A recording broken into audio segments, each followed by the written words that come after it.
Chapter 301, Memories. The Pensive Chamber. Nicholas Flamel gazed around, his eyes curious as he took in the furnishings of the room. He appeared rejuvenated by a few hundred years. "You possess such magic?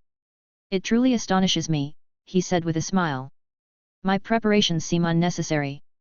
Felix's expression remained stern, as if he was meeting an unwelcome guest. He stood before a deep green curtain, which he rolled up to reveal a large portal behind it. Felix stared at the door, and it swung open automatically. Inside, shadows danced, concealing the contents from clear view. Behind the door lay his inner world, holding his deepest secrets and memories. They stepped inside, onto a long corridor flanked by towering bookshelves. Each item on the shelves, books, scrolls, memory orbs, and various odds and ends, represented their truest selves. Against the light, only the brightness of the pensive chamber was visible. Felix and Nicholas Flamel's faces were obscured by darkness. Then, Felix's silhouette gestured, and the corridor transformed into a sea of clouds. The bookshelves contorted and transformed into thick, heavy clouds, layer upon layer, claiming the original positions. The sky seemed pulled beneath their feet as dense clouds hung low. They were enveloped in a sea of clouds, with dark golden clusters extending forward from where they stood, vanishing into the unknown distance. "Please, come in," Felix courteously said. "Shall we start from the recent day's memories?" "Felix." Nicholas Flamel shook his head, burdened by guilt. There were things he hadn't revealed to anyone, not even Dumbledore. He had glimpsed half of a prophecy. The world was on the brink of another transformation, more impactful than anything before. Regrettably, he couldn't see the conclusion, nor the path ahead. His hopes rested with those who would come after. The dark golden clouds swirled, displaying images and voices. Amidst the shifting clouds, a man exuding a sense of elegance raised a palm-sized piece of parchment. With conviction, he declared, "Felix, I will keep watch endlessly." Nicholas Flamel briskly moved past this segment and paused before a tumultuous cloud. He observed closely. The scene contained only Felix, seated quietly in an office, perusing a stack of parchment. The images on the parchment made him furrow his brows involuntarily. "What is this?" "The path Salazar Slytherin abandoned. I picked it up for a look." Nicholas Flamel remained silent, nodding as he continued forward. He wasn't interested in trivial details, his focus was on the roiling clouds that stirred his emotions. He traversed a not-so-short path, his clothes trailing a mist that caused the gathered images to disperse. "I can only tell you that the person's code name is Bigfoot." Near a continuously churning area, Nicholas halted, curiosity in his eyes. "Is this the three broomsticks?" He observed the figures in the image, Felix and a middle-aged man with a hooked nose sitting together. The middle-aged man seemed disinterested, numbly downing one drink after another. "Severus, we should look ahead," Felix consoled the man in the image. "Can you forget the past?" the middle-aged man asked. "Can you forget Ches Terran Avery? Caro, Knott, Parkinson, Selwyn, and the Shafik family?" Felix fell silent, clinking glasses with the man. When he brought the man back to Hogwarts, Felix watched the man lying in bed, muttering drunkenly. "Gently," he said, "that's why I'm thankful to you, Professor." Nicholas Flamel inquired, "Who is this?" "My headmaster from my school days." "He helped you?" "Yes." "He seems like a warm-hearted person." "Perhaps not." Nicholas understandingly said, "I've oversimplified. People are complex." They continued forward, stopping and starting along the way. While Felix's chase of Sirius Black and his banishing of Dementors garnered only a brief pause, Nicholas watched Felix's entire speech at the Ministry of Magic. "What's your view on the Statute of Secrecy?" the old man asked. "I'm pessimistic. Would you work towards its abolition? It's a laborious endeavor with little reward. It won't hold for many more years anyway." Nicholas sighed, "My thoughts align with yours. The magical world has remained closed off for too long, while the outside changes rapidly." Changing the subject, he said cheerfully, "Don't judge me by appearances. I have a safe house right in the Muggle community, with no magic involved. Though it disrupts all modern electrical appliances, fridges, air conditioners, ovens, even household gaming consoles. Do you know about these? Peeves adores them. I also hold another title, expert in mystical studies." Inside the pensieve, Nicholas Flamel looked around with keen interest, observing the furnishings of the room. His demeanor had aged by several hundred years, yet he appeared curious and lively. You still possess such magic? It truly astonishes me, he said with a smile, my own preparations seem unnecessary now. Felix Harp stood with a stern expression, as though he was expecting an unwelcome guest. He stood in front of deep green curtains, which were pulled back to reveal a grand entrance beyond. Felix's gaze fixed upon the door, which swung open on its own. Inside lay a shadowy realm, where the contents remained obscure and concealed. Beyond the door lay his inner world, hiding all the deepest secrets and memories. They stepped inside, onto a long corridor flanked by towering bookshelves. Each item on the shelves, books, scrolls, memory spheres, and various trinkets represented his truest self. Against the light, the brilliance of the pensieve was visible, with Felix and Nicholas Flamel's faces shrouded in darkness. Then, Felix, with a wave of his arm, caused a surge of wind down the aisle. The bookshelves twisted and transformed into thick, heavy clouds, layer upon layer, occupying the space where they once stood. The sky seemed to descend to their feet, with thick clouds hanging low. They found themselves amidst a sea of clouds, golden on either side, extending forward from their position and disappearing into the unknown distance. Please, come in, Felix said courteously, shall we begin with memories from recent days? Felix. Nicholas shook his head, a guilty expression on his face. Some things he hadn't revealed to anyone, not even Dumbledore. He had seen half of a prophecy, and this world was on the brink of change, more impactful than anything before. Regrettably, he couldn't see the conclusion or the path ahead, he could only place his hopes in those who would come after. The golden clouds swirled, giving rise to images and voices. As the clouds gathered, a man exuding an air of elegance held up a small piece of parchment in his hand. With determination, he vowed, Felix, I will keep watch. Nicholas Flamel quickly walked past this segment, stopping in front of another swirling cloud of gold. He observed attentively as a scene unfolded, Felix sitting quietly in his office, poring over a stack of parchment. His brows furrowed at the images depicted on the parchment. What is this? Nicholas asked. The path Salazar Slytherin abandoned. I picked it up to take a look, Felix explained. Nicholas nodded in understanding, continuing on, focusing on the surging clouds that held emotions he could sense. They moved forward, and Nicholas's attention was drawn to Felix's classroom discourse in his 7th year. Nicholas murmured, the seeds of miracles. Contemplating their significance. Continuing their journey, they listened to memories of Felix speaking to a freckled boy, saying, this is Nicholas Flamel in a rat's body. Nicholas couldn't help but chuckle, finding the metaphor intriguing. Felix felt a tad embarrassed, he hadn't expected the main presence to catch his playful comment. Nicholas mused, so, the infamous Sirius Black was innocent, and the unassuming Peter Pettigrew was the traitor? Animagus. The only uncertainty is the Fidelius's charm, yet secret keepers can be transferred. Perhaps the Potters had deceived everyone from the very start. Felix calmly stated, you should have realized this sooner, you skipped over some crucial details. Nicholas smiled wryly, saying, I can't exactly glue my nose to your face and observe every minute detail. Although not very convincing, I still aim to restore a part of your image in my heart. Is that so? Felix muttered. Next cloud cluster, Nicholas pointed to a young girl in the scene, asking, and who is this young lady? Hermione Granger, my assistant in Ancient Runes class, Felix explained. Very thoughtful, Nicholas observed as he saw Hermione placing a potted plant on a desk laden with books, adding a touch of life to the dim space. But what happened before this? You seem to have been affected by something. Ah, I see it now. A magical outburst, an unusual approach. In response to Nicholas's curiosity, Felix recounted his memories of the confrontation he had initiated in his 5th year. In a corner of the Great Hall at Hogwarts, after Dumbledore's welcoming speech, a young Felix calmly donned his gloves.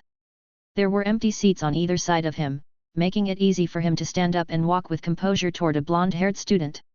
As Felix slowly removed his gloves, he spoke in a deliberate manner, Salazar Shafik, one of the sacred 28 pure-blood families? Nobility, honor, or perhaps just a pile of rubbish that hides in the shadows and strikes from behind. I guess every inch of your veins must be tainted with filth. I'm curious to see if it's true. He tossed the gloves onto the blonde student's face. The blonde student was already tense, his face dripping with sweat.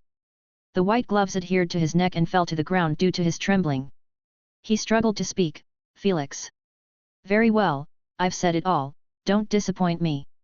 Felix's eyes bore into him, mocking as he said, You're Shafik, aren't you? IAC. Golden-haired Shafik tumbled off his seat, his body going limp. Felix Harp. Snape strode purposefully from his professor's seat, his voice a low growl. What do you intend to do? Professor, Felix slightly inclined his head, as you can see, I want to see whether the blood of this family runs red or black. Seething with anger, Snape's hand trembled, his voice low. Cease your petty revenge game. Dumbledore has intervened, in ways unseen by you. Believe me, he will make the Shafik family pay. I want more, Felix said, a peculiar glint in his eyes. Why let this decaying family continue to be a nuisance? Felix Harp, Snape suppressed his inner dread, seeing a shadow of someone else in his young student's eyes. I forbid you from doing this. Felix toyed with his wand, saying nothing. Dumbledore approached. Miller, take Shafik away. The rest, his voice raised, led by the prefect, returned to the common room. In a memory corridor, Felix inquired, Do you have any insights, Nicholas? Do you think I went too far? Nicholas remained silent on this unpleasant topic and continued walking. He saw, at the end of their 4th year, Felix walking out of the school gates, toppling those who attacked him with various curses. It was hard to muster sympathy, even if one of the attackers' heads had doubled in size because it was a curse he himself had cast. The memories of the entire 4th year were pale and monotonous, filled with scenes of Felix practicing spells in various secluded corners, forming the entirety of that year's memories. In a dim cave within the Forbidden Forest, a brilliant green light illuminated the narrow, damp space, revealing a tightly drawn face. The killing curse. Yes, it's said to be quite effective. I put a lot of thought into finding it, Felix said nonchalantly. Nicholas shook his head, disapproving of his words. The unforgivable curses corrode the soul. Even Dementors, the proud ones, must undergo regular psychological counseling, let alone you, a child at the time. The circumstances were exceptional, I didn't think that far, and you missed something. My spectral friend intervened. You mean the lady, I recall you called her Helena. Another one, the one covered in silvery blood. Nicholas Flamel persisted, nevertheless, you shouldn't have delved into dark magic, especially at such a young age. Well, thank you for your concern. The old man said sternly, I can tell, it's a lie. Nicholas Flamel stood before a massive black cloud, his mood sour. The cloud exuded a deep black mist, resembling a beast with bared fangs and claws. He felt as if he could hear the beast roaring, but it was all his illusion, a scene from the start of their 4th year. Dozens of owls circled above the empty long table. Only young Felix sat with his back turned to them. The owls dropped red letters, which contorted into malicious shapes, spewing venomous words. Filthy mood blood. Slytherin's shame. Don't let me see you, I'll crush your bones one by one. Have you heard of the unforgivable curses? Mind-piercing agony, mind-piercing agony. Followed by grating laughter. Curse your name, curse your blood. The sounds of shouting letters echoed in the hall, intertwining into an incomprehensible cacophony. The whispers of the other 3 houses, Slytherin students' cold gazes, and the cowering of the younger wizards created a tumultuous scene. Boom! All the letters exploded into ashes. Felix stood up expressionless, a path forming through the crowd. Merlin's beard. Professor McGonagall rushed over, flustered. The Slytherin table was a mess. She ranted angrily, wretched, despicable creatures who only lurk in the gutter. Utterly vile. Are you all right, Harp? She said cautiously, reaching to touch Felix's shoulder, recoiling as if shocked. I'm fine, Professor. Young Felix stated calmly. Better than ever, actually. In the corridor. This is the day I received my Hogwarts acceptance letter. Let's stop here, Felix. Nicholas Flamel murmured, and they returned to reality. This way, Felix. Nicholas Flamel strode forward, leaving the annoying voices behind. Felix followed, unhurried. Slow down, I've realized something. Sharing the past with someone doesn't seem so bad. To be honest, I'm tired of making up lies, but finding the right person is quite challenging. The old man paid no mind to Felix's chatter. Finally, they passed through that area. Shallow golden sunlight appeared, enveloping them in immense joy. Golden, airy clouds floated like marshmallows, refracting colorful light.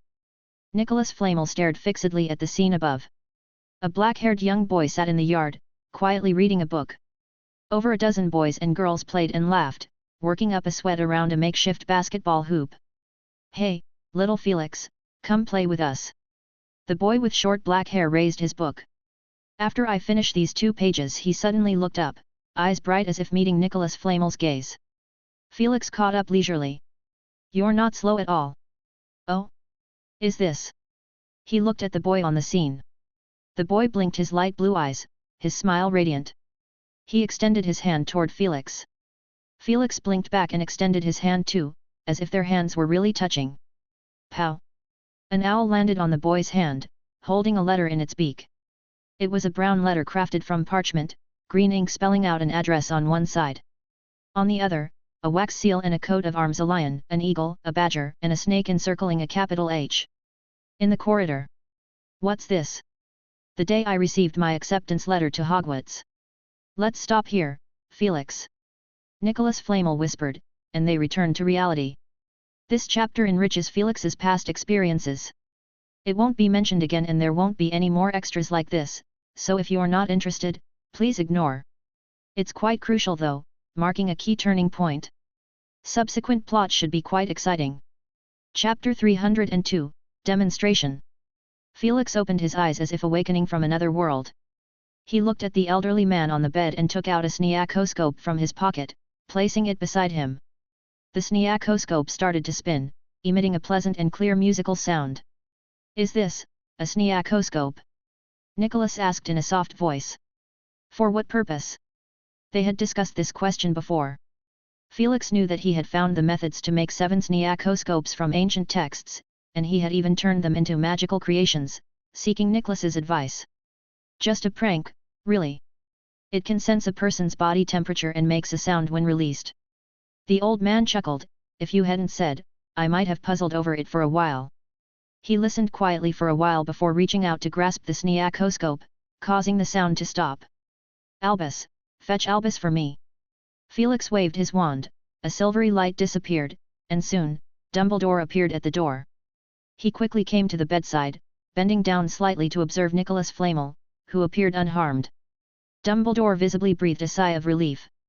"Headmaster Dumbledore, you don't think I'm up to something, do you?"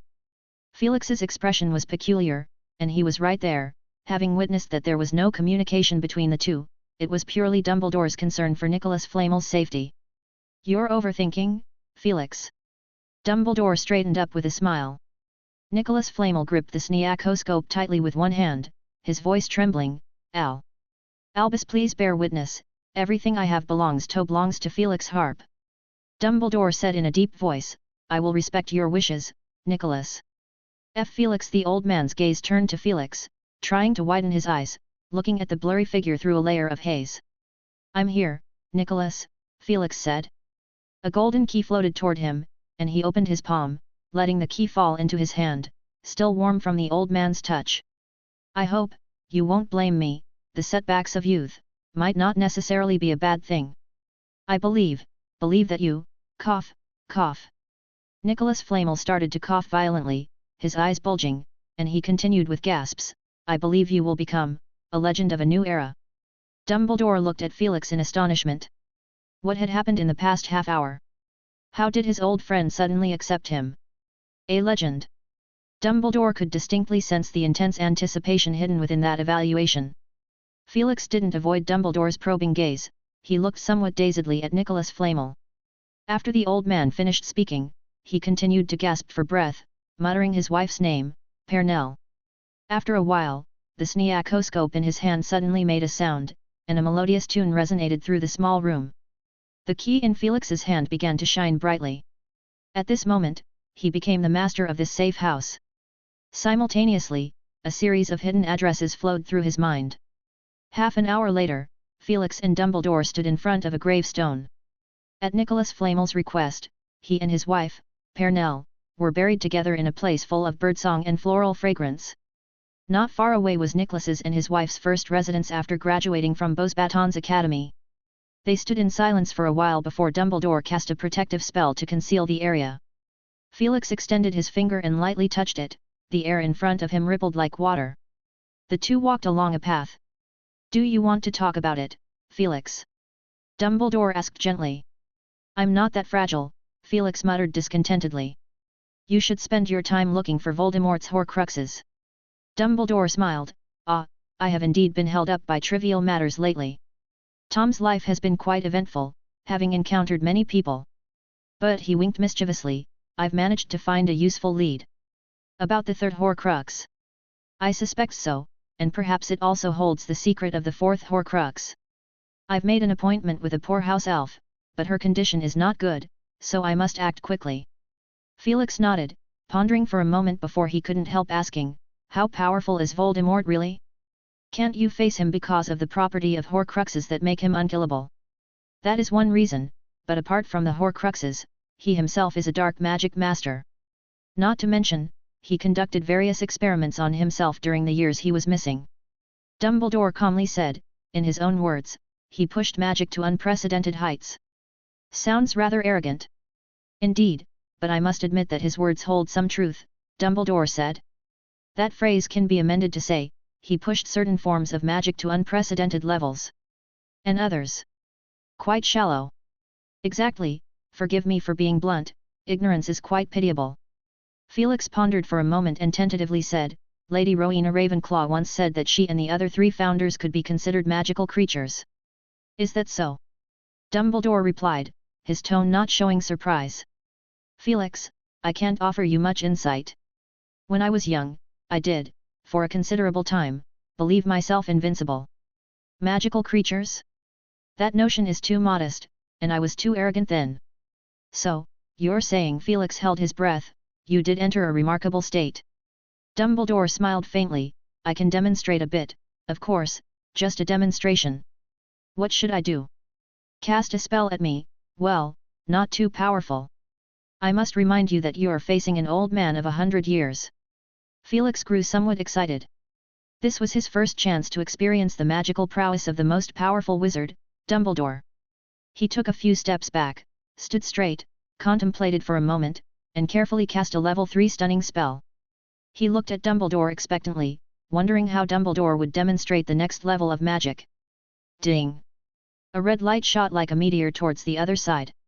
Dumbledore deftly extended his right hand, flicking his index finger to deflect the spell, as if flicking away a fly or something. Then he nodded politely, thank you for being considerate, my dear fellow. By your standards, that should be a level 3 spell, right? If it were any stronger, I might have embarrassed myself. Felix stared at Dumbledore in astonishment. He could withstand several stunning spells himself, but he keenly recognized the difference between their methods. His own approach was similar to that of a ministry hit wizard, resisting specific curses, whereas what Dumbledore did was more wondrous. He had a feeling the figure in front of him was like a magical creature wearing a Dumbledore disguise, perhaps like a sphinx or a chimera. As far as he knew, the skin of these magical beings was almost impervious to all known spells. Headmaster Dumbledore, you. It's not as magical as you think. I'm old, and I barely retain a few tricks that could be considered magical. I have no doubt, just as Nicholas believes, that you'll go farther than I ever will. Felix understood that this marked the end of their conversation. He could only remember what had just transpired and ponder it in detail when he had the time. Are you returning to the school, Headmaster Dumbledore? I still have some matters to attend to. The two parted ways on a small hill covered in pale yellow wildflowers. Felix was bathed in the afterglow of the setting sun, shedding hues of rose-tinted light. He walked toward the castle from the edge of the forbidden forest. As he approached the castle gates, he heard hurried footsteps. Looking in the direction of the sound, however, there was no one there. Oh, Professor, I've finally found you. Hermione suddenly materialized in the air, panting as she spoke. She held a silvery invisibility cloak in her hand. Felix withdrew his wand into his sleeve. What's happened? Sirius.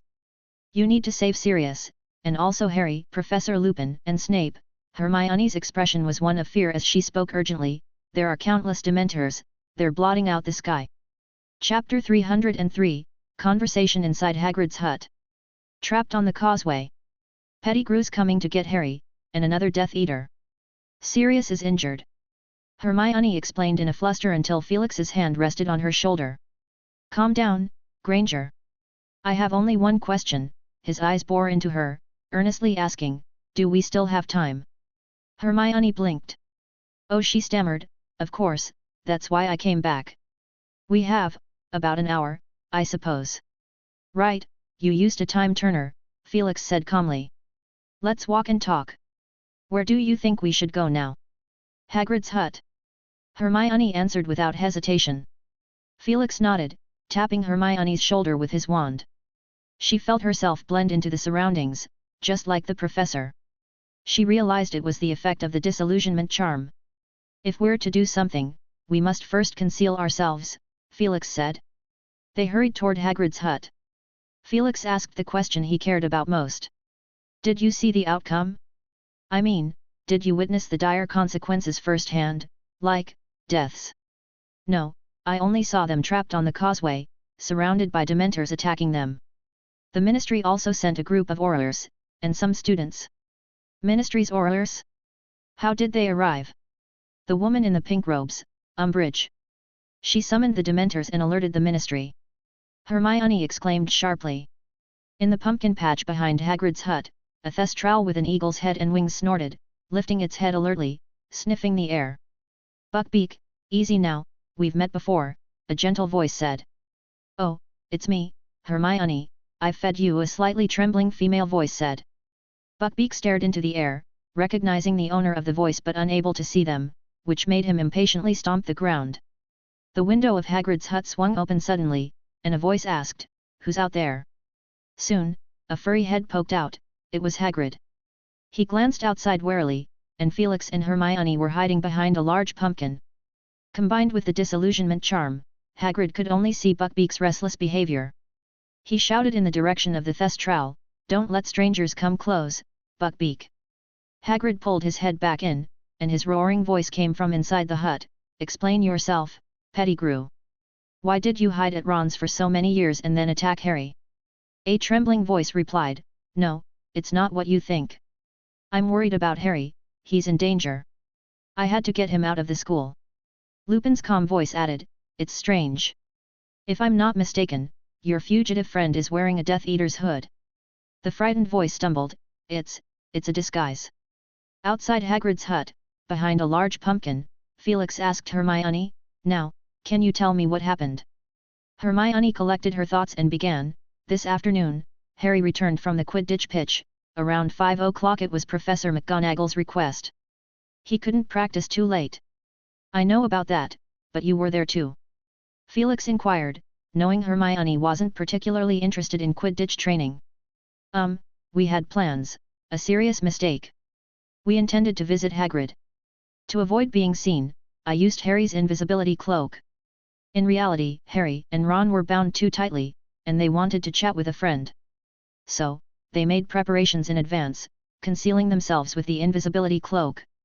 And then, we heard noises near the edge of the Forbidden Forest, 2 people talking. They were discussing taking Harry to someone.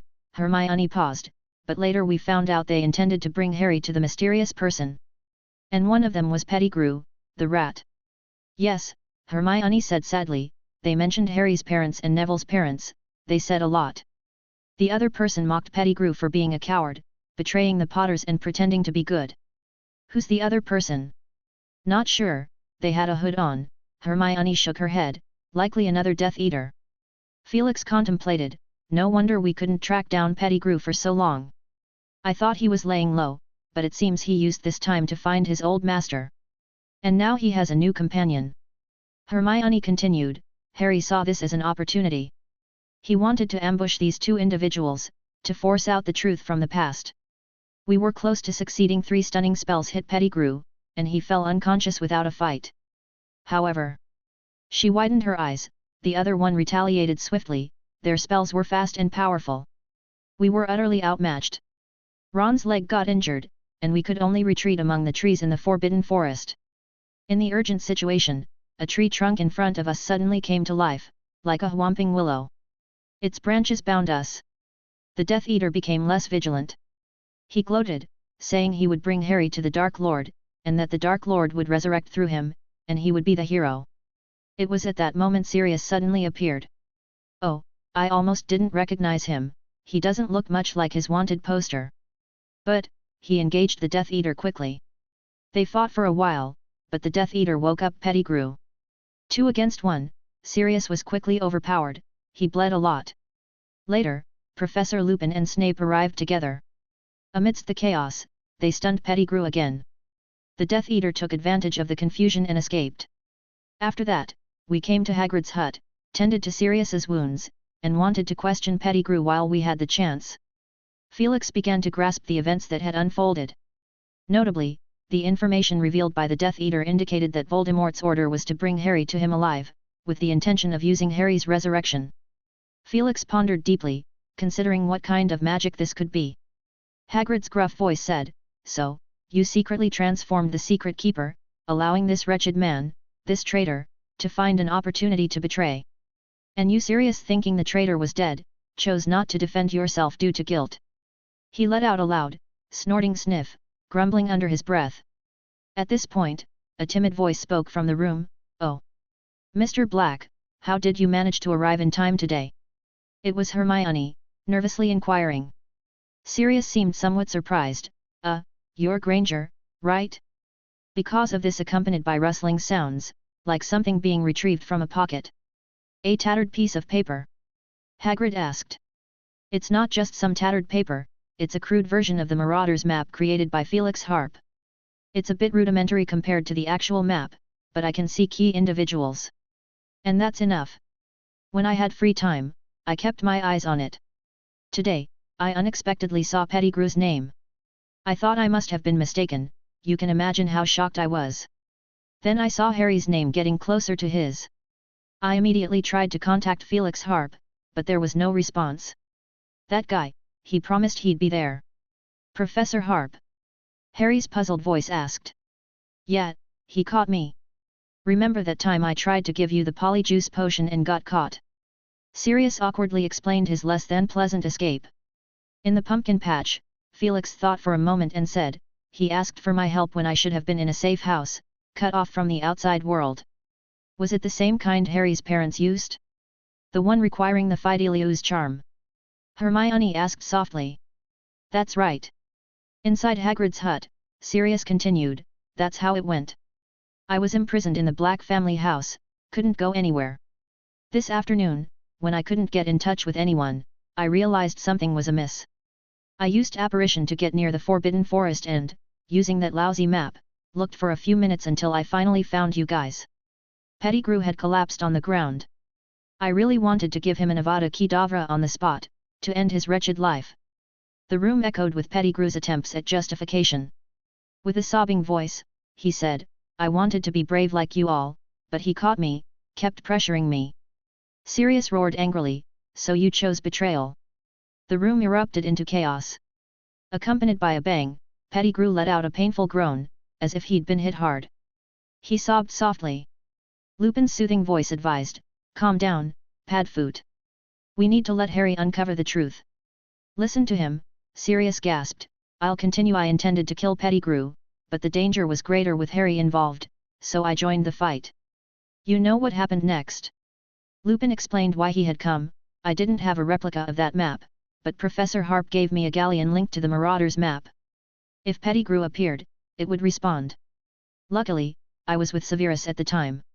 "How did you end up together?" Harry asked. "I came to deliver potions to Lupin." Snape's distinctively cold voice said, "Do you want to know what kind of potions, Potter?" "I'll explain, Severus. There's no need to keep hiding. It's Wolfsbane potion, Harry." "I'm a werewolf," Lupin said. "What? Professor, you're—" Harry asked in astonishment. "That's right, I'm a werewolf. Dumbledore gave me a chance to study and see a wider world. Last year, he invited me to come to Hogwarts and promised to provide the Wolfsbane potion for free. It helps me endure the full moon a bit better. It's hard to come by outside. I have to thank Severus." Felix and Hermione waited quietly for over 10 minutes. The door of Hagrid's hut swung open. Hermione provided commentary on what followed. "Next, we split into 2 groups. Hagrid took Ron to the hospital wing, the wound on his leg had started to fester. I went with them. The rest of us took Pettigrew to the Great Hall in the castle, ready to hand him over to the ministry's stationed Aurors. Isn't that good? Why did things go wrong? It was Umbridge. She secretly set up a lot of detectors in the school, monitoring every move. She admitted it herself, all to gain favor in front of Fudge. Chapter 304, Ignition. Hagrid emerged from the house first, carrying Ron in his arms. Right behind him was another Hermione. Following her, a tightly bound, short man floated out, upside down and in a topsy-turvy position, occasionally knocking his head on a rock. Ouch! The face of the short man was swollen, his hands tied behind his back and entangled, his clothes tattered. To avoid the rocks, he tilted his head oddly to the side. Sirius, I implore you. You deserve your punishment, Peter. You should be grateful Harry is so kind. A wand emerged, revealing Sirius's alert face. He limped along, supported by Harry and Lupin on either side. Bringing up the rear was Snape, his expression intriguing, his wand always aimed at the short figure, Peter. Sirius, you should go to the hospital, Harry whispered. No. I want to witness his conviction with my own eyes. Sirius gritted his teeth, a disturbing smile on his face. It'd be best to give him a Dementor's kiss while we're at it. His wand lowered, and Peter emitted a piercing cry of pain. Hermione hid behind a giant pumpkin, peeking out curiously. Professor, should we do something? Professor McGonagall warned me not to alter the past. I agree that caution is needed, but... Felix gently flicked his finger, and a small pebble silently attached itself to Peter as he fell again. As they moved away, Felix and Hermione emerged from the shadows. Professor, what did you just do? I magically marked Peter just in case. As you mentioned earlier, they will be trapped on the bridge. If he tries to escape by turning into a rat, I'll be able to find him. Hermione thought seriously and realized it was a good idea. The two of them walked at a leisurely pace, maintaining a distance of 200 to 300 feet from Harry's group. Felix inquired, I have a few more questions. How did you overhear Umbridge and Fudge's conversation? Hermione explained, I followed Hagrid to the hospital wing. Madame Pomfrey said Ron wasn't in danger, so I turned back to check on Harry and the others. That's when I unexpectedly saw Umbridge greeting Fudge. There was a group of Aurors behind him. She said indignantly, that woman is so rude, using the minister's power to be particularly insolent to Professor McGonagall. If it weren't for Headmaster Dumbledore not being around. She had a conflict with Professor McGonagall. Yes, Professor McGonagall questioned her about why she brought Dementors into the school, but Umbridge didn't even glance at her. She only fawned over her Fudge. I see. Felix looked ahead. With Sirius injured, the group was moving slowly. Especially since they had to climb a hill, their pace slowed even more. The wind carried snippets of their conversation. Sirius's voice, filled with hesitation, reached them, I don't know if anyone has told you, Harry, but I'm your godfather. 10 minutes later. They're here. Felix suddenly broke the silence. Hermione looked in the direction of his gaze and faintly saw a pink, round, bobbing shape. She asked in astonishment, is that woman? Then they heard a long whistle. Hermione shivered as a black object floated out. It looked like a black plastic bag caught by the wind. It flew rapidly toward Harry and the others, who were still some distance away from the bridge. Hermione took a deep breath. More and more Dementors were appearing. They seemed like a black plague, answering Umbridge's call, covering nearly half the sky. It's Dementors. She heard Professor Lupin's voice in the distance. How could Dementors appear in the school? The ministry guaranteed. Cast the Patroness charm quickly. As the sun neared the horizon, the twilight painted the scene with a half-shrouded rosy hue. Half the light was devoured, and the Dementors loomed high in the air, emitting a black mist, as if night had fallen prematurely. Silver light pierced the darkness, Lupin's incantation. He conjured a silver barrier, but it wasn't a complete Patroness. Not far from them, Felix said. He cast a shallow silver glow over both of them. Professor, what is this? Hermione looked at her glowing hand in wonder. Unpleasant memories. Dementors instinctively avoid us, of course, if they have better choices. Felix remarked. They moved closer, close enough to see the expressions on Lupin and the others' faces. Lupin urgently called out, Harry, Sirius, quickly cast the Patroness charm, and Sev, if you can. The silver barrier he had conjured kept gathering, forming a massive corporeal patroness, a wolf Lupin's most dreaded form, now reluctantly called upon. With the appearance of the patroness wolf, the crisis was momentarily eased. The giant silver wolf silently howled, leaping and batting away Dementor after Dementor. Harry's mind cleared momentarily. His lips quivered, and he subconsciously uttered the incantation, Expecto Patronum X, Expecto Expecto Patronum. A silver mist emerged from his wand, and with the faint light of the patroness forming, he felt somewhat better. The initial suffocating feeling vanished, and he took deep, gulping breaths. Not enough. Not enough. Lupin shouted urgently. Sirius, Sev. However, Snape remained motionless. His expression was stiff, his wand gripped tightly, his knuckles white. Sirius lightly tapped his leg on the ground. Raising his wand, he kept chanting, Expecto Patronum. Expecto Patronum. Expecto Patronum. Damn it, I can't do it. What do you mean you can't? We all learned it together, Lupin called. I can't, those happy memories are all related to James. Sirius painfully covered his face. Under the influence of the Dementors, his lips turned as blue as Snape's. Harry looked at Sirius, as if seeing the man for the first time and truly acknowledging his role as godfather. Gathering his courage, he recalled numerous joyful memories. The silver light surged continuously, and something started taking shape. But there were simply too many Dementors. Let's get on the bridge, Lupin said decisively. Peter Pettigrew, who had been bound, was now set free. He shifted his gaze around, contemplating an escape route. Behave, Peter. There's a cliff below. Sirius threatened, giving him a shove to make him walk on his own. The green light on Snape's wand vanished. He glared at Sirius hatefully, leaving him utterly baffled. They ascended the bridge, fighting and retreating. On the field, only Lupin remained as a complete combatant, but his patroness couldn't fend off the hundreds of Dementors, especially with their constant emission of dark smoke, their chilling cold causing everyone's breath to form white clouds, almost freezing them.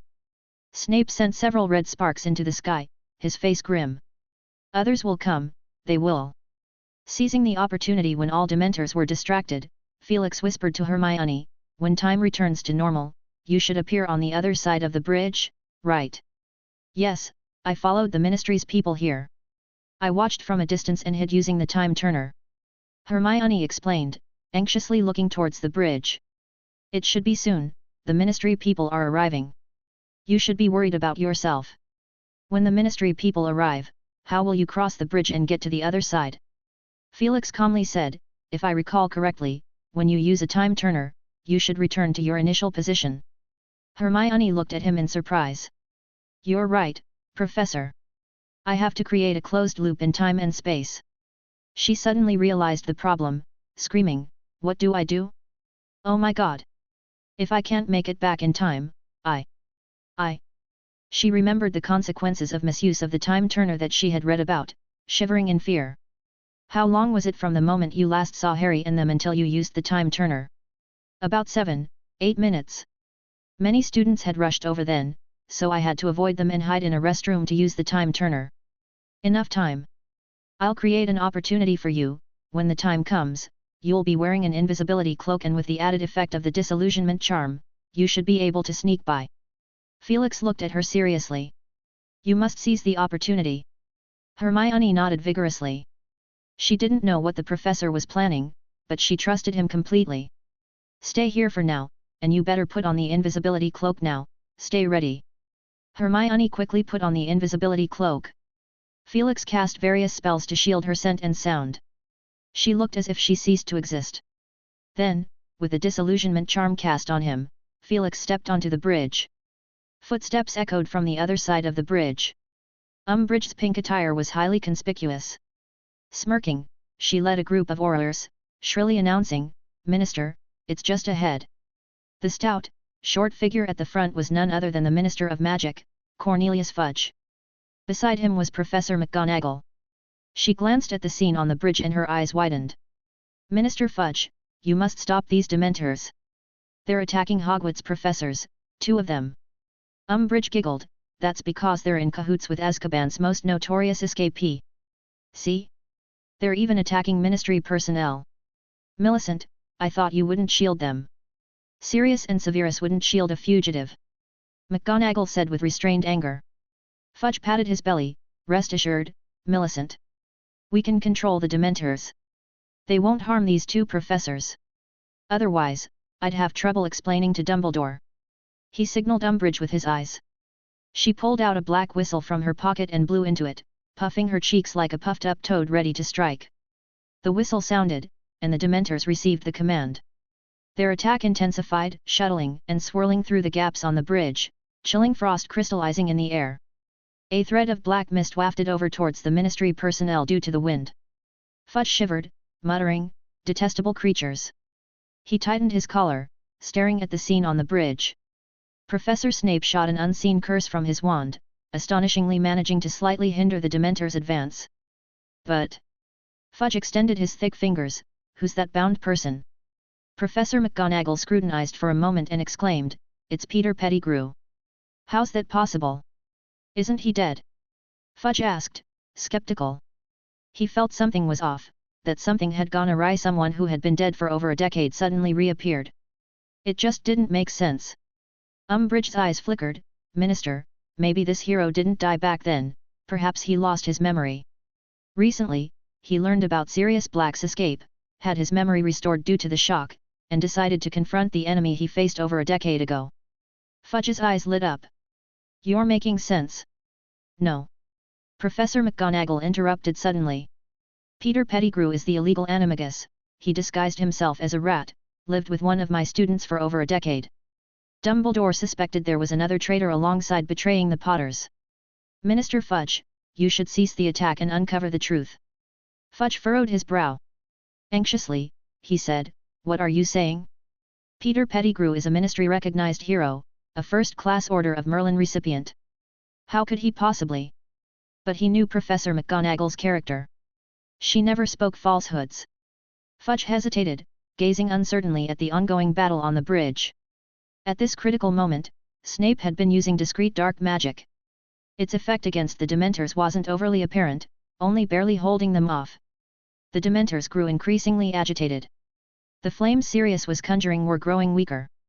Finally, one Dementor glided past him, carrying away his remaining happy memories. No, his wand drooped. A gap appeared in their defense, and more Dementors swarmed in. The silver mist that Harry was conjuring grew thinner and thinner. He felt like he was holding up a mountain, bending down under the weight. Various illusions began to cloud his mind. Once again, he heard his mother's voice, clearer than ever before. He struggled against it, but his resistance was growing weaker. Then, Harry found himself enveloped in a warm power, and he heard a gentle voice say, "Harry, gather yourself, think of happy memories." Harry sensed himself breaking free from the influence of the Dementors. He came back to his senses, quickly scanning around. He noticed Snape's wand tip glowing with a silver light, but before he could think further, just 7 or 8 steps away, he saw his godfather lying on the ground, a Dementor leaning in close, lifting the tattered hood on its head to reveal a rotted hole that resembled a mouth. Harry even caught a whiff of its putrid breath. No, no. Harry desperately tried to imagine the feeling of having a new home, the image of living with his godfather. "Expecto Patronum!" he shouted loudly. An unprecedented surge of power welled up within him, magic converging continuously. The silver mist rolled like endless waves, forming a dazzling silver creature. It stood still, and ripples of silver spread outward, hurling the Dementors far away. In the following moments, it began to circle around Harry, its magnificent silver antlers knocking Dementor after Dementor away. The Dementor army was pushed back, disorganized and defeated. Umbridge and Fudge were left speechless. "Is this Harry Potter?" Fudge asked incredulously. Umbridge was taken aback for a moment and then blew her whistle vigorously, urging the Dementors to attack. "You insolent toad! What do you think you're doing?" A curse shot out from a corner, hitting Umbridge's black whistle directly, causing it to explode with a loud bang. Umbridge screamed and fell to the ground. Who dared to attack a high-ranking ministry official?" Fudge shouted in anger. Professor McGonagall raised her wand, joined by the students behind her. She suppressed her anger and said sternly, "Minister Fudge, order the Dementors to cease their attack immediately. If anything goes wrong, you will regret it." Fudge's attitude softened as he hesitated, looking around. He had never experienced so many wands pointed at him before. He saw young, angry faces all around, and even his elite aurors seemed to have lost their spirit. They couldn't harm the students. Fudge's voice trembled as he tried to defend himself. I didn't mean to. He stood there dumbfounded for a few seconds, then turned and loudly commanded, "Call back the Dementors, aurors, do not harm anyone." One of his subordinates reminded him in a low voice, "Minister." The whistle controlling the Dementors exploded. Fudge erupted in anger, "So you're telling me that the damn whistle is the only thing controlling the Dementors?" The man looked terrified. Under normal circumstances, yes. But now, they're severely wounded and urgently need to feed. Fudge's pupils dilated, seemingly responding to his words. The dispersed Dementors began to gather again. They weren't dead, but their cloaks were tattered, some of them had prominent holes in their chests. These wounds were inflicted by Harry's patroness, but they weren't fatal, not even minor injuries. For Dementors, physical forms were secondary. What mattered to them was their hunger, and a feast lay before them. They targeted the students behind the aurors, circling and swooping like ominous black birds.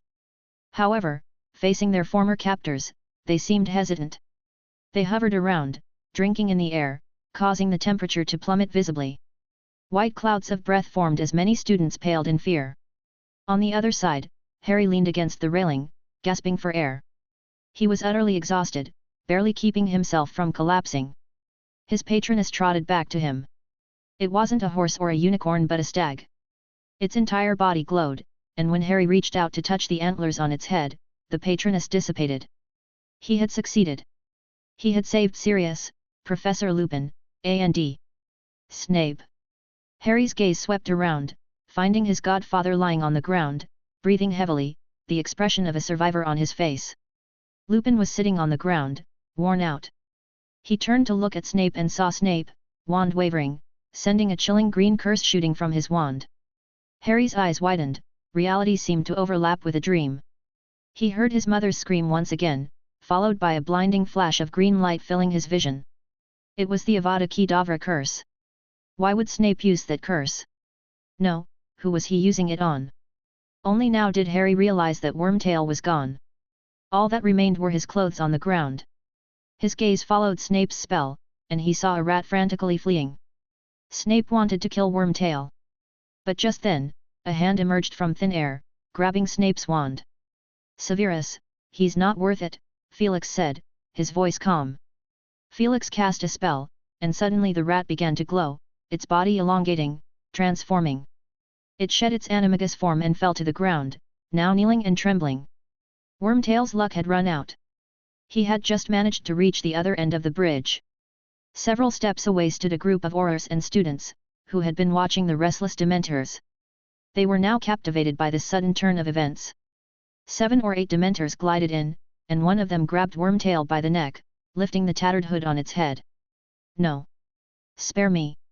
I shouldn't have betrayed you all, James, Lily, it was Voldemort who forced me, he was too powerful, you don't know what he's capable of."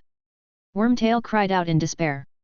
The Ministry's aurors stared wide-eyed, wands held aloft, including Professor McGonagall. Everyone froze in place, shocked by Wormtail's sudden revelation. In his final moments, he had finally awakened. He cried desperately, "He's coming back! The one whose name we must not mention is coming back! I did wrong, forgive!" His voice cut off abruptly as the Dementor sucked away his soul.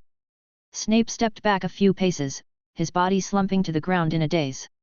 He sat there, seemingly paralyzed, covering his face, muttering to himself.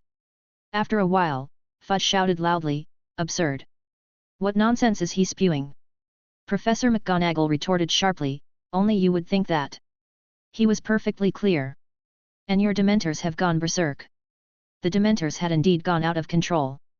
Wormtail's soul had agitated them. No longer satisfied with circling around the feast, they began to approach. Fudge retreated in fear, cowering within the crowd. "Protect me! Use the Patroness charm!" Unfortunately, the Patroness charm wasn't common knowledge, and even the aurors wouldn't necessarily know it. Among the people present, only 4 knew how to cast a Patroness, including Professor McGonagall. McGonagall frowned. She hadn't expected the Ministry to be so ill-prepared, especially Minister Fudge. He seemed utterly terrified. She followed Harry's lead, summoning a powerful patroness, an intense light gathering. But then she heard Felix's voice. Now's the time. What time? She turned around in surprise, her eyes widening. Felix stood at the edge of the bridge, an invisible vortex held in his hands. His body radiated blue magical energy, and one by one, Dementors were torn away, shrinking into the vortex. 1 by 1, 10 by 10. The Dementors, now out of control, were drawn away from them and plummeted from the sky like a torrential black rain. Felix maintained the magic, light flashing around him. Gracefully, Hermione, hidden under her invisibility cloak, slipped past the Aurors and Professor McGonagall. She navigated through the crowd of students. Who bumped into me? Someone grumbled. Don't push, we can all see clearly. Professor Harp is just too cool, and Harry's patroness, Merlin, it's unbelievable. After a dozen seconds, the sky was void of Dementors. Felix held the spherical vortex and looked at the dumbfounded ministry officials and Aurors. He said softly, since these Dementors have gone berserk and attacked students and ministry officials, there's no need to keep them around. Ventus. White flames ignited within the spherical vortex. It spun violently, spewing thick black smoke that morphed into distorted faces.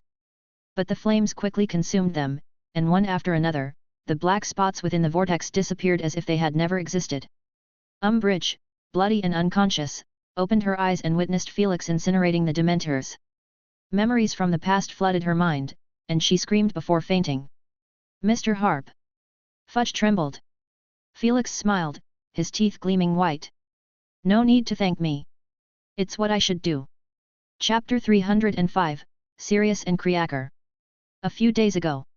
Number 12, Grimmauld Place, the Black family mansion. Sirius Black lounged lazily on the couch, appearing utterly idle, his jet-black hair casually tousled. Compared to a little over a month ago, he looked much better now. His face had regained some flesh, no longer resembling a skull freshly dug from a grave. Instead, he appeared as a slightly underweight but normal individual. His feet rested on an elegantly crafted vintage coffee table. At intervals, Sirius would glance at a palm-sized piece of paper covered with intricate lines and densely packed tiny black dots. Only a few names, occasionally stirring, were written in golden ink on this parchment. This state of affairs continued until noon when the house elf Creaker, who attended to the household, appeared with a sluggish demeanor. Sirius's eyes shifted as Creaker made his way towards him.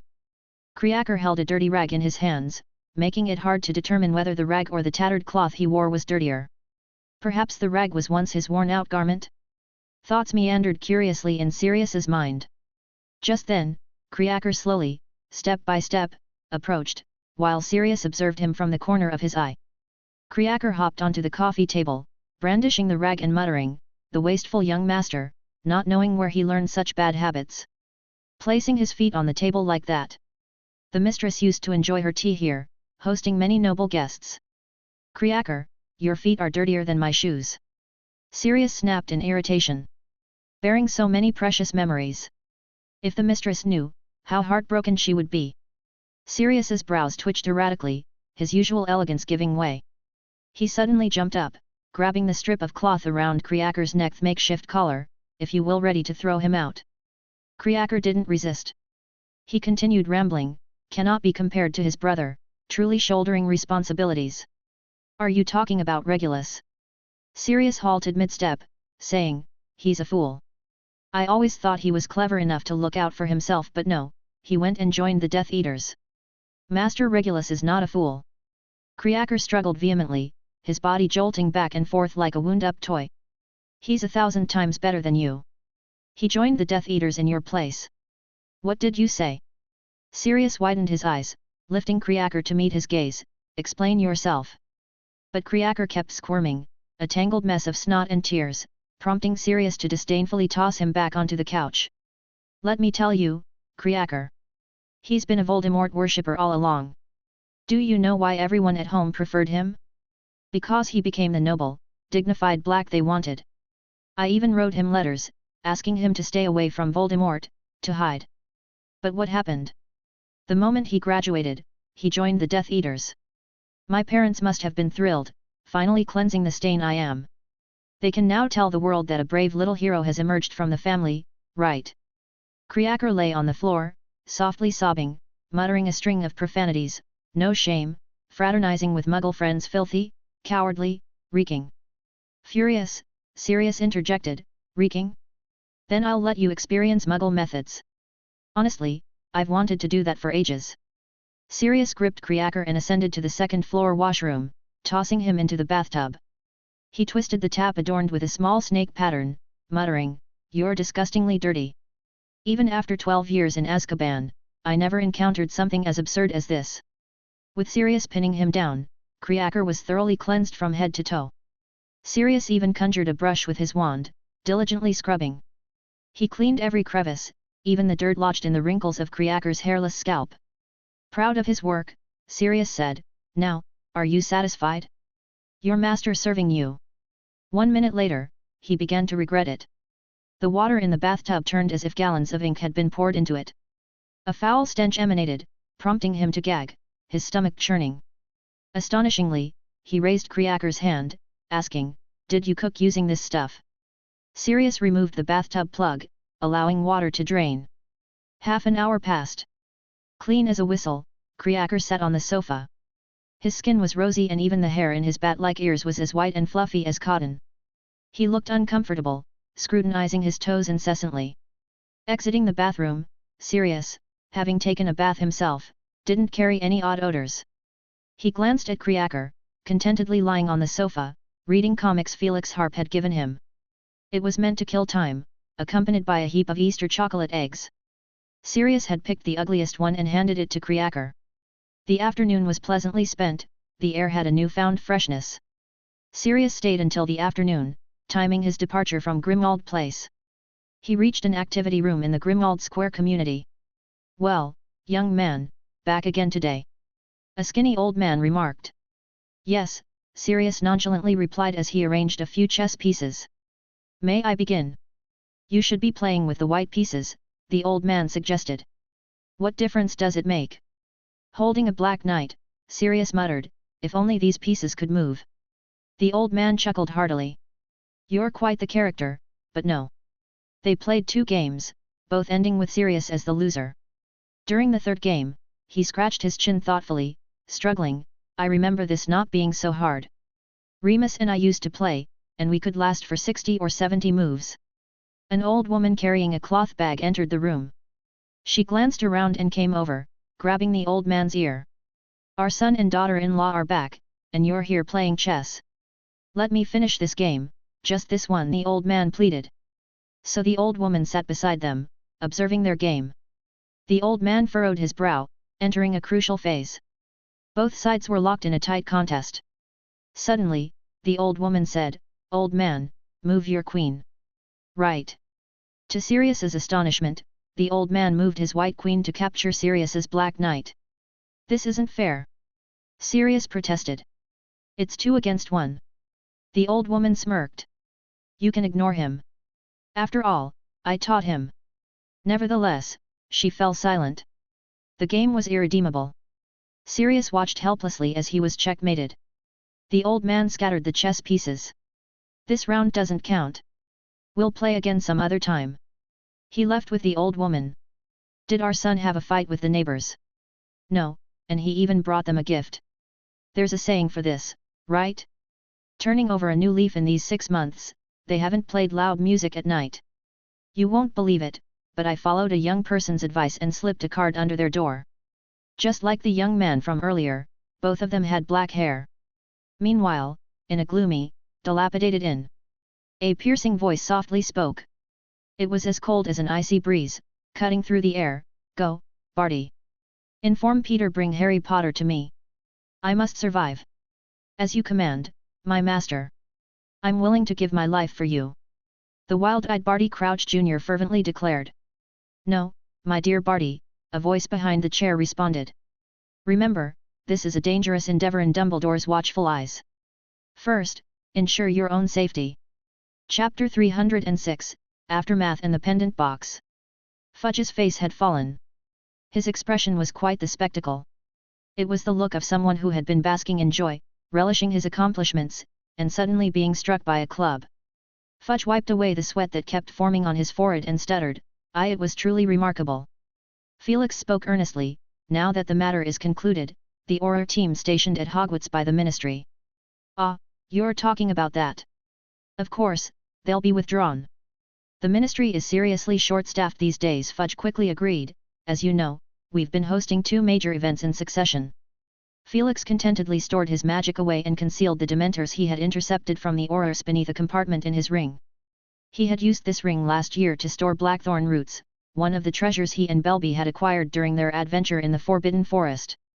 As for the number of Dementors, they weren't many, just a dozen or so. After all, putting on a show still required some investment. Following that, Felix and Fudge chatted idly. Fudge complimented and even ingratiated himself a bit, agreeing to provide the best Quidditch World Cup tickets for this year's summer vacation. Though not entirely necessary, Felix accepted the offer with a smile. This was indeed a mistake on our part, or rather, the mistake of certain individuals, Fudge said with disgust, casting a disdainful glance at the unconscious Umbridge. We will minimize the damages and reassure you. As he spoke, Umbridge's body began to tremble. Feigning unconsciousness, Felix thought. It seemed he had truly left a significant psychological scar on this high-ranking Ministry official. She would rather lie on the ground than face him. Hard to say, she probably wanted to avoid confronting this harsh reality. Fudge left in a hurry, taking his subordinates with him. He had a mess to clean up and, in his characteristic style, even arranged for reporters to come. However, his plan had been to have the front-page photo show him leading Sirius Black out of Hogwarts, solemnly announcing that no ground would be left for evil to thrive. But this performance took an unexpected turn halfway through, spiraling out of control like a wild horse running in an entirely unpredictable direction. Umbridge lay on a conjured stretcher, levitating away, with the lifeless body of Peter Pettigrew beside her. She felt utterly defeated in this moment, likely to be sidelined upon her return. She didn't know when she would regain Fudge's trust. When they reached the entrance of Hogwarts, Fudge gestured for one of his subordinates to go ahead. The unfortunate Auror walked out of the school gates expressionlessly, facing the blinding flashes of cameras. He hurriedly shielded his face and waved his other hand in a plea, "No more photos. No more photos." After a few minutes, Fudge cautiously revealed half of his face, making sure all the reporters had been shooed away before swiftly departing with his team. In stark contrast to the Ministry's hurried exit, Hogwarts was a scene of jubilation. Students cheered and raised their wands, sending sparkling fireworks shooting from their tips red, green, yellow, blue. It looked like a grand fireworks display. Hermione appeared discreetly, signaling Felix with a gesture of success. She then joined the students in some exuberant jumping, pretending she had been there all along. At this point, several figures arrived on the bridge. Harry was supporting Sirius, while Lupin trailed behind, guiding Severus Snape. "Harry! Your patroness was amazing." Quidditch Captain Oliver Wood enthusiastically pulled Harry over. Before he could react, he found himself hoisted onto shoulders. The crowd cheered, tossing Harry into the air. "We've won! We've won!" The excitement in the air was palpable. As Harry reached the peak of his toss, he turned to glance at Sirius. Sirius smiled back at him, and Harry felt something stir within him, a surge of pure happiness. Drawing his wand, he summoned the Silver Stag Patroness once again, leaping and frolicking in the air. In the midst of it all, a few audacious students attempted to pull Felix into the celebration. If he hadn't stopped them, they might have dared to toss Professor Snape into the sky. However, when Professor Snape leveled a calm gaze at them, they sheepishly retreated, turning to find Harry instead. Later on, Dumbledore returned. In his office, he patiently listened to everything, smiling as he said, "It seems I missed quite the spectacle." He looked at Sirius, speaking cheerfully, "I'll pay a visit to the Ministry tomorrow and discuss the matter of your pardon with Fudge." Professor McGonagall added, "The Ministry will surely compromise." Too many people heard what Peter Pettigrew said before he died. Dumbledore nodded slightly. "I agree with you, Professor McGonagall. However, I also know how malleable Fudge's ears are." He paused briefly, bypassing that topic. Did Peter Pettigrew truly mention Voldemort's return? It seems that during the months he was missing, he was quite active. Felix interjected, "He also found an accomplice for Voldemort, and we have no knowledge of this person's identity." Dumbledore said gently, "You are correct. Voldemort had been clinging to life in the Albanian forest, but it won't be long before, if all goes as expected, he will appear in the open. The Albanian forest. According to my sources, he's hiding deep within the forest, possessing various small animals, Dumbledore said thoughtfully. Perhaps Peter Pettigrew received help from his little friends. Felix understood the headmaster's implication. He was referring to rats. Peter Pettigrew could communicate with rats.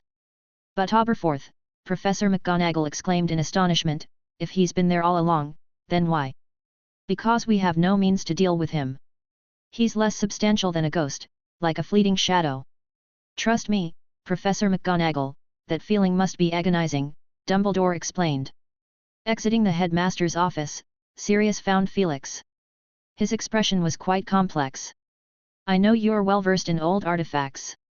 Felix looked at him, teasingly asking, are you considering gifting me something from the Black family collection? Sirius rolled his eyes. Pick whatever you like. Enough joking.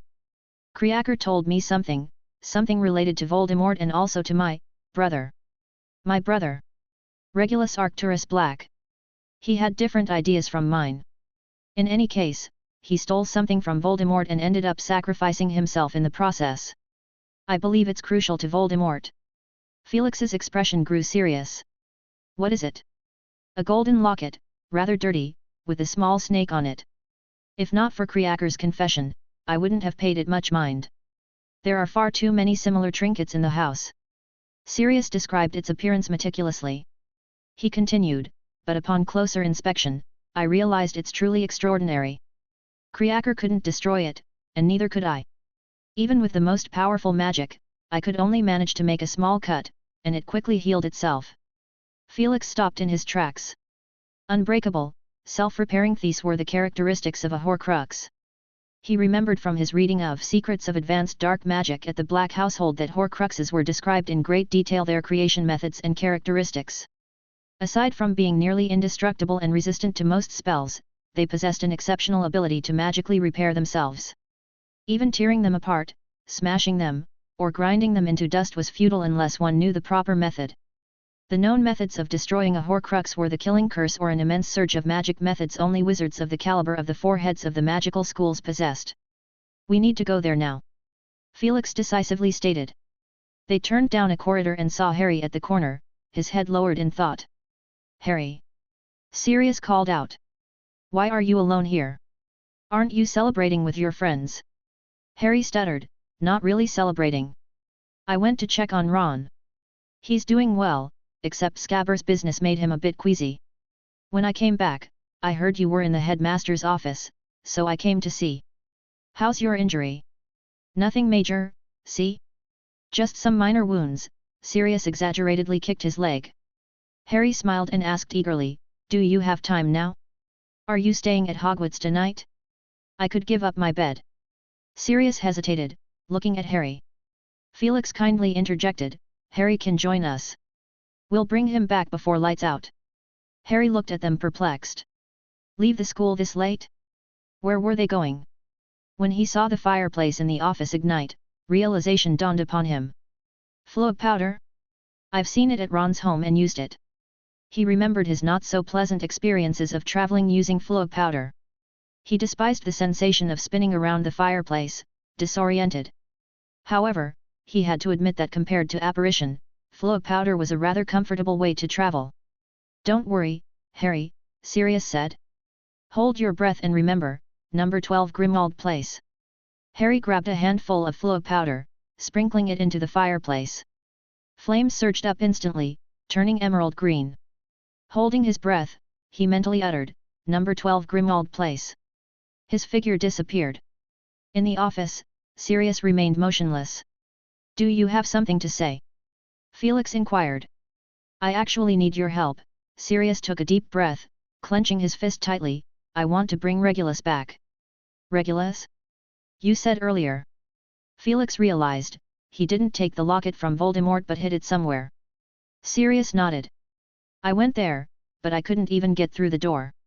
Chapter 307, Parseltongue and Locket Box. As the Easter holiday comes to an end tomorrow, and the weekend follows in 2 days, how about we plan for that day? Suggested Felix Harp. Could we not do it tonight? Just the two of us, getting started, Sirius impatiently replied. If that place is Voldemort's secret Horcrux hiding spot, do you really think he'd let us leave comfortably? Felix retorted, especially since Felix was already quite certain in his mind that it was where Voldemort had hidden a Horcrux.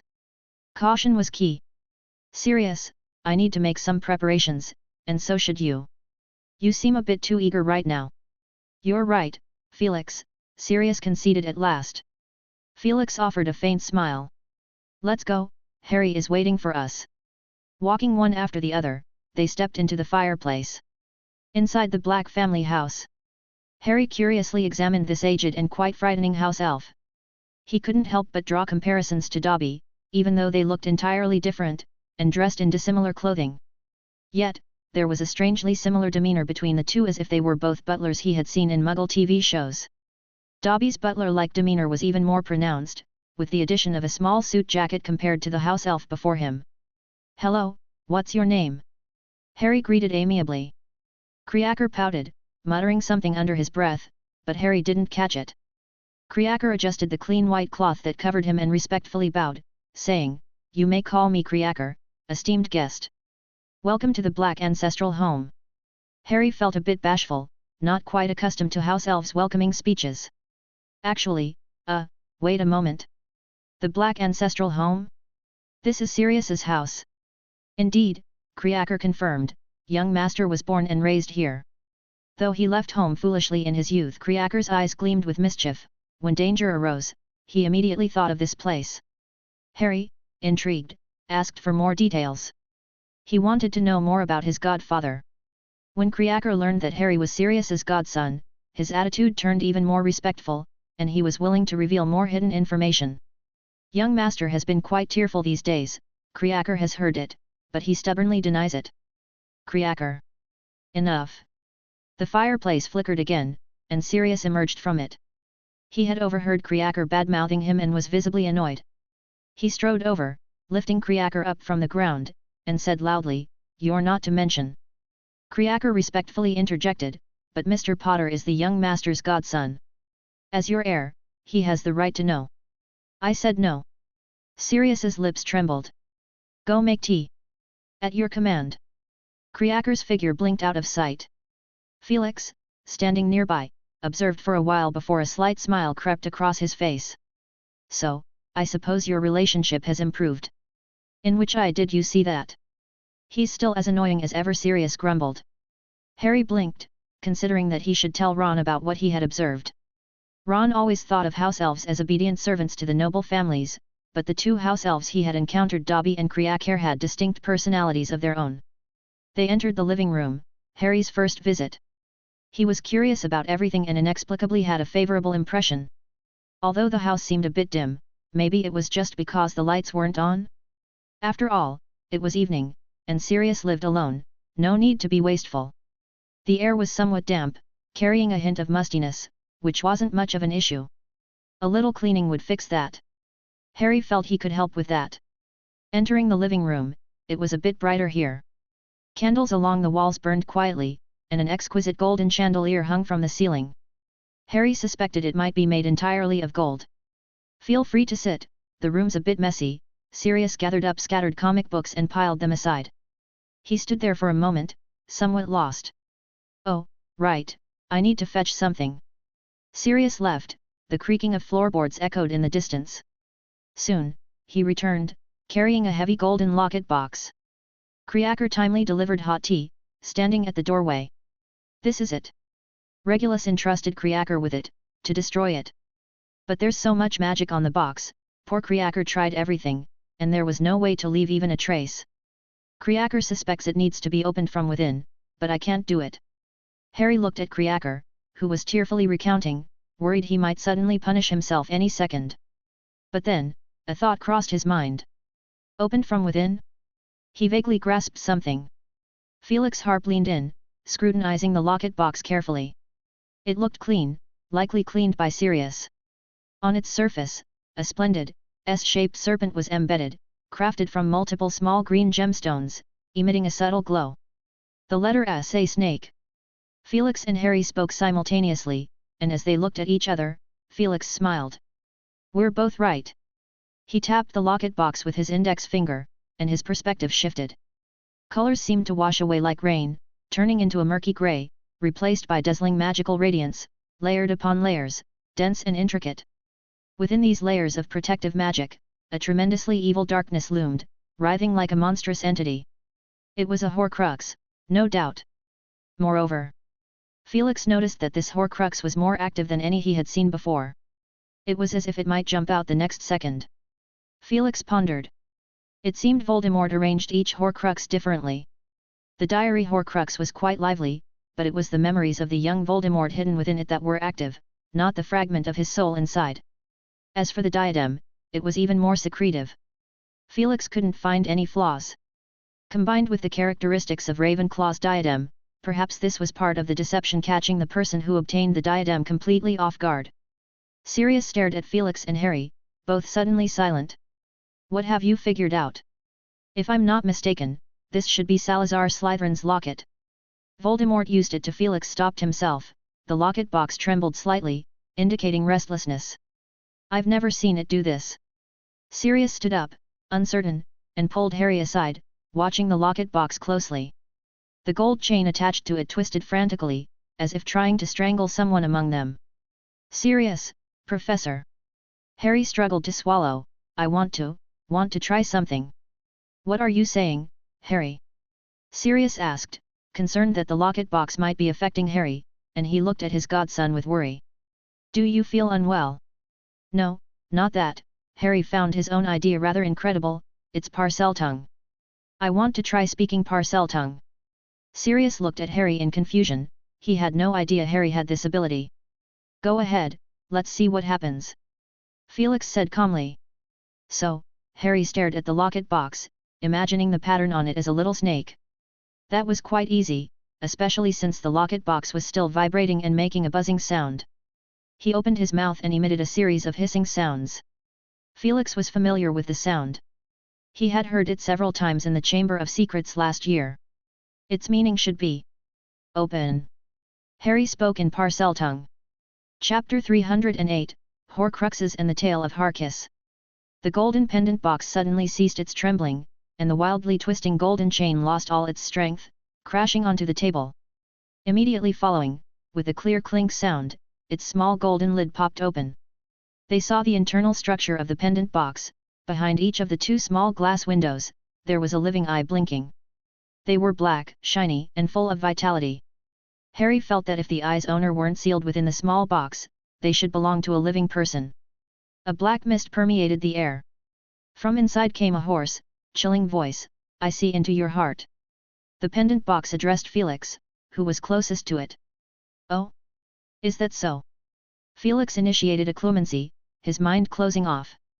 Felix Harp, I know you. I can sense everything around me. What was in the book you looked at on your first day here? Don't deny it. I see your deepest desire, for power, immortality, to transcend death. You want to become the next me. Who is this? Harry exclaimed.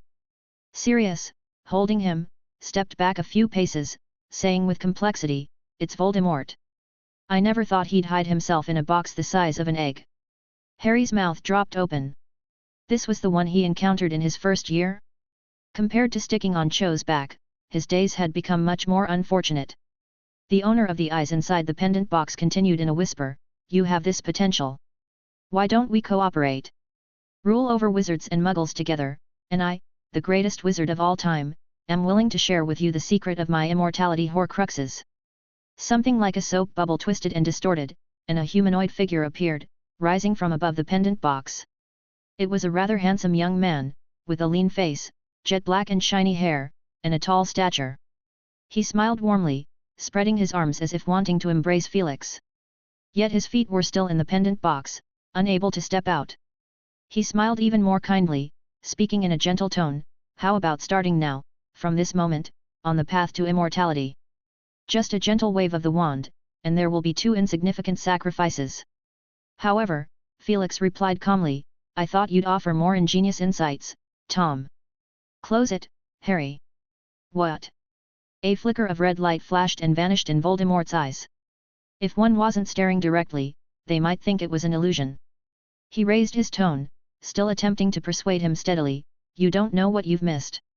I've walked further on the path to immortality than anyone else, and together. But Harry emitted a hissing sound. The next second, the lid of the pendant box closed, and the hate-filled black mist billowed and dissipated, Voldemort's image abruptly vanishing. Harry's heart pounded intensely, his breath ragged. He really thought Voldemort was about to jump out and start a fight. Felix retrieved the pendant box, knocking on it for a while before finally putting it in his pocket. I'll give this to Dumbledore, he said with a sigh. The headmaster hasn't gotten his hands on one yet. I've seen 3. They sat back down on the couch, neither speaking.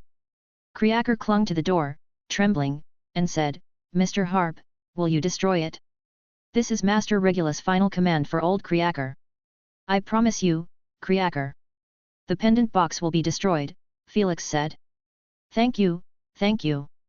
Creaker choked and vanished with a pop. Harry calmed his emotions a bit, then asked curiously, Voldemort mentioned a Horcrux just now. What is that? His gaze shifted between Sirius and Felix, hoping for an answer. He felt he had delved deeply into Voldemort's secrets. Sirius also looked at Felix. A Horcrux, a very dark kind of dark magic. It involves splitting the soul and storing the soul fragments in an object. This thing is called a Horcrux, Felix explained simply. As long as the Horcrux exists, Voldemort won't die, although he'll be miserable. But there will come a day when he returns. So that's Voldemort's secret to immortality. Harry said in shock. No wonder he claims to have conquered death, actually splitting his soul. What a sinister practice. It's not just that, Harry. Splitting the soul is the result. The process requires a ritual, murder, to rip the soul apart through killing, and don't be fooled by my simplified explanation, it's far more complex than that, Felix said. So the thing inside the pendant box is just a fragment of Voldemort's soul. Harry understood, realizing that the 2 Voldemorts he encountered weren't the same soul. Correct.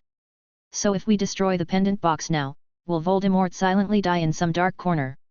Harry's thoughts wandered as he spoke, and the idea excited him immensely. It's unlikely, Harry. He made more than 1 Horcrux. I've destroyed 2 Horcruxes I've seen, and Dumbledore is still seeking more information, Felix said.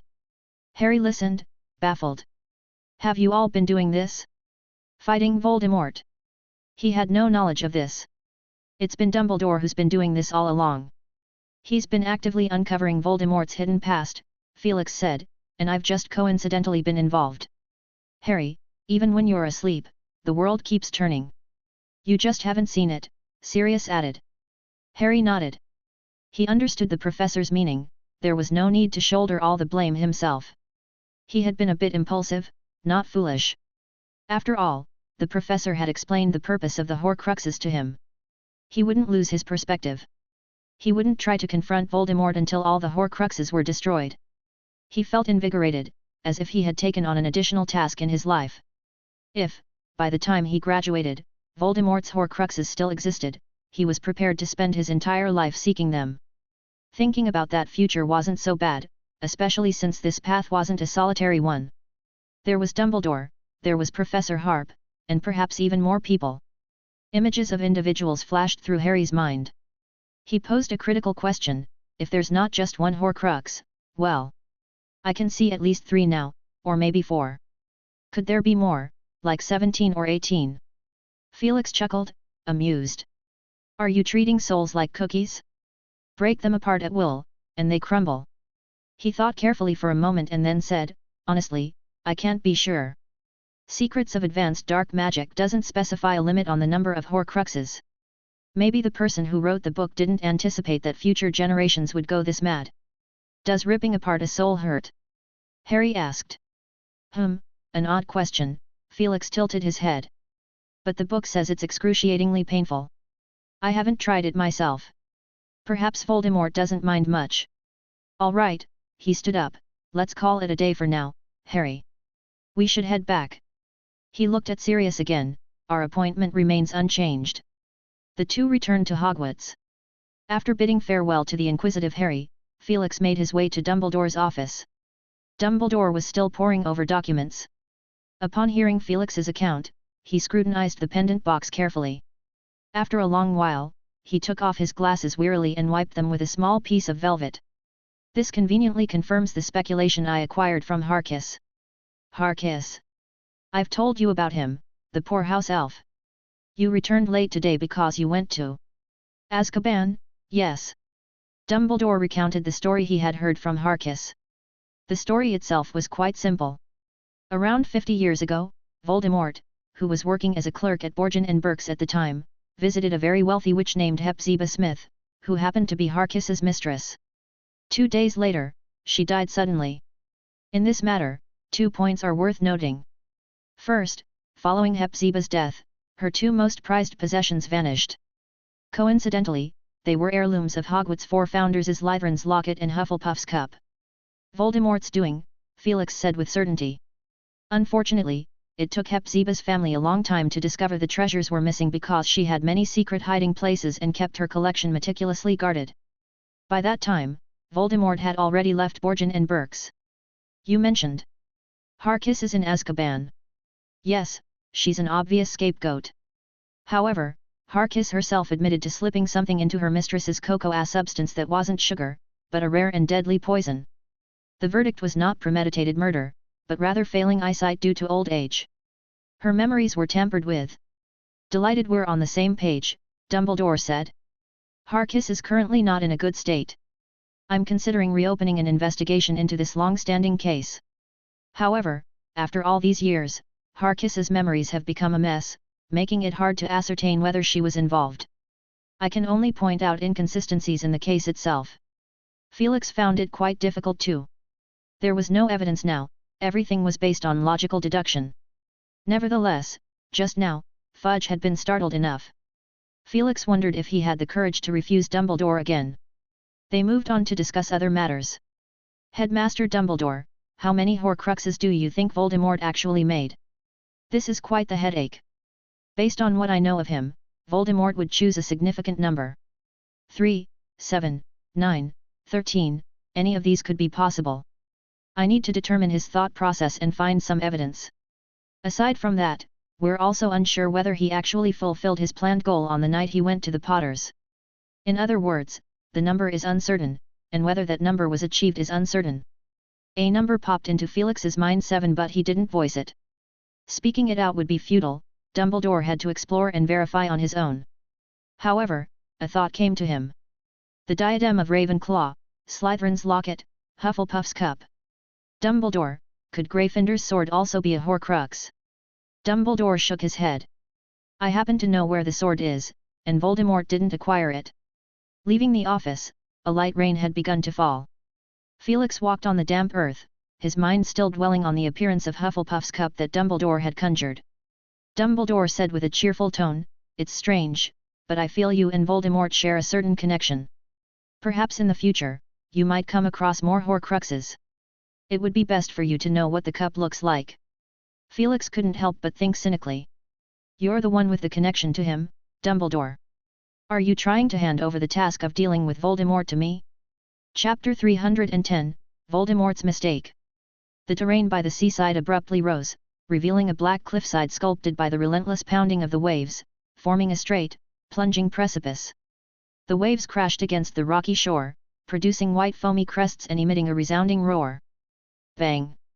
On the exposed rocks, 3 figures suddenly appeared, 2 adults and a child. One of them, Felix, stumbled and nearly fell.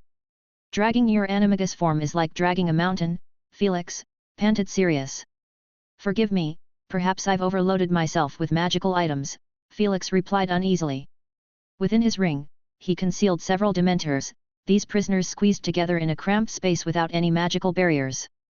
Consequently, it was as if Sirius was carrying a group of people with his animagus transformation. Now they had a moment to observe their surroundings, the abrupt black cliffs, the ocean with its roiling waves, and the snaking mountains on the other side. Felix gazed into the distance and faintly saw a village halfway up the mountainside. Apart from that, the landscape was bare and desolate. Other than the vast sea and rocks, not a single tree, grassy area, or beach was in sight. Sirius pointed towards a reef in the water. The entrance is right beneath the cliff. We can apparate to that stone in the middle of the sea and then proceed. Let's go. This time, with Felix leading, they swiftly approached to the narrow crevice at the base of the cliff. They took a few steps forward before the surging sea water could reach their feet. Soon, the crack transformed into a pitch-black tunnel. The rock walls on either side, covered in sticky mud, were only a couple of feet apart. Occasionally, they stepped on crushed shells or other similar trinkets. The air carried a salty, decaying odor.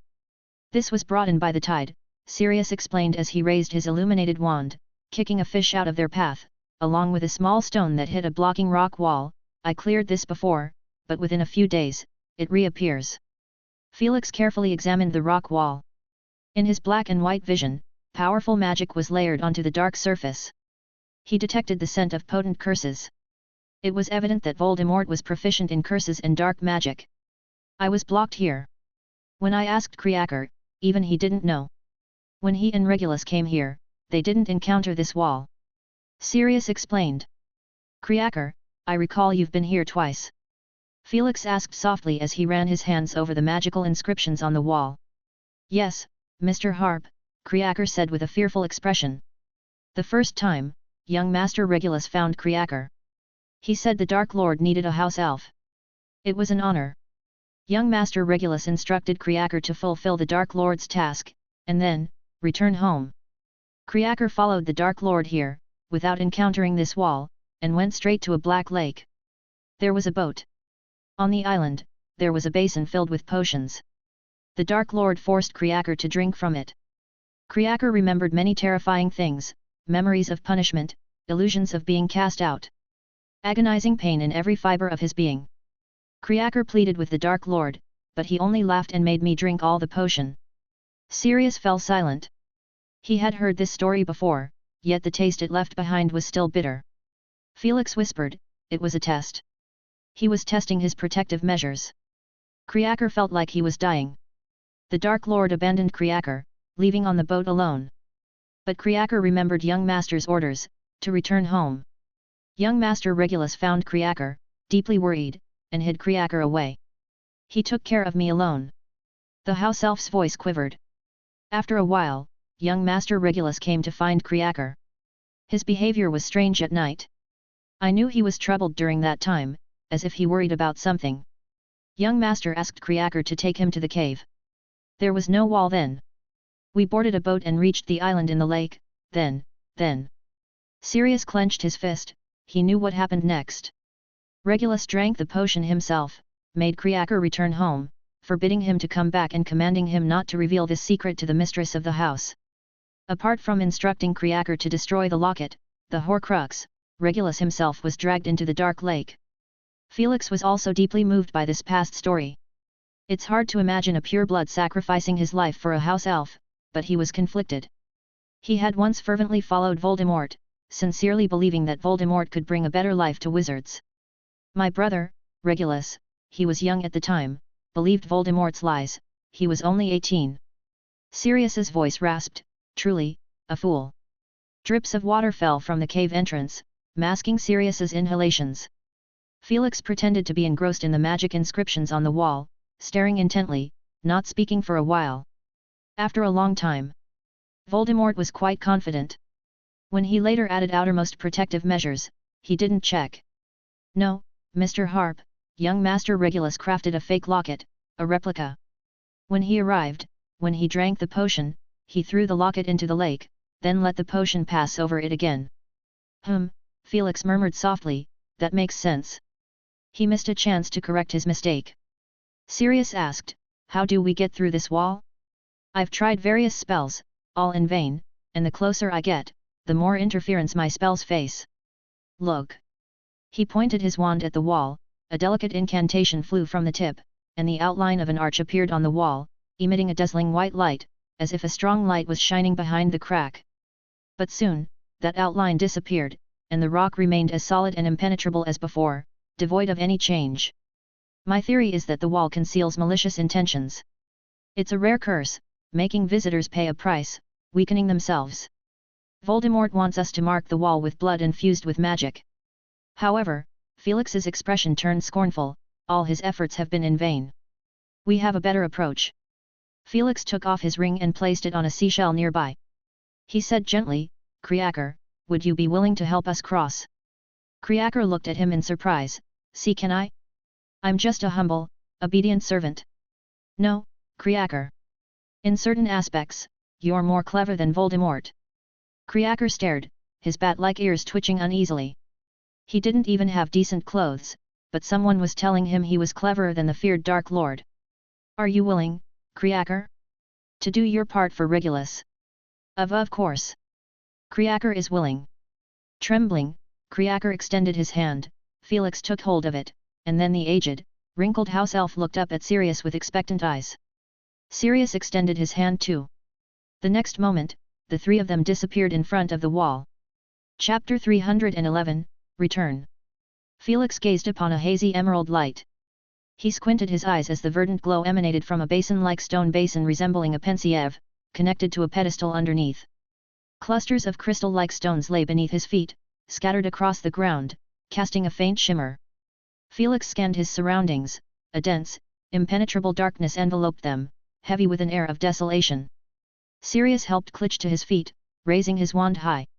The light at the tip of his wand illuminated only a small area, leaving even half of his face concealed in the darkness, rendering his visage indistinct. We have delved deep into Voldemort's heart, Sirius said quickly, a hint of excitement and vengeful pleasure in his tone. But the impact here is greater, magic holds less sway. Some magic doesn't work, Felix cocked his head, indicating Klitsch beside him, the fingertip of the house elf glowed even brighter. This has given me some inspiration. Felix extinguished the light on his wand, melding into the darkness completely. Though they were mere feet apart, Sirius couldn't discern any outline of him. An eerie silence shrouded the place, a growing sense of danger closing in. He heard Felix emit strange sounds, like a peculiar language with unique rhythms and cadences. Then, he saw light. An abundance of soft, milky radiance burst forth before him. It left a minuscule dot in his eyes, but in an instant, the light poured forth, spreading across the earth, the air, filling every inch of his field of vision. The light wasn't blinding, Sirius could even peer past Felix and glimpse what lay behind him. His eyes widened, an endless expanse of mirror-smooth lake stretched out, something he had subconsciously overlooked earlier.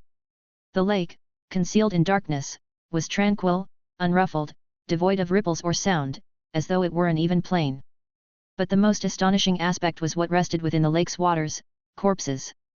One after another, bodies floated beneath the mirror-like surface. He surveyed his surroundings, the nearest corpse mere 3 or 4 feet away, almost within arm's reach. Sirius could clearly discern the corpses' pallid, marble-like faces, adorned with brown tops and blue or black trousers. An icy shiver ran down Sirius's spine. Regulus might have been dragged underwater like this. Splash! The pitch-black lake waters churned, a hand emerged. Careful! These aren't corpses, they're Voldemort's created inferi army. Sirius stepped back, his voice loud with warning, and many of them were Muggles. Damn it, it's that village. He destroyed an entire village to amass this force. Sirius had no time for cursing, he raised his wand, ready to strike back. Hindered by his own constraints, and with the added burden of avoiding harm to Regulus's remains, it wasn't an easy task. Yet Felix said calmly, "It seems they're not intent on attacking us."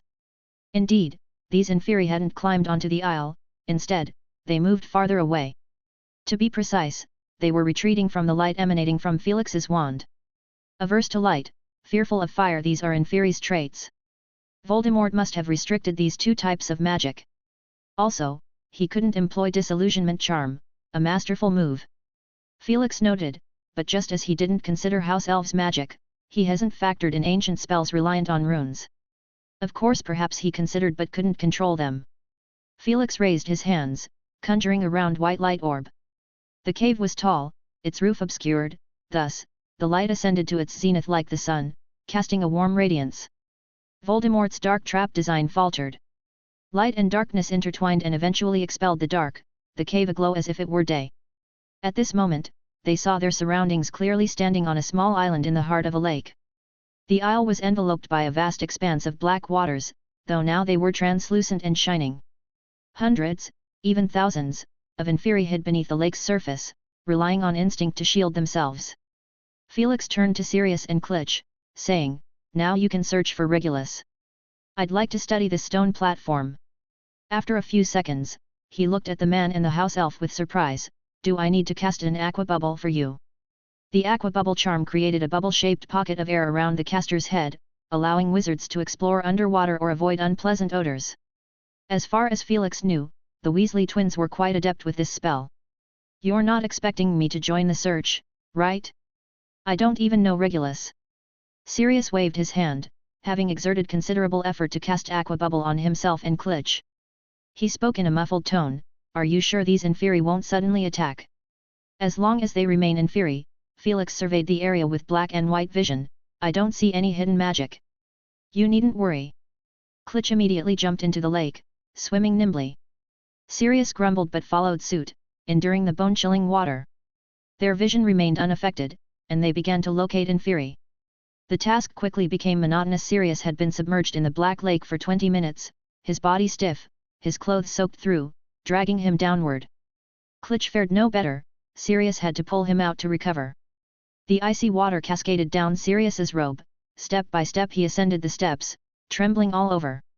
Chattering, Klitsch's teeth trembled, his speech slurred, yet he insisted, Klitsch has seen 47, no, 48. Sirius scowled, are you trying to get sick so I'll have to take care of you? Come eat something. He was amazed, scattered around the campfire lay various foods, even 2 bottles of butterbeer. This wasn't a camping trip. He didn't know how he managed to eat, but he replenished his energy. You could use a warming charm, it'll help. Felix suggested, his head still bowed. Felix caught sight of a hazy green light. He squinted as the emerald luminescence emanated from a basin-like stone dish, nestled atop a pedestal. The ground was scattered with crystalline-like stones, chaotically embedded into the earth, reflecting a faint glow. Felix scanned the surroundings, darkness thick as tar enveloped them, laden with an aura of death. Sirius helped Kriak up, brandishing his wand aloft. The light at its tip illuminated only a small patch, his face half obscured in shadow, rendering his features indistinct. We're delving deep into Voldemort's heart, Sirius exclaimed, his tone a mix of exhilaration and a vengeful edge, but the effects here are more pronounced, magic doesn't work as well. Some magics aren't effective, Felix tilted his head, indicating Kriak by his side, the tip of the house elf's fingers glowing brighter, this has given me a notion. Felix extinguished his wand's glow, immersing himself in the shadows. A mere few feet separated them, but Sirius couldn't make out his form.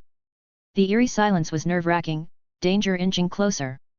Felix emitted an odd sound, akin to a language with peculiar rhythm and cadence. Soon, light emerged.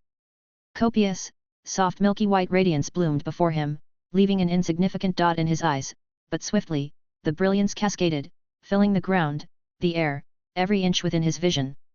This light wasn't blinding, Sirius could even see beyond Felix, perceiving what lay behind him. His eyes widened endless, mirror-like lake stretched before them.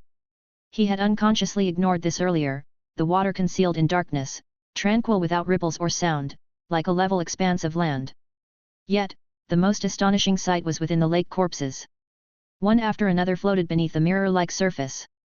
Sirius surveyed his surroundings, the nearest cadaver a mere 3 or 4 feet away, as if he could touch its feet by stretching out his hand. He could discern the faces of the corpses, pallid as marble, dressed in brown coats, blue or black trousers. A chill coursed through Sirius, Regulus might have met the same fate. Splash! Dark waters surged, a hand emerged. Be cautious! These aren't corpses, they're Voldemort's Inferi army. Sirius shouted, his voice echoing in the cavern, and many of them were Muggles, damn it, it's that village. He destroyed a village for these troops. Before Sirius could utter more curses, he raised his wand, ready to retaliate. Constrained himself, and mindful not to harm Regulus' body, it was no easy feat. However, Felix calmly stated, it seems they have no intention of attacking us. Indeed, the Inferi hadn't ascended the island in the lake's center, they instead distanced themselves from the light, or more accurately, Felix's light source. Fearful of light, averse to fire traits of the Inferi, and Voldemort surely has curbed these types of magic. Add to that the inability to apparate, and it's quite the strategic move. Felix continued, but just as he didn't consider house elf magic, Voldemort might not have accounted for ancient spells rooted in runic magic. Of course, perhaps he did consider it but couldn't restrict them. Felix raised his hands, conjuring a round white light. The cave was high, its ceiling hidden from view, the white sphere ascended, akin to a sun, casting warm radiance around. Voldemort's devised trap of darkness malfunctioned. Light and shadow tangled, light eventually vanquishing the dark. The cave illuminated as if it were day. By now, they could clearly see everything. The small island they stood upon was engulfed by the dark lake's expanse. The black waters appeared transparent under the light's influence. Hundreds of Inferi lurked in the lake depths, relying on instinct to conceal themselves. Addressing Sirius and Kriak, Felix said, "You can search now. I'll examine this stone basin." After a few seconds, he looked at the man and the elf with curiosity. "Do you need me to cast the bubblehead charm on you?" The bubblehead charm created a bubble-shaped air pocket around the caster's head, allowing wizards to breathe underwater or avoid foul odors. Felix knew that the Weasley twins were quite adept at this spell. "Surely, you won't have me search as well. I don't even know Regulus." Sirius waved dismissively, his effort evident as he cast the charm himself, resulting in a muffled voice, "Are you sure these Inferi won't suddenly attack?" "As long as they remain Inferi," Felix surveyed with his grayscale vision, "I haven't spotted any concealed magic. Rest assured." Kriak promptly leapt into the water, moving nimbly. Sirius mumbled, following suit. Braving the icy water's chill, sight undisturbed, Sirius found an Inferius hiding behind a reef. He pried the corpse's hand from its face, trying to discern its appearance until he started seeking the next target, untouched by attack. "Bizarre magic," Sirius muttered underwater. While the Inferi feared light, common luminescence didn't possess this effect. Subsequent events grew monotonous. Sirius spent 20 minutes in the dark lake, his body stiffening, his clothes soaked, each move dragging him down. Kriak fared no better. Sirius pulled him up to recover. The frigid water cascaded off Sirius' robes. Trembling, he climbed the steps. Kriak's teeth chattered, words stumbling. "Kriak has seen 47. No, 48. Sirius' face darkened. "Are you aiming to get sick and have me care for you? Come, eat something." He even conjured a fire. Ridiculous. A scatter of food lay around the fire. 2 bottles of butterbeer stood amidst the makeshift camp. It wasn't a wilderness setting. Sirius couldn't fathom how he managed to eat, but he did refuel. "You can use a warming charm, it'll make things more comfortable," Felix suggested nonchalantly. Chapter 312, The Evil of Horcruxes. Black Manor. Sirius, Felix, and Dumbledore each occupied their respective seats, the atmosphere within the room heavy and somber. "He deserves a proper funeral," Sirius insisted. "I completely agree. Regulus was a hero. He even saved an innocent life and had a heart as pure as gold, truly deserving of this honor," Dumbledore said gently. "However, we must not reveal the existence of the Horcruxes, that would cause a lot of trouble." His gaze, framed by half-moon spectacles, rested upon a young man lying quietly on a long couch beside Sirius. With hands folded across his chest, his black curly hair fell about, as if he were asleep. Regulus looked strikingly similar to his brother, especially from the profile. He appeared young and unburdened, as if he hadn't suffered the 12 years of imprisonment that Sirius had. Regulus remained forever 18, yet he had accomplished feats that most people couldn't achieve in a lifetime. "Why, I don't understand." Sirius felt that the honor that rightfully belonged to his brother had been stolen. Regulus deserved more, like a grand funeral. A white marble coffin, wreaths, and a green grassy field, all under the watchful eyes of people, recounting the life and glory of Regulus Arcturus Black. They would praise his outstanding contributions. And taking on Voldemort, sacrificing himself to destroy a Horcrux, was a crucial part of his achievements. Sirius wished everyone could know this. "Sirius," Dumbledore's voice was grave, "I have been doing my utmost to prevent the spread of this dark magic, even its mere name. Imagine, if people knew of this magic that required only killing, a simple task for some, forgive my wording, then they could attain immortality. What a tempting trade that would be." "I don't think that's you, Sirius. No one denies your courage and conviction. If Voldemort were to return someday, would you take up your wand again?" "Of course. I'd fight to the end," Sirius responded without hesitation. "That's the spirit," Dumbledore nodded. "But could you face death calmly?" "I wouldn't split my soul, Dumbledore." "Of course you wouldn't," Dumbledore soothed. "But what if, under extreme circumstances, someone you care about is dying, or certain to die, and you desperately want to save them? At that moment, when you hear of a magic that can bring someone back to life, would you care if it's dark or not? Sirius hesitated. In that instant, faces of several people flashed before him. He had already lost too much, he didn't want the same thing to happen again. People would flock to it, using every means to unearth the secrets of Horcruxes. Selfish dark wizards for themselves, the righteous for family and friends, brave warriors for comrades, vile power seekers for eternal dominion. Imagine, Sirius, how dreadful that scenario would be. Sirius gasped for air, his rationality succumbing to the horrifying image. Despite being convinced, he couldn't shake off his unease. After a moment, his voice hoarse, he said, "So, that means..." Felix, who had been quietly listening, spoke up. Regulus could be honored within the Order of the Phoenix, with an undercover identity, restoring his reputation. "No, Felix. I don't want that," Sirius declined. Regulus was a lone warrior. I want people to see the incredible courage he displayed in defying Voldemort's decisions. Look at Dumbledore, at least don't ignore his fight against Voldemort, even if you don't mention the Horcruxes. Dumbledore nodded. "I am willing to announce this at the funeral." "Thank you," Sirius said. Without a credible witness, the funeral could easily become a rumor. Dumbledore's endorsement was crucial to affirm Regulus's contributions. As for Sirius himself, many still didn't know he had been exonerated. If he suddenly appeared in Diagon Alley, it would undoubtedly evoke screams of fear. "Well, then, Sirius began slowly, "I'll take care of the arrangements. I'll handle it myself, including the guest list for the funeral." He made a disgusted face suddenly, muttering, "My relatives, hardly any of them are decent." "I can invite some friends, Sirius," Felix offered. Thank you," Sirius said. "Even though I haven't been the best of brothers, being locked up for over a decade, the Black family name is worth a visit to them. The influence of pure-blood families shows itself at times like this," he said without emotion, leaving it unclear whether it was pride or irony. He continued in a hushed voice, "Just this once." Dumbledore bid his farewell, and the flames ignited in the fireplace. "Wait, Headmaster Dumbledore, let's leave together," Felix said, rising from his seat. "By the way..." Felix retrieved a pendant box from his pocket, holding it by its golden chain, causing the box to tremble. "This is the fake Horcrux I took from the basin. I examined it, there are no additional spells on it. Inside, there's only a note left by Regulus." Sirius reached out and accepted it. This replica pendant was crafted by Regulus based on Kreaker's description, but Kreaker had only glimpsed it briefly. Hence, the imitation was far from perfect. Not only was its size off, even the symbol of Salazar Slytherin, the S mark, was missing. He mechanically opened the lid of the pendant box. Inside was a small folded piece of parchment.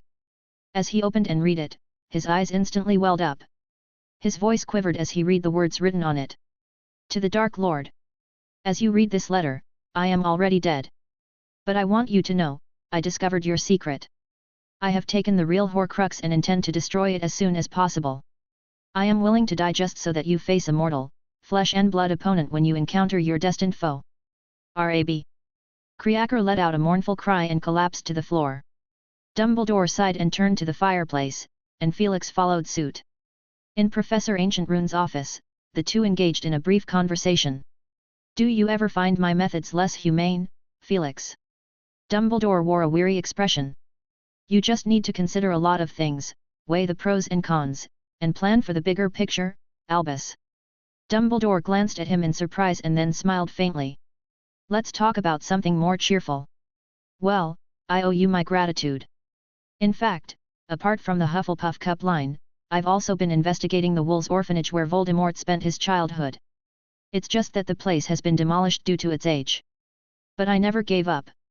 Without you, I might have stumbled upon that cave." Felix smiled.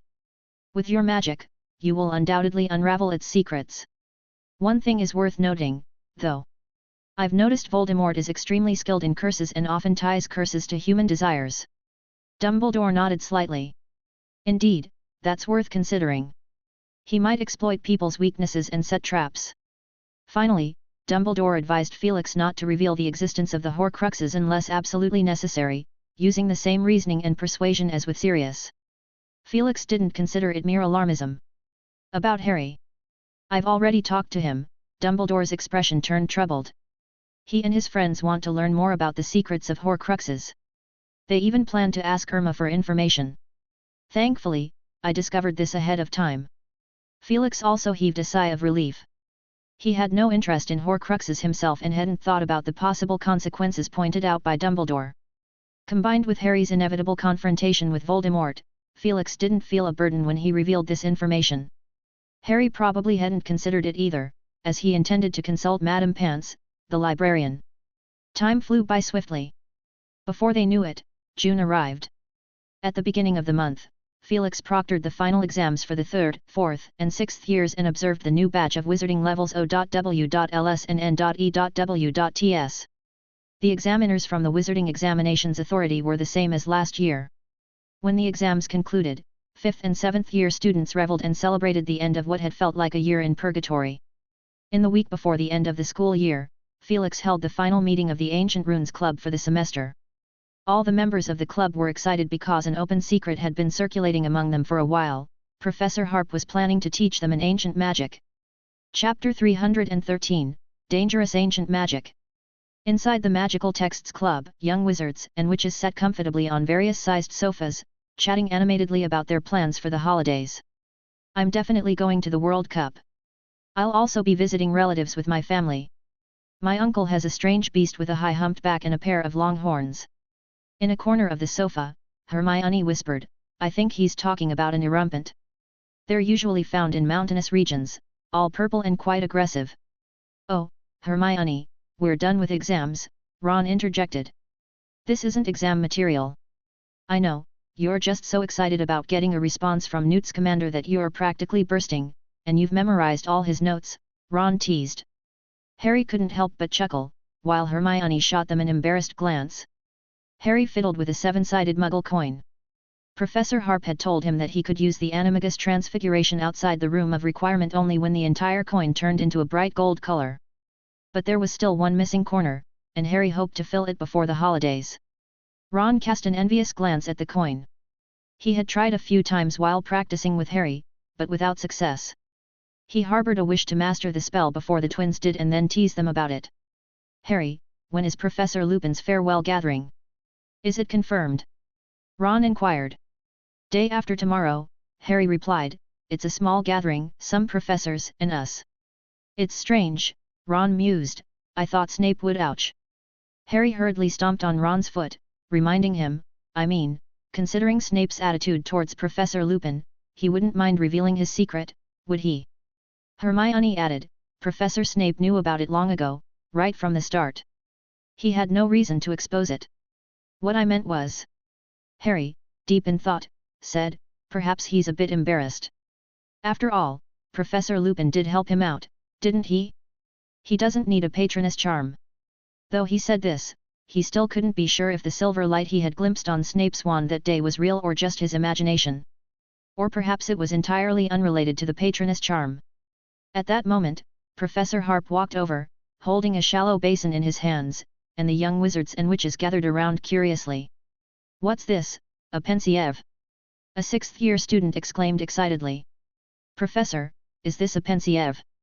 Just a replica, Felix chuckled, placing the basin on a small table so everyone could see. We'll be using it shortly. The grey basin contained some silvery substance that looked like liquid clouds or molten silver, swirling slowly. Harry remembered, during his first Ancient Runes class, the professor had introduced this ancient magical creation that could store and view memories.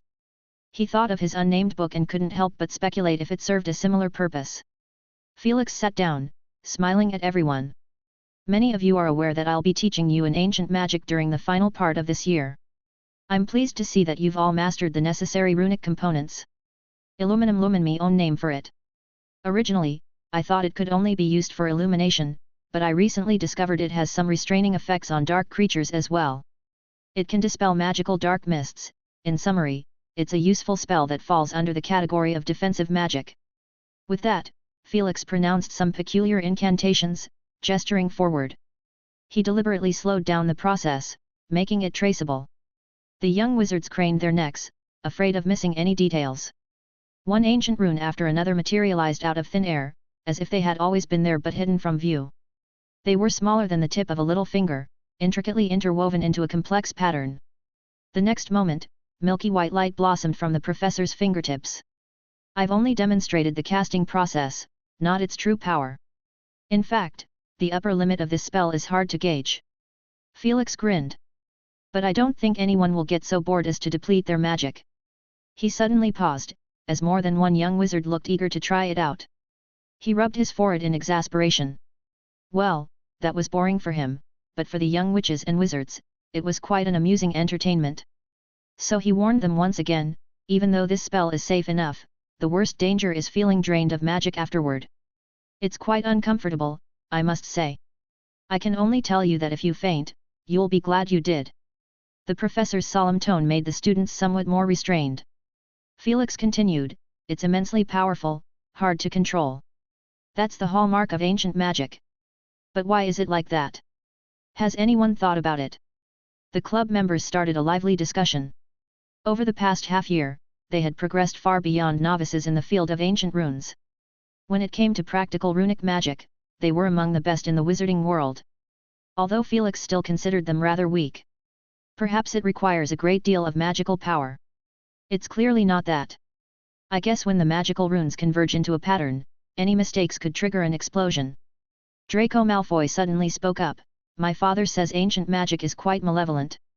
Once it takes form, it gains its own consciousness, drawing on the caster's magic, even their life. The discussion grew quieter, and everyone looked at him with wary eyes. Felix clapped his hands, Malfoy, to some extent, I can't say you're entirely wrong. This brings us to the question of how we can master an ancient magic. First step, you need to master all the corresponding ancient runes of the spell, preferably to a level of expertise, understanding the magical symbols of the runes themselves. In the air before him, runes appeared one after another, taking on various forms and then disappearing without a sound. Taking aluminum lumen as an example, it has a core meaning of light. There are 6 secondary core runes representing different attributes of light. Around these are 17 less important runes. Felix displayed all these runes one by one. Everyone present mastered them, at least the 7 core runes, to an expert level. Second step, you need to arrange the runes in a specific sequence. In ancient times, this was a wizard's most closely guarded secret, only revealed to immediate family members. The logic is simple. Wizards back then didn't have a vast array of spells, and many were similar. Once these secrets got out, enemies could easily target them. To complete this step, while not simple, it isn't terribly difficult. The best way is to practice extensively. Except for certain obscure ancient spells, this step isn't very dangerous, especially for the aluminum lumen spell we're discussing today. Hermione nodded along. Her practice process had gone quite smoothly. Even if a runic sequence collapsed, it simply transformed into pure magic. After each practice, she would jot down her insights and review them regularly. Lastly, we reach the crucial point, where the distinctive trait of ancient magic truly shines, shaping. Felix surveyed the room, satisfied to see all the students listening intently. He continued, the form of ancient magic isn't fixed. The same spell might manifest as a phoenix of fire for one person, a firebird for another, a fiery lizard, or even a fire crab. He gave an exaggerated example, eliciting chuckles from the young wizards. The first half of Malfoy's statement is quite accurate. Once ancient magic takes form, it's as if it gains its own consciousness. It instinctively draws on the caster's magic to strengthen itself, much like a voracious creature. At this point, you must possess the ability to control your magic, to counteract this pull. Furthermore, since ancient magic lacks a fixed form, you need to make it heed your command, following your will. How much magic do you want to pour into it? How long should it last? What form should it take? What attributes do you enhance? How do you make it end? Felix posed a series of questions and waited a few moments in silence. He then spread his hands, saying, regrettably, there are no fixed answers to any of these. It all relies on your judgment. So, once you're learning a powerful offensive ancient magic, you can imagine the consequences if it spirals out of control. Harry followed the professor's train of thought, envisioning what it would be like for an ancient fire-based magic. If it didn't take form, that was fine, but if it accidentally succeeded and then couldn't be controlled, draining his magic, he could only watch as the magic consumed him. But fortunately Felix raised his voice, snapping the young wizards out of their dreadful reverie. The aluminum lumen you're learning isn't that dangerous. At the very least, you won't have to worry about being incinerated by flames, corroded by toxic mist, or struck down into a dry husk by lightning. The young wizards stared wide-eyed, not finding much consolation from the professor's words. Does anyone know the lesson this holds for us? One of the twins muttered, don't let it take form. Absolutely right, Felix said, giving him an approving look. Fred grinned widely, he had just blurted out a thought. Don't let your ancient magic take form easily. Repeat the second step over and over until you feel extremely confident. Only then can you proceed to the next phase of experimentation. Each one of you will undergo an assessment before leaving the school. I'll also be writing to your parents to explain the situation. Private practice is strictly prohibited. Even draining your magic is foolish behavior, understood? The young wizards fell silent like startled crickets. The professor had never been this stern. They nodded fervently. Very well, you have about a week to grasp the basics of aluminum lumen. Felix gestured to the basin, utilize it. Felix stood up, surveying the room. Who wants to go in first? Although it's a replica, I've retained some of the characteristics of the pensieve. Entering it is a bit like diving, and personally, I find that quite amusing. Chapter 314, The Prophecy. Fred and George must have no idea that one day their noses will be on public display. Ron chuckled, staring fixedly at the small patch of light above him. Harry, Hermione, and the people around them did the same. They stood on an empty floor, or rather, within the space of a stone basin. The lighting here wasn't very bright, resembling the scene of twilight as dusk approached. Above wasn't a ceiling but a circular bright light, very much resembling the shape of the edge of the stone basin. At the moment, a part of that bright light was blocked off a straight-nose bridge, as if a giant outside was peering in at them. Ron said with a satisfied expression, guess whose nose this is? I think it's George's, though not very clear, his nose looks a bit crooked. Harry grinned, finding this quite an amusing perspective. They could also hear a buzzing voice coming from a distance, echoing. I see lots of little figures, little Ronnie would be the easiest to recognize, our family's redheado. The people within the stone basin watched as one of the Weasley brothers tumbled from the air, performing a dozen somersaults before landing solidly on the floor. George Weasley lifted his head, seeing his younger brother extending his hand with a mischievous grin, teasingly saying, your hair stands out quite well too. George immediately got up, patted non-existent dirt off himself, and pretended, blame Fred, he held down my head, oh, here he comes. Everyone looked up as another person dropped from above, a duplicate of George, and Fred landed with a loud thud. That's settled. George asked excitedly, Harry, who do you think had a more graceful landing between the two of us? Harry tried to sound objective, holding back his laughter as he seriously assessed, I'd say you, although Fred's landing sound was louder. The students descended one by one like dumplings into a pot, and lastly, it was Professor Harp's turn. He floated down gently, landing on the ground with a smile, appetizers before the grand feast, I hope you all have fun. Next, I'll demonstrate the true power of this magic. As Felix spoke, he waved his hand, just as described in fairy tales. The sky dimmed, darkness shrouded the land, and you couldn't see your hand in front of your face. Harry felt a little anxious, his heartbeat involuntarily speeding up. He tentatively called out, Ron? Hermione? Professor? There was no echo, not even his own voice. In his panic, he bumped into someone who seemed about to fall. He instinctively pulled them up. Calm down. Professor Harp's voice said, this is the magic mist, it can block ordinary light and sound. Normally, experienced individuals would choose to stay away from this area, as they don't know what they might encounter. However, if you're already trapped within it, you can use specific magic to dispel the mist, such as the Lumos spell I've taught you. Chanting the magical syllables, light gathered in his hand, piercing through the darkness, bringing light.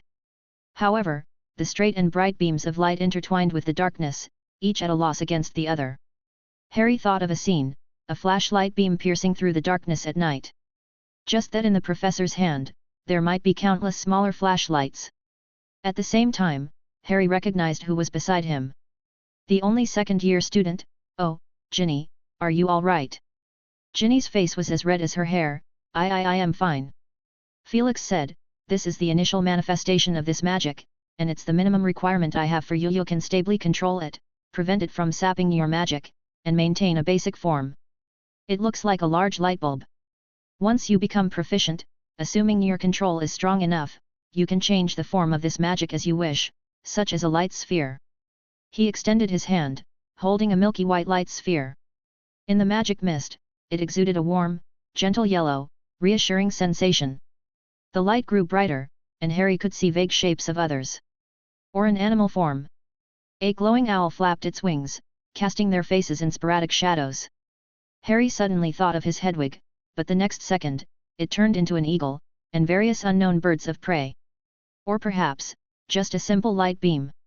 Felix said, and his monkey-shaped statue shot into the sky, leaving a long, bright vertical trail. Eventually, it transformed into a beam of light. These variations can be used for private practice, helping you become familiar with this magic. Afterward, you can infuse it with magic at will, increasing its power and range. The beam as thick as a wrist seemed to break free from its constraints, rapidly expanding 1 foot, 2 feet, 10 feet, 20 feet, the column of light extended continuously, swallowing them. The magical mist in the entire space was shattered, and the sky became brilliantly lit. Felix retracted the magic. Now then, next I will provide one-on-one guidance. Everyone stared at the professor, not quite understanding the meaning of his words. One-on-one, did that mean each of them would receive guidance individually? Harry and the others had a vague guess, perhaps the professor had prepared in advance, much like the Professor Harp constructed from memories in the unnamed book. They were right about half of it. Hermione suddenly covered her mouth, her eyes widening in surprise, and the others also showed startled expressions. The second head emerged from Professor Harp's neck, and soon his chest split into two, as if two professors were overlapping. Amid the group's bewildered looks, the second complete Professor Harp stepped out from Felix. This Professor Harp pointed to someone. Malfoy, come with me. Draco walked mechanically in front of the two professors, glancing back and forth, completely unable to distinguish which was real and which was an illusion.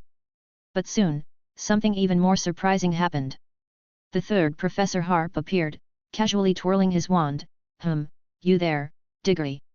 Cedric followed him awkwardly, and as he walked a distance away and couldn't resist turning back, the fourth and fifth Professor Harps had begun selecting students.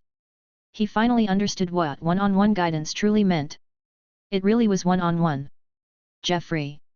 Percy Weasley. Miss Gringlass. One after another, members of the Magical Text Club were led away by the Professor Harps. Each wore a perplexed expression on their faces. Harry could relate to them quite well. Even after the encounter with the unnamed book, he was still shaken by all of this. He realized that Professor Harp was always generous in showing them the wonders of magic, integrating it into every aspect of life and teaching. Magic had become a part of the professor himself. You seem to have something to tell me, Harry. Harry opened his mouth, thinking of Professor Trelawney's unusual state during the exam. In his mind, it was either that Trelawney had some unknown ailment, or she had truly made a prophecy. He used to think the divination professor was a fraud, but since the night the Dementor horde attacked the bridge, he changed his perspective. You're worried about something that will happen in April. He got hit right on the mark. This sentence wasn't directed at someone specific, but at the four people present: Ron, Hermione, Professor Harp, and Harry himself. Ron had always held out hope for his pet rat to return someday, not as the wizard traitor or the form of the small, unremarkable rat Scabbers, but as the rat he had lived with for over 2 years. Unfortunately, his fears had undeniably come true. Hermione had been worried about an attack on them, which was one of the reasons she actively organized the dueling club. The attack had actually occurred, and if not for Sirius' sudden appearance, they might have been captured by the traitor, Scabbers, himself, and only he himself could imagine what might have happened to Hermione and Ron. And Professor Harp? One of his respected elders had passed away that day, as Hermione had told him. As for himself, he had even more worries about what Ron worried about, worries about what Hermione worried about. Upon reuniting with Sirius, he began to worry if he was worthy of such a wonderful family. And, of course, something unexpected happened in the middle of it all. When Harry explained these speculations to Ron and Hermione, they were equally astonished. Harry, this is just a coincidence. Hermione said, still in shock, but with a hint of pride in her voice. Maybe it is. Trelawney the old dragonfly really does have some skill, Hermione, Didn't you say before that her ancestors possessed genuine divination talents? Ron skeptically said. In private, he had given unliked professor's nickname Snape was the greasy old bat, and Trelawney, with her penchant for theatrics and bug-like glasses, was referred to as the old dragonfly. The two friends' reactions were completely opposite, leaving Harry torn between their attitudes. It wasn't until the exam day when Harry was the last to leave the classroom, returning the crystal ball that had fallen to the floor to Professor Trelawney, that things got even stranger. She rolled her eyes, stiffly supporting herself on a chair armrest, and spoke some inexplicable words. Her voice sounded as if it had gone through a rough file, hoarse and eerie. An unprecedented upheaval, a legendary drama unfolds from this. Clowns return to the beat, warriors stand ready, the lion ages, the phoenix is reborn. Time. Harry was dumbfounded at the time. He was considering whether to call for help when Professor Trelawney's head drooped to her chest. She hummed, and quite suddenly, her head snapped back up, standing as if nothing had happened. Apologies, dear child, she said as if in a dream. It was too hot in the day, you know, I fell asleep for a bit. Harry remained rooted to the spot, utterly speechless. Professor Trelawney looked at Harry with astonishment, as if he had done something strange. What are you thinking, child? What are you thinking, Harry? Felix asked. And nothing, Harry hesitated for a moment, snapping back to reality. I was just wondering, is the Pensiev's principle also related to the unnamed book? Quite similar, Felix said. Rather than the unnamed book, it's more a combination of the Room of Requirement and the Pensiev. He winked. I received gifts from 2 elders. Chapter 315, Flames and Smoke Divination. From morning till afternoon, the members of the club emerged one by one. This is amazing! Exclaimed a student in excitement. It's as if the professor belongs to only me. We all feel that way, chimed in his companion with a cheeky grin. But he didn't quite catch that and exaggeratedly said, Professor Harp even discussed with me which spell-casting posture looks more dashing. Did you hear? I'm 100 feet away from you, mate. A girl spoke up. Professor Harp was very patient.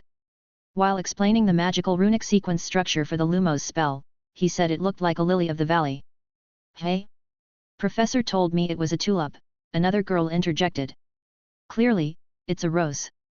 Several people exchanged puzzled glances, debating with each other.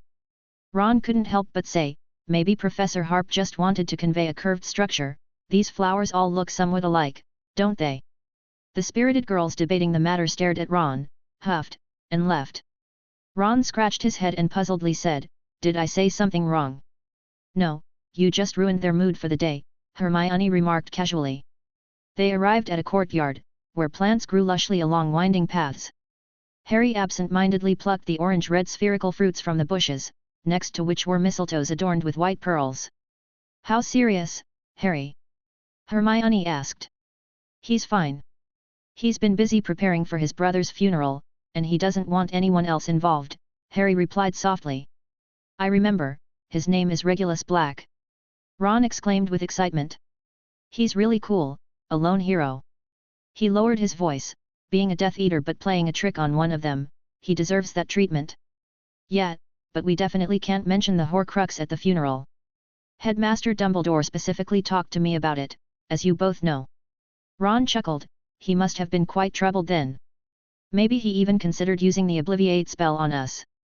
Ron. Hermione interjected sternly. I was just speaking off the cuff. Of course, none of that would actually happen. Hermione glanced around worriedly, feeling this wasn't a safe topic. Harry, we better not mention that term out here. Horcrux. Harry mumbled quietly and thought for a moment, you're right, but most people don't even know what that is. Luna. Harry stared in astonishment at the young girl in the garden. She held a lunchbox in one hand and was halfway through weaving a mistletoe wreath with the other. Luna's gaze was elusive, and she tossed the wreath aside, acting as if she had just noticed them. Hello, Harry, Hermione, Ron.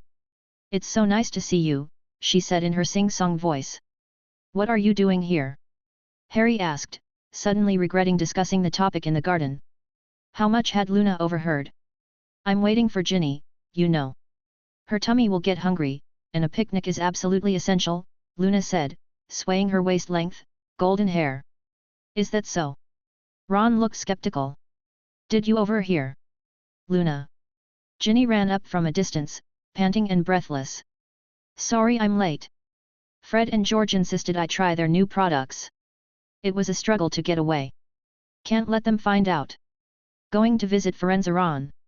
Ginny widened her eyes, remaining in a daze for a few seconds before realizing her slip. She exclaimed, What are you doing here? Trying to eavesdrop, aren't you? Oh, Hermione, Harry, you're here too. Her expression turned puzzled. What's going on? Harry and his friends exchanged glances, a genuine accident it seemed. Luna hummed lightly, picking up the discarded wreath and idly weaving it again. A few minutes later, they headed toward Hagrid's hut. We care about you too, Ginny, Ron said.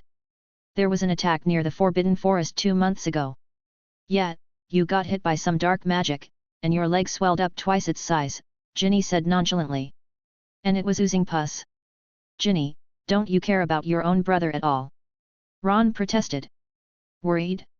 Naturally, I'd be worried the first time I heard it, Ginny said, maintaining her poker face. The second time, I'd worry. Third time, fourth time, fifth time. Ron's face turned red, his ears almost glowing. Harry changed the subject, fully aware of how Ron boasted about it afterward and how often he'd heard the story. But that curse was meant for him, and Harry believed Ron deserved every bit of his own boasting. So, he said, so you're going to visit a centaur, right? Well, we're actually heading to Hagrid's to see Buckbeak. Maybe they could become friends. Harry halted, realizing he wanted to smack himself. Centaurs had strong pride. He stammered, I mean, they're our friends, of course. Luna chirped, You're right, Harry. I think you'll be friends. Firenze is very friendly. Firenze. Firenze. Harry and Hermione both exclaimed in surprise simultaneously. Harry said, I know him, Firenze. We met in our first year. I encountered a dark wizard hunting unicorns, only to discover it was Quirrell, who worked for Voldemort. Firenze helped me escape and guided me out. He carefully chose his words, avoiding the word ride, as his experience taught him that centaurs were sensitive about that. Luna gazed dreamily at Harry as he continued, It's true. He looks quite young, with platinum hair and a strong build. Luna's eyes lit up with a smile. The group arrived at Hagrid's hut to find the burly man removing weeds from the pumpkin patch.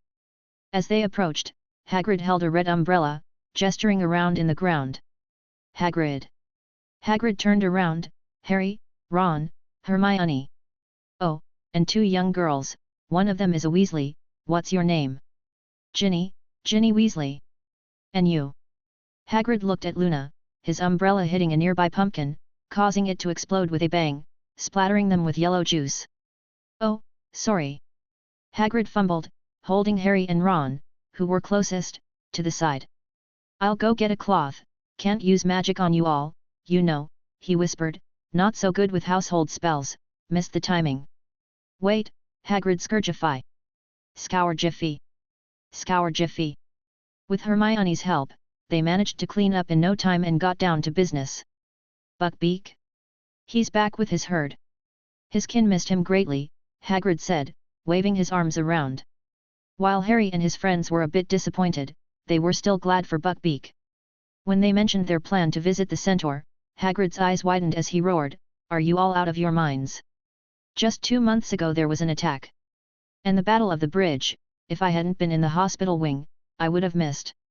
He looked at them in a daze for a long while, then sighed, I can't help much either, I don't know that spell. Harry and company rushed to console him, You saved me, Hagrid, remember? Madame Pomfrey said if we waited a bit longer, my leg would have been chopped off and regrown. Ron said sincerely. Hagrid, your engorgement charm worked a treat, Hermione commented while looking out of the window at the pumpkin patch. Harry racked his brain, but unfortunately, he couldn't come up with a fitting reason. They're right, Hagrid. You can't underestimate yourself. Thanks, thank you all. Hagrid pulled out a handkerchief and wiped his moist eyes emotionally, then suddenly realized, Hold on. You haven't said why you're going into the Forbidden Forest. We're going to see Firenze. I haven't seen him in months, Luna said. Also, big guy, I love how you've arranged things here. It's so much like my home. Hagrid chuckled, "Call me Hagrid, young miss. And what's your name?" "Luna, Luna Lovegood," she said while shaking her head. Hagrid rummaged through a dusty bag and pulled out several dirty objects, handing one to each of them. "What's this?" Harry asked. It looked like bones from some creature. Luna had puffed up her cheeks and started blowing, producing a loud whistle. After a while, she stopped and breathed slightly heavily. Hagrid boomed, "You see," Luna demonstrated. "It's a bone whistle. I use it when training the creatures of the forest. In case of danger, it might come in handy. Of course, kiddos, I don't recommend you going into the forest," he said with great conflict. Finally, Hagrid led them to meet Ferinzer. Luna placed the mistletoe wreath on the centaur's head, and they all shared the contents of the lunchbox. Due to the crowd, everyone got only a little, and Harry felt even hungrier after eating. He missed the Great Hall in the castle, but reconnecting with Ferinzer was also intriguing, as long as he didn't delve into complex star readings. "The recent aura from Mars has been peculiar. We believe it signifies something," Ferinzer said, strongly suggesting Luna use sage and valerian for a flames and smoke divination. "You're the most intuitive human I've encountered." Luna complied. Harry was surprised that she carried these items with her. They were even more unexpected than her cork necklace and dirigible plum earrings. So they had to sit around and observe as the choking smoke rose. When Hagrid sat down, he was taller than when he stood, and when the breeze blew, the thick smoke mixed with incense wafted toward him, making him sneeze incessantly. Ferinzer remained unaffected. "Fate has brought us together to form a prophecy." He lay down and carefully observed, trying to discern certain shapes and symbols. "Looks like the magic Professor Harp taught us," Ron whispered to Harry. Harry didn't see the resemblance between the two, but he thought it resembled Buckbeak's wing flaps. "Looks like a cloak of flames," Ginny added her interpretation, treating this as a game. Hermione chose to watch coldly, sitting quietly without speaking. She had never been interested in these strange things. Human beings have never been quite good at this, even centaurs took many years to develop this ability. Ferinzer said in a steady voice, "And it's also easy to make mistakes." "Luna, what did you see?" "I saw a gathering, everyone was joyous, shooting fireworks into the sky," Luna said happily. "I wish I could be there too." Ferinzer sounded a bit disappointed, "I thought it was an omen of war." Others looked at him in puzzlement, so he explained, "Mars presides over war, and in the past decade, various signs indicated that the wizarding world was just experiencing a brief period of peace between two wars. But there have been recent changes. The elders in our tribe are puzzled." He shook his head and didn't continue this heavy topic. Afterward, they returned to the castle, ate heartily, and left everything behind. They returned to the Gryffindor common room, where Percy stood before the notice board, studying the job advertisements. "Wasn't he going to the ministry?" Harry asked. Ron shrugged, "Penelope hasn't decided yet. She's received a few recommendations, but her dream job is abroad. Percy's trying to persuade her to stay." After a few minutes, Percy left with great enthusiasm. Before heading to the dormitory, Harry glanced at the advertisements on the board and, combining Percy's recent position, he found an inconspicuous cutout in the corner. He didn't read the fine print below but remembered the company's name. Future World. Chapter 316, Choices of Different People. Harry never could have imagined that he would hear the name Future World multiple times in the days to come. On the third morning, he hurriedly joined Ron and Hermione on their way to the Magical Texts Club. With only a week left, every member of the club felt a sense of urgency. Even Harry and Ron, who had been restricted before, resisted the temptation of the final trip to Hogsmeade this term. Of course, this also had something to do with a genuine underlying concern. Hermione pointed out, "Opportunities like this are hard to come by. What if we don't meet the professor's expectations? Not only will we get letters sent home by the professor, but the chance for the next school year will also be uncertain. You wouldn't want to see Malfoy's smug face, would you?" Harry had to admit that Hermione's last sentence had convinced him, and Ron felt the same way. Look at his arrogant demeanor, he completely forgot about Babbity Rabbity. Ron exclaimed indignantly. Yesterday, when Draco Malfoy left the classroom, he was bragging about his progress in studies. Ron chose to counter with news of the Babbity Rabbity case's victory.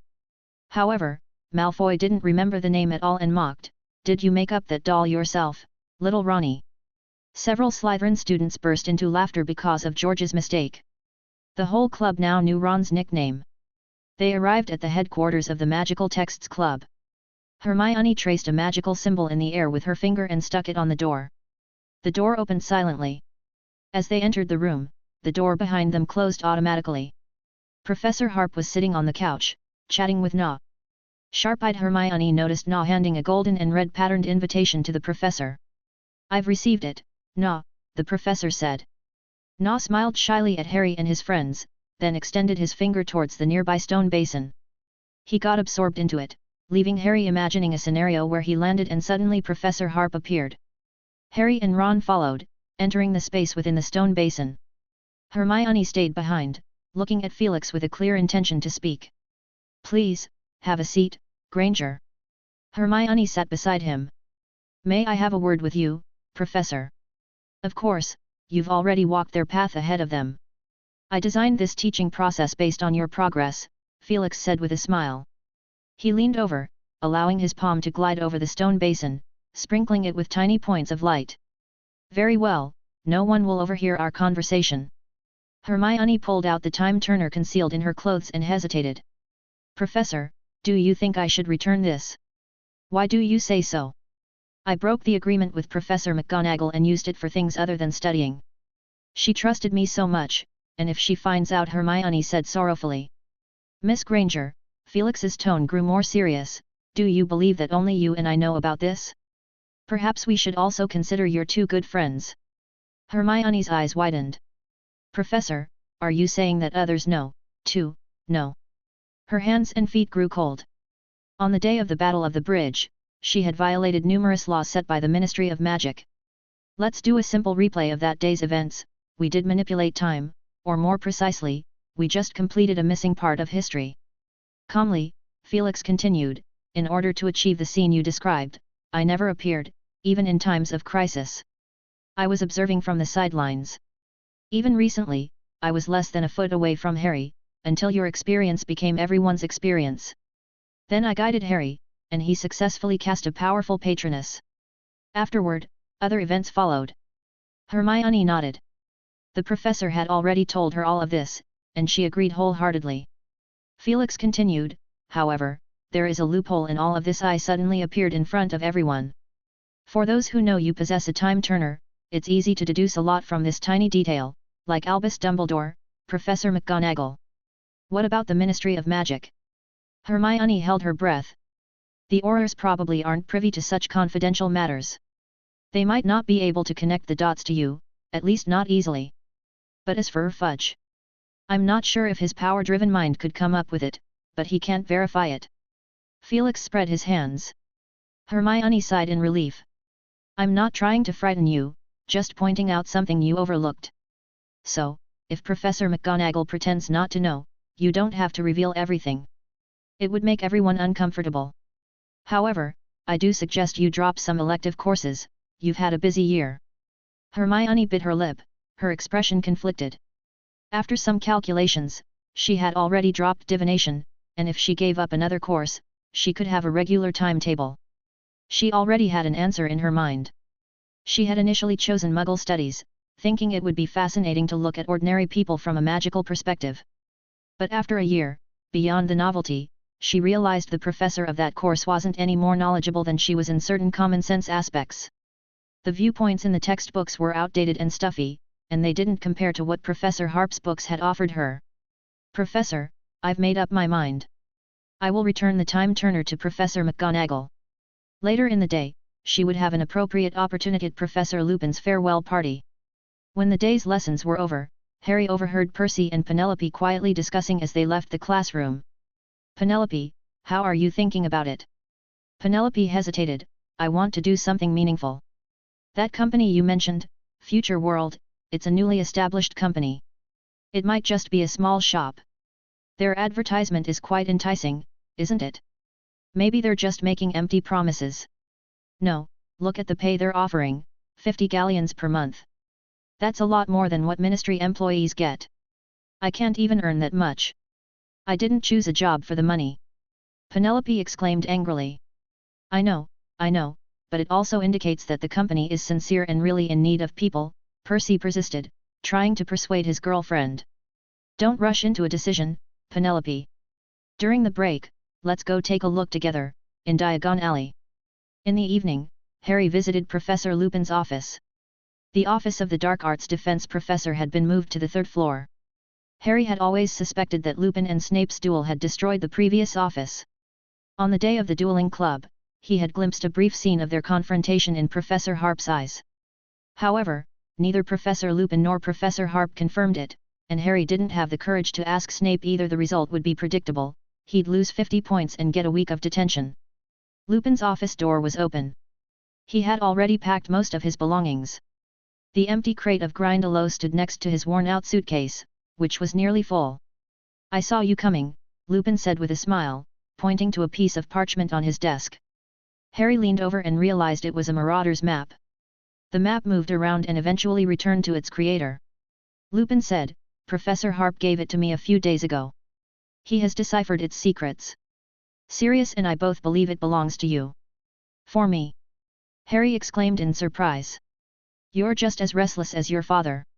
I dare say that you, Ron, and Hermione will find a good use for this map." If James's son never discovered any secret passages in the castle, James would be sorely disappointed. But the passages are sealed now. "Only the passage to Hogsmeade," Lupin clarified, "the castle has far more passages than that." Harry smiled as he picked up the map, looking closely at it for a while. He couldn't find Professor Harp's name no matter how he looked. He grinned. Professor Harp had indeed cracked the Marauder's map's secret. He absent-mindedly slipped the map into his pocket and noticed a corner of a newspaper folded nearby. The recruitment notice on that page caught his attention, and he read it carefully. "Future World welcomes your joining. Open to all, regardless of background. Skill-based selection. Those who excel in 3 out of the 6 fields, ancient runes, alchemy, charms, transfiguration, magical theory, and Muggle studies are invited to apply. Once selected, generous compensation awaits 50 galleons per month. Our company is dedicated to practical magical research, creating a better life for all wizards. Join Future World, join the future. Awaiting your letter. Note, experience in Muggle-related matters preferred, as the company deals extensively with Muggle items." Harry put down the newspaper, hesitatingly asking, "Professor Lupin, are you planning to?" "Ah, you mean this?" Lupin fastened his old suitcase and looked up. "After leaving Hogwarts, I'm not sure what to do yet. I happened to come across this information. I thought, even if I can only work for a few months before getting kicked out, it's still a decent income." Harry felt sorry for Professor Lupin, not for a sudden surge of emotion, but for the hidden undercurrents beneath the calm surface, a kind of irretrievable, faint sadness, puncturing his heart, one beat after another. Professor Lupin had carried the identity of a werewolf throughout his life, never staying in one place for more than half a year. After leaving Hogwarts, he'd also lose a stable source of wolfsbane potion. "You'll definitely succeed," Harry encouraged him loudly. Lupin looked surprised for a second or two, then smiled. "No need to worry about me, Harry." He didn't provide a reason, perhaps because there was no reason to give. He placed the suitcase in a corner, straightened his robes, and said, "Shall we go?" Chapter 317, End of the School Year. Outside the staff room, Ron waited quietly by the door. As he saw Harry and Lupin, he excitedly waved to them. "Harry, Professor Lupin, you finally came. Where's Hermione?" Harry asked curiously, looking around. He spotted Hermione's figure around a corner, whispering with Professor McGonagall.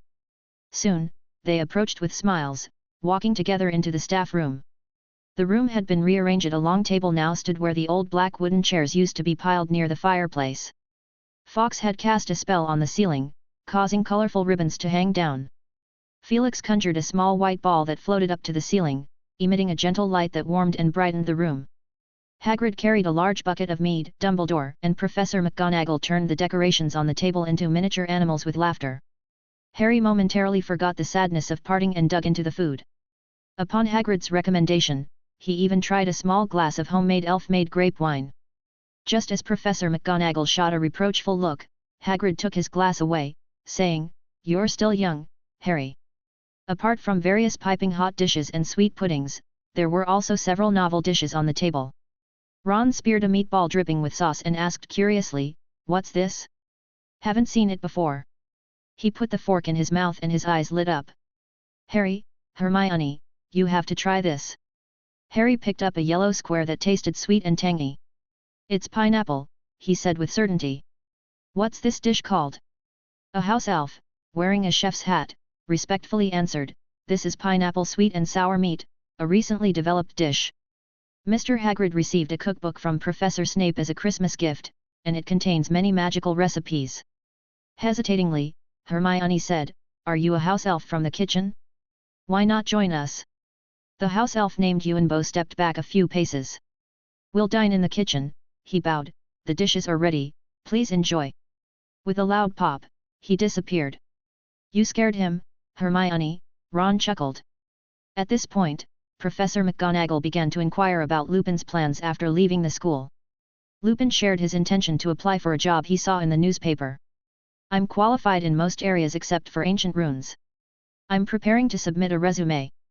Professor McGonagall smiled warmly, which company is it? Maybe I know them and can help you write a recommendation letter. Lupin replied gently, it's a new company called Future World, though I don't know much about them yet. Future World? Felix repeated with an odd look.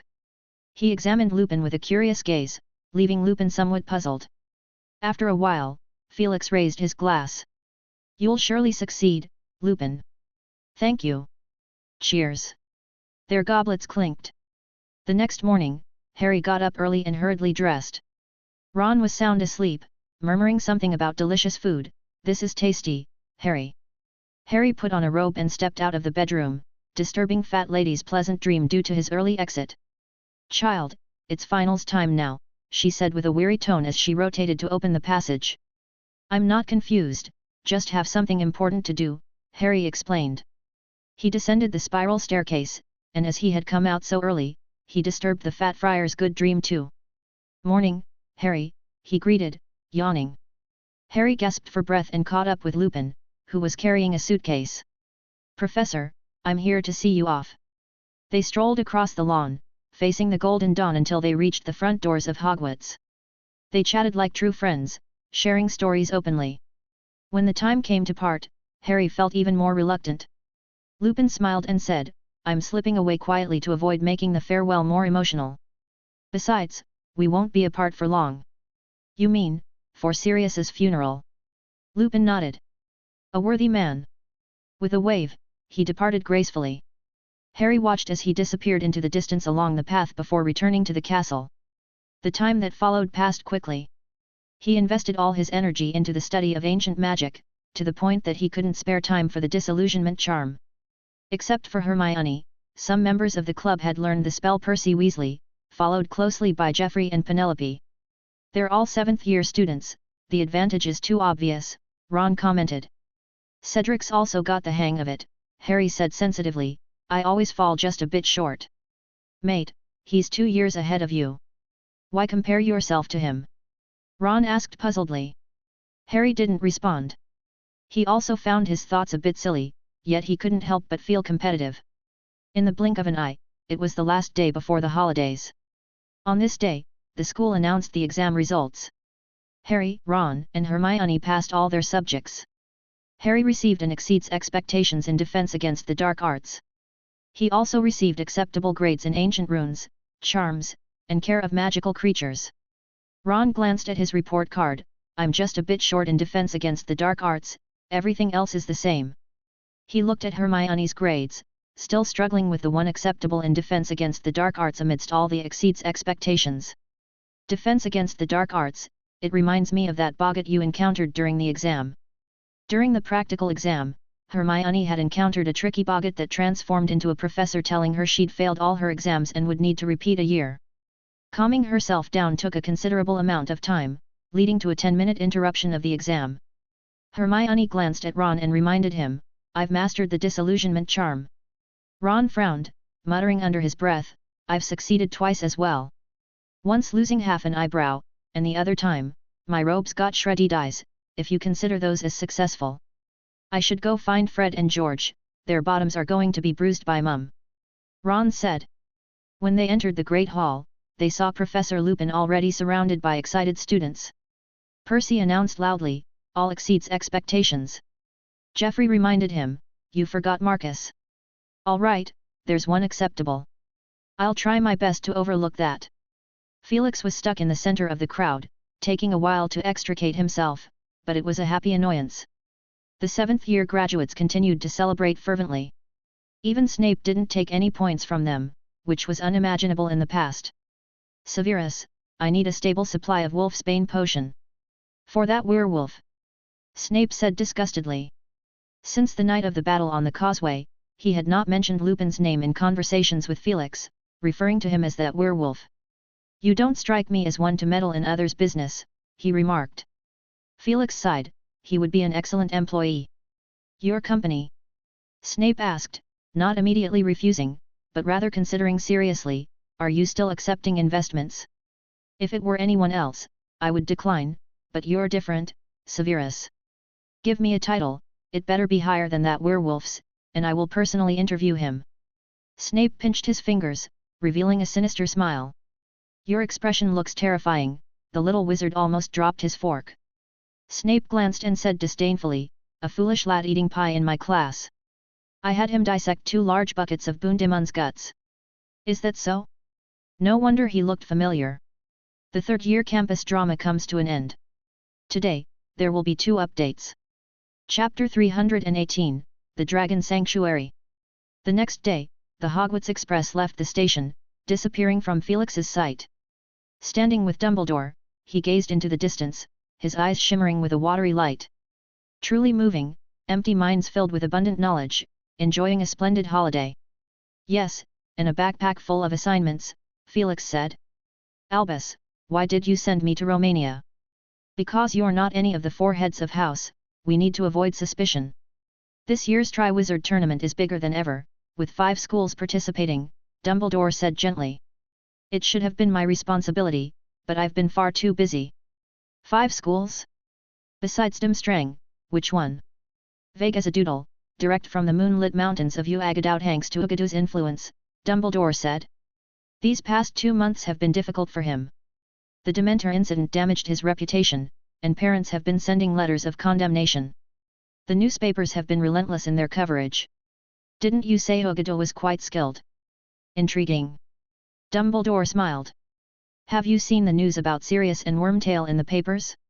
Including Sirius's final message." "He did it on purpose?" Felix asked in astonishment, having only seen a small notice about the Dementor incident in the newspapers a long time ago, which didn't really cause much of a stir. "I believe it was a calculated move. The Dementor incident was something all students witnessed, but few know the full history behind it." "To Ugadou, perhaps Sirius's case was more sensitive," Dumbledore said. "An untried hero imprisoned for 12 years, while a traitor enjoys the first-class order of Merlin and lives comfortably, even though these events didn't occur during his tenure, the public doesn't care much about that. And besides it involves Voldemort." Felix nodded, understanding Ugadou's strategy. Since the Dementor incident was already out in the open, they would let it be, especially with Umbridge as a scapegoat.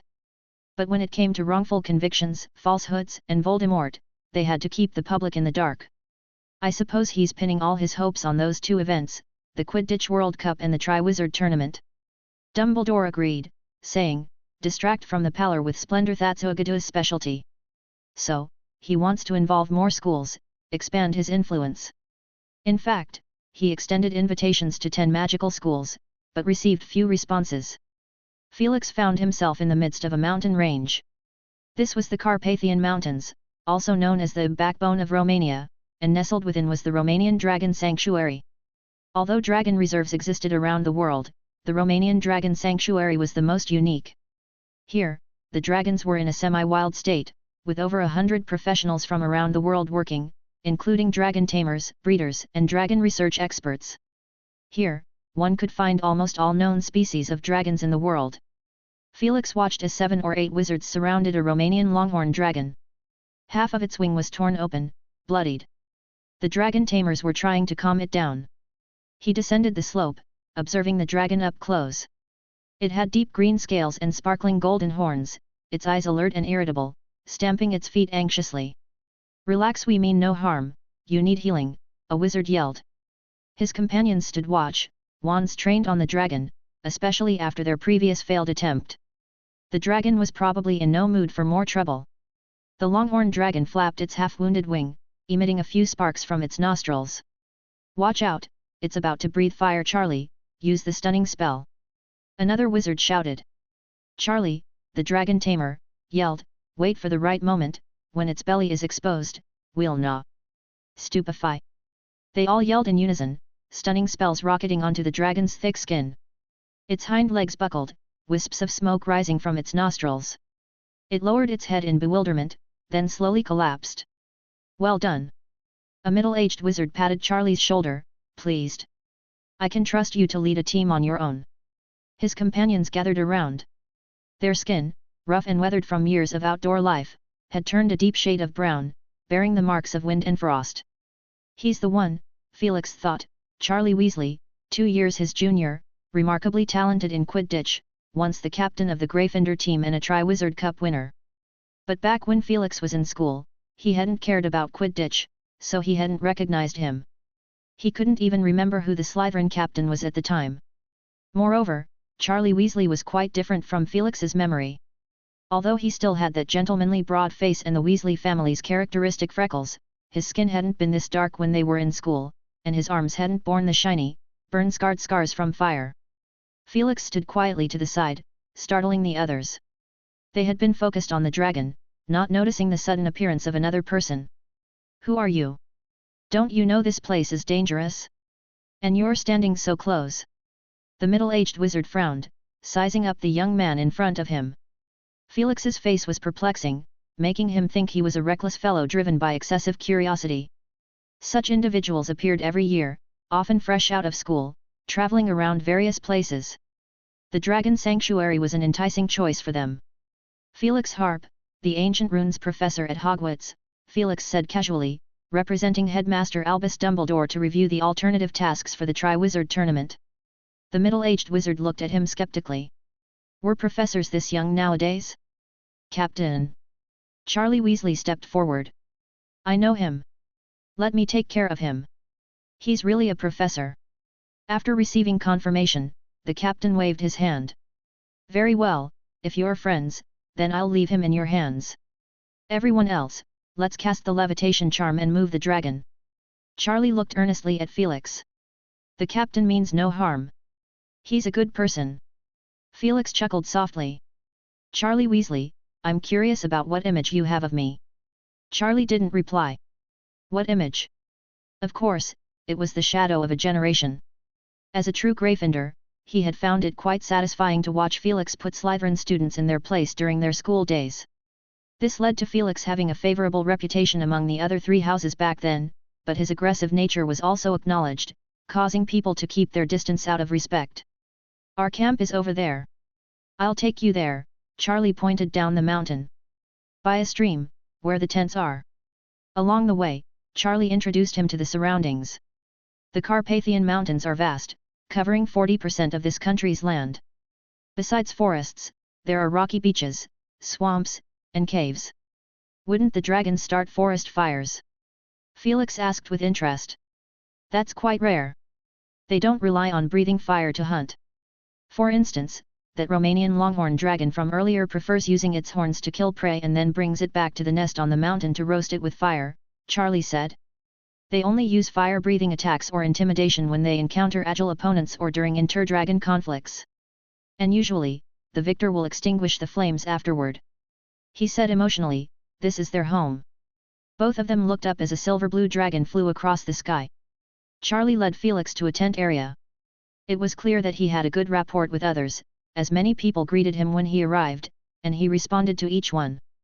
"We need to register here. How long do you plan to stay?" Charlie took out a notebook. Felix thought for a moment. "Maybe 2 or 3 days. I'm quite interested in this place." Charlie frowned.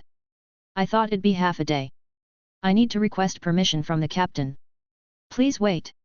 He hurried away, and it took a while for him to return, his face marked with confusion. "They've gone out again. In the meantime, I'll show you around the vicinity." As night fell, on the other side, Harry, Ron, and Hermione disembarked from the train, walking out of King's Cross Station together. Harry's mood wasn't particularly good, even though he now had a godfather. he still had to return to the Dursleys as requested by Dumbledore, something he couldn't refuse. It had also been some time since he'd last seen Sirius. If Harry hadn't received a letter on the train, he might have thought Sirius had forgotten he still had a godson. Mrs. Weasley embraced him warmly and invited him to watch the Quidditch World Cup with them. This improved Harry's mood somewhat, but as they parted ways and he walked alone towards Uncle Vernon, pushing his luggage, his mood turned gloomy again. 2 whole months. Uncle Vernon greeted him in his usual manner. "What's that?" he roared, staring at the envelope Harry was still clutching. "If it's another form for me to sign, you better." "It's not a form," Harry said, his face serious. "It's a letter from my godfather." "Godfather?" Uncle Vernon spewed. "You don't have a godfather."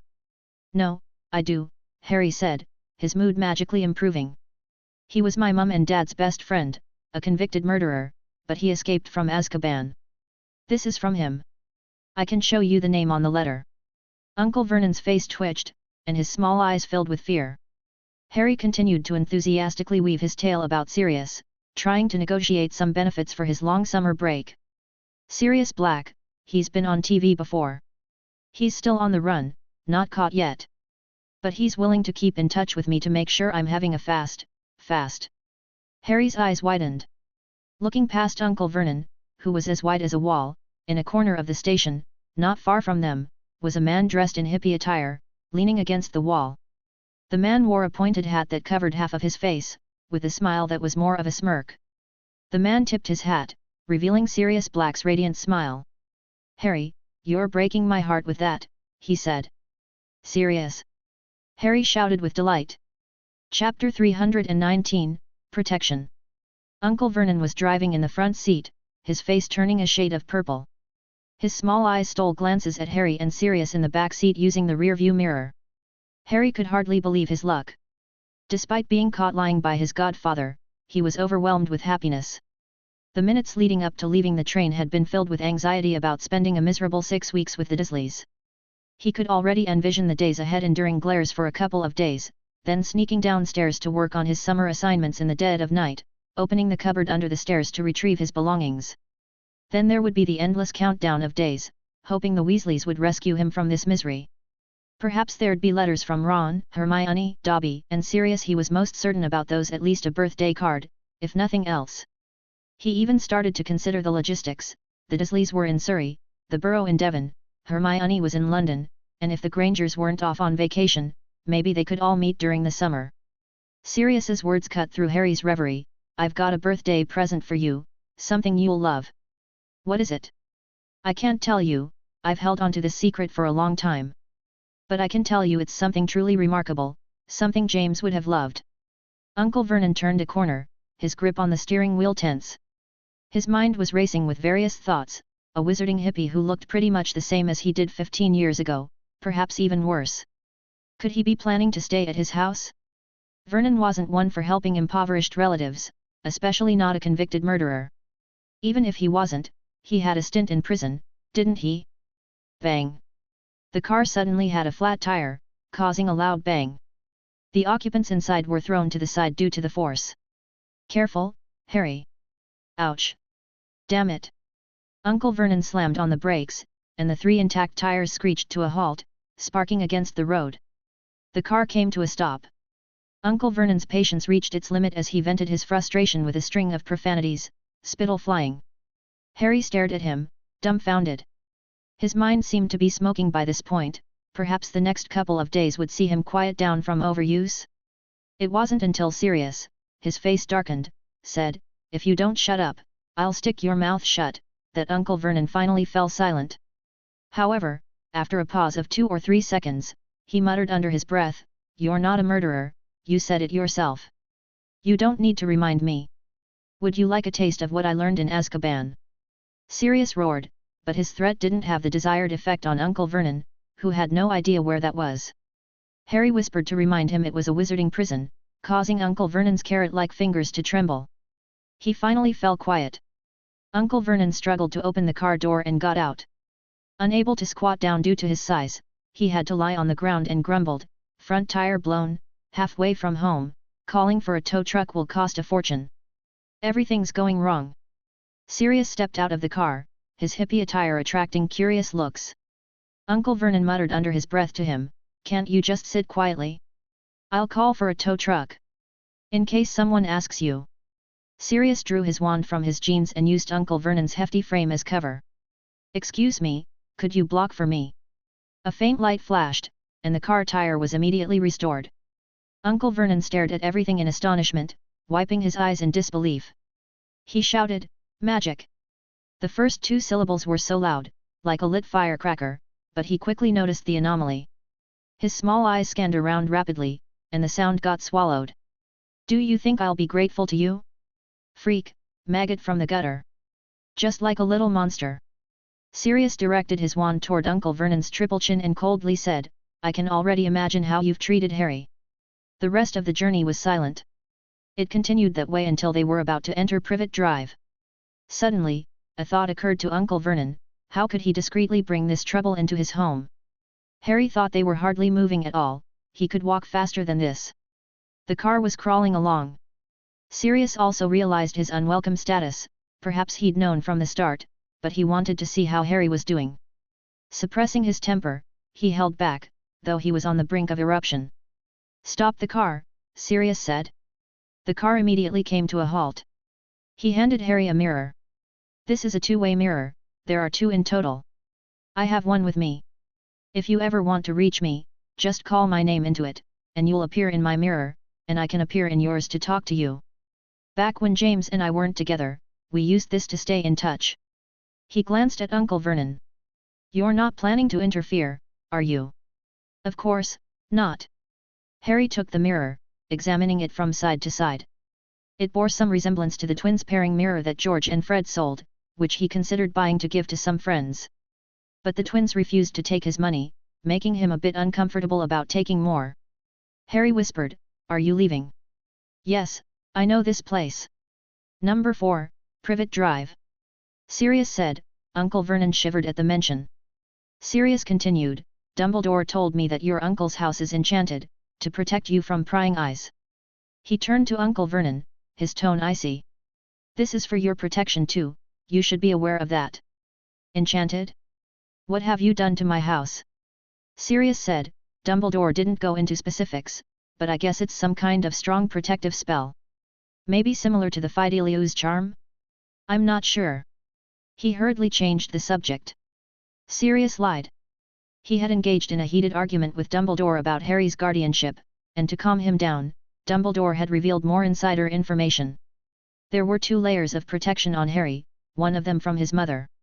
It was an ancient magic, requiring an incredibly long preparation time.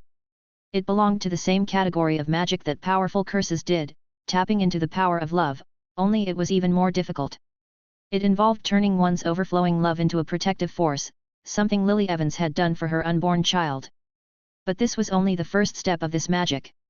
The blood connection formed as a bond for the spell, and while not rare in the magical world, what was truly rare was the subsequent aspect of this ancient magic. By willingly offering the blood of a relative who cast the spell, its power could be greatly amplified. Any malicious spells would be automatically repelled. This magic protected Harry once, and it was meant to expire then. I extended its effects. At that time, I had a choice, to protect a group or an individual. What was there to hesitate about? Even though Voldemort had vanished, yes, I admit he was only gone, for 5 years, 10 years, 20. He would return, and I needed to make a decision by then. While others celebrated their hard-earned victory, I was already contemplating Voldemort's return. So I naturally made the choice, the most powerful protection I could offer Harry. As long as he still calls the place where he has the same blood as his mother home, he won't be harmed by Voldemort. For this reason, he needs to return there at least once a year, for a while. The second layer of protection came from Dumbledore. He used layered magic to conceal number 4, Privet Drive.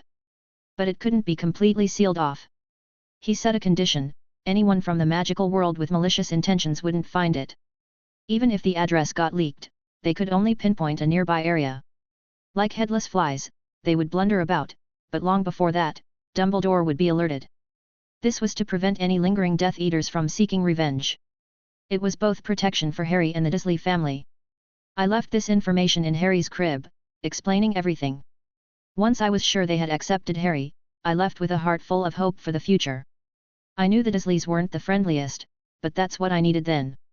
I didn't want Harry to grow up in an overly pampered environment or be blinded by the fame he couldn't remember. Sirius, I hope you fulfill your role as godfather, bringing more love to Harry. But at the same time, you must be cautious. Sirius left, telling a disgruntled Harry before he departed, I'm thinking of renting a nearby place, you can come over anytime. You can do anything you want except stay overnight. This chapter turned out to be unexpectedly difficult. Originally, I planned to write about Sirius and the Dursleys having dinner with some interesting events in between, but no matter how I thought about it, it just wouldn't connect with the word interesting. As for Dumbledore's explanation to Sirius, it was necessary because, unlike in the original text, Sirius is no longer a fugitive. He has more rights to take care of Harry than the Dursleys do. Chapter 320, Hungarian Horntail and the Contract Transfer. The Hungarian Horntail Reserve doesn't always offer a view of Hungarian Horntails. They have a strong sense of territory, Charlie explained. But we do bring injured Horntails back to the camp for treatment. Felix followed him to a fenced area within the camp. There, several Hungarian Horntails were bound by chains and fire-resistant materials. When they saw someone approaching, they restlessly tossed their heads. Among them, a black dragon with an injured leg half closed its eyes, observing them. This is the Hungarian Horntail, highly dangerous. To capture it, we had a team of 12. Breathing fire is their usual means of attack, best to keep a distance, Charlie said. I've seen them breathe fire up to 40 feet away. Felix's gaze swept over the black scales of the dragon. It looked like a lizard with bat-like wings attached. Its skull bore sharp ridges, like spears, extending all the way to its tail. Whether it was the bronze horns, the row of spikes on its back, or the hooked and powerful claws, all indicated this creature was not to be trifled with. Even the tips of its wings were sharp hooks. Among the dragons present, it was the largest, even twice the size of the smallest one. The other dragons held a respectful distance around it. After observing for a while, Felix inquired, if all goes well, the first task of the Triwizard Tournament will involve dragons. Do you have any plans? Charlie thought for a moment, then said seriously, we've prepared 5 dragons, each representing one of the 5 schools, the Welsh Green, the Norwegian Ridgeback, the Antipodean Opal-eye, the Swedish Short Snout, and the Chinese Fireball. Only these 5. You're looking for dragons that are nesting mothers, which is hard to find. I don't quite understand why. Felix guessed, perhaps it's to let the champions steal the mother dragon's eggs. Charlie looked somewhat uneasy. Don't joke about it. They are already dangerous, and nesting mothers are a whole new level of danger. See the scar on my arm? Left by a mother dragon rearing her young. We excluded the particularly dangerous Peruvian vipertooth and a massive Hungarian horntail. The former has venomous fangs, and the latter is considered the most dangerous dragon. Felix nodded. Maybe we just need to pass by the dragons.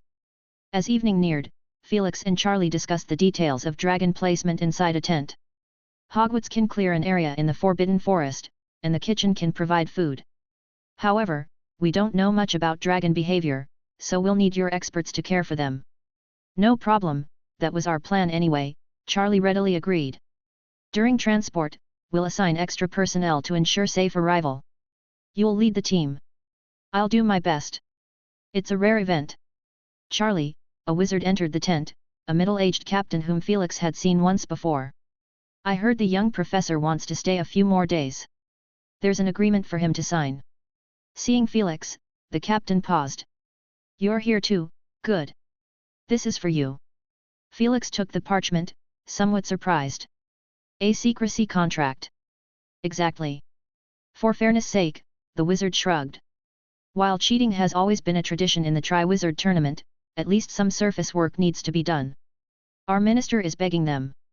Felix carefully examined the content. The contents are nothing unusual, except for not revealing dragon secrets.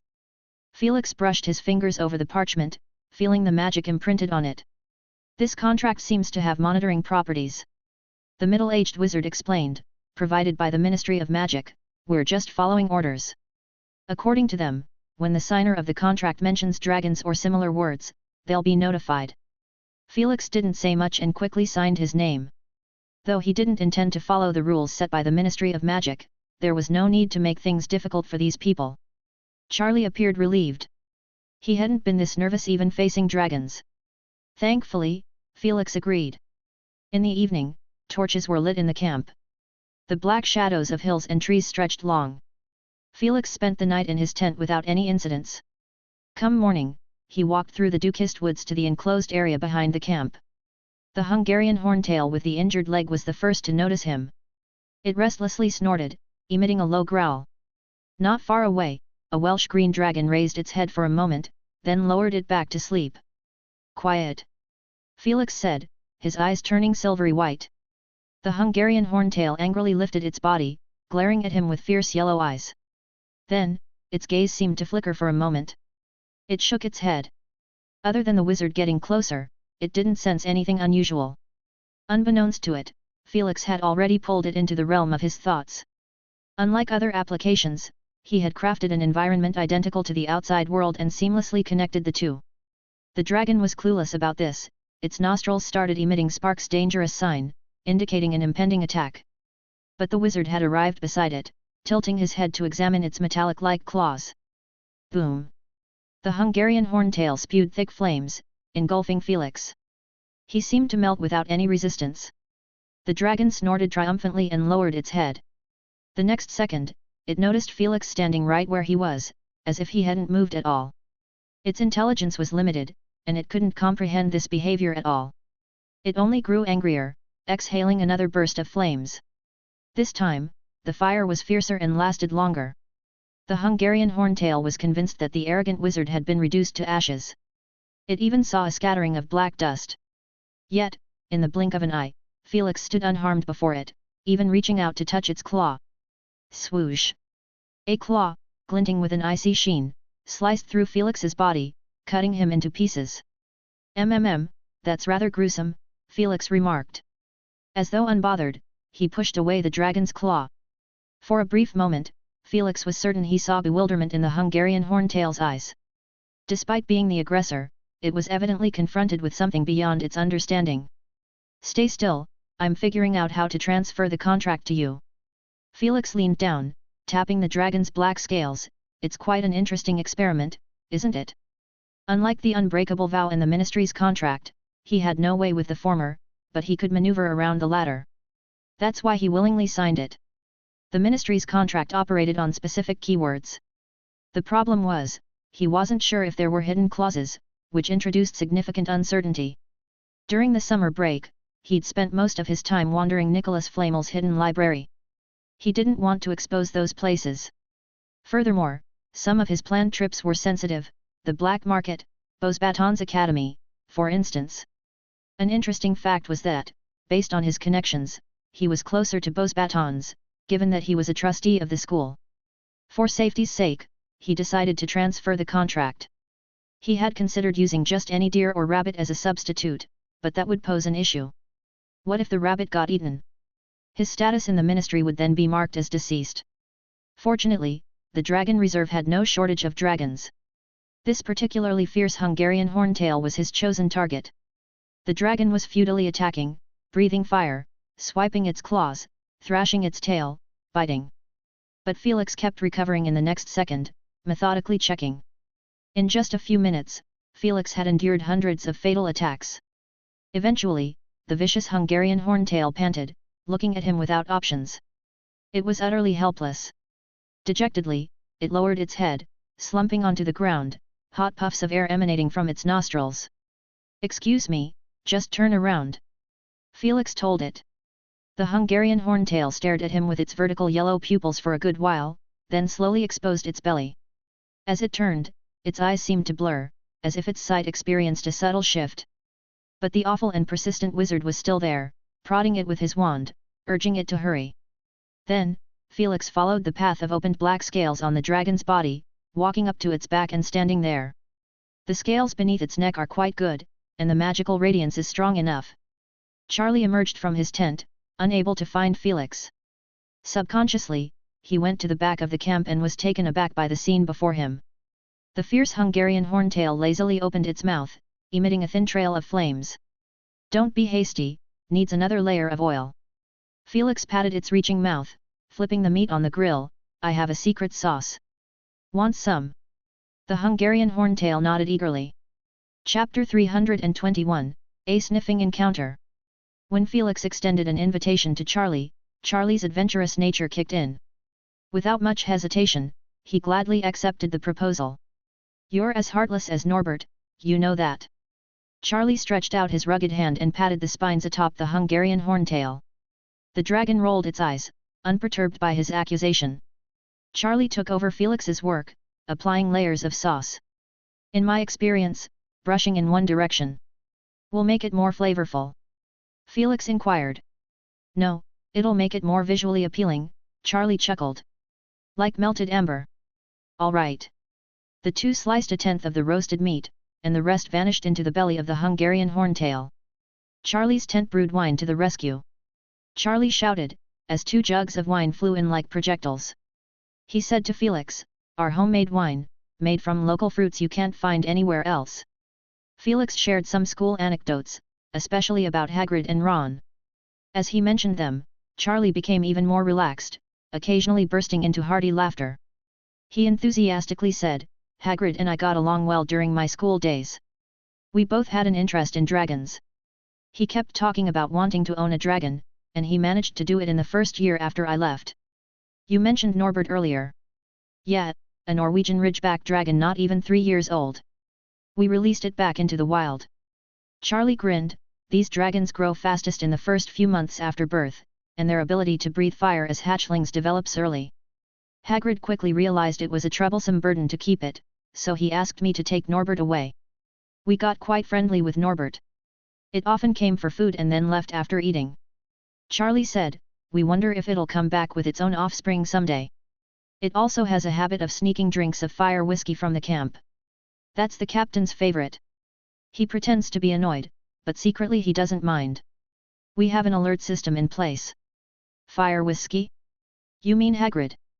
"Exactly, Hagrid's a bad influence." Charlie chuckled softly. "I guess he read some odd trick in a book, thinking fire whiskey would enhance its fire-breathing abilities." Felix spent another 2 days in the Dragon Reserve. On the day of departure, he finally met Norbert, the famous Norwegian ridgeback dragon of the camp. It was merely 12 or 13 feet long, quite small compared to adult dragons. Norbert resembled the Hungarian horntail in some ways, with lizard-like bodies and large wings. However, their tails were smooth. The young dragon named Norbert had a white snout, prominent orange eyes, and its black, spiky wings flapped incessantly. The camp's inhabitants prepared a sheep and a cask of fire whiskey for it. The captain with his dark skin watched Norbert drink all the fire whiskey with a sorrowful expression. The dragon let out a loud belch and spat out a few sparkling sparks. Afterward, Norbert let out a cheerful roar towards the crowd, grabbed the sheep, and flew away. "Cunning creature," grumbled the middle-aged captain. At the appropriate time, Felix bid his farewell and disapparated. Over the next week, he dedicated his time to visiting friends. Some were planned visits, like the Lestrange couple, while others were more spontaneous, like Newt's commander. Returning from Newt's place, Felix had a new companion with him, a baby Snidget. Newt had always intended to release these magical creatures regularly. When Felix arrived, Newt was about to release 3 Snidgets, which Felix recognized from his time at the Ministry: Valen, Sal, and Sop. "I suggest you choose just one. Their destructive power increases dramatically with their numbers," Newt advised. "Valen it is. I remember it cursed at me." Felix chuckled. The lively Snidget wiggled its rear end excitedly, snatching shiny gold coins from its 2 siblings. Upon hearing Felix's words, it froze in place. Newt and Felix seemed to hear the faint creaking of its neck as it turned its head, and the Snidget Valen gazed at them innocently. "Mr. Harp. I'm joking. I'll take good care of it." Newt shook his head, watching as Felix used a feathered quill to conjure a pearl necklace and deceive Valen with it. He wasn't entirely sure if he'd made the right choice. However, he still produced a silver pocket watch and handed it to Felix. "You've seen it at the Ministry. To activate, gently flick it open. It's about the size of a classroom, which Valen will enjoy." At this moment, Felix was reading in a secret book cache belonging to Nicholas Flamel. Valen the Snidget was lying on the carpet, its tiny hands incessantly scribbling, attempting to stuff the shiny magical runes before it into its pocket. After about a week had passed, Felix found a way to interact with the little creature. He would cast a sturdy locking charm in the room and then release the magical runes from the thought chamber for Valen to play with. He had also created an intricate dream, a mountain of galleons stored within his Order of Merlin, second class, now one of Valen's prized possessions.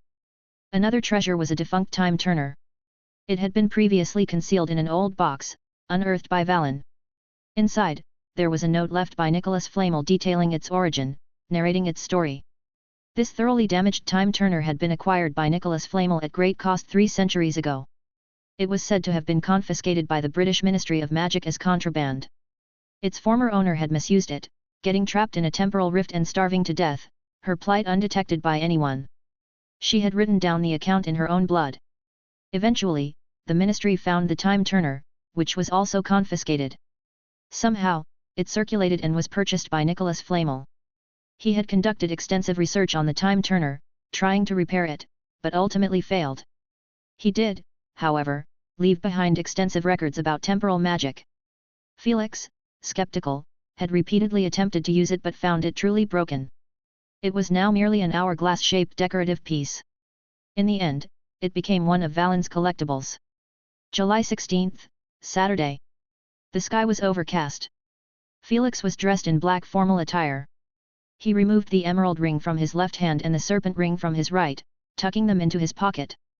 Valen, too, was placed inside a silver pocket watch, kept close. Today marked the funeral of Sirius Black's brother, Regulus. Felix finished his preparations and stepped out. Raindrops began to fall as Felix, wearing his man-shaped armor, arrived at the funeral site. Many people were already there, dressed in black robes or formal wear. Among the adults, a few children stood out: Ron Weasley with his red hair, Harry Potter with his black hair, and Draco Malfoy with his platinum blonde hair. He also spotted several familiar faces: Tonks, Barty Crouch, the Malfoy couple, the Lestrange couple, the Longbottoms, and others. Furthermore, there were a few people seated together who wore uneasy expressions when Felix approached. Felix offered a smile. He saw Parkinson's face, tinged with a purplish shade of beetroot, a peculiar hue on his features. All acquaintances, I see. Chapter 322, Lucius Malfoy. Felix cast his gaze around the room. Some people smiled in greeting, others eyed him warily, and a few averted their eyes as if they hadn't noticed his presence. Felix. I've been eagerly awaiting your arrival. Sirius strode over, embracing Felix in a tight hug. He whispered, thank goodness, I was starting to think I had accidentally infiltrated the Death Eater camp. Felix smiled softly and replied, you're the one who invited me, aren't you? Sirius sighed, it's all family ties, written on the family tree, can't be helped.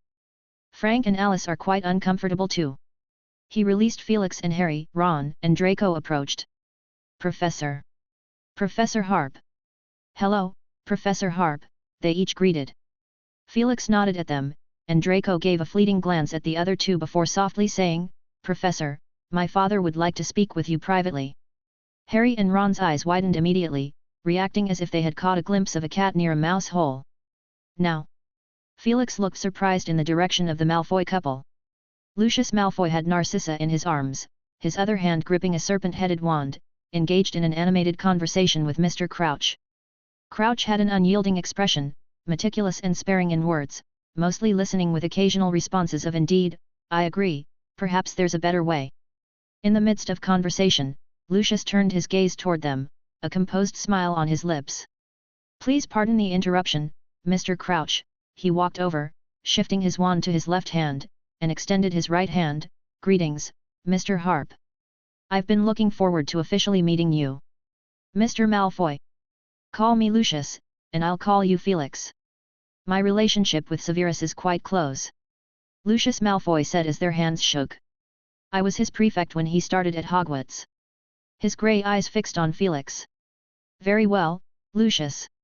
Are you interested in discussing your son's performance at school? It's actually a private matter, Lucius said. All right then, Felix nodded, this way. The two of them went to a secluded spot, behind an oak tree, with half of Lucius' face in shadow. In the distance, Harry and Ron unabashedly craned their necks to peek, and Ron said to Draco, what conspiracy are you two up to? Draco looked at him disdainfully. Ron's robes looked like a modified old suit, the edges of the cuffs were faded, and the color wasn't a pure black. "If I were you, I'd be embarrassed to be seen in those robes, Ronnie Ekins," he drawled. Ron was shaking with anger, and Harry quickly held him back. Today was Regulus' funeral, and he didn't want them to fight here. Harry stood between Ron and Draco, intending to mock Draco Malfoy a bit, but a surprised voice behind Draco made him freeze. "Draco, you just," Narcissa hesitated as she looked at him, her gaze shifting between her son and Ron, an expression like she had stumbled upon a monumental secret, her blue eyes wide. "Mother. It's not what you're thinking," Draco hurriedly explained. The nickname he used was just mocking, nothing more. "Draco Malfoy, come with me." Narcissa straightened her clothes, her face stern. Draco opened his mouth but followed his mother with a dejected look. Harry and Ron exchanged looks, and after a moment, Ron suddenly shivered. His face twisted. "She wouldn't have thought up, so disgusting." Harry suppressed a laugh and said, "At least Malfoy won't call you that anymore." They peeked around the large oak tree where Professor Harp and Lucius Malfoy were talking, guessing what they might be discussing.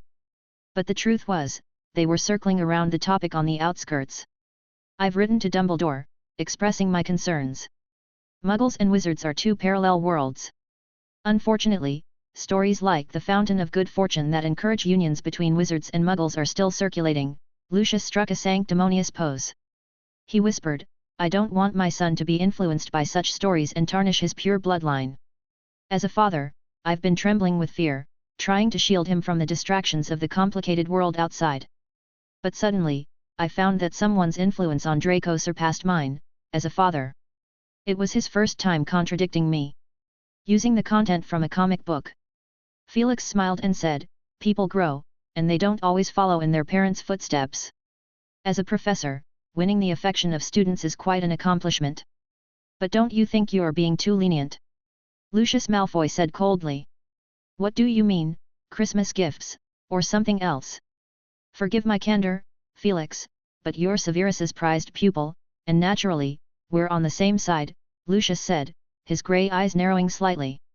"I have some shallow, inconsequential reputation within the pure-blood circles. We're not closed-minded, and we equally welcome fresh blood."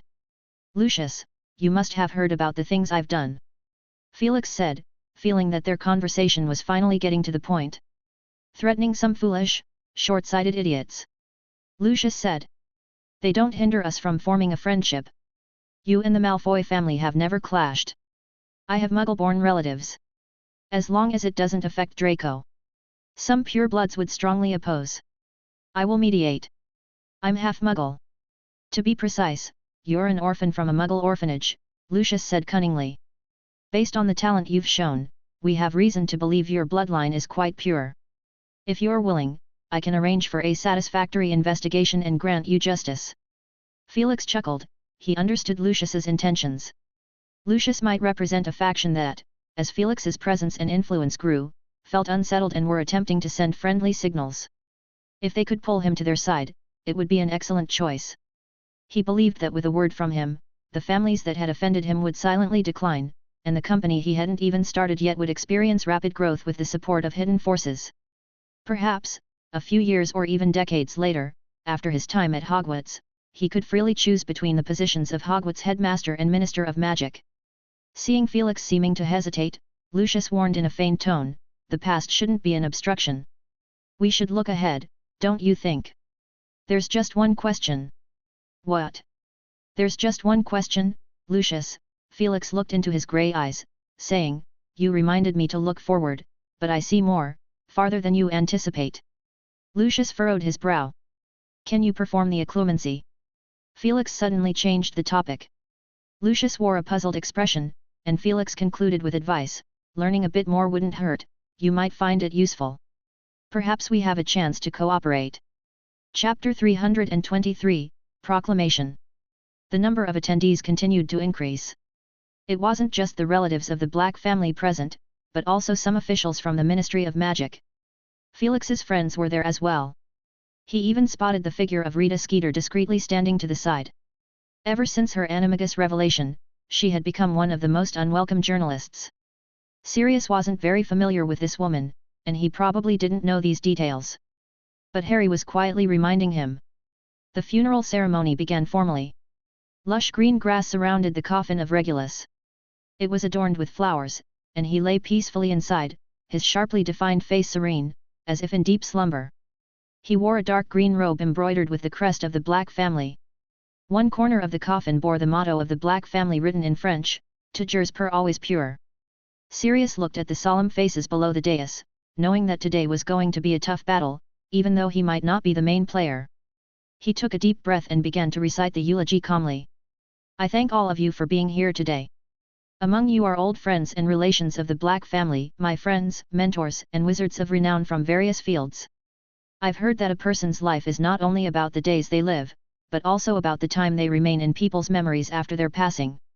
Yet, I've been pondering this, and I believe there's something more to add. The image a person leaves behind in people's memories is equally important. From a courteous young nobleman to a follower of the Dark Lord who incited war.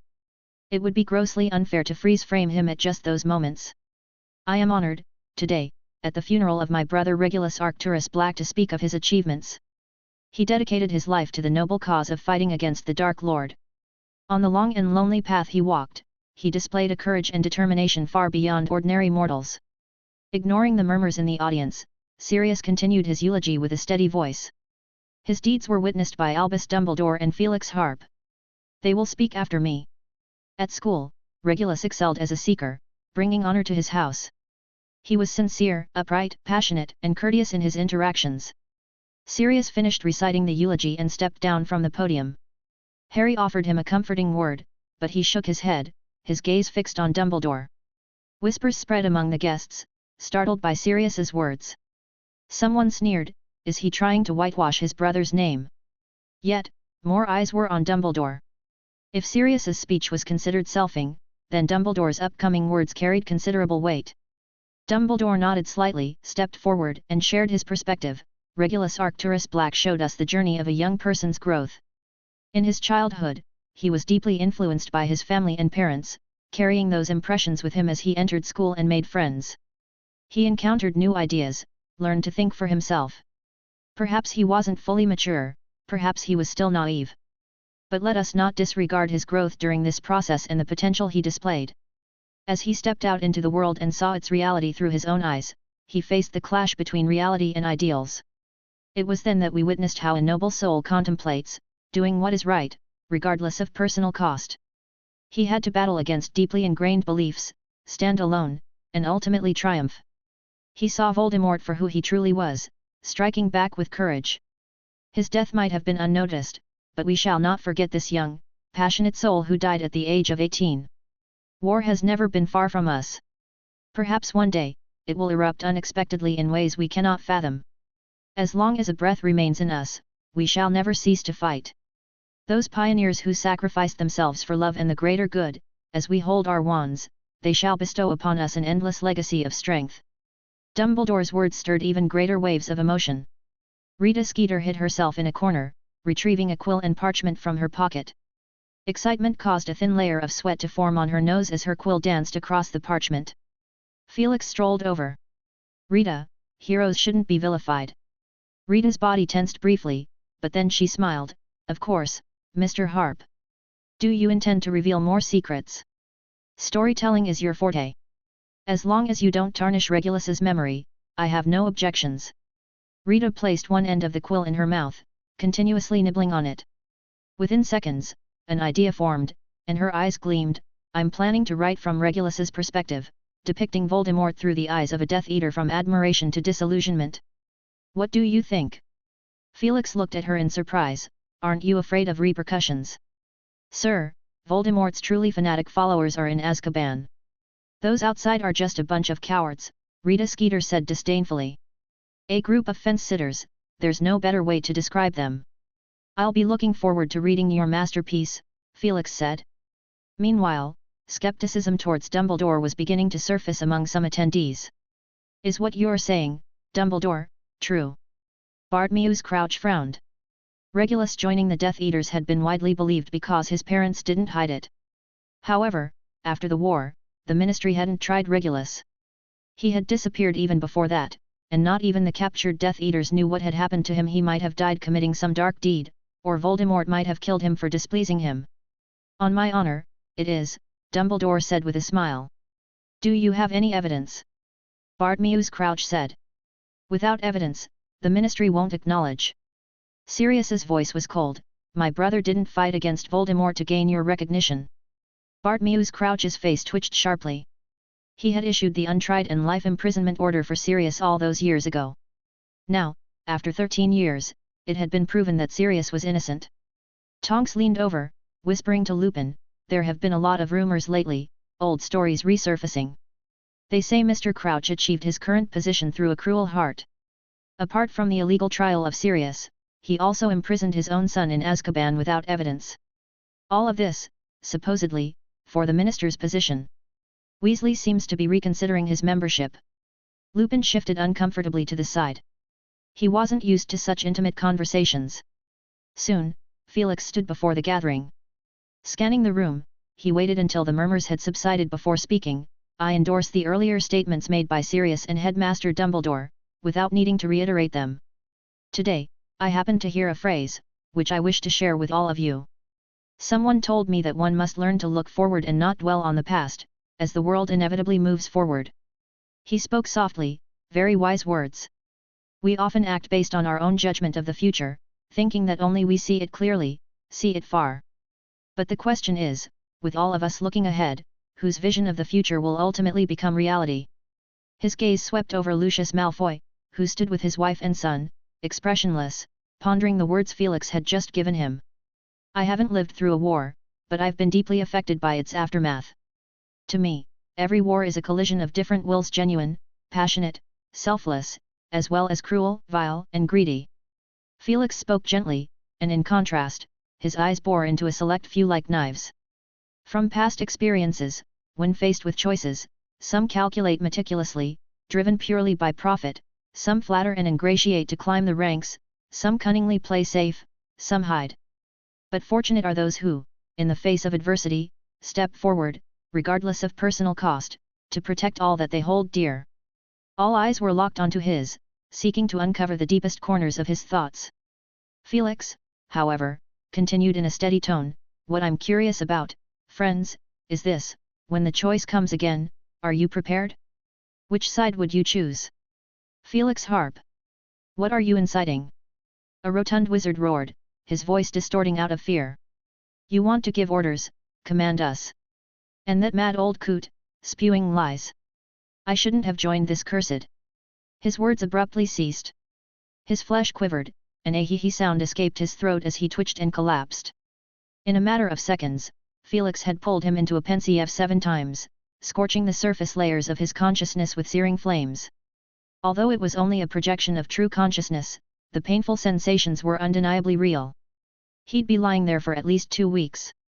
I've glimpsed the future I've envisioned, and I've resolved to embrace it, regardless of the obstacles ahead. I'm prepared, Felix concluded his address. Chapter 324, Imagination Becomes Reality. Tiny beads of sweat formed on Draco Malfoy's nose, his nostrils flaring in excitement. His pale cheeks had a faint flush, stirred by the thrill of the speech he had just heard. Professor Harp's performance was simply perfect, confident, graceful, and effortlessly engaging. It was the epitome of his ideal Slytherin image. Especially the part where, right in front of everyone, he somehow managed to put that pompous bloke to sleep using some sort of magic. Although, Draco had been called in by Headmaster Dumbledore for a talk after the funeral. Draco stood beside a freestanding flower tower with a white spire, discreetly stealing glances toward a quiet corner. There stood Dumbledore and Professor Harp. Dumbledore's expression was serious, while Professor Harp was explaining something with a smile. Fragments of their conversation reached Draco's ears, only recently mastered, a lesson, that's all. On the other side was a small, awkward group, I's own parents, Potter, Sirius Black, the pink-haired woman, Professor Lupin, the Weasleys, and even Aunt Andromeda and her family, who rarely visited from their future home. Most of these people had some sort of connection to the Malfoy family, and Draco was used to the various relatives popping up unexpectedly.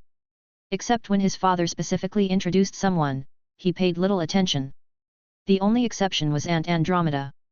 The memory of her arguing with his mother when he was a child had left a deep impression. Even after all these years, he still remembered her.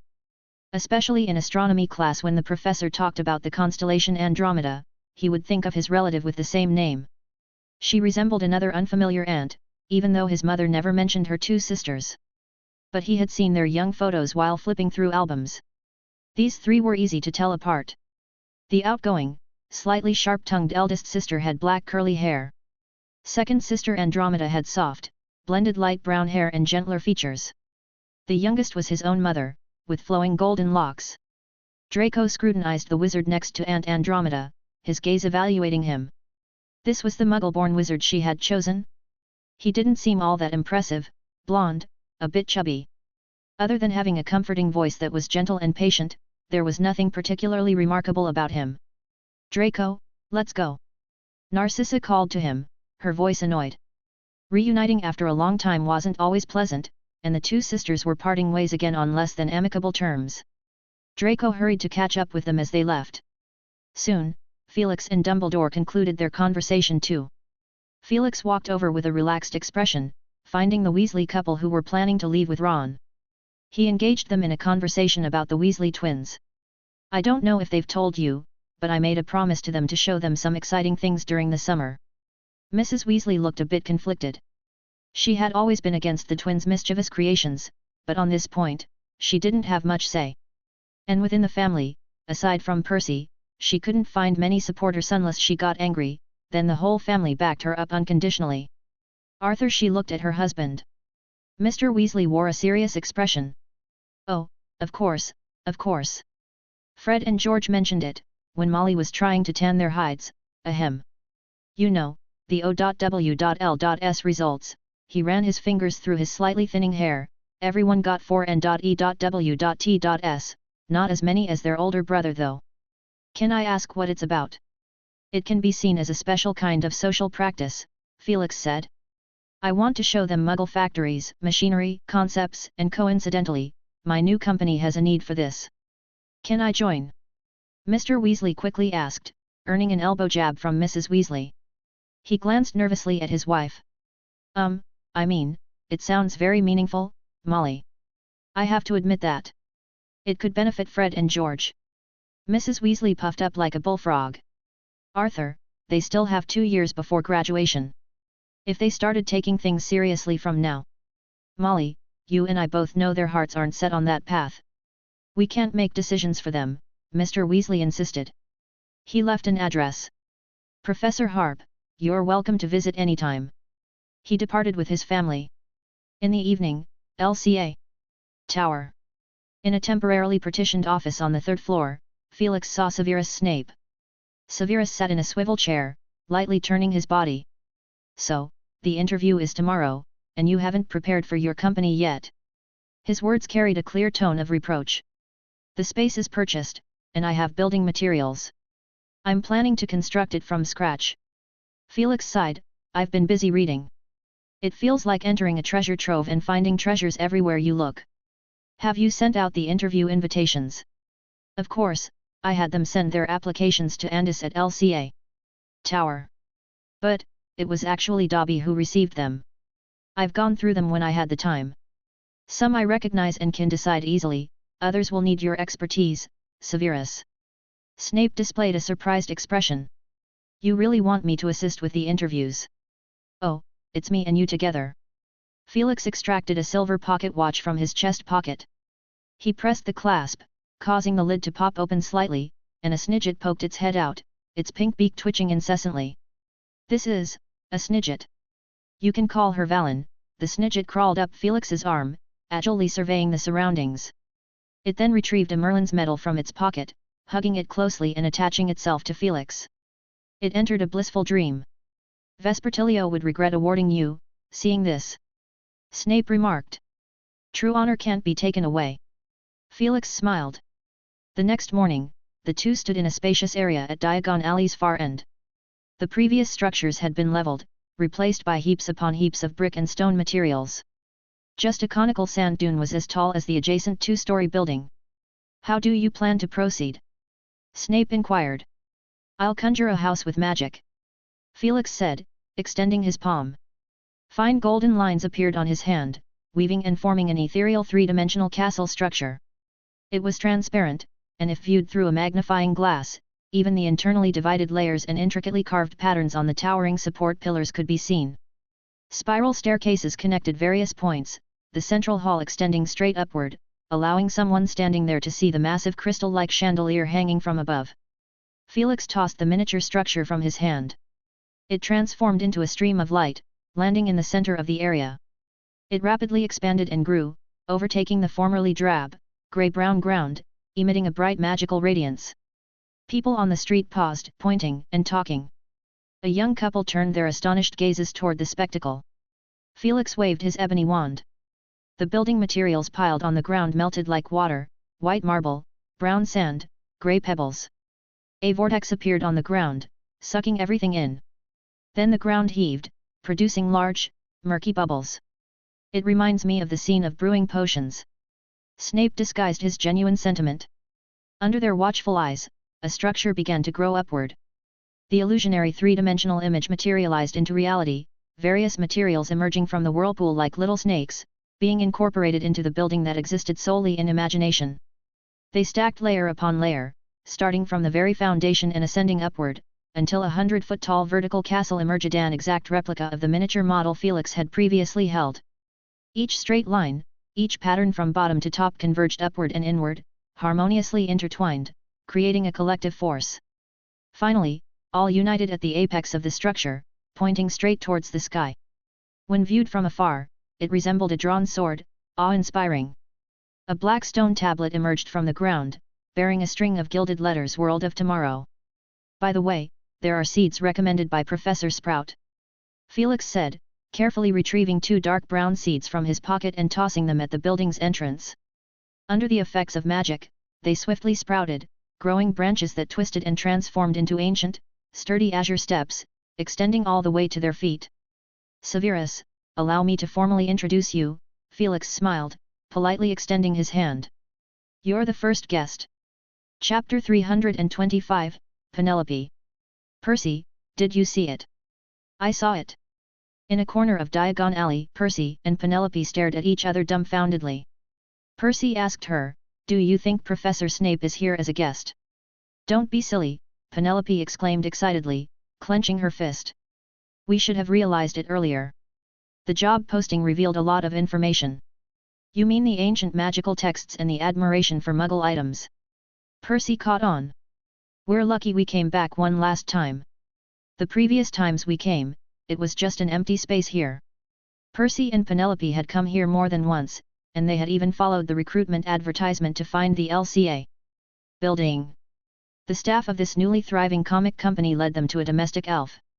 This domestic elf, dressed even more elegantly than them, had a separate office. He didn't reveal much information, only insisting that the interview location hadn't changed and asked them to come on time. "You won't regret it." Percy was about to start at the Ministry of Magic in a few days, and today was their last visit. They happened to witness this scene. Felix and Snape entered the future world building. Felix's fingertips brushed against a copper nut. "Dobby," he called softly. Squeak! With a slight sound, a domestic elf dressed in exquisite butler's attire appeared. He gave a deep bow. "Mr. Harp, Dobby is at your service." He looked up, gazing around. "Is this our new company? It looks a bit dim." "Of course, it still lacks illumination," Felix said. He extended his hand forward, magical script converged, forming a palm-sized milky white sphere of light that spiraled upward. It landed in the enormous crystalline fractal chandelier at the top of the building, instantly illuminating the whole place. "It can last for a while. I'll create a stable magical item with similar properties in a couple of days," he said thoughtfully. "Perhaps this could become the company's first product." "Magic lamp?" Snape pondered. "A good idea." Felix clapped his hands. "The interview time is at 9 o'clock. We have about 2 hours. We can use this time to make some adjustments." He stopped mid-sentence as a young man and woman pushed the door open from outside. "Professor?" Penelope said nervously. Felix nodded at her. "You're earlier than I expected." "I've seen your records. It's not really necessary, but let's go through the process." He said to Dobby, "If someone arrives early for an interview, please take them to the room on the second floor." He pointed to a spacious room on the second floor. It had a huge double door made of wine-red chestnut wood with intricate carvings. "Very well, Mr. Harp," Dobby said cheerfully. The group walked up the broad spiraling staircase. Percy took the opportunity to inspect the bas-reliefs on the dome above, depicting various scenes. Alongside wizards with wands, there were people in Muggle attire. Some were holding different types of glass tubes, some were contemplating complex mechanical structures, and others held a brass balance scale. It was hard for him to understand why these people were brought together. They seemed to come from various professions. Percy focused on the images of the wizards and recognized a few individuals who had a common trait: they were renowned for discovering or inventing significant spells.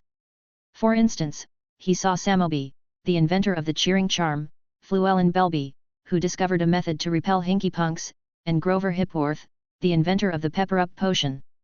Percy speculated that the Muggles he didn't recognize were likely similar figures. People who had discovered or invented something. "Miss Cleavet, take note. We can make the staircase move," Felix, who was leading, said. "What? Oh, all right," Penelope replied, rummaging in her pocket. Percy kindly handed her a small notebook and a quill. "I prepared these in advance." "Thank you, Percy." She jotted down the information swiftly. Felix Harp offered some more suggestions. "We need some decorations, that's not urgent. Employees can arrange their workspaces according to their preferences.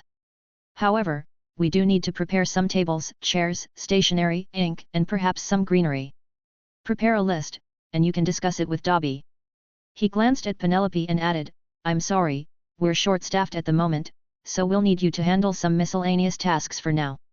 "No problem, Professor. I can quickly familiarize myself with things around here," Penelope said, jotting down the requirements. "Is Dobby the domestic elf we met earlier?" "That's right. It's important to note that, like you, he's an employee of the company, not someone's servant." "He's a free elf," Penelope said in surprise. "He prefers to call himself Dobby the Free Elf." Felix smiled in response. They entered the large room on the second floor. Despite lacking decorations like tables, chairs, and carpets, it was hard to imagine that everything had just materialized. Percy caressed the delicate carvings on the windowsill, seemingly sniffing at something. Felix conjured some long tables and chairs in a Hogwarts style. He and Snape sat on one side of the table, while Penelope and Percy sat on the other. However, the interview quickly turned into a discussion about the company's scope of business, management system, and daily operations. Percy was quite enthusiastic about the Ministry of Magic's management methods and suggested replicating them entirely. But this met strong opposition from his girlfriend. "Percy, the Ministry's way of management is too cold and rigid. For a long time, our workforce won't be that large." She glanced at Felix, who nodded gently. She turned back and continued, "You see, if there are only a dozen or so, maybe a few dozen people, a friendly atmosphere is more important. Exactly because of the small size, certain rules should be established early on. It's good for everyone." Percy insisted. "Rules are necessary, but they don't have to be so rigid." Penelope patiently explained, "Future World's main focus is on research and development. It's completely different from the Ministry of Magic." Felix and Snape sat quietly on the side, watching them argue. Both of them had a streak of stubbornness in their personalities, but they were also rational individuals. After half an hour, Percy was persuaded. At that moment, Felix smiled and said, "Looks like you've reached a consensus. Let me share my thoughts. Just as Miss Cleavet said, Future World's mission is to provide convenience for all wizards, to make their lives better. In other words, our mindset should be ahead of the entire wizarding world. We are the future. A relaxed environment is essential. I won't impose too many constraints. However, some practices from the Ministry of Magic can also be beneficial. Like the paper airplanes Percy mentioned to pass messages. I found it intriguing the first time I saw it." Knock knock. Dobby knocked on the door and appeared. "Mr. Harp, there's an applicant. He says his name is Lems Lupin." Snape stood up abruptly. "I'll go bring him in." Without waiting for Felix's response, he hurried out of the room. Felix shook his head and quickly followed. These two had just had a quarrel not too long ago, their relationship was indeed complex. But another round of argument wasn't a big deal. He just needed to keep Percy and Penelope occupied. Turning to the two of them, he said, "You've been hired, Miss Cleavet. Enjoy your break, and report for duty tomorrow." Chapter 326, Lupin's Confusion. Remus Lupin attached great importance to today's interview. He arrived half an hour early and silently reviewed the prepared materials on his way here. In his pocket, he carried precious clippings he had carefully collected. Regardless of background, it's all about ability. Those who excel far beyond the ordinary in any three of the following fields: ancient magical scripts, alchemy, charms, transfiguration, magical theory, Muggle studies. Regardless of background, it's all about ability. This phrase was exceptionally rare in the magical world's recruitment process. While the conditions were relatively strict, Lupin believed he wasn't lacking in anything except ancient magical scripts. In truth, his greatest strength lay in matters related to dark magic defense. During his years of wandering, he had plenty of practical experience. Upon receiving the interview invitation, the reply letter he got emphasized once again the company's dedication to practical magical research involving the improvement and transformation of numerous Muggle items. Lupin spent half a month specifically studying all sorts of novel things from the non-magical world. His exploration led him into fascination. Lupin discovered a system entirely different from magic, one filled with precision and logic. Everything was traceable, yet regrettably, there was no room for magic here. He wasn't sure if the owner of this future world had recognized this, but even if he wasn't accepted, Lupin felt that witnessing the philosophy of this company was worthwhile. As he arrived according to the address, he saw an impressively upright castle surrounded by a large group of people. He listened for a few minutes from the side and still found himself puzzled. What did it mean for a building to suddenly appear an hour ago? Was this place an empty space just 2 hours ago? He even spotted a house-attired house elf, which was strange in itself, but the serpent-shaped emblem on his chest caught Lupin's attention. Did it represent an ancient family, or alchemy? Or, a runes club? After revealing his identity, the house elf led him into the building. Lupin really liked the simplistic and unadorned interior style. They ascended a winding spiral staircase, with Dobby bouncing ahead. "Please wait." Lupin, near the banister on the second floor, gazed at the bas-reliefs on the ceiling. After cramming over the past few days, he might not recognize all the figures on the dome, but he could discern their professions, especially the one manipulating intricate machinery, possibly an engineer. Lost in thought, he heard a rush of wind. Turning around, he unexpectedly met the cold face of Severus Snape. Snape stood 2 steps higher, his black robes pulled close in front of him, resembling a bat folding its wings. He looked down on Lupin from a higher vantage point. "Lupin," Snape said softly, a smile tugging at his lips, "welcome, to our establishment." Lupin suddenly recalled Snape's expression when he first sent him Wolfsbane potion. It was the same expression. After drinking it, he couldn't eat for 2 whole days. "Hello, Severus," Lupin said gently, ascending the last 2 steps, "what a coincidence, meeting you here." "A coincidence? No." Snape said playfully, "I've been waiting for you for quite some time." "You were waiting specifically for me?" Lupin frowned. The image of the serpent emblem on Dobby's chest resurfaced in his mind. Pure blood, the job requirement putting ancient magical scripts as a priority. "Perhaps your surname, Lupin, implies your identity." Snape's smile grew colder. "I've been studying the science of names recently, overlooked something in the past. Names possess magic." Lupin felt stung. He disliked it when this aspect was brought up. In certain cultures, the term Lupin held the meaning of a wolf. Snape sneered slightly, about to say more, but a commotion came from behind. Felix appeared with Percy and Penelope, both surprised by the tense atmosphere between them. "Leave this place." Snape's cold aura filled the room. Percy and Penelope exchanged glances, and Felix nodded at them with a smile. They quickly left. Felix waved his wand, and the building's main doors slammed shut. He leaned against the wall, calmly saying, "I've always been curious.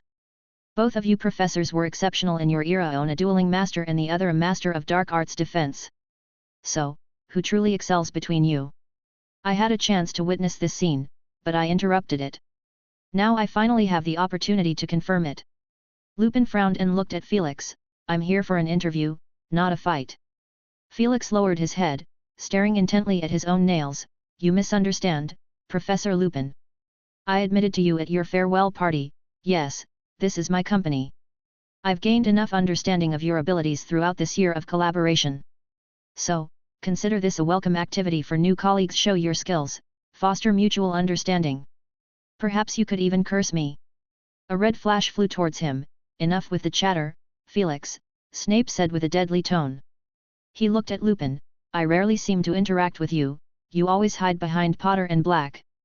"Oh, Severus," Lupin drew his wand, unable to suppress his anger any longer. "Dealing with them should be enough for you. Adding me to the mix would likely scare you into wetting your pants." Snape's face contorted into a chilling smile. "Well said." A red light shot out. Lupin agilely dodged and swiftly cast a disarming charm in return. The two equally fiery individuals engaged in a fight, spells flying, illuminating the room. Snape felt a long-lost excitement. He genuinely felt alive again, though there was someone incessantly talking beside him. "No one's watching here, don't hold back, Severus. Where's your dark magic?" "Oh, nearly got me there, Professor. Your aim's off." Felix tilted his head and a spell exploded nearby. He smiled. "You started this with me, so don't say I'm unreasonable." He pushed himself off the wall, arms stretched out in a relaxed manner, a dark wand appearing in his hand. A gentle wave sent 3 bright rays of light simultaneously flying towards the two. Lupin was surprised by his sudden entrance into the battlefield. He blocked the spells, looking a bit disheveled. He retreated a couple of steps cautiously and was astonished to see Snape also conjure a translucent barrier emitting a faint glow. Both of them exchanged looks and watched Felix approach with his arms wide open. Snape said impatiently, "Deal with the nuisance." But Felix was quicker. He advanced steadily, casting spells like rain, each not particularly strong, but their sheer quantity was overwhelming. The magic's light illuminated his body. "Professors, you need to put in more effort." Snape and Lupin exchanged a glance. Snape swiftly conjured a rapid burst of black mist, corroding the spells flying toward him. Lupin's wand slashed down like a blade, making a whoosh sound as stones from the floor quivered and shot towards Felix. He felt somewhat lost at the moment, completely unable to comprehend what was happening. He came in nervously for an interview and ended up encountering his arch-nemesis Snape, who immediately poked at his sore spots. Another former colleague slyly provoked them, urging them to fight. Even he found a lame excuse to join in, and now he was forced to team up with Snape. How did things come to this point, exactly? Chapter 327, The Enchanted Foundry. Once the battle commenced, it was difficult to put a halt to it. Professor Lupin strained to control the spells, while Felix Harp wrestled with him for control over the transfigured entities. Half of the debris on the field turned into cat lynxes, and the other half transformed into plump snidgets. They waddled amusingly, sitting on the cat lynxes' backs, causing them to emit pitiful cries. On the other side, Snape's incantations were both rapid and urgent. Instead of dodging the spells flying toward him, he met them head-on, deftly deflecting them at the last moment with remarkable reflexes. His casting speed was at least twice that of an average wizard. Yet, Felix was equally relentless. He seemed to have no limits, not only suppressing Lupin but also managing to retaliate against him. Occasionally, he used gestures to weave spells, conjuring forth moving golden shields. A queasiness settled in Snape. He couldn't think of a better term. The golden shields had exceptional resistance against spells. He found himself facing 2 or 3 spells deflected onto him by the shields.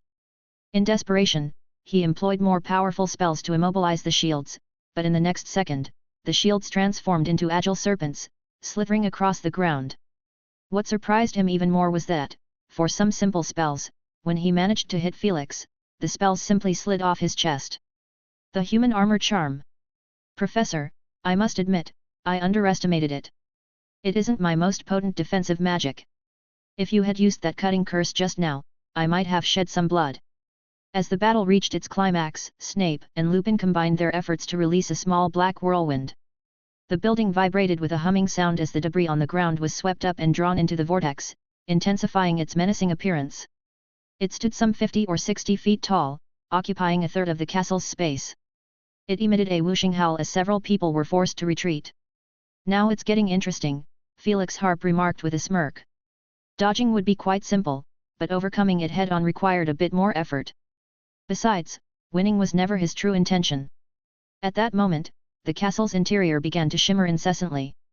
Felix looked up, the chandelier at the very top was being tugged by the miniature whirlwind, swaying violently and emitting strained groans.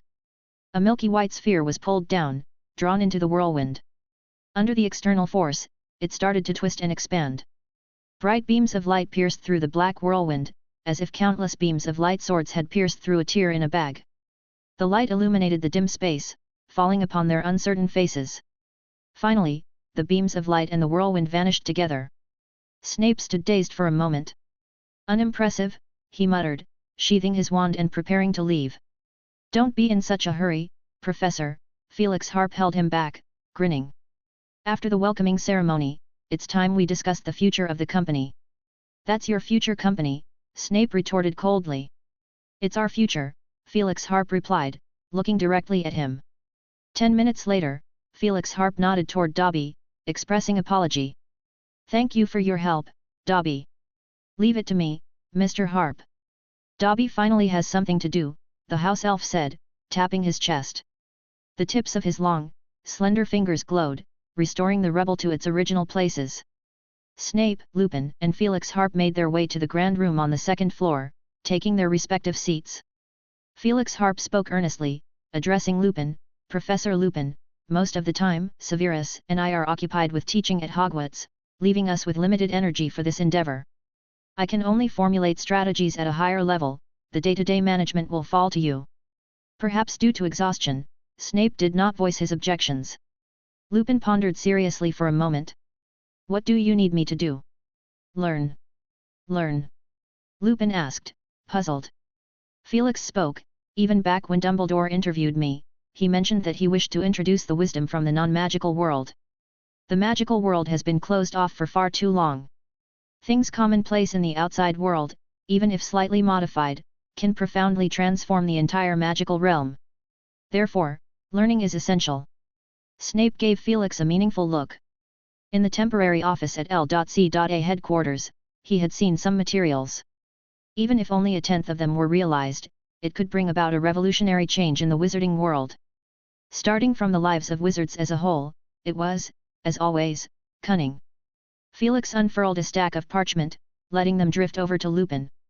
"I don't intend to create something shockingly unconventional. Instead, I hope to achieve something, how should I put it? Like spring rain, quietly nourishing, so that the company's products become an indispensable part of every wizard's life without them even realizing it. We can begin with wizarding households, like magical lamps, and magical air conditioners. Imagine this, a small box that can maintain the temperature within a 20-foot radius at the most comfortable level." Lupin toyed with the small box that had floated in front of him. He tried infusing a bit of magic, and the temperature around him immediately dropped, like a breeze on a March day, bringing a hint of coolness. "That's just an example. In reality, I've created some similar gadgets, you can think of them as prototypes. You can build upon these, and envision different applications." "What about profits?" Lupin was being persuaded. He saw this as a good thing. He began to consider the company's development. "For now, don't worry about profits," Felix nodded. "Apart from what I just mentioned, I'm more interested in you finding suitable magic. Don't confine yourselves to ancient runes, alchemy, or obscure spells. It would be better if you can establish effective standards and processes. Lems, we're forging a new path in history."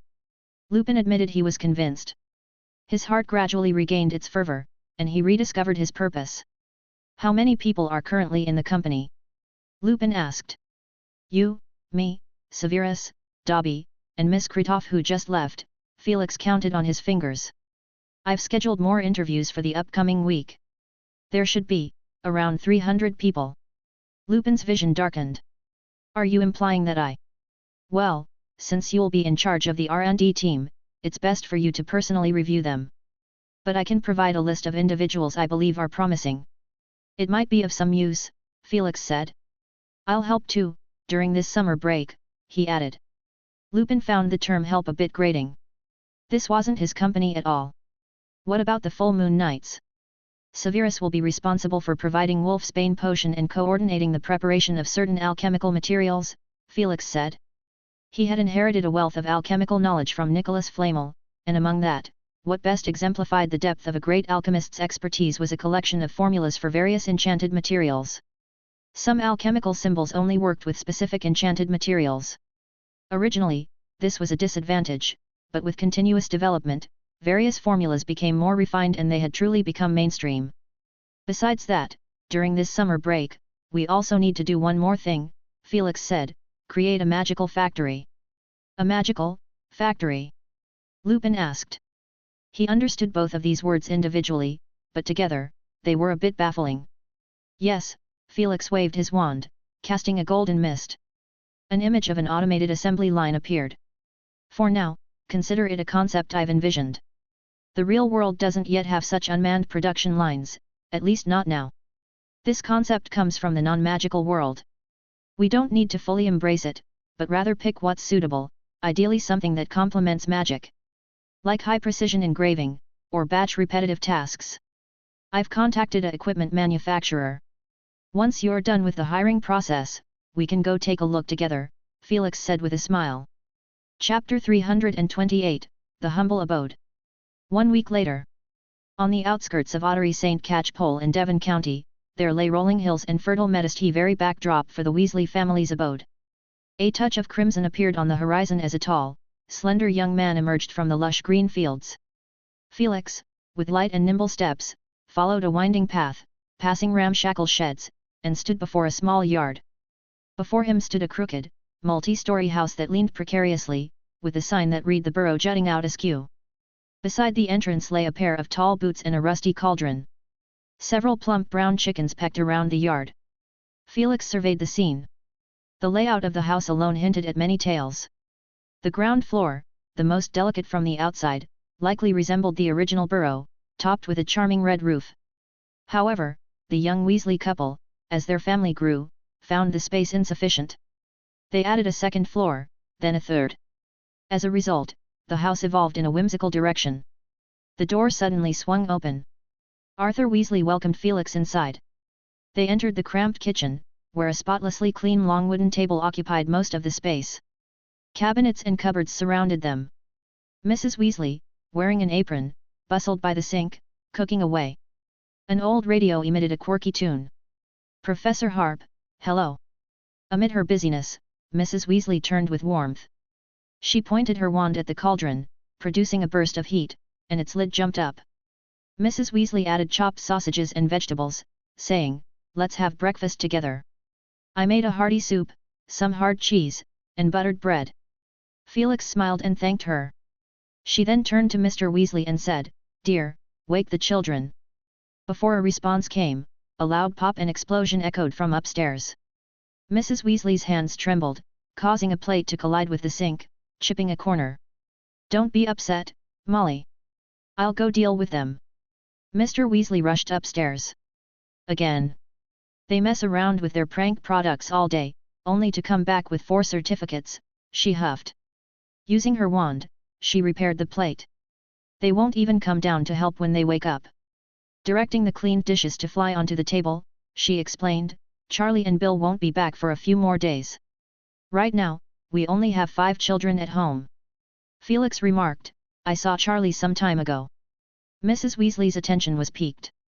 She inquired about her second son's well-being, expressing concern, "He keeps assuring me that the job is safe, but after all, it involves dragons." "He has a reliable team," Felix reassured. He steered the conversation to lighter topics, like feeding dragons roasted meat. However, Mrs. Weasley was clearly shaken, so he switched to talking about Charlie's captain, and how he and a cute Norwegian ridgeback dragon competed all day for brandy. "That doesn't sound very smart," Mrs. Weasley mused. Cough cough. "They get along well. It's more like a game," Felix said, walking into the living room. His eyes fell on a wall clock. Unlike the ordinary clock in the kitchen, this large clock had 9 hands, each ending like a spoon, pointing toward a family member's photograph. Instead of numbers, the clock face was marked with possible locations for each family member, including home, school, work, on the way, missing, hospital, and more. At the typical 12 o'clock position, it read "Fatal Danger." Felix speculated about the magic used in this enchanted object. There had to be a tracking spell, perhaps a name-revealing charm, a bodily status-detecting spell. Maybe the clock itself symbolized a magical contract. In no time, Two red-haired boys came downstairs. It was Fred and George, the twins, dressed in pajamas. Their gazes were searching, and they brightened upon seeing Felix examining the clock on the wall. "Professor, you're a man of your word. Where are we off to later? Percy said you conjured a castle. What kind of magic is that? Can we learn it? Are you planning to buy zonkos?" Mrs. Weasley emerged from the kitchen, hands on hips, sternly assessing their appearances. "Look at you two, what on earth? Change into proper clothes. We have a guest." The twins hung their heads sheepishly, then turned to go upstairs. As Fred was about to leave, he added, "Professor, wait for us. We've got a new product." "Fred!" their mother scolded sternly. Fred immediately nudged George and they scampered upstairs. Just before disappearing, Fred poked his head out, grinning, "Mum, actually, I'm George." A muffled voice sounded next to him, "You're blabbering." "Don't think that's saying that." Mrs. Weasley puffed up her chest, but the twins purposely stomped their feet, making clattering footsteps. From around the third floor, an angry voice shouted, "Can't you keep it down a bit?" Mrs. Weasley filled the plates with food. "That's Percy. He's probably working on a report. He's just joined the Ministry of Magic, full of ambition, determined to make a mark." Felix chuckled, "Fred and George are hard workers too. Their skiving snack boxes are quite popular." He didn't mention those eccentric prank products. "Well, that's true." Mrs. Weasley paused, "I just feel that it's too early for them to think about making money, with 2 more years until graduation." "Mrs. Weasley, they're simply pursuing what they're passionate about. You should know them best. Given their personalities, what kind of job do you think they'll pursue after graduation?" Mrs. Weasley hesitated. Despite not wanting to admit it, she couldn't imagine these troublemakers dressing impeccably and working at the ministry. Or, for that matter, doing any job that involves conformity. At this moment, Mr. Weasley returned, followed by a young girl with flaming red hair, Ginny, the youngest of the Weasley clan. She gazed at Felix with curiosity, his attire today devoid of any magical influence. Ron yawned incessantly as he walked behind, his eyes half closed, as if sleepwalking. Percy and the twins were the last to appear. Percy had meticulously combed his hair and wore a perfectly tailored suit. "I'm currently working with Mr. Crouch, as his assistant. Every day is quite fulfilling. Today, I'm heading to the Quidditch World Cup site." Percy introduced his work, greatly admiring his boss. Judging by Felix's perspective, Percy seemed to be emulating Barty Crouch's style. The twins exchanged knowing glances, wanting to say something but were caught by Mrs. Weasley beforehand. "No talking at the table." Fred muttered under his breath, "Mum's too biased, she doesn't even scold Percy. Yet, because he's a junior supervisor, in charge of 7 or 8 people. More than Dad. But what does he do again? Weasley, level this piece of land. The southern stands lack 200 seats." Ron and Ginny lowered their heads, their lips stretched wide in exaggerated grins, struggling not to laugh. Percy grumbled in frustration, "You lot peeked at my notes."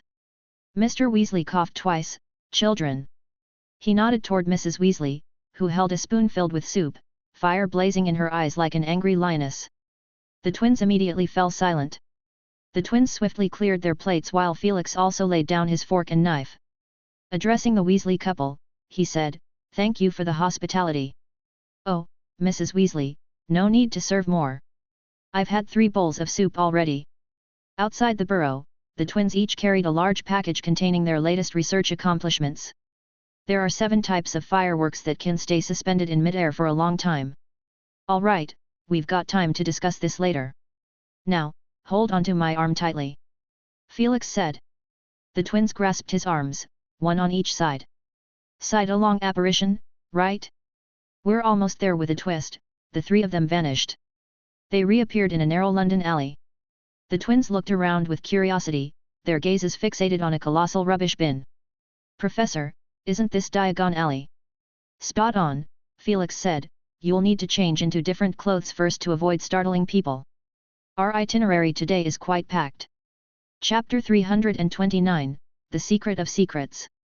3 figures stood at a bustling intersection on a commercial street. Having just emerged from a clothing store, the twins were now dressed in matching deep blue casual suits and jeans. They examined their new looks, pointing and nodding in approval. That shop assistant nearly brushed against my wand hidden at my waist, Fred shuddered, recounting a close call. Felix hailed a taxi. First to Diagon Alley, then to Sam's Precision Mechanics, he instructed the driver. He turned to the twins, "We're picking up Professor Lupin. He's joining us." The taxi driver's face carried the typical morning weariness as he lazily navigated through streets and alleys. "Diagon Alley's up ahead. Where would you like to stop?" "Just a bit further ahead, by the record store," Felix replied. The driver glanced back. "Business matters, I assume." "More or less," Felix replied, twirling a luminescent coin between his fingers. The driver blinked, momentarily disoriented by the glowing coin. The car pulled over, and he cautioned, "Waiting by the roadside also counts as time." "And you won't be left out of it," Felix remarked casually. Before long, a middle-aged man suddenly appeared near the record store. It was as if he had been there all along. Fred rolled down the window and waved at him. "Professor Lupin, over here." Lupin smiled, walking over and getting into the car. "I didn't expect you to arrive in this fashion. How's the recruitment going?" Felix inquired. He then added, "Taking a car is more convenient, actually, I was thinking of renting a car." Lupin shot him a stern look. "Just thought of that now? You vanished for a whole week after saying you'd help." Felix shrugged. "I took a trip to Albania." Lupin's expression grew serious. Sirius had mentioned that Voldemort had once lurked in the Albanian forests. He cast a cautious glance at the twins, who were eavesdropping with pricked ears, and vaguely asked, "Any discoveries?" "Not what you're thinking," Felix explained. "I intended to visit an old friend's former home, but the years have reduced it to ruins." Upon learning that Felix hadn't gone to search for Voldemort's traces, Lupin's interest waned.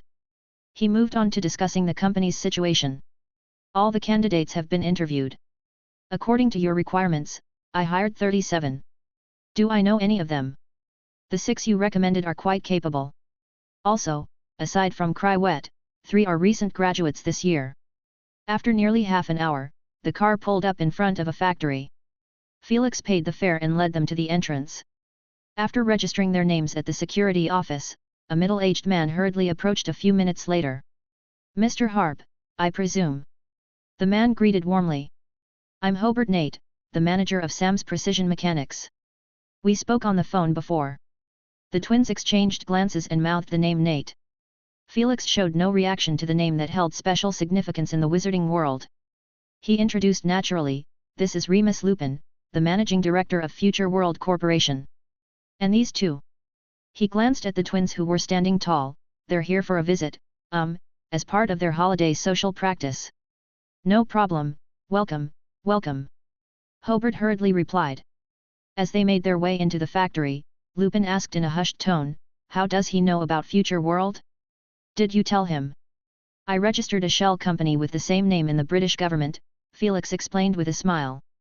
"Was that really necessary? Seems quite troublesome."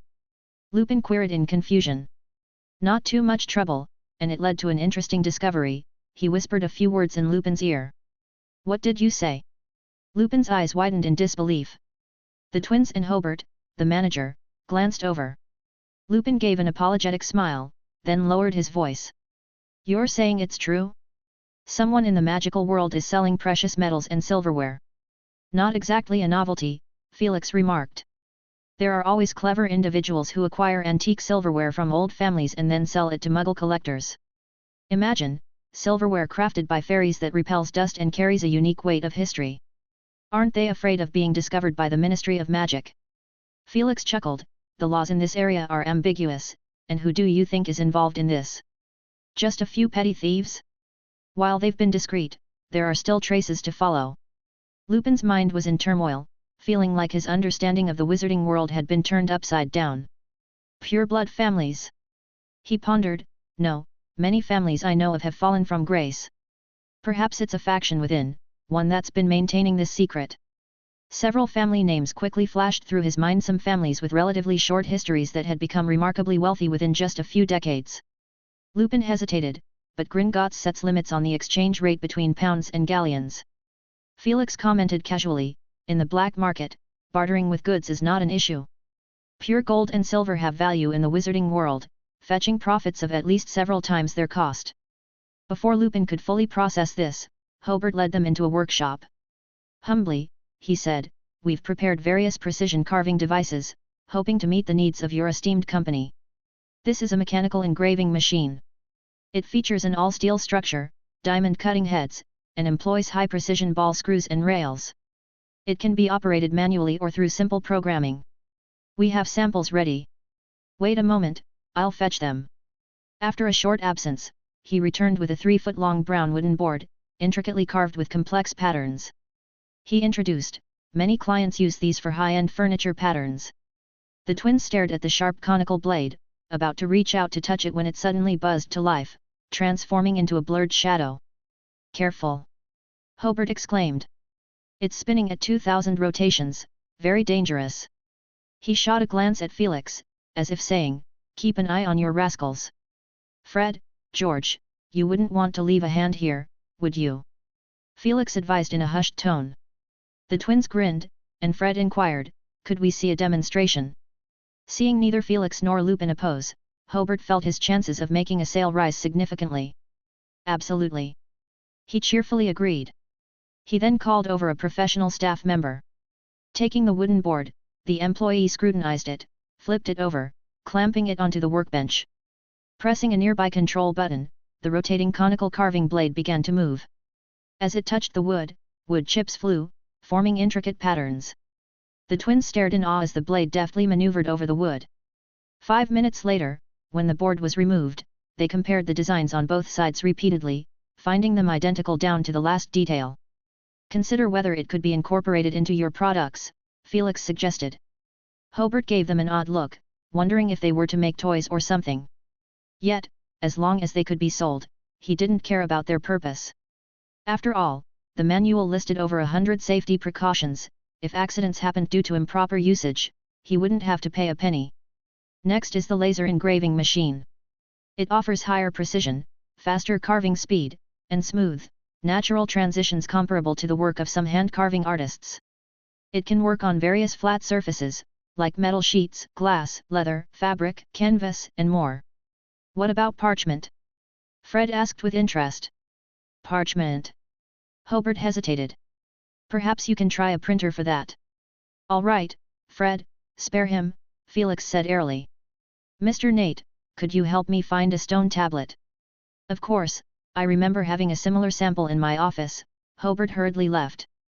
With only 4 people remaining, Lupin asked, "Can we make use of this?" He gestured towards the small computer. "It looks quite complicated." "No need to worry about it," Felix said. "I only need the mechanical components." His hand rested on the mechanical engraving machine. Magic gradually permeated and touched it, rippling outward invisibly. After a few seconds, the stationary conical blade suddenly began to spin. Under his control, it left a magical runic symbol at the edge of the wooden board. Felix gently blew away the wood shavings and brushed his fingertip over the engraved mark, leaving a trace of magic behind. "Imagine, if we combine this with the principle of magical portraits, and imbue it with basic intelligence, what could it become?" The convergence of magic and technology is a theme of this story, but the main focus will remain on the changes within the magical world. Elaborating too much on the modification of mechanical devices would feel out of place and disrupt the narrative flow. Chapter 330, The Gift. After some bargaining, Felix procured 3 sets of equipment for each of them. Following that, he, along with Lupin and the twins, strolled through the streets and alleys of London. He recited the names of various Muggle companies and purchased a mishmash of items. Back at the Future World Company in Diagon Alley, Felix piled up the purchased items in the hall, forming a small mountain. This spectacle drew the attention of the onlookers, including the new employees of the company. They gathered around, curious about these peculiar objects and the elusive company owner. Felix gathered them around, and a brief meeting ensued. "In the upcoming period, I'll be residing here and working together with all of you to create the company's first product," Felix said. "And incidentally, I'll be conjuring up some magical contraptions as well." Penelope reminded him, "Professor Harp, oh sorry, boss." "No worries, you can still call me Professor or Harp," Felix said with a smile. "All right, Professor," Penelope said nervously, but swiftly transitioned into work mode. "We need to consider the Ministry of Magic's stance," especially regarding the misuse of Muggle items. You mean the department supervised by Arthur Weasley? Felix inquired knowingly. Penelope blushed a bit, feigning ignorance. This department's responsibility is to prevent the magical use of items made by Muggles, to ensure they don't end up back in Muggle shops or homes. Felix noticed similar concerns on the faces of others. After a moment of reflection, he earnestly responded, "Indeed, that's a concern, but I've thoroughly studied this aspect of the law. Its impact on us is minimal. We just need to register those carving machines with the Ministry." Following this topic, you'll discover that the entire law is geared towards one purpose: preventing exposure of the wizarding world.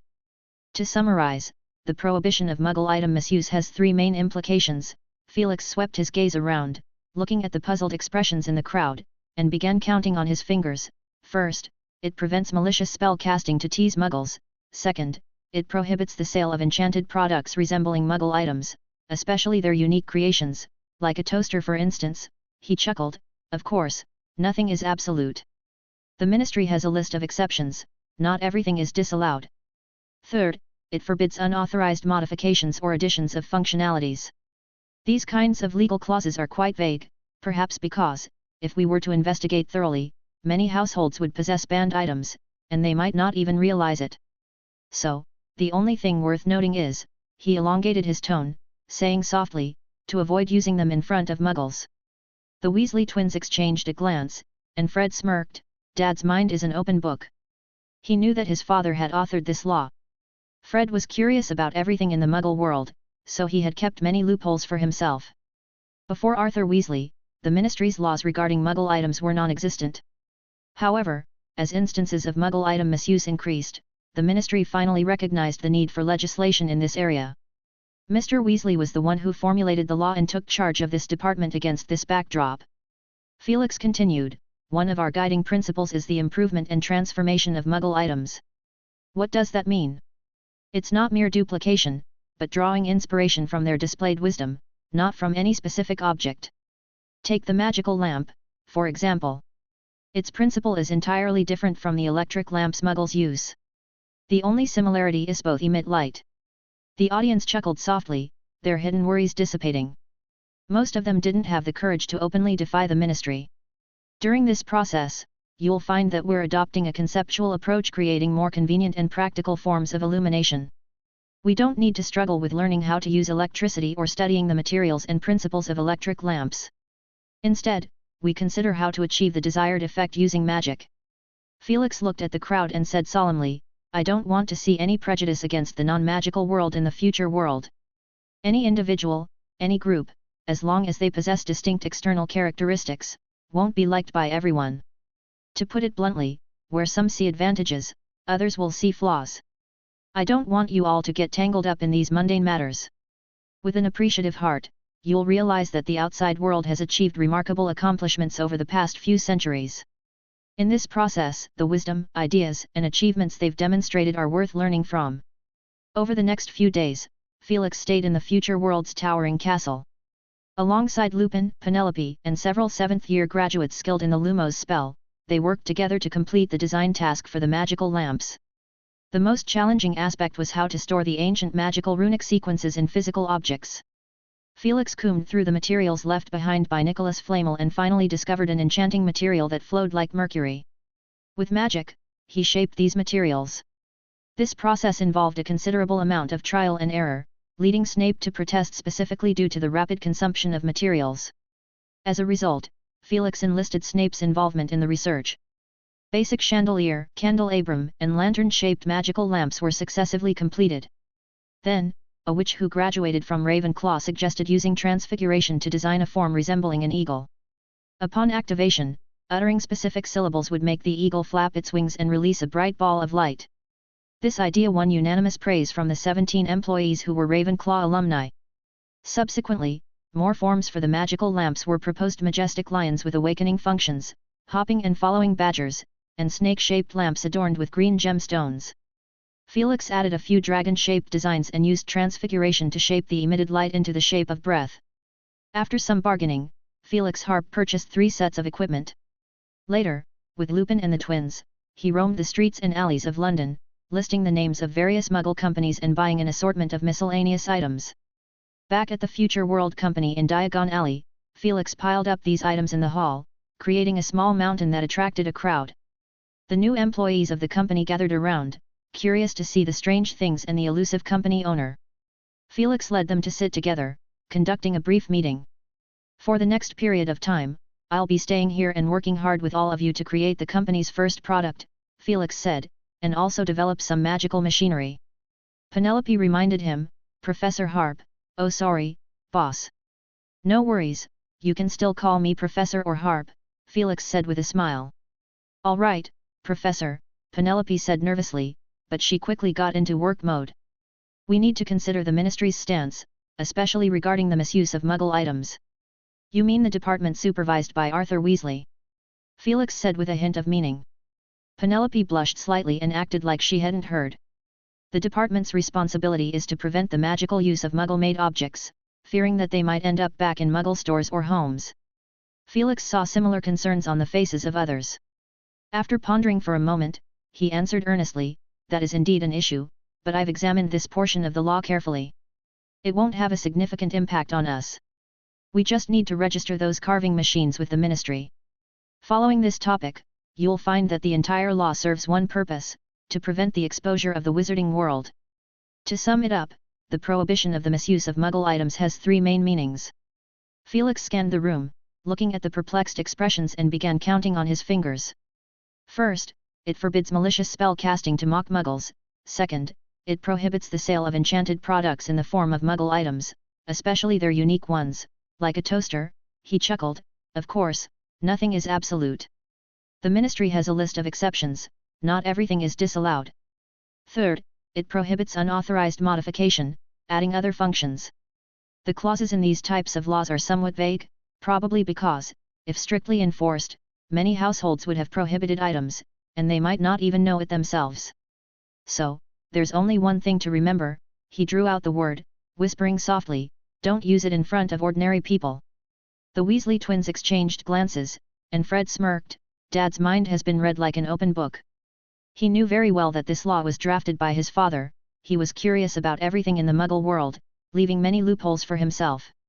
Before Arthur Weasley, there were virtually no laws related to the Ministry, but as examples of the misuse of Muggle items increased, the Ministry finally recognized the need for legislation in this regard. Mr. Weasley formulated the law and took charge of the department against this backdrop.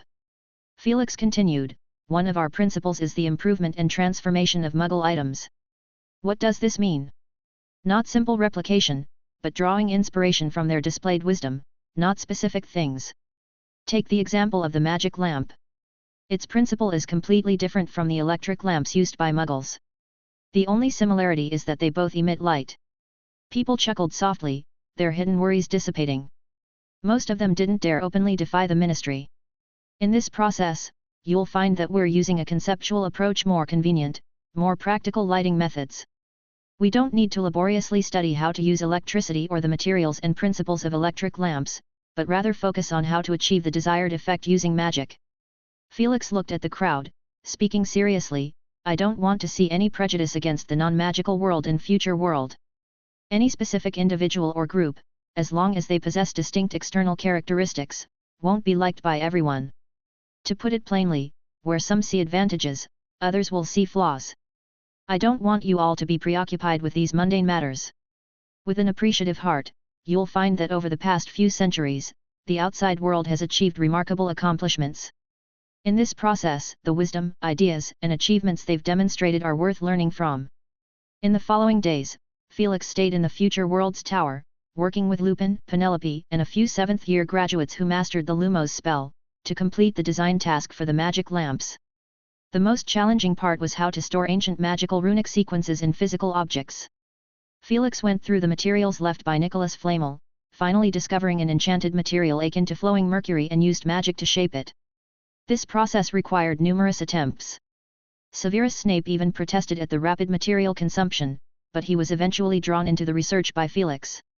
Basic chandeliers, candelabras, and lantern-shaped magic lamps were successfully completed. Subsequently, a witch who had graduated from Ravenclaw proposed using transfiguration to design a form resembling an eagle. When activated, by uttering specific syllables, the eagle would flap its wings, fly into the air, and release a bright light. This idea garnered unanimous praise from the 17 graduates of Ravenclaw. More forms for magic lamps were proposed afterward: majestic lions with awakening abilities, sprightly badgers that could accompany the owner, and serpent-shaped magic lamps embedded with green gemstones. Felix also added a few dragon-shaped ones and used transfiguration to shape the emitted light into breaths of fire. Chapter 331, The Best Birthday. When Harry appeared in the kitchen, the Dursley family of 3 didn't even look at him. Nobody mentioned his birthday, which suited Harry just fine. He didn't want any of Uncle Vernon's smelly socks for birthday presents. That awful gift had been more than enough for one time. Uncle Vernon was reading the newspaper, Aunt Petunia was cutting a dry grapefruit, and Dudley placing his chubby arm flat on the table had a sulky expression on his face. Ever since Dudley had returned with a humiliating report card and his extra weight, his good days were over. He could still put up a struggle, shedding a few tears to gain sympathy from Aunt Petunia. She'd cry along, then swiftly compromise, agreeing to all of Dudley's demands. This was his signature move. However, beneath the report card, a few lines had been carefully penned by the nurse from Smelting's school, gently reminding the 2 parents that Dudley's health was at risk if he continued gaining weight. The school's clothing supply had no clothes left in his size. The nurse had thoughtfully attached a diet plan. Thanks to Aunt Petunia's insistence, the whole family had to follow this new diet regimen to cater to Dudley's emotions. The effects were quite evident. Uncle Vernon's chin had shrunk a bit, making his beard look a bit more elegant and fluffy. But Harry couldn't care less. Even before receiving any birthday presents, he was planning to join Sirius for breakfast. Now he was eagerly imagining what Sirius would have in store for him. Sirius had recently acquired a motorbike, and in his godfather's enthused eyes, Harry saw a hint of Hagrid's spirit. More grapefruit! Dudley exclaimed angrily, inheriting Uncle Vernon's small eyes and his physique perfectly. Harry cheerfully thought to himself, sniffing at the tasteless contents on his plate. He couldn't help but burp. Just a while ago, he had consumed 2 large pieces of creamy cake and was now feeling quite full. "Dear," Aunt Petunia said patiently, "we agreed to follow the diet plan the school nurse sent." But Dudley wasn't listening at all. He quickly finished his own portion and stared at Harry's plate, although the piece of grapefruit on it was much smaller than his own. Then his gaze settled on Harry's lips, where suspicious traces of food were present. "He's hiding food," Dudley declared, extending his carrot-like fingers with certainty. Harry hurriedly wiped his mouth, realizing he had been careless after touching the sticky cream. "What?" Aunt Petunia asked, puzzled. But Dudley's greedy eyes remained fixed on Harry, as if he were a piece of cake or something. A shadow fell over Harry's heart. He faced a difficult choice: should he threaten Dudley with his wand if he tried to steal his cake? There's no Sirius here, no spare wand, and definitely no excuses. If I use magic, the Ministry will trace it directly to me. Just then, a loud trumpet sound echoed from outside the door, followed by the roaring noise of a motorbike's engine. Uncle Vernon exploded instantly. He angrily shouted, "It's that damn murderer, that scum! Can't he ever stay quiet?" Aunt Petunia looked around in shock, anxious and worried that the neighbors might have noticed this scene. "Sirius isn't a murderer," Harry said coldly. "Then make that damn guy stop." Uncle Vernon gritted his teeth, his veins popping out on his face. Harry felt a bit scared. He walked up to the window, his face stern, and waved at Sirius. The trumpet sound ceased. Aunt Petunia was panting, as if she had been holding her breath all along. Harry hesitated, standing still, unsure whether to mention his birthday. He felt it wasn't worth the trouble. Aunt Petunia shot Harry a harsh glance, while Uncle Vernon couldn't contain himself any longer. "What are you waiting for? Disappear from my sight this instant!" he roared. At this moment, Dudley chimed in, "Your godfather, that Sirius is waiting for you." This statement seemed to carry more weight than even Sirius' motorbike horn. Both Uncle Vernon and Aunt Petunia looked at Dudley in astonishment. They never mentioned Sirius' name. If they had to, they'd use that prisoner, murderer, or simply refer to him as the hippie guy who's come for you. Harry's mind raced. His eyes locked with Dudley's, and suddenly he understood Dudley's scheme. He quickly said, "I need to go upstairs to get something." Back in his room, he stashed the books he had brought back from school and his belongings under the bed. Then he gazed at the pile of candies and snacks on the bed, feeling anxious. 3 large cakes sat side by side on the table, with one already opened. After a few seconds, Harry came up with a plan. He took out the golden snitch Sirius had given him from his pocket and packed all the snacks and candies into it. However, he encountered a problem while trying to fit the cake. He could barely squeeze one piece inside. He had to stash the remaining 2 cakes under the bed, hidden behind his trunk. Satisfied with his efforts, Harry clapped his hands. If Dudley sneaked in, he wouldn't get anything. Normally, he wouldn't have such concerns because the Dursleys treated his room as a breeding ground for contagion, and they even quickened their pace while passing by it. However, he knew that hungry animals were the most dangerous and irrational. In other words, the same logic applied to hungry pigs. Just before leaving, Harry hesitated. Uncle Vernon was already shouting downstairs, and he didn't have much time to think. He opened the golden snitch and shook out a handful of snacks: a treacle tart, a buzzing bee candy, and various odds and ends. Without examining them closely, he placed these treats conspicuously. Hurrying downstairs, Uncle Vernon pointed at the open door, not saying a word. As Harry passed by the dining table, he saw that a quarter of his grapefruit had disappeared from his plate. He grinned, walking out the door. Sirius had been waiting for a while already. He leaned against an impressive motorbike, its exhaust emitting a deep growl. Harry took a seat at the back, and Sirius revved the bike's engine. The speed quickly increased as they zoomed away, the wind wildly tousling Harry's hair. Privet Drive receded into the distance as they sped on, and Harry couldn't contain his excitement. "Where are we going?" "London," Sirius bellowed. "I've got a comprehensive plan." They had a thrilling day, exploring almost half of London. As evening approached, Sirius took him for a ride along the Thames, the water reflecting the golden hues of sunset. Harry's stomach was also filled with steak and oysters. By 7 in the evening, they returned to Sirius' rented house. But Harry didn't want to go back so early. When Sirius invited him to play a game of wizard's chess, he readily agreed. Mercilessly, Harry won 3 games in a row against his godfather, forcing Sirius to overturn the chessboard in protest. So, they ended up lounging on the couch, watching TV together. It wasn't until almost 10 o'clock that their neighbor, Mrs. Figg, knocked on the door, complaining about the noise. That's when Harry realized he should head back. The light was still on at number 4, Privet Drive. This puzzled Harry. As he pushed open the door, he saw Uncle Vernon and Dudley squeezed together on the sofa, watching a football match. He breathed a sigh of relief, at least it wasn't what he had feared. Harry purposely studied Dudley's expression, avoiding his guilty gaze. "Get back to your room and don't disturb Petunia," Uncle Vernon muttered. Returning to his room, Harry opened the door. The pile of snacks had indeed vanished. He hurriedly checked under the bed. The cake was intact. He had overthought it. Harry suddenly realized that Dudley couldn't bend low, let alone squeeze himself under the bed. He'd get stuck. Lying on the bed, Harry couldn't help but reflect on the memories of the day. He had to admit, it was the best birthday he'd ever had. This chapter not only depicts Harry's life with the Dursleys and his birthday celebration with Sirius, but also delves into Dudley's character. I'd like to hear from everyone about their perception of Dudley. Chapter 332, The Invitation. As August arrived, Felix had expected to remain in Diagon Alley until the start of the Quidditch World Cup, until he received a letter from his student, Clementine Vera. "Dear Professor Harp, I'm still working at the Egyptian Gringotts. Despite the somewhat gloomy and damp environment, everything is fine here. I've made friends with many kind colleagues. One senior colleague, Bill Weasley, introduced me around. When I mentioned you to him, surprisingly, he knows you.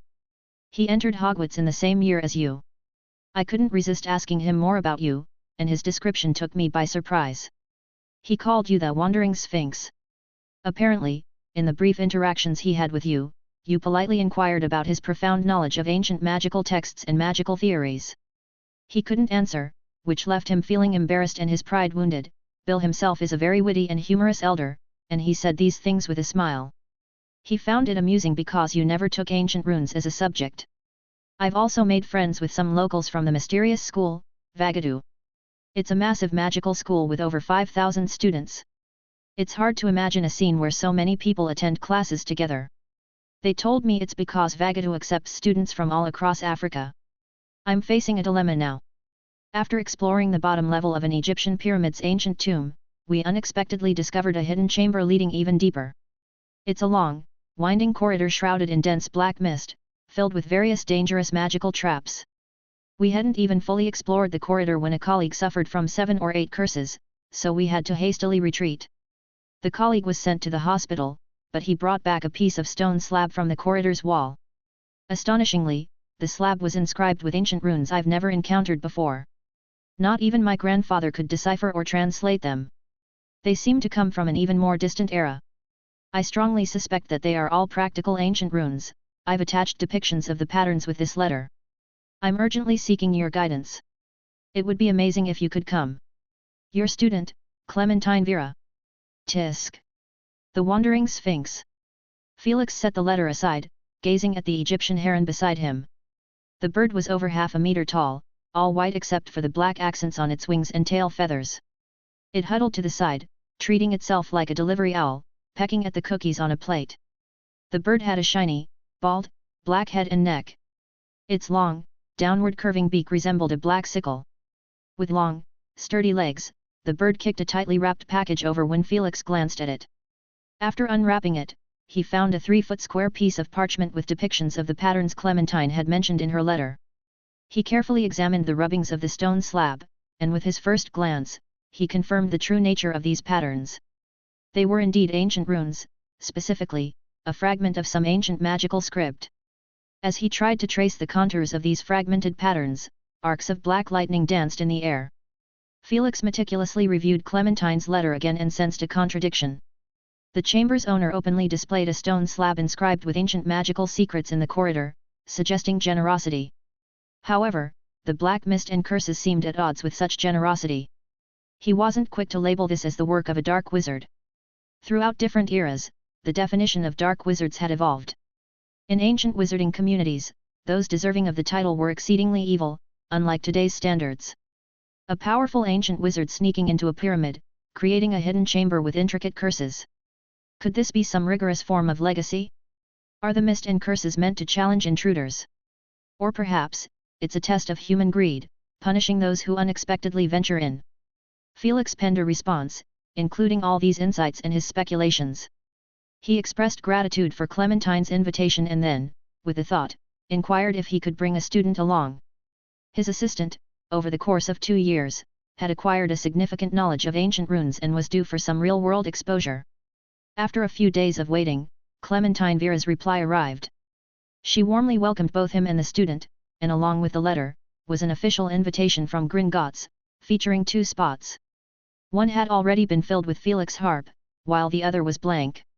Only with this invitation could they enter the pyramid's interior for exploration. Felix smiled faintly and filled in the blank space with Hermione Granger. The next morning, Hermione arrived at the Future World Company in Diagon Alley, brimming with excitement as she looked around curiously. Just yesterday, Professor Harp had sent her a letter explaining the situation and inviting her to explore the Egyptian pyramids together. She had been longing to go, and while the professor mentioned that he'd mostly be staying behind the scenes, there was still a chance for her to get up close to magical remnants from thousands of years ago in safe conditions. Professor Lupin! Hermione exclaimed unexpectedly as she spotted Lupin. What are you doing here? Lupin smiled and said, one has to find oneself a job. He led Hermione upstairs, offering a brief overview of the company. Employees they encountered along the way greeted Lupin warmly, and soon, they reached an office on the 5th floor.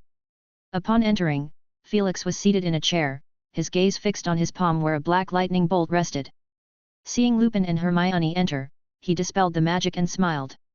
Lupin, I might need to be away for a few days. Lupin shook his head with a sigh. And after you return, are you planning a trip to France? Felix humorously replied, Lupin, do you have the gift of prophecy? Professor, are you researching magic lamps? Hermione inquired. Upon her arrival, she noticed various magical creatures in different forms, each with a glowing magical orb. They reminded her a lot of the ancient magical illumination spells she was familiar with. Felix chuckled. The research is complete. They're preparing for the Quidditch World Cup, a grand light exhibition. An exhibition. Hermione imagined the scene, her anticipation growing. All right, time is a bit tight today. After we return from Egypt, you can stay here and explore more, Felix said. He was eager for Hermione to continue studying ancient runes after her graduation. Her current level of expertise had already surpassed all the employees in Future World. And there were still a full 4 years until her graduation from Hogwarts. Egypt, Nile Valley. Felix and Hermione strolled through the streets of Cairo, experiencing the exotic atmosphere firsthand. A man with a heavy accent offered them a camel, and they declined. Hermione watched the peculiar-looking camel depart with a reluctant gaze, feeding it a handful of hay as a parting gift. "Well, we should meet your senior first." "She must be eager," Felix said, adding with a smile, "maybe we'll get a chance to ride a camel later?" "I remember the pyramids being in the desert." In a tavern within the city, Felix and Hermione met Clementine Vera. She wore a sun hat with a sheer scarf cascading from its wide brim. When she pulled back the fabric, both saw her sun-kissed brown skin, radiantly smiling. Chapter 333, The Vagatul Witch. Half an hour later, they rode camels and headed towards the desert. Hermione had a favorable impression of Clementine. During their conversation at the inn, when Felix mentioned that Hermione had never ridden a camel before, Clementine took them to the local market and rented 3 camels. Hermione picked a light yellow one. Afterwards, Clementine helped her choose a large sun hat and a pair of marten boots. After putting them on, Hermione felt quite peculiar. However, she politely declined the local delicacies recommended by Clementine, as they didn't look very appetizing to her. Before her eyes stretched an endless sea of sand, with sand dunes connecting softly. She quickly lost her sense of distance. When she turned around, she could still see the buildings of the city in the distance. The sun grew scorching, and in the absence of wind, the air felt like a giant steamer. Suddenly, a refreshing sensation passed from her skin to her fingertips, and she snapped out of her daze. Floating before her was a small box with chains, resembling a pendant box. She reached out and grabbed it. It wasn't very cold to the touch. She turned back, and Felix was nodding at her. "I only brought one, it's a new product from the company, still in testing," he explained. "But it can cover about 20 feet. He called Clementine over, and the 3 of them walked side by side. Clementine marveled at this little thing. "We have similar magic in our tents, but it can't be used inside the pyramids." Wearing the pendant box, Hermione felt invigorated. She was fascinated by every detail they passed, like the plants growing on the rocks in the sand dunes or the sudden appearance of a large gecko. They even saw a grey snake.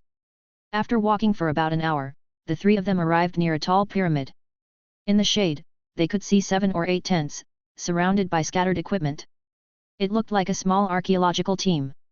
Felix's curiosity was piqued. "Have you obtained the support of the local government?" Clementine smiled and said, "We have legitimate documents recognized by the government, but it's just a cover." They arrived at the tent camp, tied the camels to wooden stakes, and 2 people walked out of the tent. They were dressed just like Clementine, blending in with the locals. Felix also noticed tourists taking photos not far away.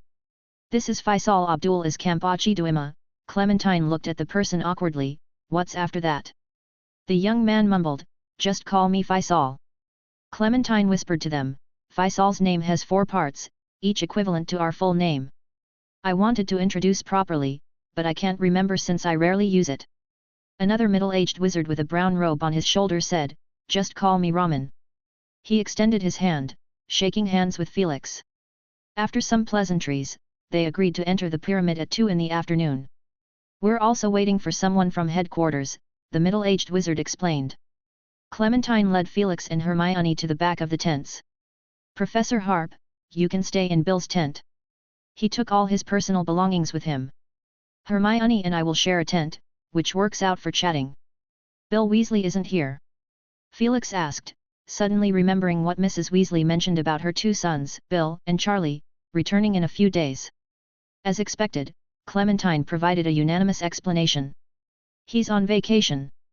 The Quidditch World Cup is about to start, so most people in the camp took leave and went home," Clementine said. "Otherwise, with old friends reuniting, there would be a lot to talk about. Unfortunately, I'm not interested in Quidditch, so I applied to stay back." When Hermione heard the name Bill Weasley, her eyes lit up. "Is he Ron's older brother?" Felix nodded at her. "Exactly, he works here as a curse breaker for Gringotts." Then he looked at Clementine. "Ron is the youngest boy in the Weasley family." For the remaining time, Clementine took out a thick notebook and threw all the accumulated questions at Felix. He answered them quickly, but Clementine's mood wasn't good. He exchanged a glance with Hermione and made an excuse to go for a walk nearby. Inside the tent, Clementine said with some frustration to Hermione, Gringotts recently hired a graduate from Ravenclaw. She excels in magical linguistics. Who is it? Clementine mentioned a name. Hermione remained silent. She had seen that person during her studies. The person wasn't exceptional among this year's graduates, but that could be attributed to Clementine having graduated much earlier, missing out on the professor's unconventional teaching methods and a series of magical pedagogies. The professor started a new company, did you know? Hermione cautiously asked. I'm not sure, Clementine hesitated. When did this happen? Recently, I think. The company is called Future World. Professor Lupino, he used to be the Defense Against the Dark Arts professor at Hogwarts. Now he's in charge of managing Future World. He told me that the professor wants to transform the magical world. Hermione rambled on. Transform the magical world. Clementine was taken aback. I guess it's about changing wizards' lives, Hermione said uncertainly. I saw magical lamps and this little thing. She tugged on the chain of the small box around her neck. I assume the professor must have extensively studied Muggle world technology, which is quite evident in his books. They chatted away, their expressions shifting between excitement and uncertainty. Meanwhile, Felix took a stroll around the large pyramid. Along the way, he saw tourists from different countries, but they weren't too crowded. He even helped a large family take a photo and received 7 thank yous in return. In a discreet corner of the pyramid, he sensed traces of magic. This should be the entrance. Felix thought, but he was more curious about the magical environment of Egypt. From his observations so far, at least 12 people seemed to be wizards normal in a city like Cairo. But what surprised him was that among those 12, 5 were unmistakably witches. They dressed in exaggerated clothing, selling various mystical items like talismans and voodoo dolls. Of course, these so-called mystical items lacked any magical trace, otherwise they wouldn't dare to show off so openly. A pair of tourists passed by him, and Felix heard a few words exchanged between them. I heard. Gypsy witches, famous for divination. Really? Then we have to try it. Felix blinked his eyes. He followed behind them to a conspicuously decorated tent. A long line formed, and he quietly waited for a while, overhearing many miraculous stories about a diviner named Sayavira.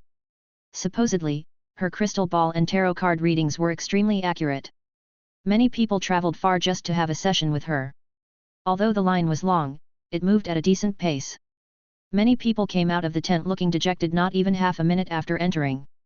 An experienced person nearby explained, it's because her fate is too cryptic.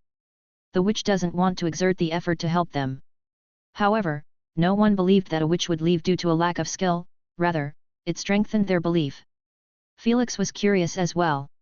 He had just switched to magical sight when he noticed the cryptic light in the tent. This indicated that the person inside was indeed a true wizard. Vagadoo, divination. Felix contemplated. Africa did indeed have a branch of divination magic, shamanism. However, what he knew was that this kind of divination magic wasn't much better than dark magic. It often came at the cost of harming one's body, difficult to recover from, and the results weren't always accurate.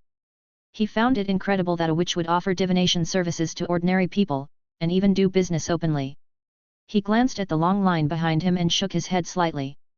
Wasn't she afraid of suddenly dropping dead the next day? Or perhaps, being taken away by the Ministry of Magic? When it was his turn, nearly an hour had passed. A calm female voice called from inside the tent, "Come in." Felix entered, and the scorching air outside was sealed off. The strong scent of spices made him feel a bit intoxicated. He looked at the witch. Next to her were 6 or 7 palm-sized censers emitting smoke, and various mystical items cluttered around. Most didn't emanate any magical aura, except for a few objects that caught his attention, the gypsy witch herself, the crystal ball before her, and the witch's purple hair. Yes, under Felix's magical sight, the magical radiance emanating from the peculiar witch's hair was just as impressive as her own. We need to do a test. I won't waste my hard-earned magical power on, and she suddenly stumbled over her words, and her pretense vanished as her half-closed eyes snapped open. Under Felix's and her mutual gaze, one strand of hair on her head suddenly broke and burst into flames. Her voice was no longer calm and emotionless, instead, it became quiet and urgent. This wizard friend, I have a valid license, approved by the Ministry of Magic. Don't cause trouble for me. Clang. Felix tossed a small bag of galleons to her. Several golden coins mischievously tumbled and rolled on the table, coming to a stop near the edge before falling into the witch's hands. Do you accept this? Of course, a big business indeed. The witch carefully inspected the galleons in her hand. She gave the bag on the table a little shake and experiencedly said, at least 50 galleons. Are you a spendthrift from the European side, or should I say, an inheritor of noble lineage? She scrutinized Felix's appearance, her gaze pausing slightly on his black hair and blue eyes. Before he could reply, she stood up from her seat, walked out of the tent, and exchanged a few words with the people outside. Gradually, the crowd dispersed. All right, the witch returned with light steps, stretching lazily. She wiped her face, causing layers of thick paint and cosmetics to vanish, revealing a young face with dark brown skin. She appeared to be in her early 20s. You're not a gypsy witch, Felix said with a chuckle. The witch snorted dismissively, there are only Vagado witches here, no gypsy witches. I'm from Britain. Pretty much guessed that. She took out a pear and started biting into it. I'm a professor. Kachikachi. Hogwarts. Invited by Clementine. The witch finally put down the half-eaten pear. You mean Clementine? That girl from Gringotts who uses the pretext of archaeological expeditions. Felix smiled and nodded. Since you're introduced by a friend, I won't deceive you. The witch patted her chest, saying, Refentine, that's my name. She added, my real name. Refentine, Felix savored the name. Does that mean, extraordinary genius? Not convinced? I came up with it myself, Refentine said. When I was young, I traveled with a gypsy circus troupe, wandering around. One day, in a dream messenger told me I was a chosen one, permitted to study magic in Vagado. When I woke up, I found myself holding a stone with inscriptions. Standard enrollment procedure. Yeah, but I was young and thought I was the chosen one, so I urgently gave myself a good-sounding name, and I looked forward day and night, waiting to showcase my talents. But when I got in, I realized nearly 1,000 students had entered with me. She said with self-deprecation. Why did you choose divination then? Refentine scratched her head, maybe it's influenced by my childhood. I didn't choose Vagado's traditional strong subjects transfiguration, potions, alchemy, and astronomy. Instead, I chose the obscure divination. However, I am indeed an extraordinary genius. I've improved this highly dangerous dark magic. Using hair as a casting cost? Felix asked. Compared to the original version that often caused bodily harm, this modification was indeed clever. Yes, but I only have so much hair, so I have to be careful. Do you have any good recommendations for shampoo? I know someone. His snake-like egg shampoo is pretty good, but I doubt you can get it. The Potter family's is good too. I've heard of the latter. Refentine said. Since you've improved the art of prophecy, can you do a prediction for me? Felix asked in a soft voice. Refentine quickly shook her head. No, I can't predict for wizards. Is the cost too high? See that burning hair? Before I graduated, I wanted to do a prophecy for the headmaster, and your results will be the same. Refentine made a burning gesture. My teacher pulled out a strand of my hair and only then told me that if I did a prophecy for a powerful wizard, I'd even risk my life. She took another bite of the pear. That was the last lesson she gave me. After that, I graduated. Later, I found that jobs were hard to come by. I thought since the cost of doing prophecies for wizards was so high, what about ordinary people? So you chose this place? Doing divination for tourists. Smart, right? I carefully choose my subjects for divination, making vague predictions that are somewhat easy to judge. I even use these things for disguise. Muggles all believe this. She pointed at various mystical items in the tent. I spent a total of 2,000 Egyptian pounds. Just under £100, indeed cheap. But you mentioned earlier that you've obtained the Ministry of Magic's approval. Felix was quite curious. Did this count as violating the secrecy law or exposing the wizarding world? What can I say? Refentine looked at him with a troubled expression. I know the secrecy law, you want to ask about that, right? But the situation is different in each country. She bit the pear core with her teeth and slid her hands left and right, saying vaguely, in Africa, mysticism is prevalent. It's hard to distinguish between true and false, and everyone takes it for granted. I even got invited by tribal leaders to share rainmaking experiences. You can make rain too. Neither can they. When the time comes, I'll show off a bit, exchange a few compliments, and I'll end up with quite a bit of gold. Felix was truly amazed. These things couldn't be seen or heard in the black market. They talked for quite a while. Before they left, Rifentine stopped Felix. Are you the assistant called by Clementine for help? She cautiously asked. How did you know? This matter made quite a stir. That person almost didn't make it back. I took a look and his face was as swollen as a coconut, covered in weeds. She glanced at the galleons on the table, gritted her teeth. Since you've paid me 2 months' income, I'll take a look for you. But I won't do a prophecy for you. Don't even think about it. So, what do you mean? Get someone else, a companion who's weaker, to go with you into the pyramid. 10 minutes later, Hermione sat in front of Rifentine, looking bewildered. Rifentine changed back to her gypsy appearance, her face adorned with various painted patterns. It's just the 3 of us here. Felix chuckled. It's a sign of respect for magic, Rifentine retorted earnestly. Hermione hesitantly asked, Professor? What are we supposed to do? Divination, child. I'm going to do a divination for you. Rifentine said with a calm, distant voice, reminding Hermione of Professor Trelawney's mystical mannerisms. We're all diviners cut from the same mold in the wizarding world? Rifentine stared at Hermione closely. I need a strand of your hair. You have a lot of hair, but the texture isn't great. She suddenly reached out and plucked a few strands of hair. Ouch! Hermione exclaimed in pain, glaring at her with anger. Don't worry, don't worry. I'll give you a pair later. Rifentine consoled her. She twisted Hermione's hair, the brown strands constantly twisting and solidifying into silver white where they touched Rifentine's fingers, like strands of silver. When the edges of the hair also solidified completely, Rifentine let go, and the hair, fragile as porcelain, fell and shattered the moment it touched the velvet surface of the table. Holding her breath, Rifentine carefully observed the powder and gently manipulated it with her fingers from time to time. Weird. She said. Ha, this answer isn't surprising to me. Hermione muttered and rubbed her head. No, what's weird is that your figure is shrouded in mist, not very clear, but, it's happened before. Rifentine shrugged. Don't worry, you're safe this time, at least you are. Thank you for your trouble, Hermione gave a sarcastic smile, feeling a little sorry for her hair.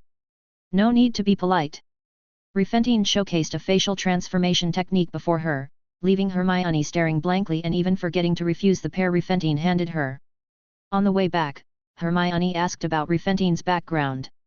Felix briefly explained, and when they returned to the campsite, they saw a figure in a suit, about 3 or 4 feet tall, with a pair of pointed ears, although the skin color didn't match.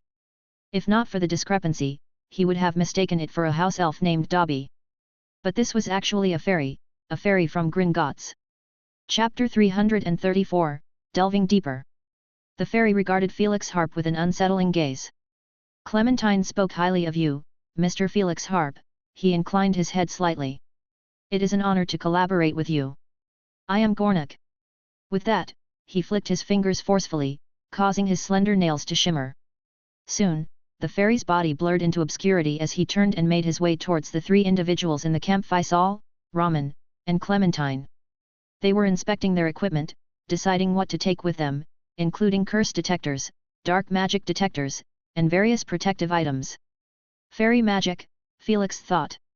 Hermione muttered discontentedly beside them, irritated by the fact that the fairy named Gornik completely ignored her, despite being able to see her without even looking up.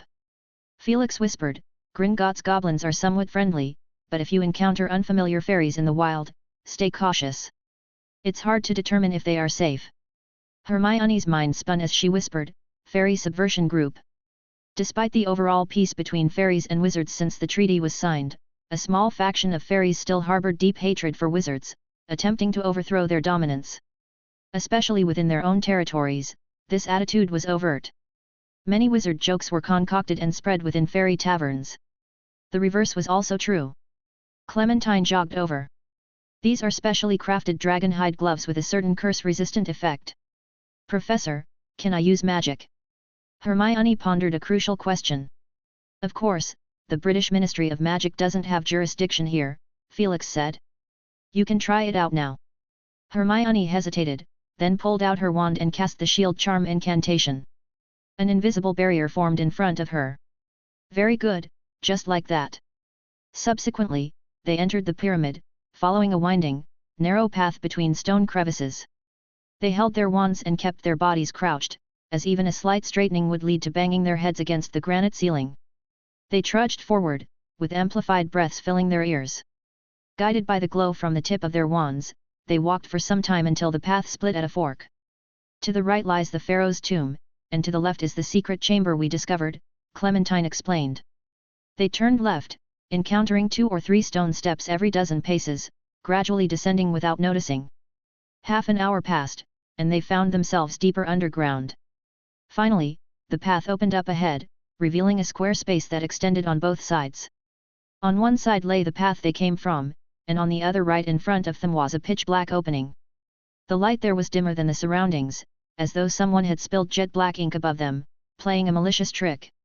That's the corridor we encountered earlier. The black substance is actually stationary black mist, but as long as you provoke it, Clementine said, firing a golden beam of light inside. Oh, heavens, Hermione whispered. The massive black mist churned, teeth gnashing and claws swiping, emitting loud cracking sounds from within. Felix took out an eagle-shaped magical lantern from his ring. The bronze-colored eagle flapped its wings gently, spewing forth a light sphere that illuminated the courtyard. Is this the magical lantern you mentioned? Clementine whispered to Hermione. Hermione nodded, her gaze sweeping the surroundings. The courtyard's corners were marked by stone pillars, seamlessly integrated into the structure. The pillars lacked excessive ornamentation, and their exposed surfaces bore continuous grooves from top to bottom. Felix Harp stood at the entrance, utterly still, completely absorbed in scrutinizing the black mist. It was as if his gaze penetrated the darkness, captivated by an intriguing TV show. The fairy Gornik stood beside him. He cautiously extended his nails into the black mist, withdrawing them after a few seconds. A trace of black mist clung to his fingertips. It can confuse directions and has a slight corrosive effect. It's not an immediate concern over short periods, but prolonged exposure would make even breathing a significant issue. We can use the bubblehead charm, Clementine suggested. I don't know how to use it, the fairy grumbled, taking out a silver mask and putting it on, then thrusting his head into the mist. Ha, problem solved. Mr. Gornik, did you create that silver item? Of course, young lady, Gornik said proudly. Not just silver items, our kind possesses extraordinary talents. Identifying various materials is as simple as breathing for us. Even newborns instinctively recognize impure metals.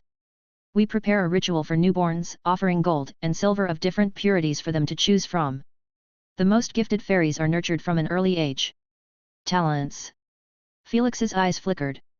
He snapped out of his reverie, intrigued by Gornik's words. Wizarding children also exhibited various magical talents, like Parseltongue or Metamorphmagus abilities. But some talents weren't as obvious, and some individuals might never become aware of them. Some people had a natural affinity for animals, easily gaining their trust.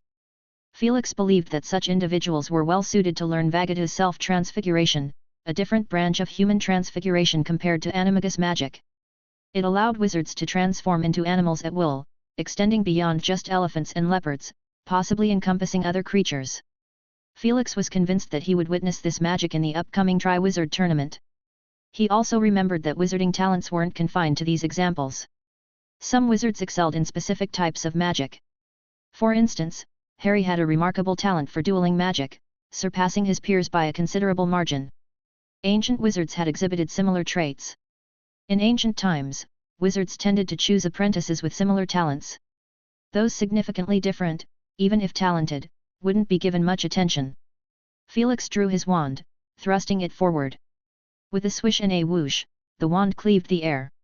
A series of incantations shot into the black mist, and after a while, the mist gradually dissipated.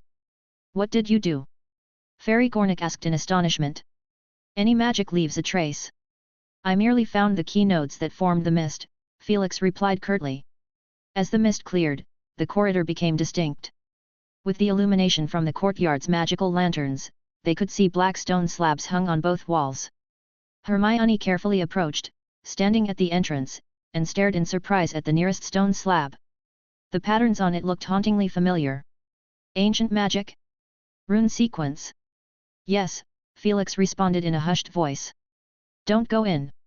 Suddenly, he raised his voice sharply, not addressing Hermione. Hermione turned to the side, only to see Gornik the fairy advancing ahead. Chapter 335, The Decaying Horcrux. It's not without danger, the fairy Ganuk asked through his mask. He surveyed the corridor ahead, took a step forward, and sparks crackled in the air, striking the fairy. He was thrown off like a tattered kite. Faisal and Raman moved forward to check on Ganuk. Middle-aged wizard Raman said, "He's all right, wearing protective clothing. He just fainted temporarily." And hidden traps?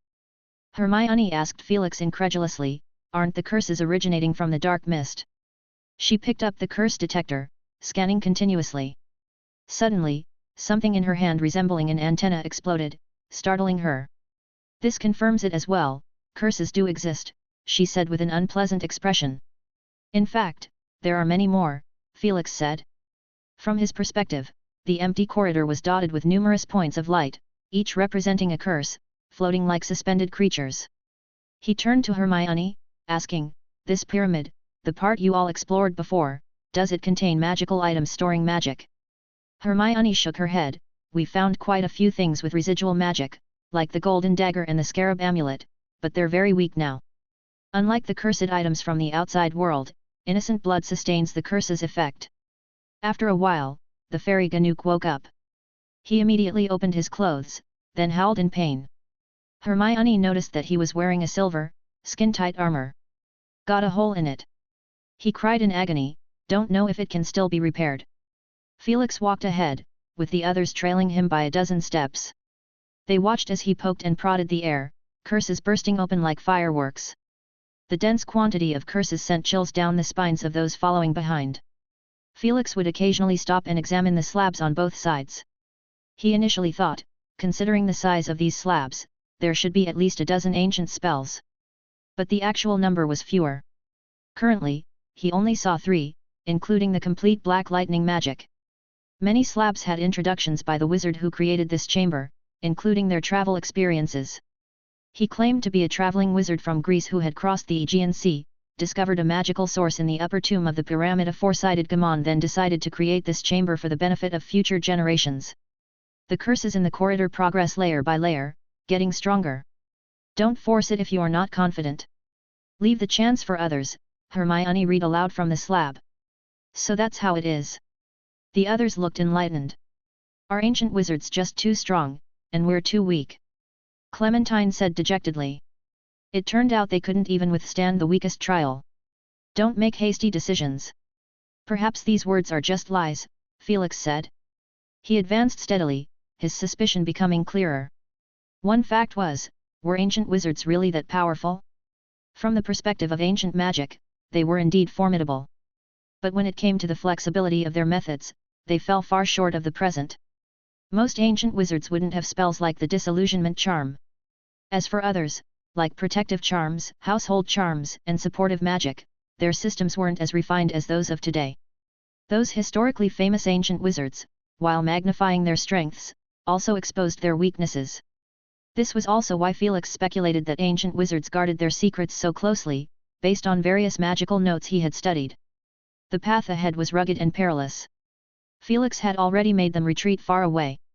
He donned a cloak made from basilisk skin and fire dragon hide, inching forward and continuously clearing away these curses. Among these curses were also mixed various potent and eerie dark magics. It was unknown how the chamber's owner had managed to preserve them. Perhaps they were stored on a stone or within the granite ceiling. However, most of the curses within the stone had dissipated over time, leaving only faint glimmers and an aura of malevolence. They seemed to exist independently, without any connection to the overall defense. Felix grew more certain that the chamber's owner was a dark wizard, a powerful one at that. Felix felt as though he had entered a museum of dark magic, where many of the modern dark spells had their corresponding shadows. Finally, he stopped in front of a bronze door. The door had a simple bronze handle and no excess decoration. The fairy Ganuk called from a distance, "Can we come over?" He was eager to claim anything in this place as property of the Goblin Bank. In the eyes of the fairies, they had invested money and manpower to eliminate dangers for various wizarding ministries, and in return, they expected treasures within these ruins. The group approached, forming a line and staring at the bronze door. Seeing Felix lost in thought, they didn't dare to disturb him. His performance throughout the journey had already demonstrated his formidable strength and profound knowledge. Not a single one of those hair-raising curses had gotten past him. After quite some time, Felix let out a deep breath. Stuck on a puzzle? Hermione asked in a hushed voice. Her voice echoed in the chamber, sounding as if she was whispering right beside them. I find it odd. It seems there's not much danger ahead. That was something that puzzled him greatly. He glanced around at the others. Move to the sides. Perhaps his expression was too serious, as everyone drew their wands and cautiously moved to the sides. Felix even summoned his eagle-shaped magical lantern. With everything set, he extended his hand and touched the bronze handle. The knocking created echoing sounds that resonated. Everyone's hearts raced. After a few seconds, the door suddenly cracked open, dust falling as it opened wider and wider with a creaking sound. Then there was the sound of something rubbing against something else. Felix prudently stepped back as two shadows fell down, kicking up a tall cloud of dust. Bang! Bang! Peering from the sides, the group discerned the true identity of the shadows. It's basilisks! Hermione exclaimed. She wouldn't make a mistake about this, she had faced a basilisk in her second year. However, before them were the corpses of two basilisks. They had been dead for quite some time, and due to being confined for so long, their serpent skin quickly rotted upon exposure to the outside air. A strong, putrid stench assaulted their senses. Gross! Several of them began to retch. Felix waved his wand, casting the bubblehead charm to provide them with clean air. He himself wore a suit of enchanted armor and stepped boldly into the room. His judgment was growing clearer. The eagle-shaped magical lantern followed behind, casting light into the interior. The place that had been isolated from the outside world was now illuminated, revealing a nearly empty small courtyard. Several large and small basilisk corpses lay about.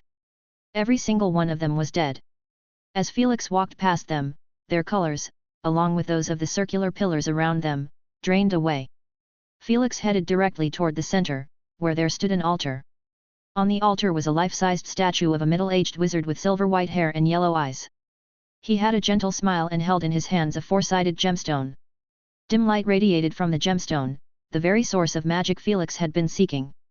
A crack appeared in the statue, splitting open from its forehead and continuing down, almost bisecting the figure. From this long fissure oozed viscous black blood, but it had long dried up, leaving unsightly stains. Felix could almost imagine how, over thousands of years, it had gradually eroded, fallen apart, cracked, and decayed into its current state due to the passage of time. Indeed, it's you, the despicable harp, Felix murmured softly. His words seemed part admiration and part mockery. So, Horcruxes can decay too, hey? As if responding to his words, the statue of Harp, or rather, the Horcrux began to lose its luster bit by bit, turning ashen. With a gentle puff of air from Felix, it completely disintegrated. Chapter 336, The Most Painful Punishment. Felix Harp gazed at the altar, a massive statue right before his eyes. In an incredibly short span, it decayed into pieces, shattered, and was then carried away by an invisible wind, turning into fine sand, leaving nothing behind. Was it because of the breath he had taken? Certainly not, Felix thought. That's preposterous. The statue of Airbald should have been similar to those serpent monster bodies he'd seen before, sealed away for who knew how long, likely over 1,000 years, no, maybe even 2,000? He thought it over meticulously. The vile Airbald was active during ancient Greece, even before the four founders of Hogwarts rose to prominence. By the time the four heads had emerged, Airbald had vanished for centuries. For them, Airbald had become part of legend, infamous but unseen. Perhaps, in their childhood, they might have been scared by their parents with tales of Airbald's wicked reputation. Felix smirked at this sudden thought. Once upon a time legends were once children themselves. That was a fact, rarely considered by most.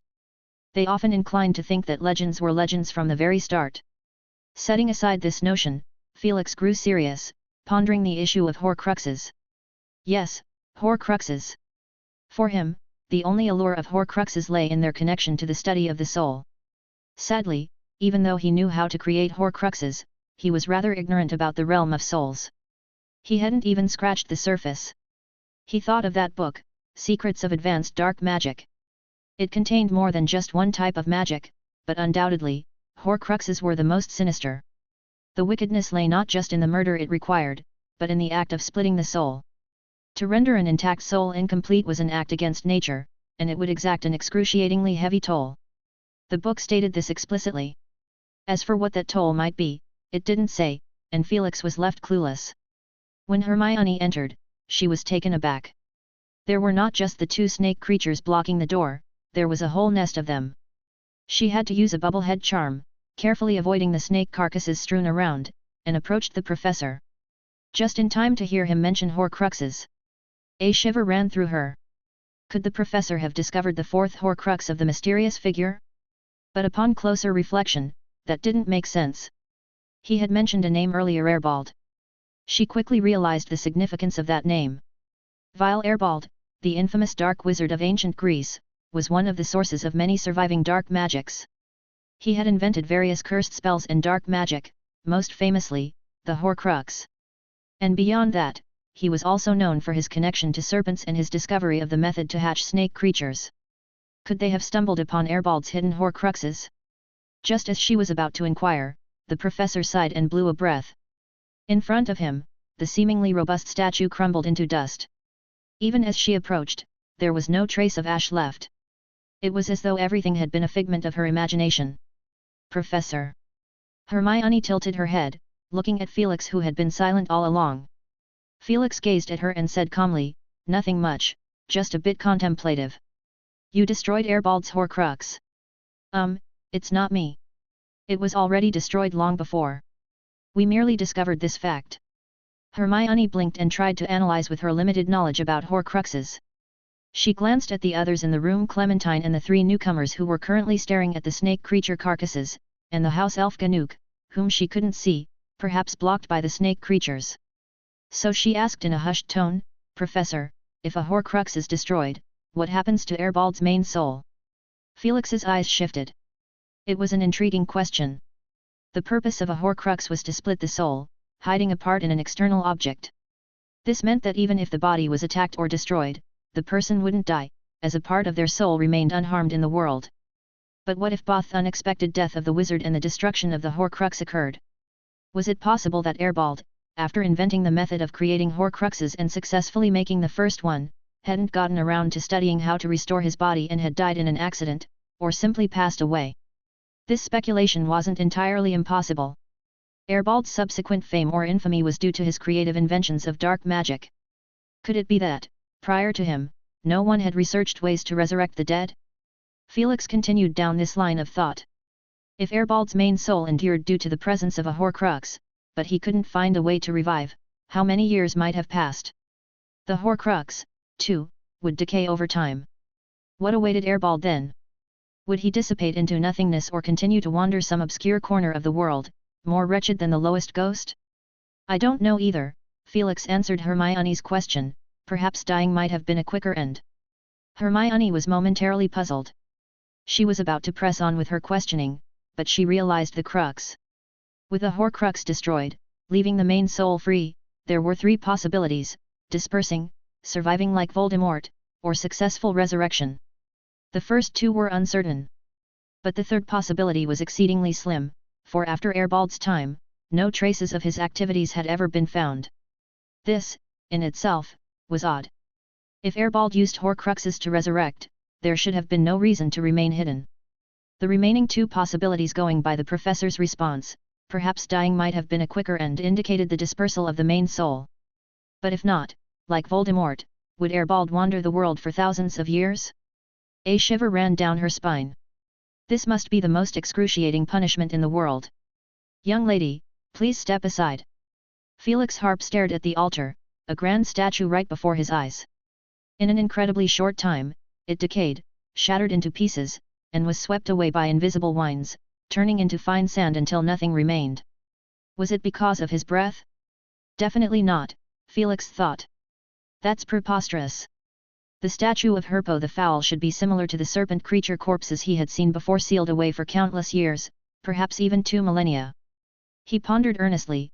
Herpo the Fowl, the devious dark wizard, had lived during ancient Greece, even before the founding of Hogwarts by the 4 founders. By the time the 4 founders rose to prominence, Herpo had vanished for centuries. For them, Herpo had already become part of legend, a notorious name, a figure unseen. Perhaps, during their childhood, they had been frightened by their parents with tales of Herpo's wicked reputation for misbehaving. Felix smirked, finding amusement in this unexpected thought. Legends, too, were once children. This was a fact, yet few made such connections. People tended to assume that legends were legendary from the start. Pushing aside that notion, Felix became serious, pondering deeply over the matter of Horcruxes. Indeed, Horcruxes. The only appeal they held for him was their connection to the study of the soul. Unfortunately, despite understanding how to create Horcruxes, he knew little about the realm of souls. Barely scratching the surface.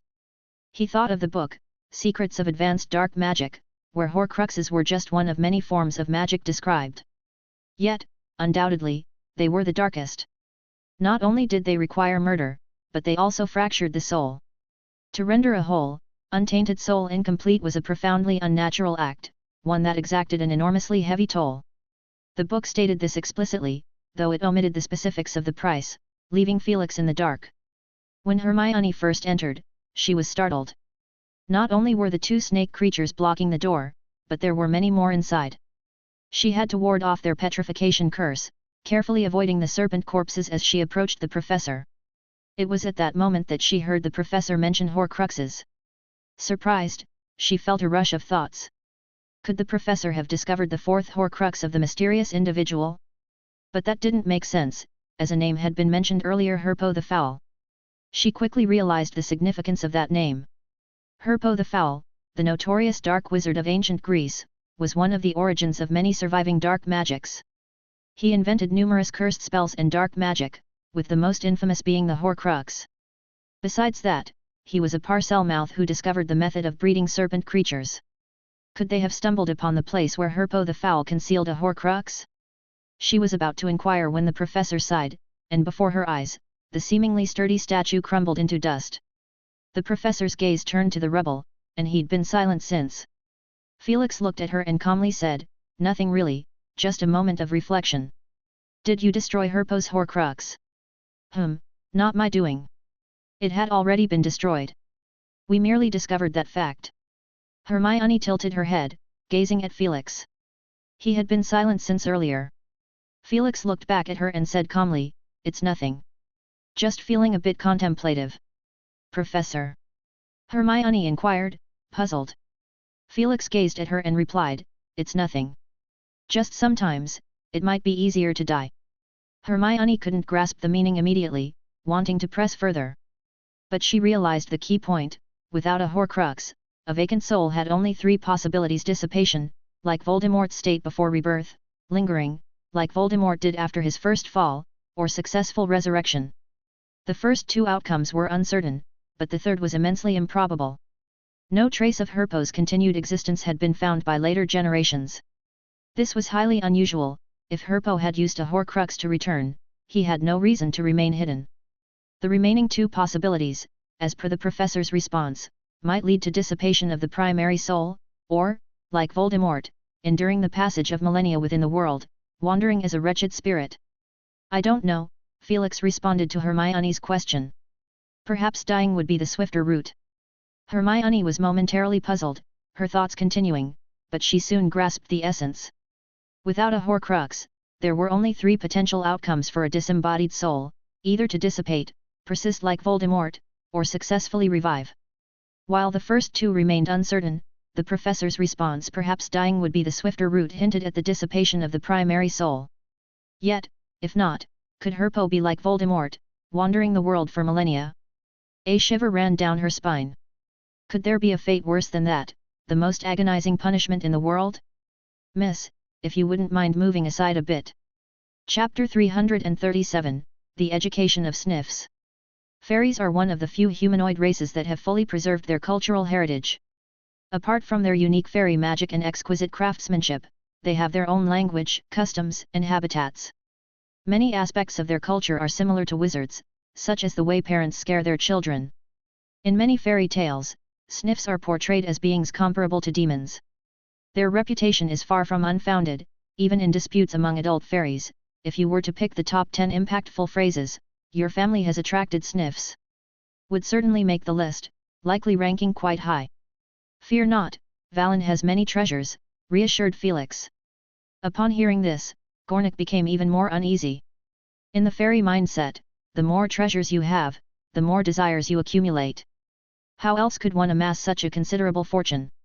He hastily bid his farewells, and Clementine, after glancing outside for a moment, gleefully announced, "Mr. Gornik has chosen the tent farthest away from us." Laughter broke out among the group. The night had fallen, and Felix was alone in the tent. He pulled out a stack of parchment and meticulously reviewed the gains from his journey. First and foremost, he had acquired 9 ancient magics, truly a bountiful harvest. For the sake of concealing his identity, Harp had inscribed only relatively normal magic on the stone slabs, devoid of any oddities. Felix introspectively wondered if he could have left here unscathed had he stumbled upon this place during his travels. Especially on a stone slab closest to the hidden chamber, Harp had left behind some heartfelt words. The general sentiment was, "Since you've overcome myriad trials, you've earned my recognition, I've left all my knowledge within the hidden chamber," and so forth. All lies. Yet, this technique was incredibly cunning. Felix had to re-examine the details to truly fathom the intricacy of this scheme. 9 genuine ancient magics acted as bait, while interspersed between these spells were self-introductions and travel anecdotes on seemingly useless stone slabs. These were Harp's carefully arranged elements. For instance, he introduced his background first, followed by tales of his remarkable journeying, revealing some secrets along the way. Between the lines, he projected an image of a powerful, reclusive, and proud wizard. Would someone like that really design a trap for you? Totally unworthy of it. Wizards in that era had no concept of Horcruxes. Most ancient wizards set up hidden chambers either to hide treasures or to establish tombs. Naturally, such places were laden with traps, and nobody would publicly showcase their formidable magic. So, according to Felix's perspective, with the mindset of wizards from that time, it was hard not to be ensnared. And when subsequent individuals accepted Harp's concocted wizard persona, their wariness would significantly diminish. They'd only cautiously confront the trials left by their predecessors, inadvertently neglecting to guard against covert malevolence. Furthermore, in the subsequent slabs, Harp had left encouraging words, urging later entrants to proceed and offering some rather useless tricks. All of this aimed to elevate his status in the minds of those undergoing the challenge. However, he deliberately omitted crucial information, setting up traps instead. For instance, disguising potent curses as small pebbles, placing them on essential paths, or suddenly increasing the curse's intensity and strength, catching people off guard. But once later entrants were predisposed to thinking of these as trials, they'd only assume their own inadequacy and never conceive of such malicious intentions. Regrettably, all machinations and plots couldn't withstand the relentless march of time. Many of Harp's designs appeared feeble and impotent over the passage of extended periods. Even the Horcruxes he had painstakingly guarded and shielded were long destroyed by his own hand. It's also possible that his technique wasn't up to par, Felix pondered. After all, he created the world's first Horcrux, and oversights are unavoidable.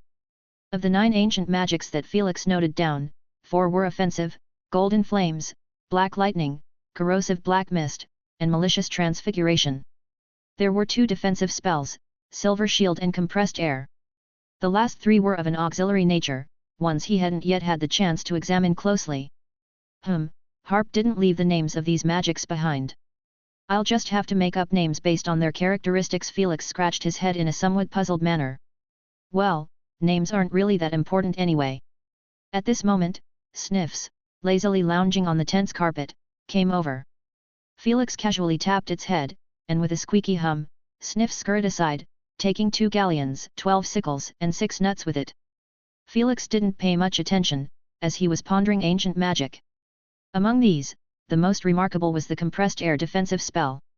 Rather than compressing air, it compressed space, achieving a similar effect. Though not explicitly stated, wizards were generally aware that spellcasting had its limits in terms of distance, at least in most cases. You couldn't expect a disarming charm to be thrown skyward and reach an altitude of 10 kilometers. This was the limitation of distance. Among the spells Felix had mastered, the one with the greatest casting distance was the Patroness Charm.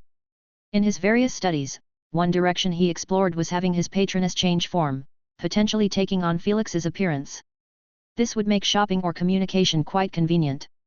However, when he shared this idea with Dumbledore, the latter quipped that he was overthinking things. A patroness is a reflection of the mind. Instead of trying to change its form, I suggest you simply put a wizard's robe over it. Felix gladly accepted the suggestion.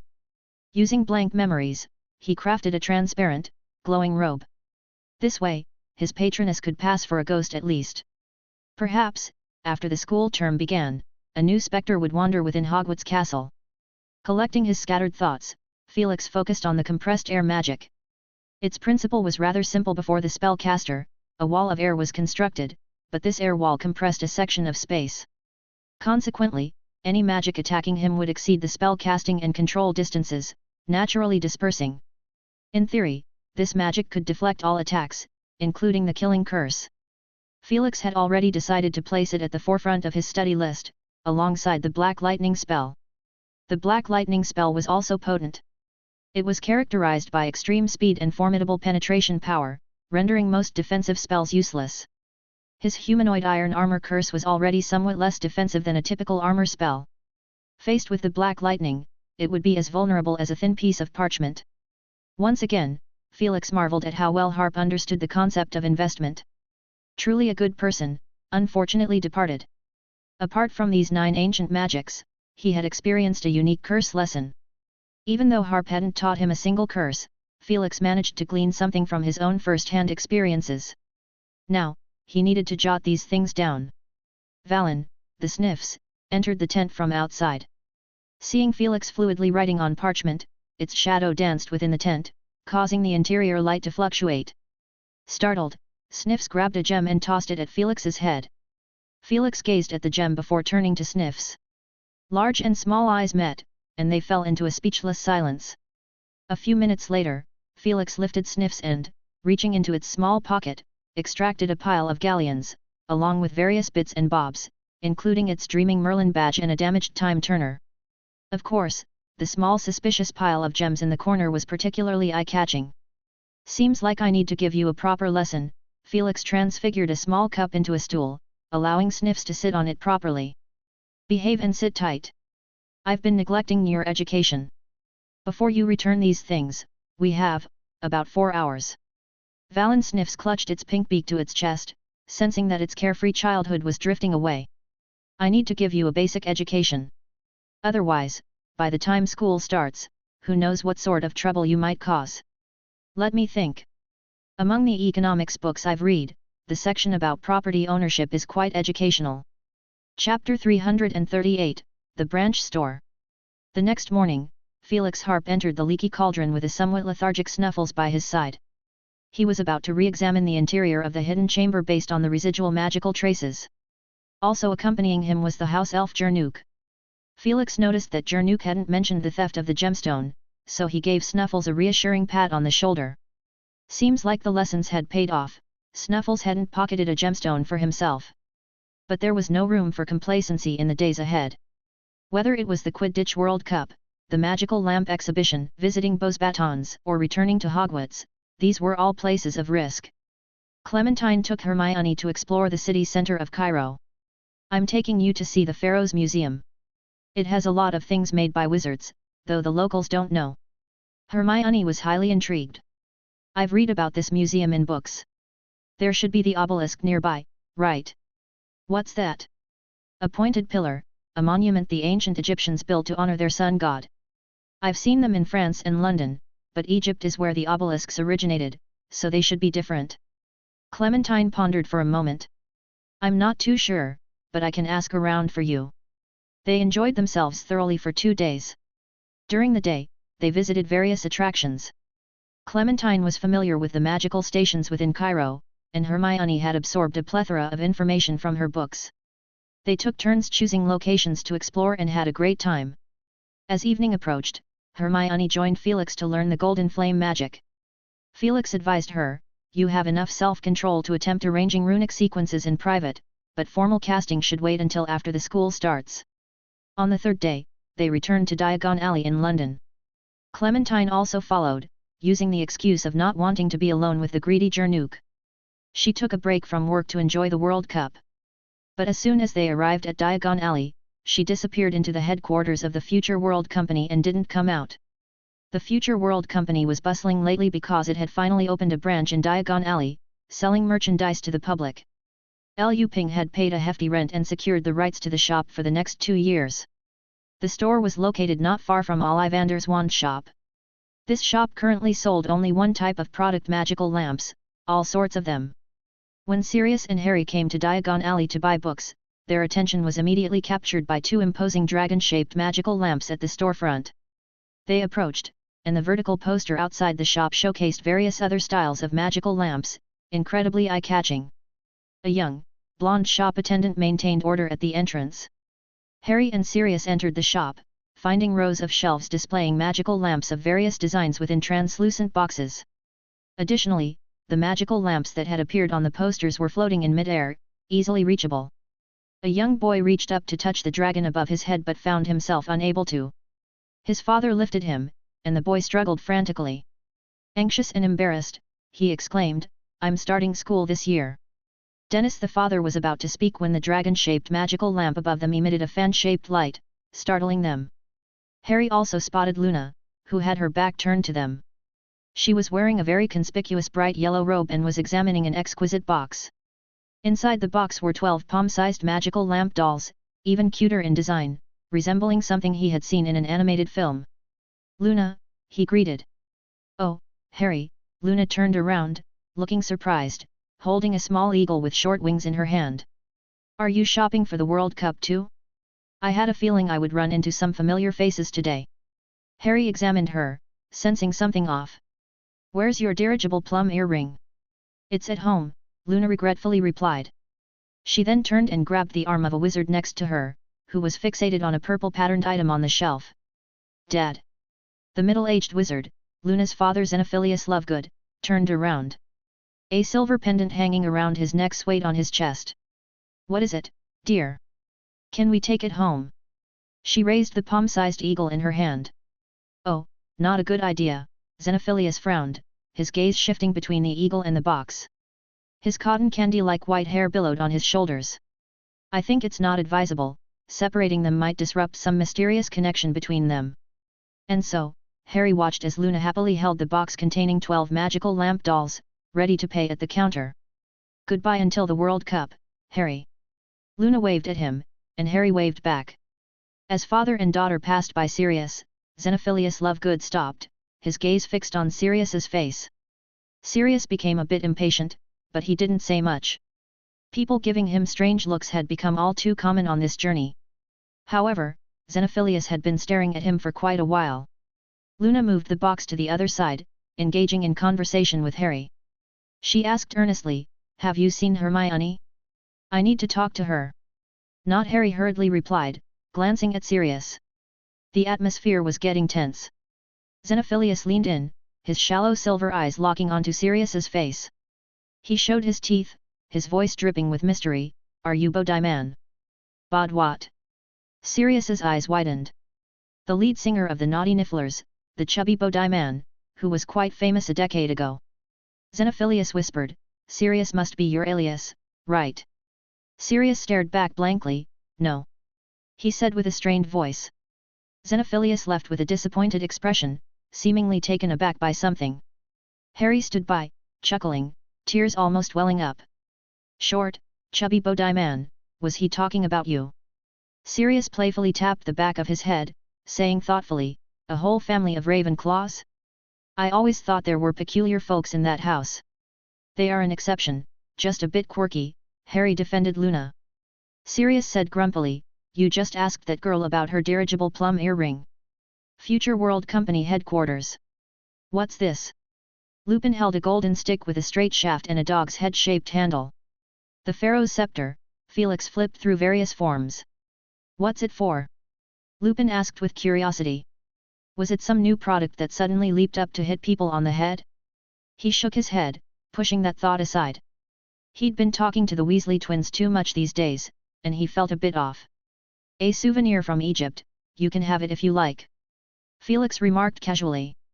Never mind, maybe Sirius will like it, or Valen.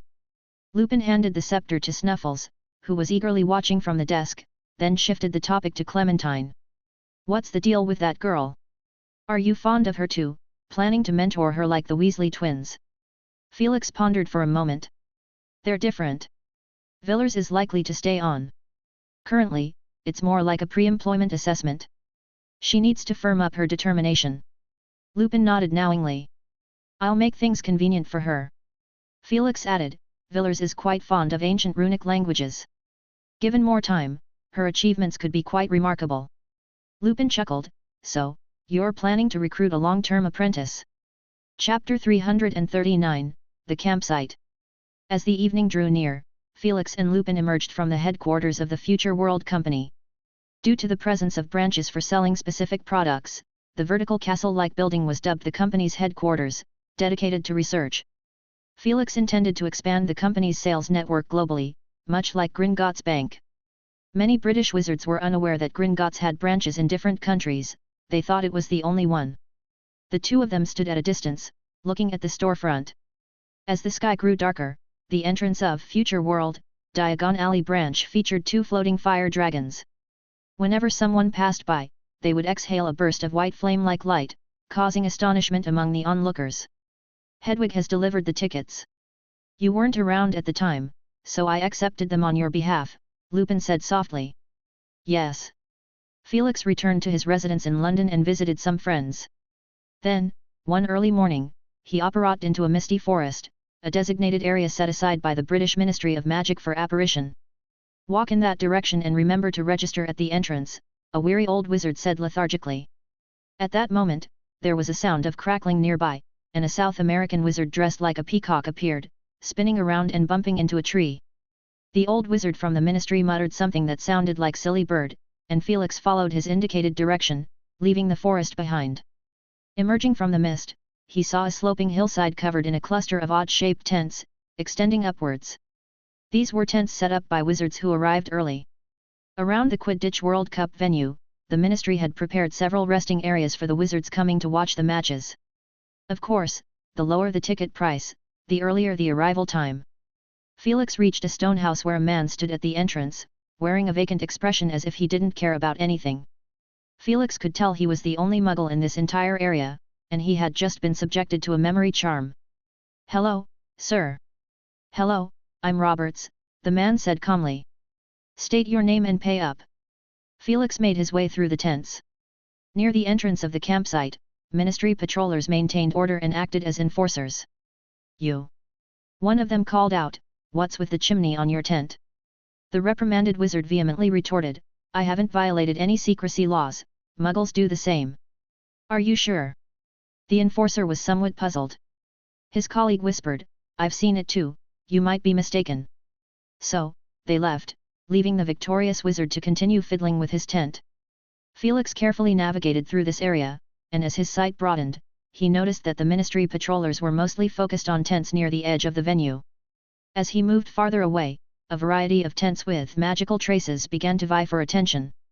One tent, crooked and twisted as if glued together by a child, stood firm in the wind.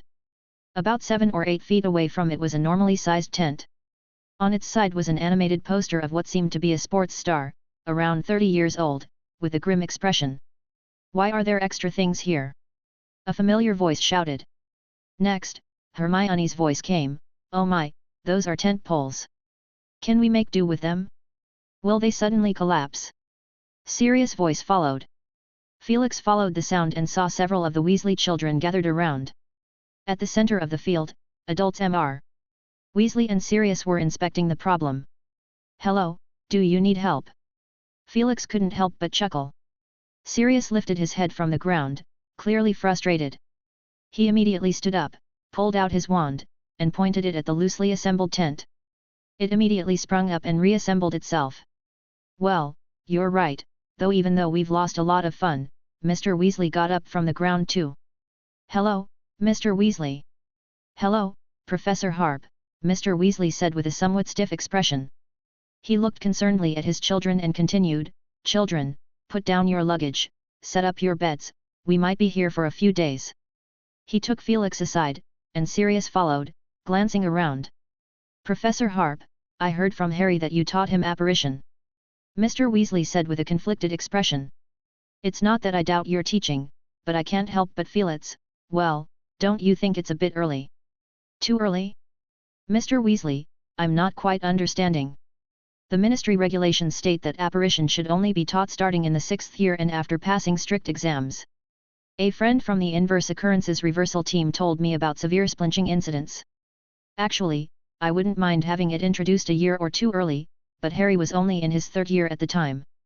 "Harry has the potential," Felix said. "Many adult wizards struggle with this magic," Mr. Weasley said anxiously, wiping his balding forehead with a handkerchief. Unbeknownst to them, the chatter within the tent had quieted down. A gap appeared in the tent, and pairs of bright eyes peered in their direction. "Mr. Weasley, I've always believed that apparition should be included as a mandatory graduation requirement," Felix said with a smile, unconcerned about his tone. "I've already proposed this to Dumbledore, and it's likely to be implemented this year." "Graduation requirement?" Mr. Weasley asked in surprise, his attention diverted. In truth, he wasn't preoccupied with the apparition issue, he was worried that Felix was rushing for results and might harm Harry. That's why he gently offered his reminder. He had no idea that Ron and Hermione were secretly learning as well. He only found out today while they were searching for the Portkaya at White Tomb Hill, when Sirius mentioned it. He had assumed it was something Sirius was teaching Harry privately, but now he learned it was Professor Harp teaching at the school. As the evening approached, Felix, Harp, and Lupin emerged from the headquarters of the Future World Company. Due to the existence of branches for selling specific products, the tall castle-like building had been named the headquarters, which was dedicated to research work. Felix intended to establish the company's sales network worldwide, similar to Gringotts Bank. Many British wizards were unaware that Gringotts had branches in different countries, they thought it was the only one. The two of them watched the storefront from a distance as the sky grew almost completely dark. Over the entrance of Future World, Diagon Alley store, 2 floating fire dragons hung, spewing out bursts of white flame-like light whenever someone passed by, eliciting startled cries from the onlookers. "Fox has delivered the tickets. You weren't there at the time, so I accepted them for you," Lupin said quietly. "Yes." Felix returned to his residence in London and visited some friends.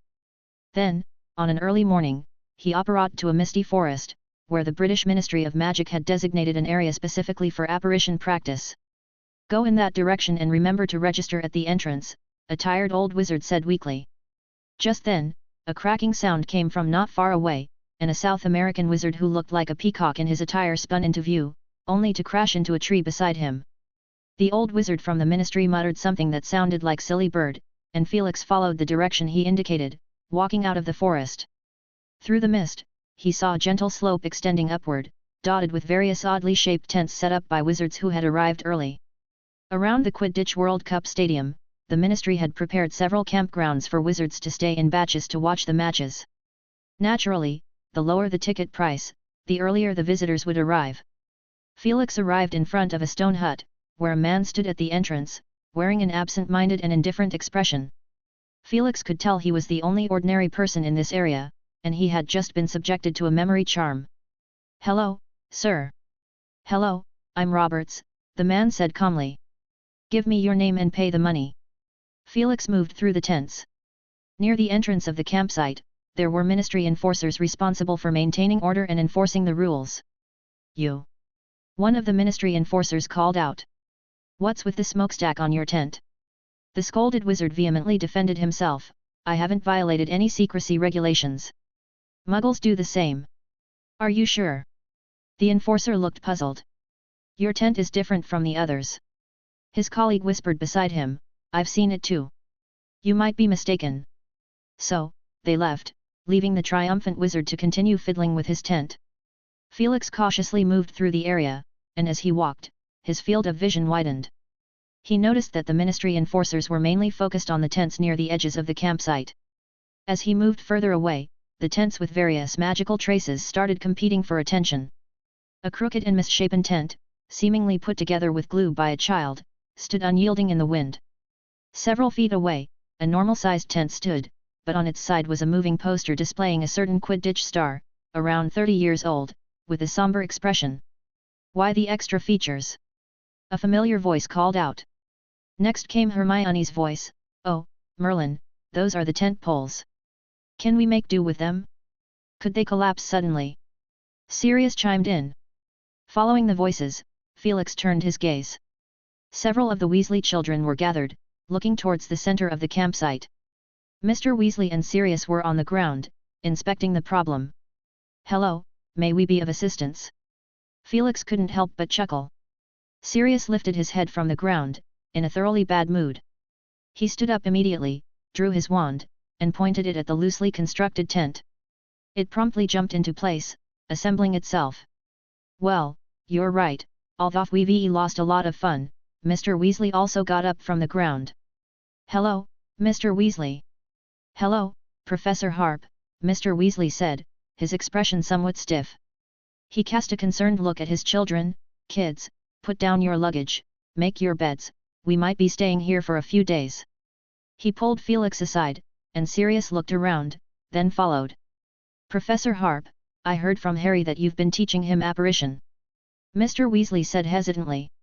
"It's not that I question your teaching, but I just feel isn't it a bit too early?" "Too early?" "Mr. Weasley, I'm not quite following," Felix replied.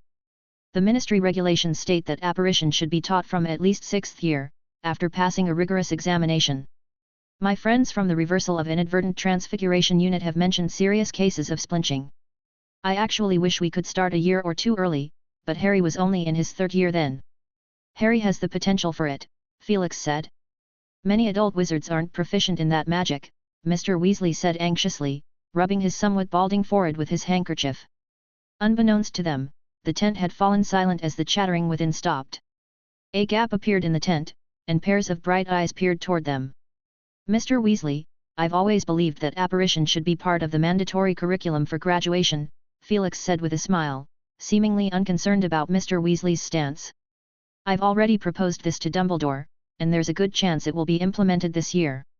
"Graduation criteria?" Mr. Weasley asked in surprise, his attention shifted. In truth, he wasn't concerned about apparition, but rather, he worried that Felix's eagerness for achievement might hurt Harry. So, he was gently offering a reminder. Mr. Weasley was still unaware that Ron and Hermione were secretly learning as well. It was only today, while searching for the key to the portal on White Ridge, that Sirius had mentioned it. He initially thought Sirius was secretly teaching Harry, but it turned out to be the school's Professor Harp. Chapter 340, The Peculiarity of Crouch. Gathered here were 100,000 Quidditch fans. Even if each person made the tiniest of sounds, it would turn the entire campsite into a seething cauldron. As the afternoon waned, the restive mood not only didn't diminish, but rather grew stronger, so much so that even the summer air seemed to tremble. Felix had been inside the tent, going over the items for the upcoming lantern display with Lupin and others. According to the plan, they would hold a grand magical lantern exhibition the night after the Quidditch final and continue it until the end of the match. In addition, the Future World Company had spent 1,000 galleons on textual advertisements for the Quidditch World Cup opening ceremony. The sun finally set, the twilight hues gradually fading away. Clementine and the young shop assistant, Alec McKinnon, slipped out to play. Outside, it was lively. Occasionally, illusionary peddlers would appear, pushing carts laden with all sorts of memorabilia, weaving through the crowd. Even the Ministry of Magic had given up its final resistance, allowing things to unfold as they may. All kinds of magical signs suddenly emerged, crackling apparitions, enthusiastic shouts and sales pitches, joyous and noisy conversations. The campsite was bustling with activity. Lupin had also gone out. Felix stayed in the tent, manipulating a wall of air with his left hand while holding his wand in his right. He whispered softly, "Expelliarmus." A red light shot from the tip of his wand, hitting his left hand directly. After a second or two, Felix's left hand trembled slightly. He dispelled the magic and looked at his palm, where a red dot had appeared. "The effect is still quite limited," Felix mused. The spell he had just cast didn't have much power. A couple of hours passed, and Clementine and Alec returned loaded with bags, placing them on a nearby table. Felix put away his magic and looked at the various memorabilia on the table. There were glowing green rose-shaped badges, currently shouting at the top of their voices, Ireland team for the win. Clementine pressed the top of the rose with force, and it finally quieted down. Then there were things resembling binoculars, covered in various strange knobs and dials. That's a panoramic telescope, Clementine explained. I think it's great you can replay scenes in slow motion and quickly analyze match situations. Felix gave it a try. Indeed, it's quite fascinating. He kept adjusting the buttons on it, slowing down the world before his eyes. Clementine was demonstrating a flying crossbow arrow miniature model in slow motion in front of him. Additionally, there were collectible statues of famous players. Alec McKinnon had bought a complete set of commemorative figurines for the Irish team. They were walking around the table with an air of pride, until one of them accidentally fell off. "Oh, my Lynch!" Alec said, quickly wiping the figurine's dusty nose. "Bad luck, be gone, be gone." Clementine and Felix both looked at him, and he explained, "This is my dad's way of doing things, driving away bad luck. Can't let a good situation go to waste." "Does it really work?" Clementine looked at him skeptically. "Of course," he enthusiastically introduced, "Britain has been without the cup for 30 years now. There's a good chance this year, with the most cohesive team: Connolly, Ryan, Troy, Marlette, Moran, Quigley. And, of course, Lynch. He's a seeker." Clementine nodded at the Lynch in Alec's hand. "Exactly, the seeker is the soul of the team." Alec became quite talkative when it came to Quidditch. When he found out that Clementine didn't even know the basics of fouls, he stared at her as if she were an alien. "Let me tell you, there are many ways to commit fouls in Quidditch, like the most common: pulling, charging, elbowing, locking the opponent's broomstick, and more complex." Felix quietly stepped aside, finding an interesting game. He set up thick walls of air in the atmosphere, throwing small, miscellaneous objects like cups and forks at them. They would stick to the walls and move forward in slow motion, their speed determined by the force with which they were thrown. Clementine also discovered this game and attempted to knock Professor's cup off with her own. After several failed attempts, she shifted her gaze to Alec's player figurines. "Absolutely not," Alec said firmly, though he pulled out a bunch of small figurines from his pocket. "Here, you can throw this one for the Bulgarian team." In no time, the air was filled with all sorts of cups, knives, forks, badges, and figurines, along with a sealed bag of snacks. "Alec wins, 5 points. The sky had completely darkened. Felix invited everyone to have dinner. "Let's eat something. We can't watch the match on empty stomachs, and who knows how long it will go on." "Where's Lupin?" "Probably met some friends, chatted for a while. I'll make sure to bring him some food," Felix said. "I really hope the match goes on for 10 days and nights." At the dining table, Clementine said sincerely. "That way, they would have more time to showcase the magical lanterns." Felix chuckled. "Haven't you made a decision yet, Vera? You're already thinking of yourself as part of the company." Clementine blushed slightly. "I haven't made up my mind yet. I enjoy being a curse breaker, but this place is amazing too. Am I being a bit greedy, Professor?" Felix shrugged, swallowed his chicken, and poured himself a glass of chilled lemonade. He smiled. "That's a fortunate dilemma to have. I can't offer much help in this regard, but there's no need to rush into a decision or put undue pressure on yourself."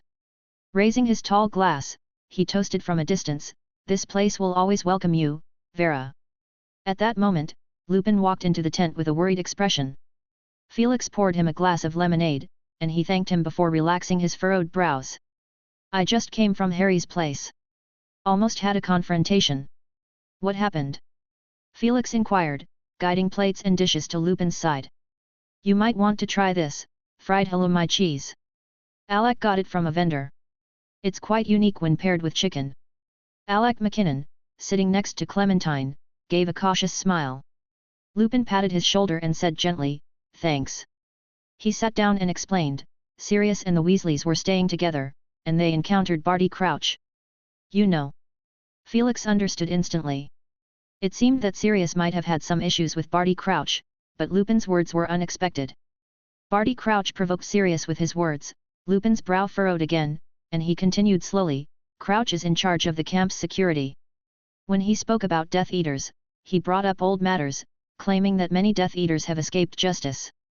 But Sirius has been proven innocent." "Indeed," but he kept looking at Sirius while speaking. "You know Sirius's temperament. The two of them already had a history. If Harry hadn't intervened. Lupin shook his head, leaving the rest unsaid, but Felix could easily imagine the scene. They might have drawn their wands. A deep and resonant gong sounded from somewhere in the woods. Immediately, thousands of red, green, and lanterns burst to life in the trees, illuminating the path to the stadium. The time has come. The four of them stood up, exited the tent, and followed the excited crowd into the woods. Emerging from the other side of the woods, they faced a massive oval-shaped open-air stadium, brilliantly illuminated from within. The light projected onto half of a wall gave it a golden hue. They say it can hold 100,000 people, Alec murmured. Armed with tickets to a top-tier box, they ascended a staircase lined with deep purple carpet. By the time they reached the top, they were at the stadium's zenith. Below them was a spectacular sight and 1,000 wizards were taking their seats. Clementine tugged at his sleeve, and he noticed a huge blackboard by the Quidditch hoops. Various advertisements were being cyclically displayed. Daisies, family-friendly brooms for flying safe, reliable, with built-in anti-theft bee buzzer. Future world, watch the match, enjoy the lantern display, say goodbye to oil lamps and dizzying torches, the future is right before your eyes. Felix nodded to acknowledge he'd seen them. Soon, their private box started filling up Weasleys, Malfoys, Sirius, Harry, and Hermione, followed by Cornelius Fudge and the Bulgarian Minister for Magic. Lucius Malfoy cast a cold glance toward the Weasleys and Sirius, then nodded slightly before engaging warmly with Victor Krum. When Felix's gaze met his, he instinctively looked away. You still haven't made up your mind, Lucius. Felix thought. After everyone was seated, the box was only occupied by Krum and the Bulgarian minister, struggling to communicate due to the language barrier. Krum seemed to be greatly missing Barty Crouch, despite their personal differences. Even though they weren't on good terms, Crouch's linguistic prowess was well known. He could speak 100 languages, including the languages of many magical creatures. Later, Barty Crouch arrived with Ludovic Bagman. Crouch had a terrifyingly stern expression, his face frosty, his body rigid. However, Bagman was being tormented by the Bulgarian minister's awful accent and didn't seem to notice. Thank Merlin, Barty, you're finally here. I need you to translate. I practically dragged Barty here, Ludovic Bagman cheerfully said. I told him that you deserved the most credit and should be at the highest place. Apologies. Crouch's expression was full of disgust, his lips trembled as if he were resisting the urge to slap Fudge. I don't have time for these trivial matters. Trivial matters. Fudge took a deep breath, looking at him incredulously. He was about to say something when Crouch's lips moved silently, a few attempts to speak, although no sound came out. However, Fudge was standing too close, and he could clearly discern the shape of his lips. Crouch said, "Idiot." Barty Crouch. Fudge's emotions mixed with anger and fear. He shouted loudly at Crouch, spittle flying, "So, you're finally dropping the pretense and trying to snatch my position." A silence fell over the box. No one had expected this turn of events, not even the Bulgarian minister, who asked in proper English, "What's happening?" As the host, Ludovic Bagman remained frozen, his round face sweating profusely. He took a few steps back involuntarily, exclaiming, "Oh, my!" Hermione shouted. It turned out he stepped on Hermione's foot. Sorry, why young lady," Ludovic Bagman stuttered. Sirius Black sneered, "You see, neither of them is a good person. Crouch looked at me like this earlier today. I think he's finally lost it." Sitting in the second row, Felix rubbed his chin. Were they going to witness a confrontation today? The director of the International Magical Cooperation Department versus the current Minister for Magic? It's a shame there are no reporters around. Mr. Weasley stood up, attempting to ease the tense atmosphere. He hesitated, "Mr. Crouch." Barty Crouch seemed to regain his composure. He opened his mouth but said nothing. He hastily mumbled a few apologies before leaving abruptly. All that remained in the box was a breathless and red-eyed Fudge. As Crouch left, Harry suddenly felt a sharp pain in his scar, like a branding iron against his skin. He covered his forehead, suppressing any sound, while only Sirius and Ron, who were seated on either side of him, noticed. Sirius leaned in and whispered, "What's wrong, Harry? Is your scar hurting again?" However, at that moment, the Quidditch World Cup final officially began, and the massive cheer drowned out his concern. Ludovic Bagman enhanced his voice with a sonorous spell, and his words echoed like thunder throughout the stadium. Ladies and gentlemen, welcome. Welcome to the 422nd Quidditch World Cup Final. Chapter 341, The Spectacular Final. A burst of cheers and applause erupted from the audience stands, creating an extraordinary buzz. However, the atmosphere inside the private box hadn't thawed from its icy demeanor, everyone's expressions remained stiff. While Harry felt his forehead wasn't as painful, his mind was a mess, entangled in inexplicable suspicions. He wasn't sure if the pain in his scar was related to Barty Crouch Jr. Perhaps it was all just coincidental. What if it's not? A voice emerged in his mind. Harry knew what he was thinking, Professor Quirrell from his first year. But Mr. Crouch certainly didn't wear a big scarf on his head. Ron placed his hand on Harry's shoulder. Hey, Harry, you okay? That was quite unexpected earlier. Anyway, he looked around, trying to find something interesting. Speaking of surprises, how did Krum get so energetic? Indeed, just moments ago, Victor Krum had looked rather scared, but now, as he presided over the Quidditch World Cup final, his voice was filled with passion and joy, as if he had completely forgotten about Winky. Let's welcome the mascot of the Bulgarian national team. Harry looked out onto the field, not particularly interested in the pre-match mascot performance that Hermione had mentioned to him. However, his attention was soon captivated. It's Vila! Exclaimed Mr. Weasley, hurriedly polishing his glasses with excitement. 100 Vila glided onto the pitch, beautiful women, incredibly beautiful women. In fact, more than one person had thought, they might not be human. The Vila's skin glowed, their hair swayed gracefully behind them, exuding a powerful allure. Especially when they began to dance, this charm effortlessly captured the attention of the entire audience. Felix smiled as he pulled a rambunctious Ludo Bagman back from trying to respond to the Vila, who had tempted even Cedric Diggory to stand on his chair, wanting to join the dance. But he wasn't the only one who lost control.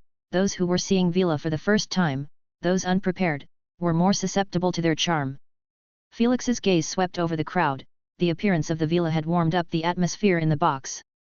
Hermione let out a loud snort of disapproval, pulling Harry and Ron back into their seats. "Oh, come on, what's gotten into you two?" she scolded. The Irish Leprechaun's performance that followed was also unforgettable. These little people, dressed in red jackets and sporting beards, flitted back and forth above the enormous stadium, forming various shapes of fireworks. Finally, they assembled into a massive, dazzling shamrock, hovering above the spectators' heads, showering them with a cascade of golden coins, like drops of golden rain. "Fake," said Hermione, picking up one of the coins. Nevertheless, she still excitedly gathered them. Next, Ludo Bagman enthusiastically introduced the teams of the match, focusing on the seekers from each side. When the names of Krum and Lynch were announced, the audience responded with enthusiasm. The match began. Both national teams displayed immense strength, moving so fast that faces became blurred, and the field was filled with indistinct red and green shadows. Ludo Bagman could barely manage to call out their names and tactical maneuvers. The Quaffles with mullet. Passed to Troy. Now over to Moran. Dimitrov. Mullet. Back to Troy. Bagman shrieked, Falcon formation in play. Watch out. It's in. Troy scores, tactical success, 10:0, Ireland takes the lead. He bellowed with excitement, and the whole stadium erupted into cheers. The match continued. Another one for Troy. The Quaffles still on Ireland's side. You must have noticed it, oh, my goodness. Ireland is launching another attack. Moran. Mullet. Porskov ploy failed. Pass back. Spectacular. Moran this time.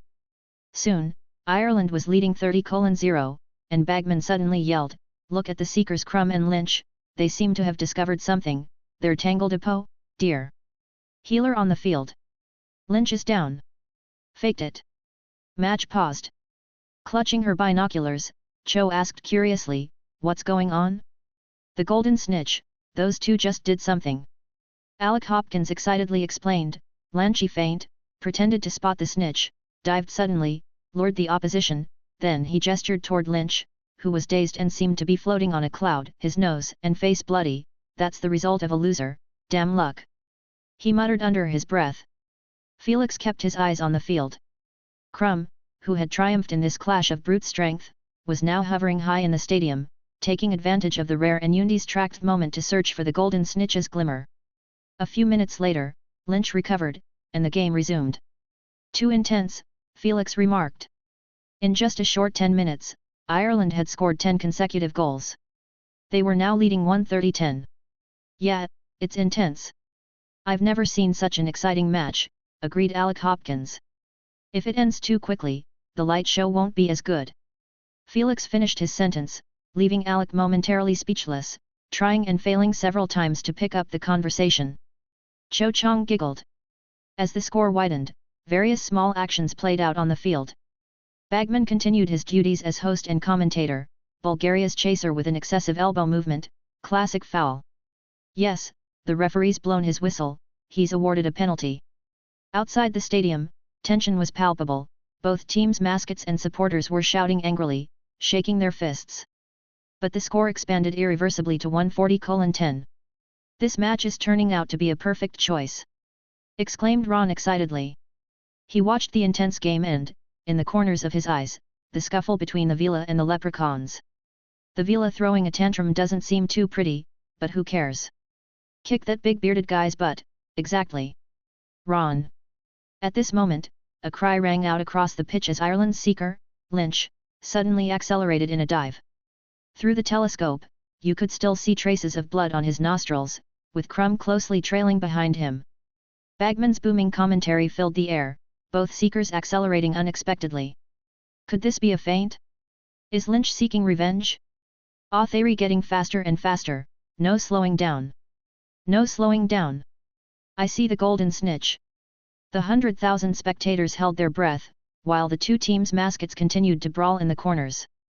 The two seekers raced neck and neck, hurtling toward the ground, extending a hand each, straining their arms to the limit. Thud. Lynch crashed heavily onto the ground, and Crumb spiraled upwards, clutching the snitch. The score on the scoreboard flickered, Bulgaria 160, Ireland 170. Yet, the audience seemed to be slow in realizing what had just happened. Stammering for a few seconds, Bagman finally said, dazedly, Bulgaria's seeker Crumb caught the golden snitch, but, the live score still has Ireland in the lead. He double-checked his notes, then was enveloped by a tremendous wave of elation. Ireland wins. After 30 years. Merlin's beard, who could have expected this outcome? Indeed unexpected, muttered Felix. The match ends in less than an hour. Who could have foreseen that? Alec, Clementine, Limes, we should head out, prepare for the light show. The audience might be leaving tomorrow. Mr. Harp, may I stay, just for a while? I want to see the award ceremony. Alec requested. Very well, then come back later, Felix said. Clementine, Limes, what about you? Neither of them was particularly interested in the awards. They left with Felix, passing by the Malfoy family. Draco greeted them politely, Professor Harp, good evening. He was dressed impeccably in a black suit, his hair neatly styled. Hello, Felix smiled, nodding at him. Looking forward to your performance this year. He glanced at Lucius next to him, passing by him, and gently whispered, think about what we discussed earlier. I'm still awaiting your response, Lucius. Lucius Malfoy seemed somewhat uncomfortable, involuntarily gripping his wand tighter. Of course, I will provide an answer, Narcissa observed her husband's behavior with surprise, looking at him skeptically. Lucius shook his head, not offering any explanation. As they exited the box, Felix and his companions heard the Bulgarian minister's composed voice saying, I must say, our lads played bravely. Turns out you can speak English. Fudge exclaimed with annoyance. But you had me gesturing around here all day. Hey, don't you find it amusing? The Bulgarian minister shrugged, nonchalant. Amusing. Fudge panted, his nostrils flaring, he felt like punching the guy, especially after all that nonsense from earlier. Once he cooled down, Fudge began to feel that Crouch's behavior had been a bit off. Could it be due to recent pressure? As Clementine passed by the front row, she happened to remark to Felix, Ha, I've actually heard this uncle's proper English pronunciation before. I thought I was mistaken. Fudge's expression suddenly became quite interesting, and a smile spread across the Bulgarian minister's face. Felix hurriedly led her downstairs, passing through the layers of audience stands. The top-tier box they had been in was magically illuminated. Ludo Bagman had already started to welcome the Quidditch players from both teams into the box. The supporters of the Irish team erupted into deafening cheers, while the fans supporting the Bulgarian team looked utterly lost, not yet having recovered from the shock. Standing at a neutral angle, Clementine said, "They are indeed pitiable, trailing by such a huge margin, hoping for a turnaround that never came." Vila Felix began to say. 3 or 4 Bulgarian fans glared at her, and she belatedly hunched her shoulders, taking refuge on Felix's other side. Lupin smiled as he followed behind them. As they reached the ground, the victorious team soared above them, the Irish players completing a lap around the pitch with their maskets. "At least there's no crowding," Lupin remarked, "we have plenty of time." Felix mumbled, "I was worried about rowdy behavior from the losing fans. I hope the Ministry of Magic steps in."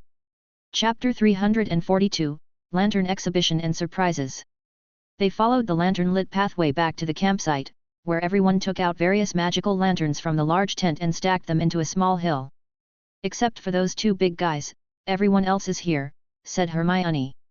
Lupin smiled and said, "Felix, your plan still surprises me. I've been looking forward to today." He looked at Felix with anticipation. Felix shrugged, using his wand to tap his forehead, causing faint silvery light to appear. Hiss! Felix clenched his teeth and couldn't help muttering, "The model is too intricate. It was a bit of a hassle to take out. That feeling, it's like scooping something out of my mind." Hermione gave him a disdainful look, the professor's description was quite peculiar.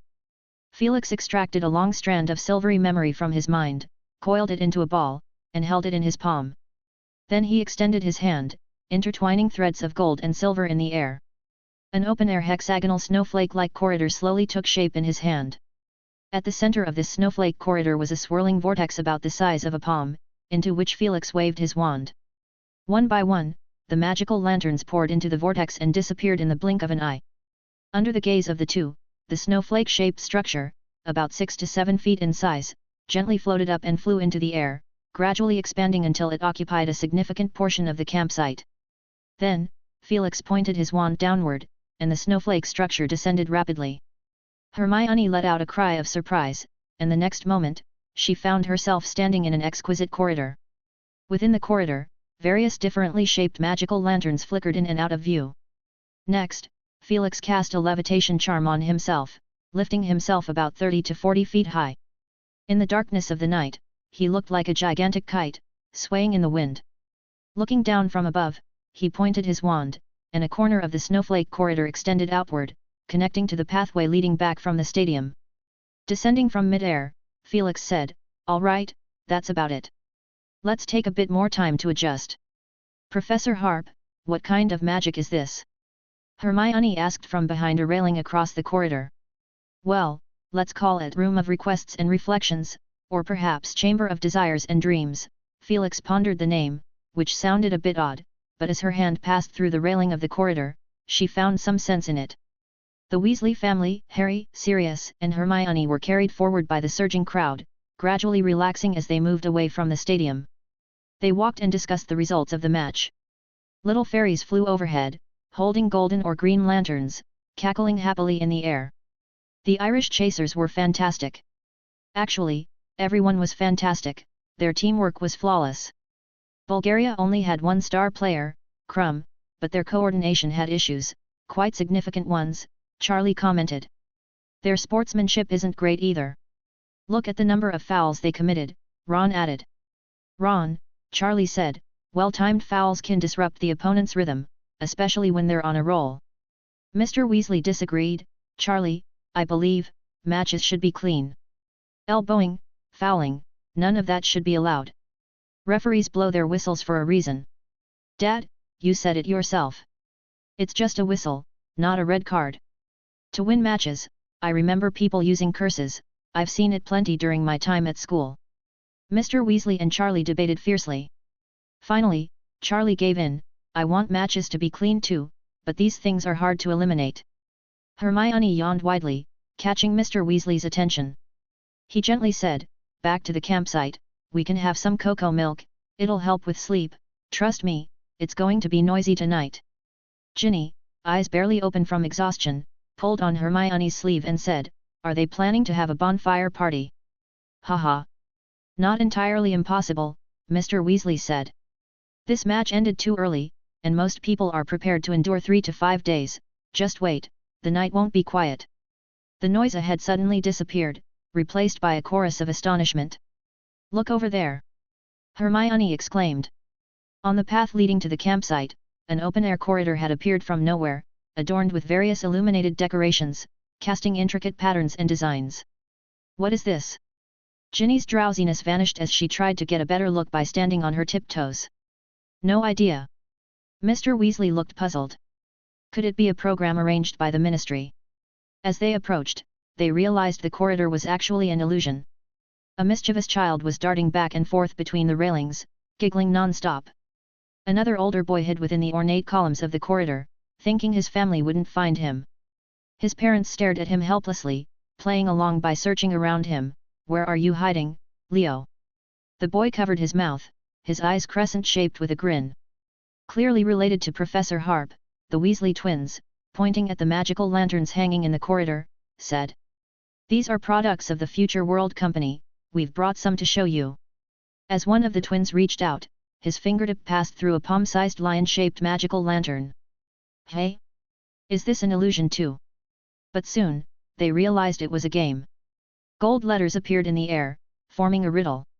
Which letter represents an animal? Oh, this is too easy, Fred muttered. It's the letter B, representing a bee. As his words fell, the lion-shaped lantern made a clicking sound, like a ripe fruit dropping from a vine, falling into his hand. The little lion opened its eyes, arched its back, unfurled a pair of tiny wings from its back, and fluttered around Fred in circles, emitting a cute roar as it playfully sprayed a white light ball. The light ball projected an illusion of a castle, along with small text, Future World headquartered in Diagon Alley, England. The projection shimmered for a few seconds before disappearing, leaving only a milky white light ball emitting a bright glow. Wow, Fred exclaimed in admiration, it seems those guys have added new features again. Is it Professor Harp's Future World Company? Mr. Weasley asked with keen interest, having heard the Weasley twins talking non-stop about it at the dinner table for days, gaining some knowledge about the company. Exactly, Fred confirmed. Mr. Weasley blinked. So, girls and boys, are you still tired now? Oh, Dad, at least we have to get a little magic lantern for ourselves. Ron yelled. His words were met with agreement, revealing that the riddles weren't too difficult, giving everyone hope. Inside the Future World tent, Felix held a small model of the corridor in his hand, his eyes glinting with silver light. He seemed to hear their words, and a smile tugged at the corner of his mouth. The Weasley family searched for the lantern riddles. Ron boldly declared, I'm going to solve 10. But soon, they realized that the riddles became significantly more difficult after the first round, which was relatively simple. Holding a miniature lion-shaped magical lantern in her hand, Hermione stood before a dragon-shaped lantern about the size of an owl. The dragon was merrily emitting breaths all around, attracting 7 or 8 onlookers. Harry leaned over, finding Hermione deep in thought as she pondered over a logic puzzle. There were over a dozen names on it, and they spun his head around. He read it twice but couldn't grasp the meaning of the puzzle. Do you know the answer? He asked Hermione, who was engrossed in contemplation. Oh, don't disturb me, I'm about to figure it out, Hermione said, her wand constantly gesturing in the air, leaving strange symbols behind. Latin letters, perhaps? Harry wondered. He walked through the crowd, strolling along the corridor, and came face to face with Mr. Barty Crouch. Hello, Potter. Hello, Mr. Crouch, Harry said stiffly. Mr. Crouch had argued with Sirius just this afternoon. Barty Crouch's eyes glinted oddly, as if he were appraising a precious gem. Come with me, Potter, I have something to discuss with you. What? Harry asked, surprised. It's about Sirius Black. Someone has filed a lawsuit regarding his attack on the wizard in Nocturne Alley during his escape, Crouch said coldly. But the Ministry has already cleared him. Sirius is innocent. Harry exclaimed in frustration. That was in the absence of further investigation, Crouch said impatiently. He reached out his hand. Let go of Harry. A roar resounded, and Sirius rushed over from behind, pushing Barty Crouch aside and pointing his wand at him. Old man, what do you want with Harry? Their confrontation drew the attention of a group of foreign fans. Crouch nodded at the two and left without looking back. What's going on? Sirius asked. I'm not sure. He said someone's suing you, and he wanted me to go with him, Harry said. How could this happen? Sirius said incredulously. I'm going to find out from him. Don't go, Harry held on to Sirius. Don't go, Sirius, he's a high-ranking official at the ministry. I'm not afraid of him, let go, Harry. Sirius said angrily. Sirius, I don't want to lose you again, Harry said. Sirius suddenly lost all his strength. His fingers trembled. All right, let's go back to the tent first. We can talk there. There's definitely something wrong with Barty Crouch. Seeing that he had persuaded Sirius, Harry nodded in agreement. I think so too. I have a theory. Felix stared at the corridor that had suddenly appeared before him, unable to help asking the staff beside him, whose idea was this, and why wasn't I informed? A ministry employee answered, it's from the Future World Company. They applied to host a lantern exhibition, and we approved it. However, we didn't expect it to be this grand. Felix Harp's company? Felix asked. He didn't bring up the issue of confidentiality. The commotion caused by the 100,000 people this afternoon was much greater than what was happening now, and it was late at night in the wilderness, so the risk was minimal.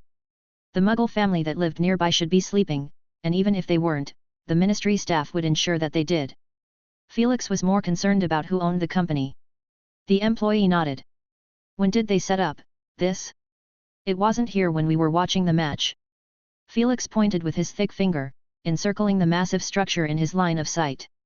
The employee said, I asked my colleagues who were on duty. They said his voice became hesitant, puzzled, they said it appeared out of nowhere. They were on duty, and suddenly, a building descended from the sky. Felix didn't say anything. After watching for a while, he waved his hand. You can leave me now. I want to explore alone. He walked forward along the corridor and quickly realized that fans were guessing lantern riddles everywhere. Hidden corners would suddenly burst open, revealing boxes of candy with the name of the Future World Company on them, or various small souvenirs. Among them, the most eye-catching were the things called animations. It was evident that whenever a certain number of children gathered, the corridor would surge and project a series of images. It was a bit like connected comic strips, but with much greater appeal, continuous plots and interesting storylines. Even he couldn't help but watch for 6 or 7 minutes until the animation ended. At the end of the animation, a line of small text appeared, this product is under development and will be completed in the next 3 to 5 years. Please stay tuned.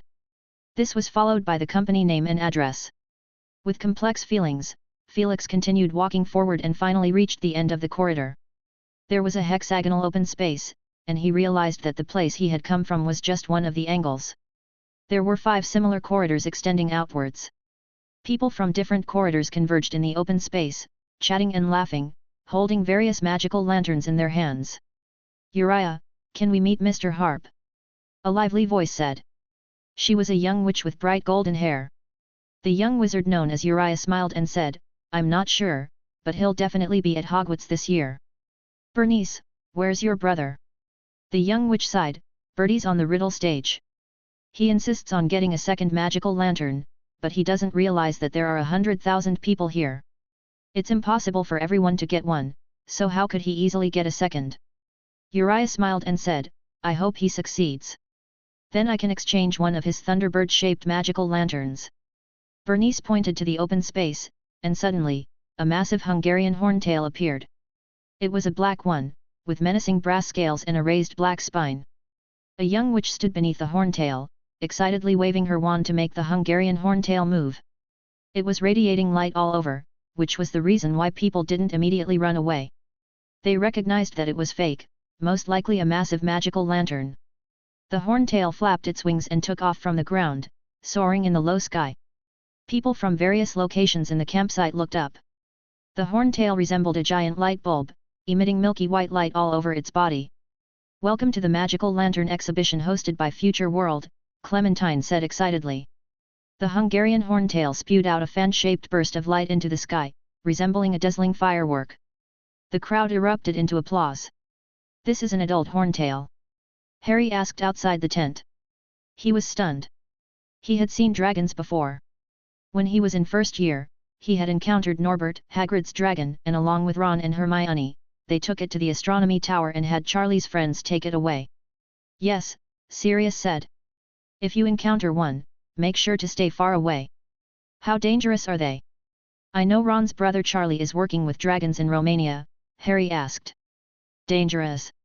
Sirius repeated, then said seriously, they can stomp you to death without a second thought, or burn you to death with their fire.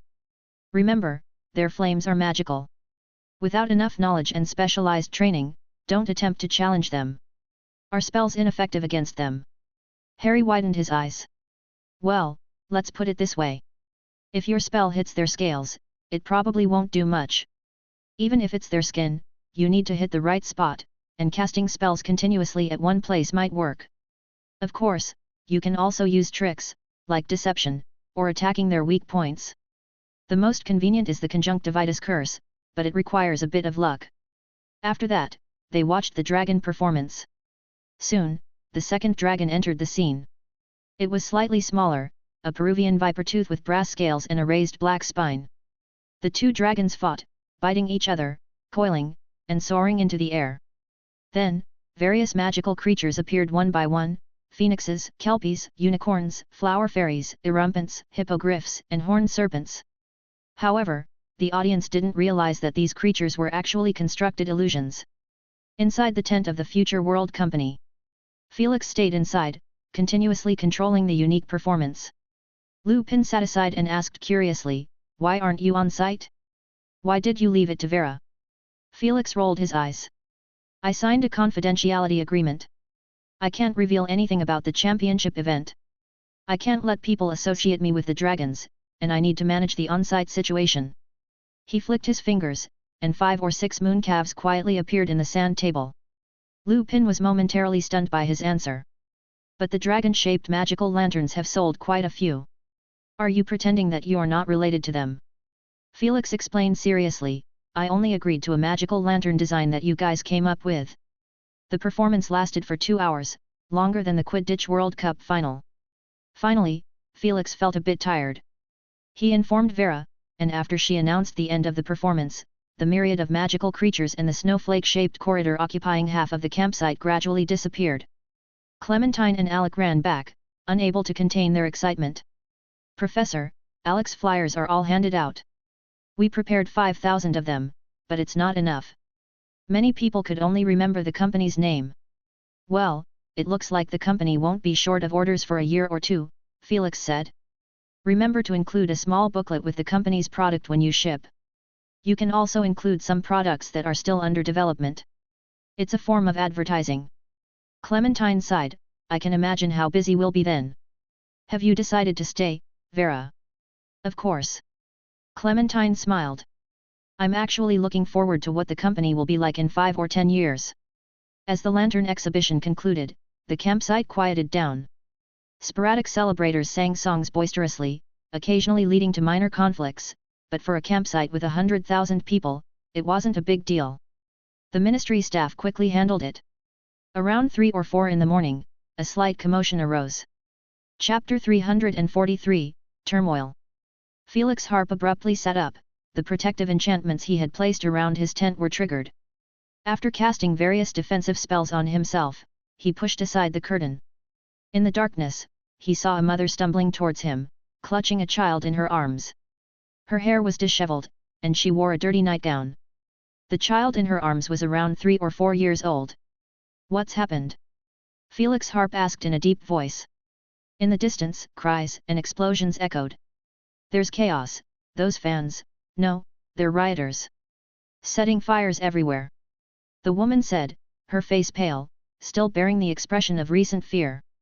Lupin emerged from the tent, holding his wand alertly. "What's going on?" He paused when he saw the woman. "It seems some fans have caused trouble," Felix Harp said. "Lems, take care of them. Also, wake up Clementine and Eric. I'm going out to take a look."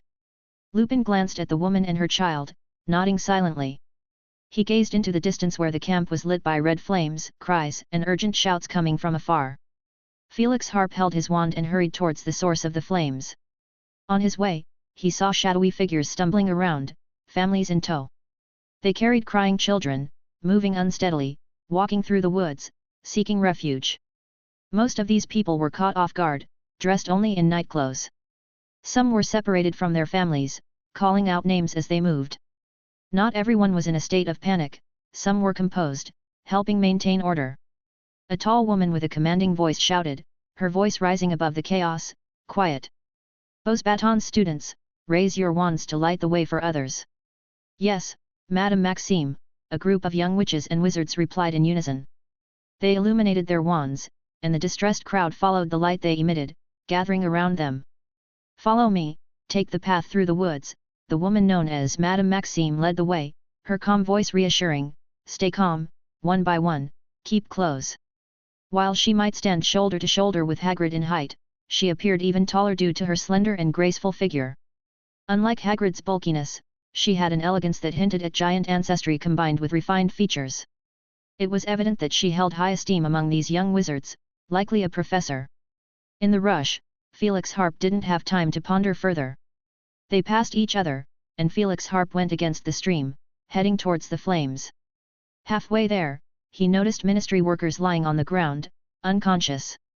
Each had been struck by at least 4 or 5 stunning spells, along with an assortment of other curses, looking quite bedraggled. Felix Harp gathered them together to prevent them from being trampled. He levitated himself with a hovering charm, maintaining a vigilant lookout. Meanwhile, the ranks of the marchers grew. Initially, there were only around 30 hooded wizards wandering through the camp wearing masks. One of them had caught a Muggle family, the Roberts, and was forcing them to spin in circles over their heads for amusement. More and more people joined the group, disappointed fans looking to vent their frustration after the team's loss, revelers who had partied themselves into oblivion for half the night, and thrill-seekers. The marchers' ranks swelled to 300 or 500, igniting fires throughout the camp, leaving burning tents in their wake. Illuminated by the roaring flames, they saw a figure hovering in mid-air, looking down at them, his gaze directed this way. Squinting, the marchers saw that this figure seemed capable of flight, his eyes blazing with a terrifying intensity. Even from hundreds of feet away, they could feel the anger in his gaze and the pressure it imposed upon them. "Master! Master!" a hooded wizard exclaimed, his hand trembling uncontrollably. Among the marching group, the leaders of the hooded wizards stirred. 2 of them even dropped their wands, falling to their knees in the direction of Felix Harp. "Master, we have long awaited your return." "Enough of this nonsense, that's Felix Harp," a hoarse voice interrupted. Felix took action. A surge of light gathered in his palm, rapidly expanding until he hurled a massive ball of light into the sky. It temporarily replaced the faint greenish-gray hue of dawn on the horizon with a radiance akin to winter sunlight. This brilliance, not blinding but bright, instantly filled every inch of space, every shadow. Even the moon hanging high in the sky was obscured. The entire camp was as bright as day. Felix Harp took in the chaotic scene. On his right side was the procession of people. At its forefront were around 30 to 40 wizards wearing hoods and masks, likely the instigators of the chaos. They were tightly packed together, forming a dense formation as they advanced slowly. Floating above these individuals were 4 struggling figures distorted into various bizarre shapes, ordinary people in nightclothes, helpless and manipulated like puppets by invisible strings. Around the hooded figures, several hundred riotous fans had gathered. Judging from their attire, they came from different countries, united by a common passion or a fondness for chaos. These latecomers to the procession had a more straightforward purpose, venting their anger and causing turmoil. Some wore ridiculous masks they had acquired from who knows where, while others only covered their faces with cloth. There were those who exposed their faces without any restraint, drunkenly waving their wands to produce sparks. In the wake of the procession on both sides of the path they had traversed lay a trail of burning tents, resembling a row of massive torches. Surrounding them was a fleeing crowd, women's screams, children's cries, and men's anxious shouts all intertwined. As Felix's magic illuminated the entire camp, people recognized the direction and stopped running around like headless flies, instead guiding their families away from the procession. In various corners of the camp, countless heads lifted, gazing up at Felix's figure in mid-air, filled with astonishment. On a path at the edge of the forest. "Look at that person! He's floating in the sky. Where's Madame Maxime? We can't find her." A curly-haired girl, about the same age as Hermione, shouted toward Harry, Ron, and Hermione. The 3 of them had been separated from the adults and the twins, Ginny and the twins, and had just arrived at a path along the edge of the woods. This place was packed densely with people, everyone looking anxiously toward the camp. "Who's Madame Maxime?" Harry asked nervously. He had just used his wand to knock out a drunken reveler. He, Ron, and Hermione had worked together to hide the man in a thicket. "They're not from our school." A young witch about Hermione's age, holding on to the curly-haired girl, cast a quick glance at Harry, Ron, and Hermione in the bright light. She whispered Hogwarts and then joined the others in looking at Felix in mid-air. "Who is he? Why can he fly? Is he the leader? I saw someone from the procession kneel to him." "Don't talk nonsense!" Hermione shouted in frustration, looking concerned. She said in a hushed tone, "That's Professor Harp. He's probably trying to stop the riot. This is too dangerous, there shouldn't be a direct confrontation, there must be hundreds of them." Harry looked over. The professor's magic illuminated the camp. They could see clearly, and over a dozen colorful spells were flying toward the professor from the marchers. However, most of them were crooked and off-target. Ron reassured, "Professor Harp is at least 400 or 500 feet away. Don't worry, they can't really reach him." Felix cast lumos to illuminate the camp. Some of the marchers immediately grew uneasy. The darkness had given them the courage to misbehave, but when the light came, they could only hide their indecency to avoid being exposed. People kept leaving the group, slipping away quietly. But many remained in place. These individuals were rowdy, making noise, pointing and gesturing at Felix, intentionally sending sparks and spells as provocations. On the other side of the procession, Mr. Weasley, Bill, Charlie, and Sirius appeared somewhat helpless. Charlie asked, "Dad, what should we do?" Mr. Weasley looked at the floating Roberts family. "We can't act hastily. It wouldn't be good if they got hurt." They were concerned. Earlier, a few Aurors from the Ministry had tried to pose as marchers and get close to the Roberts family, only to be subjected to concentrated attacks. "They'll disperse soon enough," Mr. Weasley said with a determined tone. Annoyance crept into his voice as he added, "Rats in the gutter. These fellows are utterly lawless. If only we could catch them all." Sirius pointed to the sky. "Someone shares your sentiment." Felix's expression remained calm. He extended his hand, pointing forward. A bolt of black lightning descended, and almost simultaneously, a hooded wizard was pierced through the chest. Chapter 344, Halt. The parade participants stood frozen in their tracks, feeling as if their eyes were playing tricks on them.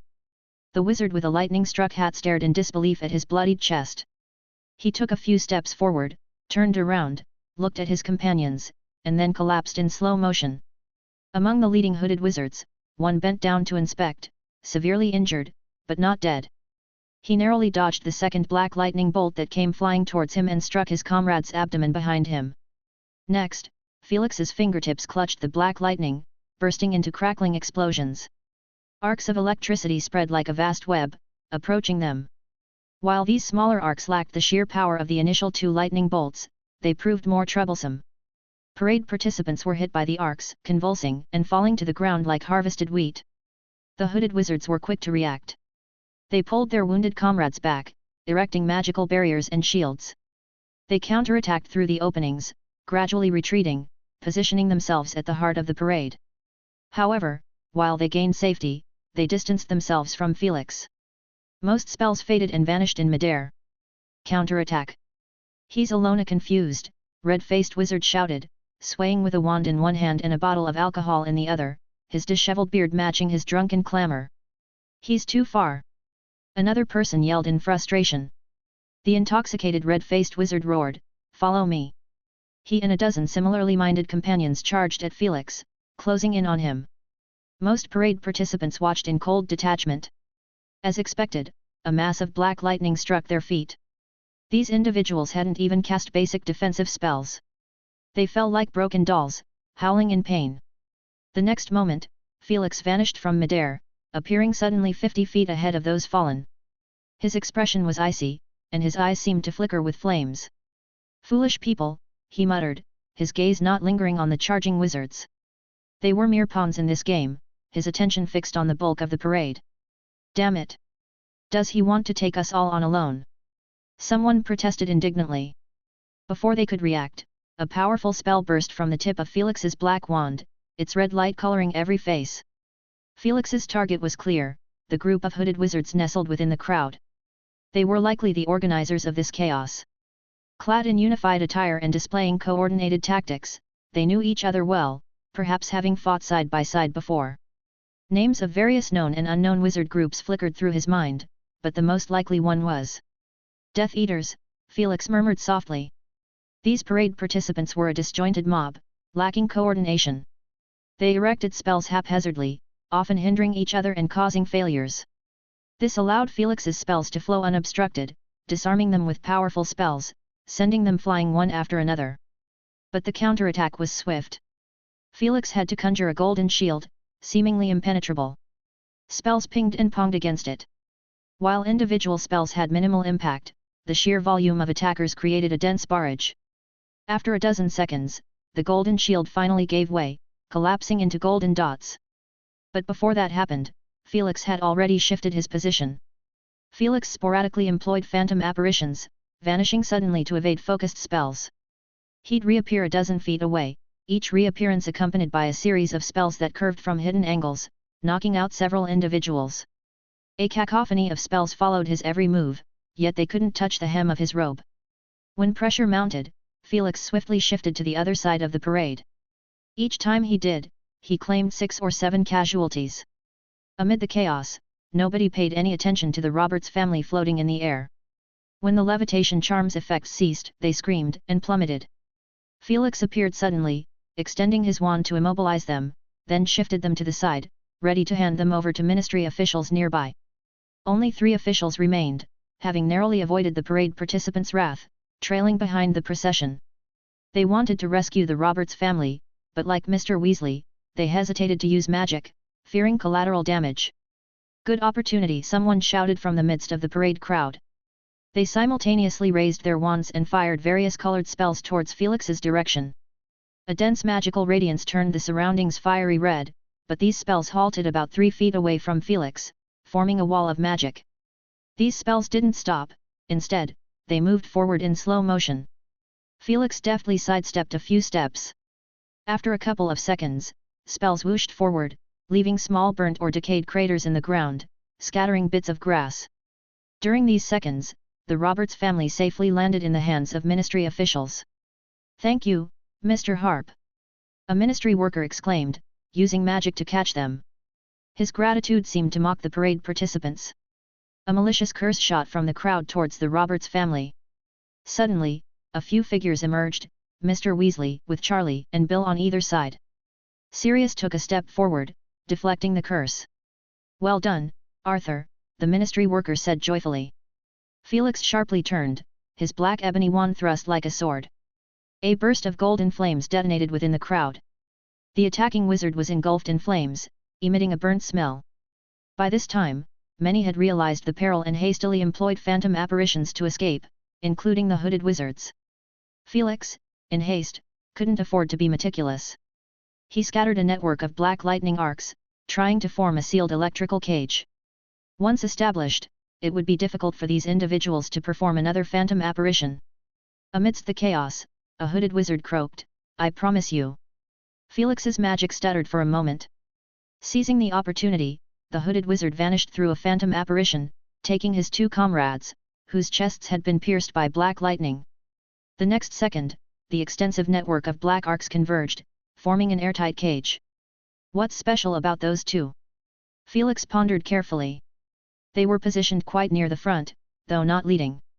If they were Death Eaters, it suggested they held a significant status. Felix stood outside the cage, calmly flicking a spell, much like catching turtles in a jar. 2 hooded wizards desperately attempted phantom apparition but ended up leaving behind an arm and a thigh, their cries of agony echoing. At this moment, Felix needed to conserve energy. Most of these people were tourists from various countries. Even if they incited a riot, he couldn't risk killing anyone, or he'd face trouble himself. His initial 2 fierce attacks were directed at the hooded wizards, but whether fatalities occurred remained uncertain. Mr. Weasley, Charlie, Bill, Sirius, and 3 more ministry officials arrived to help. Casting spells through the gaps in the electrical web, they immobilized the people within, all lying like harvested wheat. After a while, Felix dispelled his magic, revealing over 100 parade participants inside, including several hooded wizards. He removed their masks, seeing familiar faces. Adding the broken limbs left behind due to disapparation, the scene looked quite horrifying. Sirius glanced at the hooded wizards, coldly snorting in disdain. The turmoil was finally subdued. Silence, an intense silence, like someone had pressed the pause button on the scene. Even the cries of children were hushed by their parents. Chapter 345, Various Reactions. Felix waved to a few Ministry of Magic workers standing nearby. One of them, an excited young man, hurried over. "Greetings, Mr. Harp. It's unbelievable that you directly intervened in the chaos." He seemed quite young, his face lit up with excitement, causing even his acne to shine. Felix remained calm and said, "Aren't these matters under your jurisdiction? Rest assured. Leave it to us." The wizard patted his chest and took out a whistle from his pocket. He blew it with a tweet, but after blowing for a while, no one came. He sighed, "My colleagues must have been knocked out." Felix pointed in the direction he had come from. "I found some people and placed them in that direction. Mueller. Keen. Follow me." The wizard shouted, then before leaving, he couldn't help but say, "It's an honor to fight alongside you, Mr. Harp." "We'll go help with the firefighting," Mr. Weasley said.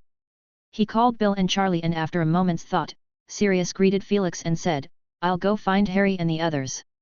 Felix nodded to him and then circled around the camp, rescuing some injured people.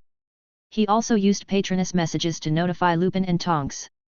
Soon, everyone gathered, including the mother and child. "Thank you, thank you." The young mother kept expressing her gratitude. When they returned to the battlefield, it was already surrounded by hundreds of Ministry wizards who were systematically categorizing and removing the rioters.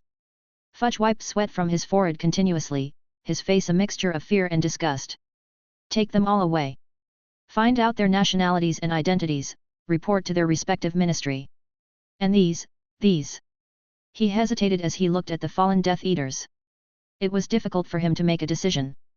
He had just looked at these people's faces, and the familiar faces made his stomach churn. "Minister, those wearing hoods are the leaders of this riot. They also dragged the Roberts family out of their house. They were greatly frightened and are currently undergoing memory treatment." Fudge's lips trembled, his heart full of hesitation. Most of these hooded individuals were pure bloods. If he were to judge them all as masterminds, they would be sentenced to Azkaban for at least 3 to 5 months. But then he could kiss their support goodbye. Click! Click! Sounds of camera shutters echoed, and clusters of purple smoke wafted through the air. Rita Skeeter excitedly directed her assistants, "Here, and over there. I saw it. Quidditch World Cup fans causing trouble, mocking Muggles for fun." Her mouth was almost crooked from smiling. "Did you capture a photo of Mr. Harp in the crowd?" she asked eagerly. "Only his back," her photographer replied. "That's fine too. We can make a series of reports." Fudge's fingers trembled. "When did they arrive? Get rid of them." "No, wait." He rolled his eyes and whispered to his secretary, "Confiscate their photos, don't destroy them. Keep them secretly." Walsh Cydric, the Ministry of Magic's advisor, nodded and walked toward Rita Skeeter. "Madam, the investigation is ongoing. The photos you've taken will be crucial evidence."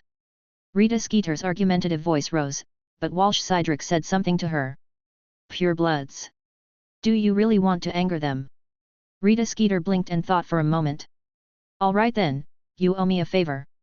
With her back to Walsh Cydric, she waved to her photographer, secretly leaving a stack of film negatives behind and replacing the rest with new ones. She turned around, holding the film negatives in her hand, and waved them in front of Walsh Cydric. He reached out to take them, but the film turned to ashes. "Skeeter, you!" Walsh Cydric was infuriated. Rita Skeeter slyly said, "I need them to owe me a favor, don't you think, Mr. Cydric?" Nearby, Harry and his friends met up with Ginny and the Weasley twins. They rushed over in a hurry, joining the crowd to look for Mr. Weasley, Bill, Charlie, and Sirius, who had been helping maintain order earlier. However, Ministry officials had formed a barrier, separating the scene from view. People strained on their tiptoes, attempting to catch a glimpse of something. Hermione asked in a hushed voice, "Did you see Professor Harp?" "He should have left," Harry said. "I watched him leave, and he didn't appear injured." "Amazing. Ron exclaimed in admiration. He took down a whole group of them single-handedly. Those wizards were like headless flies in front of him, or defenseless billywigs without stingers. Absolutely no threat at all. Hermione said gravely, that's because the professor used not just one ancient magic. Did you see the golden shield? He blocked hundreds of spells with it. And then he kept using the disillusionment charm to evade. It's really dangerous. Harry added, it's not about evading, it's about finding opportunities. It's a tactic. I tried to replicate it during the summer with Sirius while playing dueling games, but unfortunately. Hermione disagreed, that's very risky, Harry. The disillusionment charm is difficult to cast repeatedly, not to mention quickly. I know, but once you've learned it. Harry didn't continue his thought. Instead, he looked meaningfully at the scene. Through the gaps between the ministry workers, he could see over 100 wizards lying askew on the ground. Silence spoke volumes. On the other side, members of the Inverse Incidents Unit arrived. They were identifying individuals who had failed the disillusionment charm and were left stranded in place, using the various damaged limbs they left behind. Ron craned his neck, trying to see more clearly. Arms, legs. What's that, all bloody? He suddenly got a pat on the head from behind. It was Mr. Weasley, who had just rushed over. Behind him were Bill and Charlie, while Sirius stood on the other side, smiling at Harry. Don't stare around, you might have nightmares, Mr. Weasley warned. They were all dirty, with traces of burns. I was just curious. Imagine if they left behind. Ron began but then stopped abruptly, as if something had caught his attention. He looked at Charlie, his mouth slowly widening. He pointed at Charlie. Iced Harry still moving. What? Charlie looked at him, bewildered. Mr. Weasley shot Charlie a glance, then quickly pulled him aside. Above Charlie's head was a brown eyeball, frantically rolling around. The area around it cleared out with a rustling sound. Harry's heart pounded. Mr. Weasley shouted, Arnold! There's another one over here. The disillusionment charm split. A robust wizard ran over, took a look, and grinned, gesturing to his eye, still got some veins attached, if we don't handle it. He mimicked the motion of spraying something, indicating a burst. Mr. Weasley furrowed his brow. There are children here. Oh, sorry, 12 people over here. The wizard called. Arnold shouted. Soon, 2 others joined him. They circled the eyeball, using their wands to gesture and discuss. I'll go, Arnold said. Amidst the shocked gazes of the crowd, he grabbed the eyeball and squeezed, as if he was about to burst it. Bang! He and the eyeball vanished together. Wait, he'll be back in a moment, the adjacent wizard said casually. Then, with a heavy yawn, he said, another overtime shift today. Ron gulped down a mouthful of saliva fiercely, his stomach churning. It felt as if he'd swallowed something slippery and unpleasant, making him retch involuntarily. Harry and Hermione wore similarly uneasy expressions. The twins felt a sense of regret. Ron had been showing off his disillusionment charm before them, but they had planned to learn it early. On the other side, a heavyweight figure arrived. Barty Crouch Jr. spoke with a cold face, excuse me, make way. He pushed through the crowd, like a rock pushing into the enclosed circle formed by the ministry. Crouch. Fudge's expression soured as soon as he saw him. He had initially wanted to inquire about Crouch's strange behavior, but with such a major incident unfolding, he had long cast those thoughts aside. I put you in charge of the Quidditch World Cup's security, and where did you go? To track those masked individuals, Crouch said tersely. Harry stared at the back of Barty Crouch Jr.'s head, wondering if his scar was still hurting, and if he could catch a glimpse of Voldemort's ugly face. Sirius also looked at him with searching eyes. Godfather and Godson stared for quite a while. Eventually, Harry shook his head at Sirius, indicating that there was no reaction this time. Chapter 346, Shadows Approach. The sky gradually lightened, turning into a deep shade of blue, with a faint touch of white emerging from the horizon. Felix Harp stood amidst the crowd, beginning to understand why Fudge was so wary of Barty Crouch. Crouch rarely smiled, exuding an old-fashioned and rigid demeanor. While Fudge was still contemplating how to handle these masked individuals, Crouch had already issued orders methodically. Take these ruffians away, he said sternly, they will undergo interrogation until someone reveals the mastermind behind this act of terror. Fudge wiped his brow, Crouch. Barty, you're being too severe. They were just drunk and causing a bit of a commotion. It didn't result in any serious consequences. I wouldn't classify it as terror. If it weren't for the Muggle involvement, a fine would suffice. Oh, really? Crouch retorted, his eyes fixed firmly on the unmasked figures. Some of them I recognize quite well, very well indeed. Fudge cleared his throat. Very well, let's discuss some matters back at the office, Walsh. He turned and scanned, as Walsh Cedric briskly approached. I'll take charge of a portion of these people, you handle the aftermath, the pacification work. I need to return to the office to deal with more complex troubles. The ministry's staff hastily prepared a batch of port keys and left with the fallen individuals. Walsh Cedric arranged for the remaining people to extinguish fires and calm the crowd. Many families had become separated, and the ministry's employees empowered their voices, their throats going hoarse as they shouted amidst the crowd. There were claims, complaints, grievances, all sorts of tangled demands. Walsh demonstrated excellent professionalism, taking note of everything and then casually instructing them to compile a list of losses. Whether compensation would be provided or not remained uncertain. They won't get compensated, just have to chalk it up as bad luck, Sirius, experienced as he was, quipped. Harry wanted to laugh but found it hard to, so he settled for a wry grin. All right, children, Mr. Weasley said, you should head back to your tents and get some sleep. Dawn is only a few hours away, and you'll need to queue up again to collect the port keys in the morning. Barty Crouch remained behind, seeking out Felix Harp. There are some matters I wish to discuss with you, Mr. Harp, Crouch said with a stern expression. Shall we find a place to have a proper conversation? What do you think? Of course, Felix replied with a slight smile. How about my tent? It's still intact. They returned to the tent of Future World Incorporated, a spacious one with stacks of empty boxes in the corners and two large magical lamps shaped like dragons. Crouch glanced at Clementine and Lupin in the corner but said nothing. As they sat down, Felix motioned for a pitcher of lemon juice. Thank you, Crouch said politely, his expression serious. He wasted no time getting to the point. Mr. Harp, I want to express my gratitude to you for promptly quelling the riot and preventing more severe consequences. More severe consequences? Yes, indeed, more severe consequences, Crouch repeated sharply, his gaze fixed on Felix. You haven't experienced them, but I know what they are like. To be honest, following the standard procedure, that Muggle family wouldn't have survived. Standard procedure? Felix raised an eyebrow. It can't be what I'm thinking, right? Death Eaters, Crouch said coldly, finding amusement in killing Muggles. When I was still the head of the Department of Magical Law Enforcement, I dealt with a fair share of horrifying cases. So, I ordered my Aurors to respond in kind. Felix toyed with his goblet, pondering. Just then, the tent's curtain was lifted.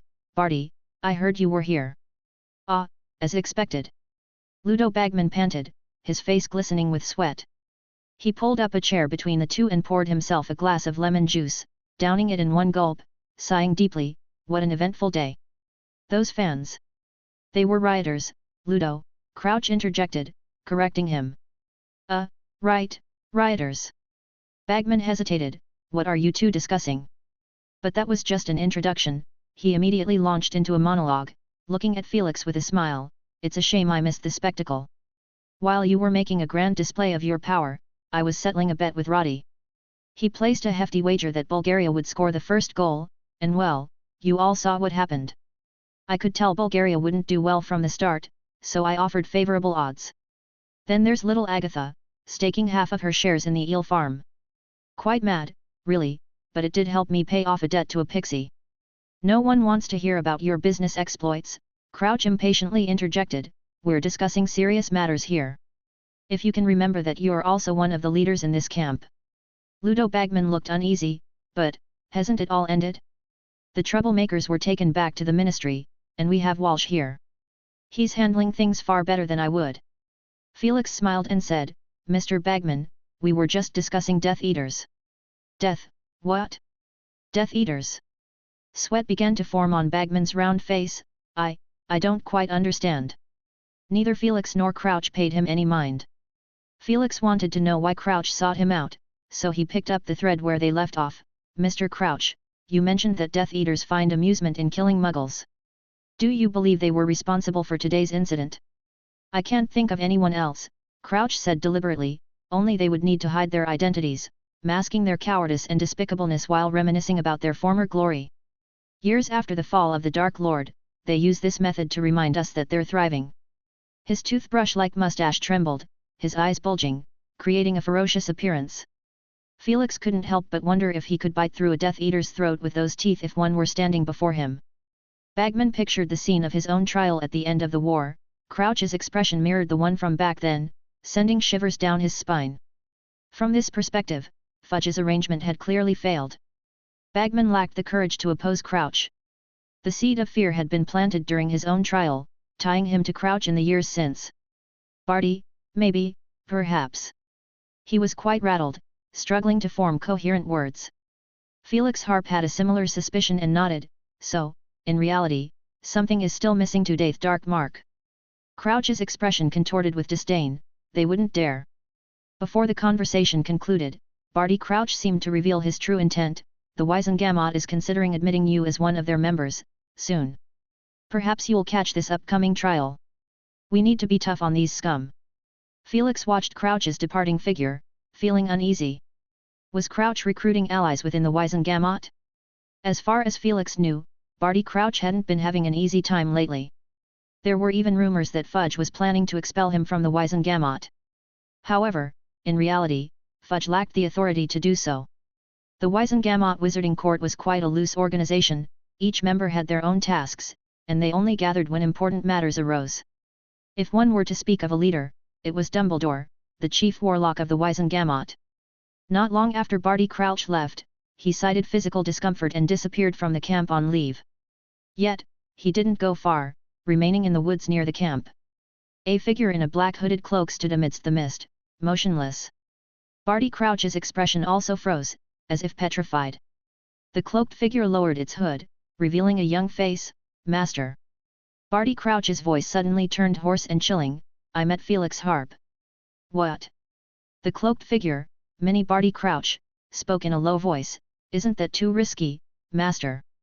We underestimated him before, but today we were on the scene, and you even saw through my father's eyes.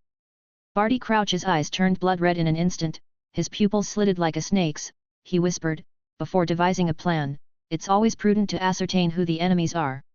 Turns out he can't detect me. He can't even match the sensitivity of that child, Harry Potter. But what if he uncovers your disguise? Mini Barty Crouch said urgently. Barty Crouch, or rather Voldemort, said with a voice devoid of emotion, in my current state, the greatest benefit is that I cannot be killed. Perhaps you still hold some attachment to your father. No, my master. Mini Barty Crouch knelt at his feet, saying with devotion, I despise him to my core, shamed by his name. Master, he imprisoned me for over a decade, making me live like a dead man, until your arrival freed me. This touched upon a past event. Over a decade ago, as the war ended, those guilty were locked away in Azkaban. Among them, Mini Barty Crouch was charged with tormenting the Lestranges into madness, alongside Bellatrix and others. At the trial, Mini Crouch denied the accusations and pleaded with his father, the presiding judge, to believe him. The evidence was not substantial, as eyewitnesses didn't have a strong impression of Mini Crouch. Coupled with the fact that his father was the judge overseeing the trial, he had a good chance of escaping the charges. Unfortunately, Barty Crouch Sr. was unwavering in his judgment. He had long since spotted the flaws in his son's furtive behavior. Combining these discrepancies with the ambiguous testimonies, he ultimately convicted Mini Crouch, sentencing him to lifelong imprisonment. Afterwards, Barty Crouch Sr. made a grave mistake. Unable to refuse his dying wife's plea, he used a polyjuice potion to exchange his son's place in Azkaban. Mini Crouch was held captive at home, controlled by the Imperious Curse, taken care of by the house elf Winky. He intended to keep him oblivious for the rest of his life. That was, until Sirius Black escaped from Azkaban. With the determination to kill Wormtail at any cost, the petrified Wormtail was startled. Disappearing for several months, he found Voldemort and learned about the Triwizard Tournament and Mini Crouch through Bertha Horkin's information. They broke into his house while Barty Crouch Sr. was away, liberating Mini Crouch. When Barty Crouch Sr. returned from work, he was ambushed by his son and Wormtail, controlled by a curse. They used the imperious curse to bend him to their will. In a voice devoid of emotion, Voldemort said, "What if I were to have you personally kill your own father? I would carry out your command with great pleasure."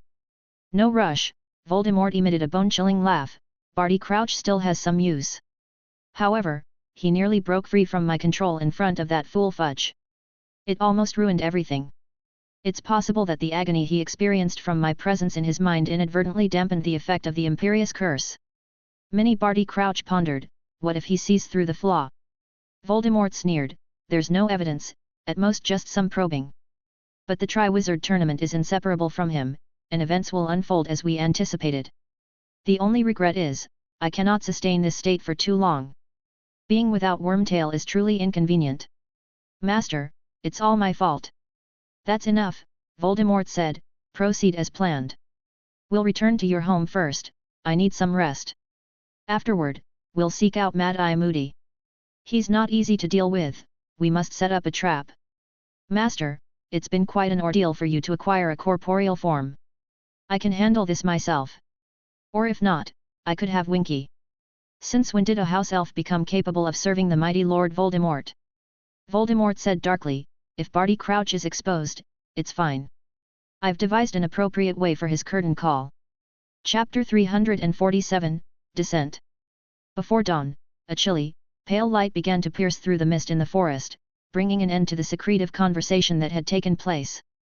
"Master, the newspaper reports that the Lumpattons have recovered and they might accuse me." The figure on the ground murmured softly. "Time erases all traces, my servants have also forgotten my authority, haven't they? How many of them used to bow before me, kissing my robes?" Voldemort spoke softly. Barty Crouch Jr. suddenly shivered as if an invisible whip had struck him. However, Voldemort paid him no mind, lazily continuing, "I want to share an insight with you, magic is power. Do you know why memories extracted in Veritaserum cannot be used as evidence in court? It's because they're unreliable, capable of being deceived by skilled wizards. Let me ask you, were you caught red-handed?" No, I wasn't," Barty Crouch Jr. replied in a hushed voice. Voldemort chuckled coldly, "Exactly. There are numerous ways to refute their accusations: Polyjuice Potion, memory charms, Confundus charms. What matters is having a weighty enough witness. But if Dumbledore were to step forward and identify you, that would be troublesome. However, an ordinary couple like the Lumpattons? Remember, their own memories were tampered with, how credible are they?" Barty Crouch Jr.'s face flushed with excitement. "Ideally, as planned, I successfully resurrect and gather my old followers in secret, accumulating power. After you dispose of Moody, you inherit the reputation and connections of old Crouch, entering the Ministry. By then," he whispered, "you will achieve immeasurable glory, the position of Minister of Magic, just a modest reward. Your will is my mission, Master." Finally, the sun emerged, dispersing the mist completely, leaving no trace behind. The camp came alive. Felix hadn't slept long, feeling that Barty Crouch Jr.'s purpose was unclear. He had pondered for a while but had made no progress. When it was dimly bright outside, he saw Clementine emerging from her compartment, holding a cup of hot cocoa, and another hand carrying a thin blanket. She squinted, yawning continuously. "What's the matter? Couldn't sleep?" Clementine blinked, finally noticing Felix sitting on the couch. "Professor, why isn't the light on?" Walking to the table where they had dined yesterday, she tapped a bronze eagle-shaped magic lamp. It flapped its wings, releasing a sphere of light into the air, illuminating the tent instantly.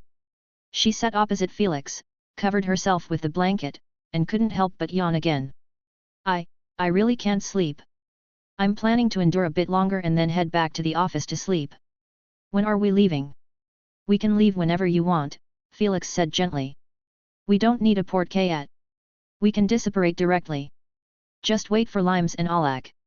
Clementine held the thin blanket, sipped her warm cocoa, and chatted casually. "After the vacation, I need to go to Gringotts again to handle the handover. It's a shame, I made quite a few friends in Egypt." She gestured with her fingers, recounting some interesting things. "By the way," she suddenly asked with great interest, "Professor, did Bill ever call you the nickname Wandering Sphinx to your face?" "No. That nickname is quite interesting. Why doesn't anyone use it?" Clementine appeared regretful. I've heard some people in the company secretly call you the Serpent King. I don't think it's appropriate, as it easily invokes thoughts of a basilisk. Is that so? I can't really control what others say. Felix prepared a cup of tea for himself, leisurely responding. Unconsciously, Clementine finished her hot cocoa, staring at Felix's tea. Do you want to try it? Felix asked, and Clementine hesitated. I heard that it might keep you awake. At that moment, a deep female voice came from outside the door. Is this Mr. Felix Harp? I am Olympe Maxim, from Beauxbatons Academy in France. Felix looked surprised. Wait a moment, madam. He stood up and headed for the door, simultaneously extending his hand. Whoosh! A coat flew out of the room, draping over him, and he deftly buttoned it.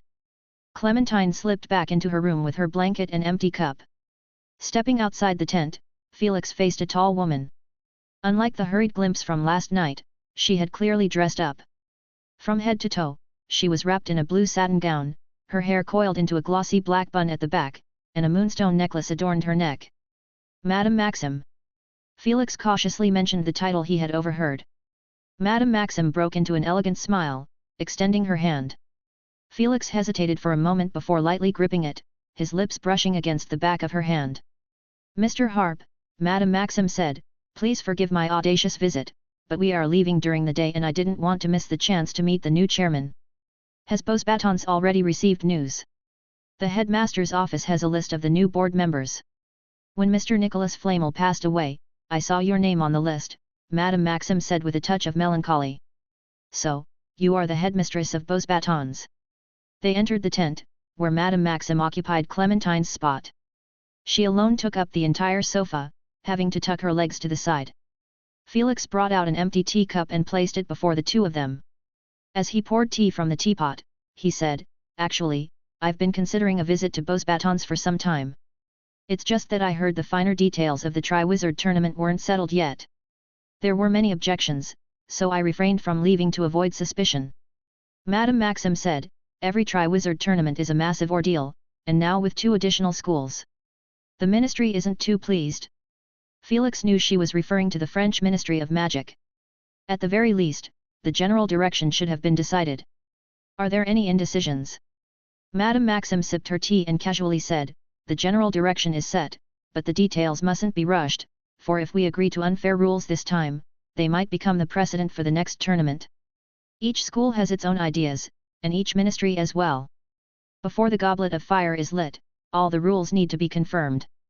Did the unacceptable conditions come from the United States and Africa? Felix inquired. Indeed, he hadn't paid much attention to the progress of the Triwizard tournament, but when he was on his way to the Hungarian Horntail Reservation, Charlie Weasley, the team captain, had mentioned it in passing. It was said that Fudge had made many compromises to spread the influence of the event beyond Europe. The tournament's location was determined first, still in Europe.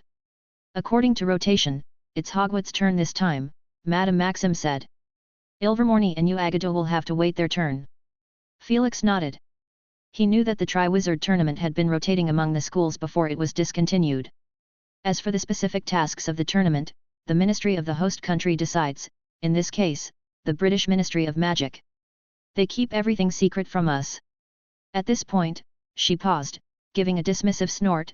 Dumbledore is certainly aware, but I believe in his character. A few of us headmasters can participate in the decisions, focusing on the finer points, such as the number of participants, age limits, and restrictions on magic usage. The controversies arise here. For example, Uagadou requested an increase in the number of participants, reasoning that they have 4 houses and each house should have at least 1 champion. Felix chuckled in disbelief. Isn't choosing champions the job of the Goblet of Fire? They want to do it themselves. Madame Maxim nodded, saying, they did indeed have that idea, but Beauxbatons, Hogwarts, and Durmstrang strongly disagreed, so they dropped the idea. And then there's Uagadou's self-transfiguration. She pursed her lips, sounding slightly shocked. I only found out about this later. They've managed to master human transfiguration magic that's quite similar to animagus transformation. Nearly 1/3 of Uagadou's older students can transform into leopards and elephants, not to mention the elite students who can do even more. Self-transfiguration? I've heard of that magic, but it shouldn't upset the balance of the tournament, right? It depends on how you view it, Madame Maxim explained. Certain advantages of animals aren't possessed by humans. For instance, if a challenge revolves around speed, you Agadu's students naturally have the upper hand. But that doesn't prove anything. It only shows that you Agadu's students are showcasing their unique talents. Felix didn't see a problem. But do you know how much time you Agadu's students invest in this magic? Madame Maxim asked. You mean it takes a long time? Felix guessed. At least 3 to 5 years of study. Madame Maxim said, they enter at 10 years old, and after a year of observation, they choose their preferred fields of study, usually focusing on 2 or 3 main subjects and 3 or 4 as minor subjects.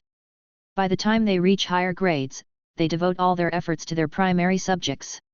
For example, a young wizard can start learning about self-transfiguration in their 2nd year and begin practicing and preparing.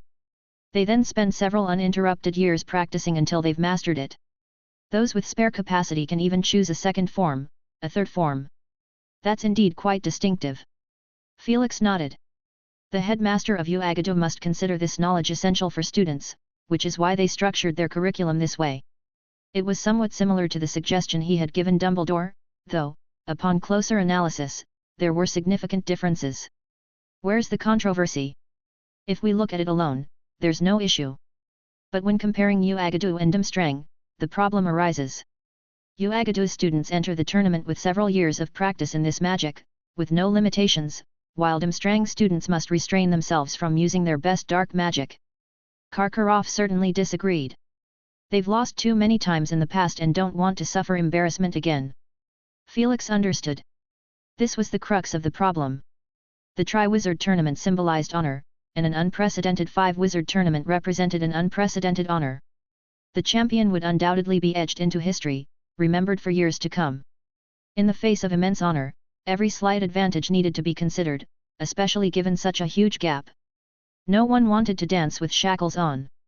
Chapter 348, Disturbance of the Sleeping Dragon. Southern France, Pyrenees Mountains. Beauxbatons Academy of Magic was nestled amidst the rugged valleys, surrounded by magnificent magical gardens and an ever-flowing fountain, standing here for over 7 centuries. The British Ministry of Magic's mishandling of the disturbances at the Quidditch World Cup site and their continued lack of a satisfactory response has led us to question, are they truly capable of bearing the responsibility of hosting such a crucial ancient event? The following are excerpts from the British Daily Prophet. The Ministry of Magic, note, referring to the British Ministry, not the French, seems lost in its idyllic vision of peace, devoid of sufficient vigilance. Law enforcement has been lax for years, dark wizards roam freely, and the Ministry of Magic, note, same as above, has grown fragile, like a frail old man taking steps toward his grave. We are in dire need of fresh blood. It's evident that British wizards have also lost faith in their own Ministry of Magic. Perhaps, in this year's event, they will witness the brilliance from France. Noteworthy is the remarkable wizard Felix Harp, who's shown in this crisis. He is currently in the Pride of France Beauxbatons Academy of Magic. He has formed an unbreakable bond with headmistress Olympe Maxime and has been invited to visit the school. He is also one of the school's directors and is said to be involved in the selection of champion candidates. Felix closed the Daily Prophet of France, muttering, all this nonsense, school hasn't even started yet. He set the newspaper aside and focused on enjoying his breakfast: croissants, orange juice, a platter of fruits, and some biscuits. As the newspaper mentioned, on the day after the Quidditch World Cup, he had accepted an invitation from Madame Maxime to visit Beauxbatons school. Even though the school hadn't officially begun its term, there were students staying over, especially those who were aspiring to compete in the Tri-Wizard tournament. News traveled more openly in France compared to Britain, where they seemed to keep everything under wraps. So, these students possessed a mix of true and false inside information. There were rumors that the number of champions from each school might vary, not just 1, but 4. These students discussed it around the square table like they had witnessed it themselves. A girl countered seriously, claiming that each school would send a team of 3 champions to participate. However, regardless of the details, many students were buzzing with excitement. If there was only one potential champion, most students might give up, but the possibility of a second candidate instantly heightened their hopes tenfold. So, every student Felix saw at Beauxbatons was a potential Tri-Wizard champion, a true elite. There were also rumors that Headmaster Ifana suggested a 5-school exhibition match before putting the candidates' names into the Goblet of Fire. This proposal received strong support from Durmstrange. It seemed their school had an overwhelming number of students, with over 1,000 reportedly signing up. Among these 3 schools, Hogwarts had the fewest students. This was because it primarily accepted qualified students from Britain.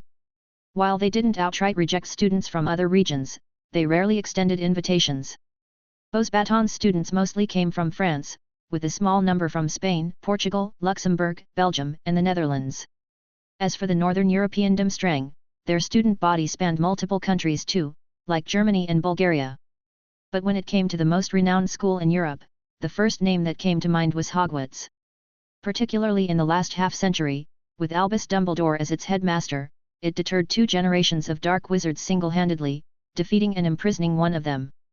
His prestige had reached new heights. The Great Hall at Beauxbatons had a distinctive feet-area square dining table, each side seating 5 or 6 students. The table was adorned with intricate golden and blue patterns, and a vertical decoration in the middle resembled a candelabrum, hanging down with clusters of flowers. Not far across the square table from Felix, 2 Beauxbatons students surreptitiously observed him. They spoke in hushed French, so young, and already a director. I heard he's Nicolas Flammari's heir. Why does he have black hair? What do you mean? Nicolas Flammari had brown hair when he was young, I've seen his portrait, and the surname doesn't match. Could he be a distant nephew? Or perhaps related to Madame Parniole? They continued to discuss in a whisper, but their voices grew louder. Lower your voices. One of them said. They peeked and noticed Felix wasn't reacting to their conversation, but was engrossed in trying various fruit spreads on his bread, releasing a sigh of relief. Maybe he doesn't understand French. Then they shifted their focus to the Triwizard Tournament. How's your magic practice coming along? Not bad at all, the professors provided the most frequently used spells from previous Triwizard tournaments for us to reference. I've only mastered a third of them. That's still good. Professor Sanchez says I'm always a bit slow to react, so my chances of being selected aren't great. The girl sighed. At this moment, a girl approached Felix with grace and spoke in French. Mr. Harp, Madame Maxime invites you to join the professors for afternoon tea. Thank you. Felix replied in standard French. He stood up and nodded slightly to the 2 astonished girls beside him. Regarding your earlier questions, the answer is, I'm not related to Nicolas in terms of bloodline. I've just inherited his alchemical knowledge. Hello, I'm Fleur. Fleur Delacour. The leading girl walked ahead and turned to speak. She had a waterfall of silver hair. Hello, Miss Delacour. I've heard your name quite a few times these days. Hopefully not for something bad. I don't get along well with those girls, they complain that I steal their spotlight. Fleur flicked her long hair, and arcs of bright light danced on the silver surface. They think you're the top choice for champion. Oh, that's quite true. Fleur said confidently, I will be the champion, no doubt. Beauxbatons was like a palace complex, and the 2 of them strolled through exquisite suites, corridors, and side chambers. Felix paused for a moment to observe the thistral-like creatures kept in the garden. They had beautiful silver manes, each as large as an elephant. These are Abraxans, elegant in form, especially their manes. I consider them the most beautiful of the 4 types of flying horses. They are incredibly strong and will pull the school's carriages across seas and mountains. Fleur boasted. Felix nodded slightly. Madame Maxime introduced them to me. She mentioned that the carriages have several enchantments, including concealment and levitation charms. Madame Maxime waited in a French noble-style reception room. When Felix arrived, she stood up to welcome him, followed by about a dozen French professors who also rose. Mr. Harp, please have a seat here, darling, thank you. She said to Fleur, who then left with light footsteps. Madame Maxime introduced Felix to the professors. This is Professor Sanchez, responsible for summer spell training. This is Professor Lamel, in charge of potions. And this is Professor Poirier, highly skilled in herbology and alchemy. Honestly, I'm not sure if the use of alchemical items is allowed, but it's best to be prepared. Felix nodded and smiled at them. I've had a conversation with Professor Poirier. His mastery of alchemy is truly impressive. Poirier, a thin, white-haired old professor, trembled as he spoke. Please pass on my words unchanged to Professor Harp. I can hardly believe it, he's young, yet he possesses knowledge of various ancient magical creations and has solved several of my challenges. A professor named Sanchez, eager to know, asked, Professor Harp, how do you rate the Beauxbatons students? I heard that Hogwarts isn't preparing summer training. Do they have absolute confidence? Felix looked at the others before responding. Confidence is there to some extent, but this year is different from before. We have new schools joining, so I anticipate the competition's difficulty will increase. That's true, Sanchez nodded, scratching his red beard. As one of the professors responsible for student summer training, his subject was akin to Hogwarts' defense against the dark arts. He had deliberately gathered relevant information. He said with some assurance, the difficulty will definitely be adjusted, considering the performance of the other schools. It's just hard to say whether it'll be raised or lowered. It's the first time we're facing 5 schools, no one has experience with this. Unlike before, when there were only 3 schools, and they were familiar with each other. He ventured, Beauxbatons and Durmstrang are quite formidable. Does Hogwarts have any strategies? The other professors stared at Felix, and he shook his head. I'm not well versed in the other schools. The only thing I can do is to enhance the abilities of our own students. I have high hopes for some of them, they possess tremendous potential. That's all well and good. Sanchez was somewhat unwilling, but we can't just let the championship be taken by an outsider on the first Triwizard Tournament, can we? The other professors nodded inwardly. Though this sentiment seemed a bit exclusionary, these 3 schools were, after all, part of Europe and could be considered an alliance in a sense. Despite the competition, their relationship was decent. But if in the end Beauxbatons or Durmstrang claimed victory, it would undoubtedly be a great embarrassment for all European wizards. People like them would be severely criticized. Felix scanned the room and said with a gentle air, since its inception, Hogwarts has endured through 1,000 years, facing countless challenges. Yet none have managed to thwart it. Thus, the motto emerged: disturb not the harmony of fire, ice, or lightning.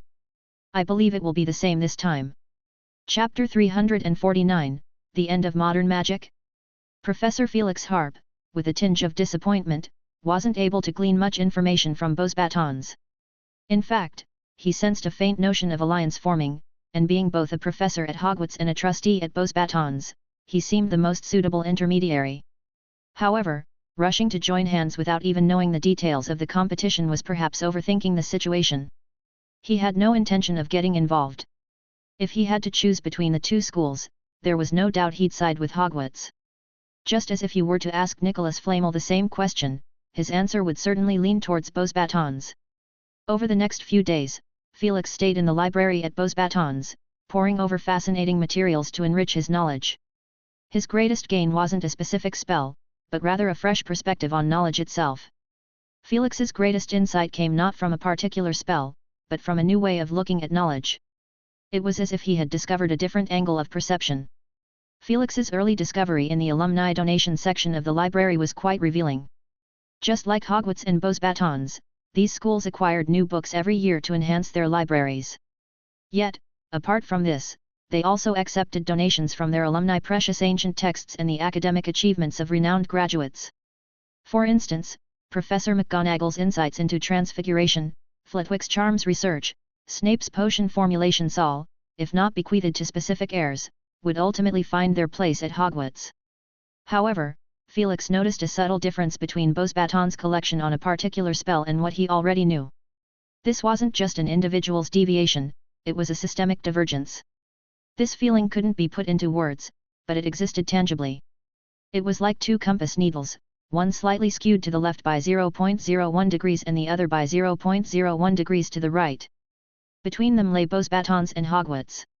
On a deep, moonlit night, when the sky was as pure as a piece of black velvet, barely a few days after the full moon had passed. In a makeshift office, Felix Harp laid out a piece of parchment, attempting to jot down a sudden burst of inspiration. If you place a fine veil before your eyes, over time, it becomes unseen by natural sight. It doesn't impair your vision, yet it exists distinctly. Using colors to represent the distinction, Hogwarts is transparent silver-white, while Beauxbatons is deep ocean blue. Though it's not about colors, it's about how everything you see becomes tinged with that hue. Perhaps this is the difference in magical perception brought about by subtle cultural nuances. It doesn't affect spellcasting, yet. He paused, pondering deeply. Felix couldn't help but reflect if he was being too sensitive, but soon he found a way to test this theory. The next day, he borrowed a stack of thick tomes from the Beauxbatons library. He then used the occlumency technique to temporarily block his understanding of the ironclad charm, including the humanoid ironclad variant and all its derivative spells. He even sealed off all knowledge related to those spells. Afterward, he picked up one of the hefty books and started reading about the ironclad charm from the beginning. This process was awkward. Every time familiar magical knowledge surfaced, he'd block it out immediately, treating himself like a blank parchment, a novice wizard knowing nothing. What he aimed to do was temporarily detach from his prior understanding of magic, the confines of experience, and relearn the ironclad charm from the very foundation, excluding any previous distractions. He wasn't certain if this would be effective, but his intuition told him it was a promising way to experience magic. He had attempted starting from the simplest Lumos spell, but regrettably, it had become second nature to him. He could block out tangible magical knowledge but not instinct. After weighing his options, he settled on the ironclad charm. As one of the 6-level spells he had mastered, it held tremendous potential. Unlike some simple spells, no matter how much he practiced them, their effects remained limited. In less than an hour, he had regrasped the spell, a thin magical barrier appearing before him. Felix couldn't help but jest at himself. I've never cast such a feeble ironclad charm before, it could be broken with a snap. Yet, this was the level at which he had successfully cast it for the first time before enrolling at Beauxbatons. It's just that the memory of that event was too distant. It's been a while since I felt this kind of exhilaration. Hopefully, it will bring me a surprise. Next comes the process of familiarizing myself with the magic. Besides practicing extensively, there's also the analysis of the spell. Felix was adept at this process. He looked at the stack of books before him, all of them related to the ironclad charm. He opened one of them, read its contents carefully, grasped its essence, adjusted his movements accordingly as described, paused for a moment, then continued to read, practice, and repeat. Felix's understanding of the ironclad charm was progressing at an astonishing speed. The power of the spell was continuously strengthening. Soon, he reached the level of the second, third, and then even the fourth tier, and he gradually sensed something different. The new version of the ironclad charm was taking on a deeper hue. It was no longer colorless and transparent, instead, it was a blend of rusty, dark red, and iron gray, with traces of scorching on the edges and a brass metallic sheen at protruding break points. What's going on here? Felix felt puzzled for the first time. Indeed, he was practicing based on Beauxbatons' library materials. Anyone capable of leaving insights in the library wouldn't possess meager skills. At the very least, they wouldn't casually make things up, offering incorrect answers. He had a suspicion. In truth, after individuals learned magic, the outward manifestation of spells would differ subtly. However, these nuanced issues, in fact, no one cared about them. They were all attributed to normal phenomena. Even if the same person cast the same spell, it couldn't be the same every time.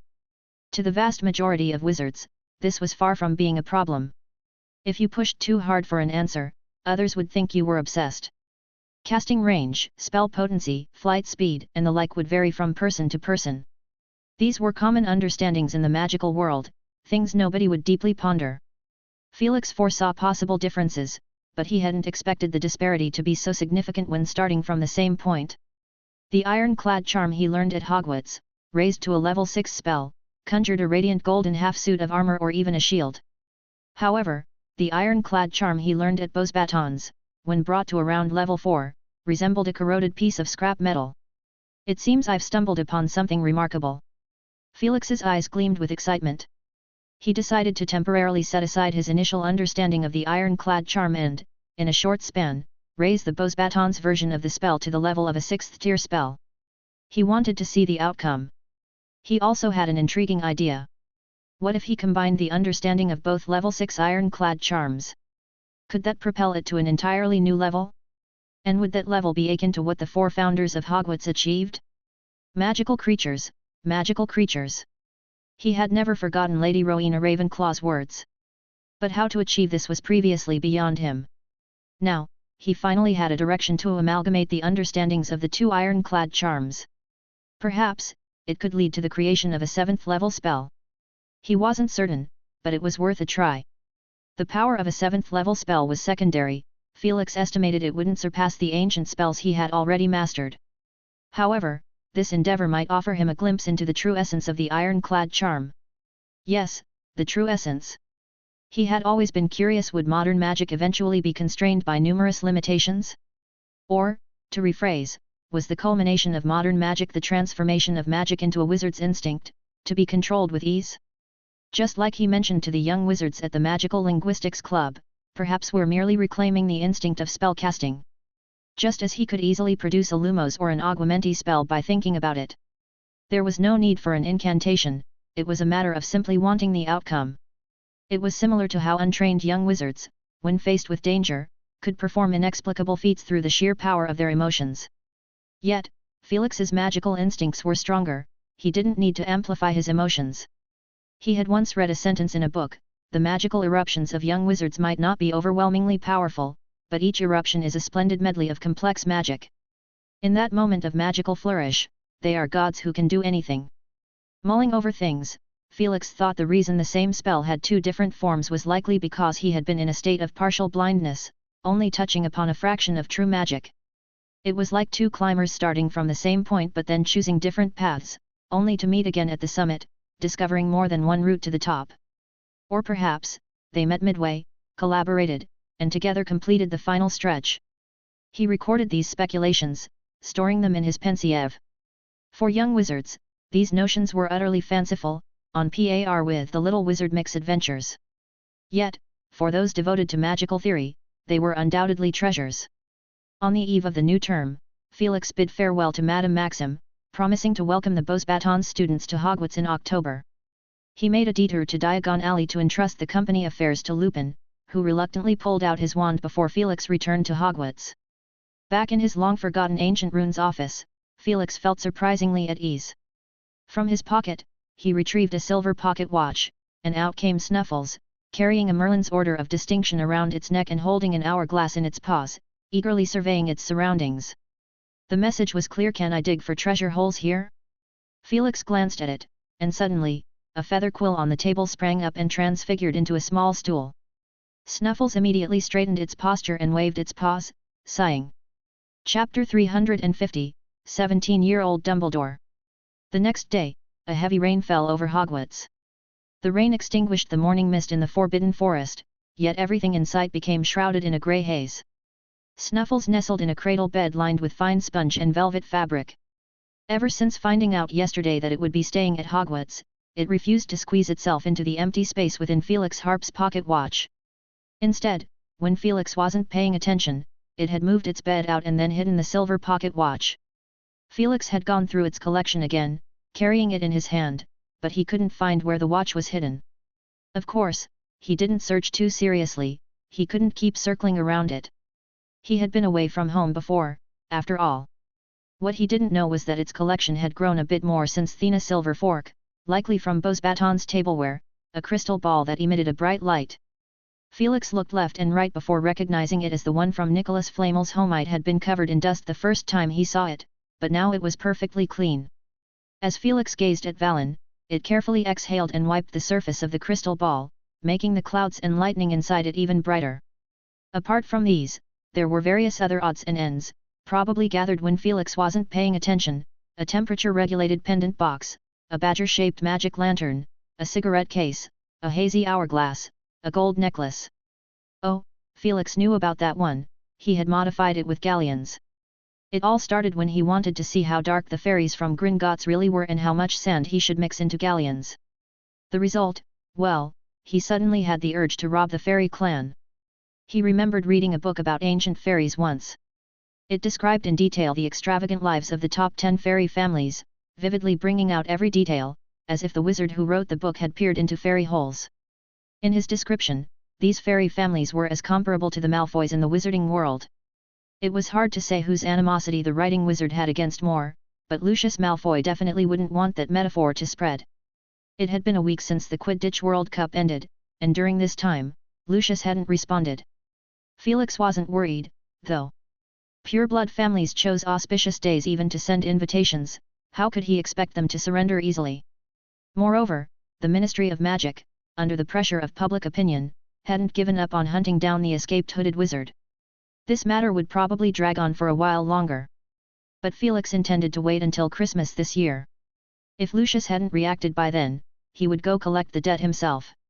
Now, Snuffles Valen had its eye on a spare basilisk fang ring placed on the work table, and it also had genuine affection for the memory pensieve emitting a soft silver light. However, last night, Felix had given it a lesson. The lesson, in summary, was its little pocket was for storing its most favorite things, the less treasured items were to be kept in the office. That was also its home and treasure trove. From then on, it knew a principle: the crafty Snuffles had 3 lairs. And another thing, it couldn't steal from others. Otherwise, Felix would enchant the pocket shut and, right in front of it, give its treasures away. If it behaved well, there would be additional rewards. After days of French education and coercion, Snuffles Valen raised 3 tender fingers in the name of its 2 brothers, solemnly swearing. Boom! A lightning bolt tore through the grey sky, illuminating Felix's figure standing by the windowsill.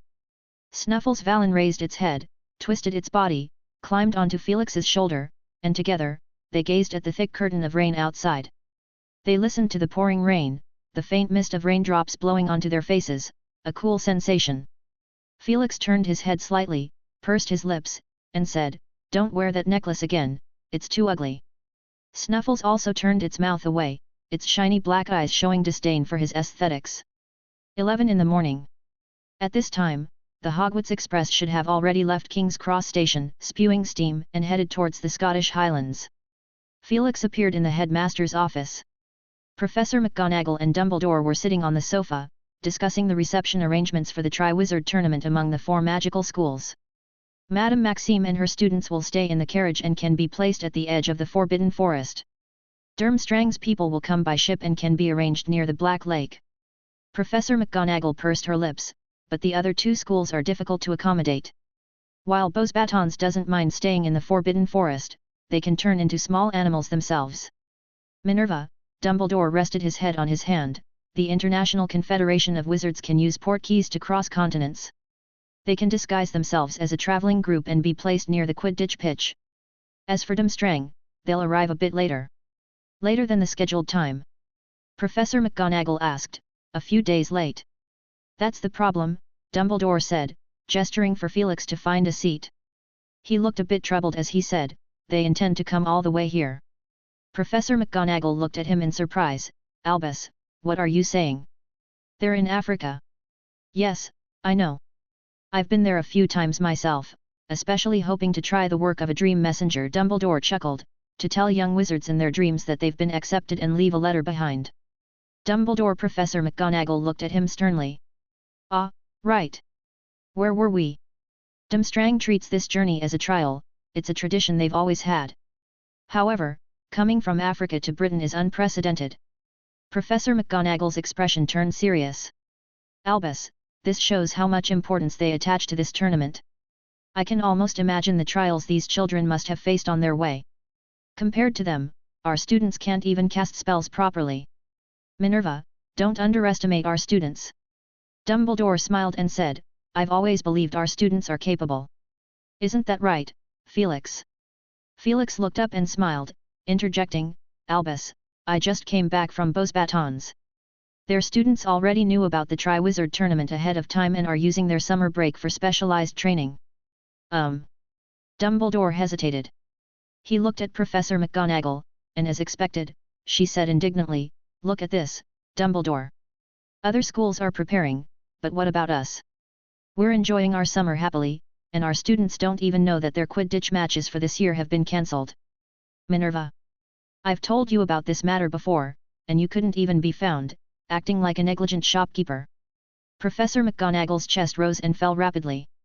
Clearly angry, the thought of Hogwarts students being left hanging and missing out on playing Quidditch left her frustrated. Felix, who had been watching the scene unfold, turned his head away guiltily.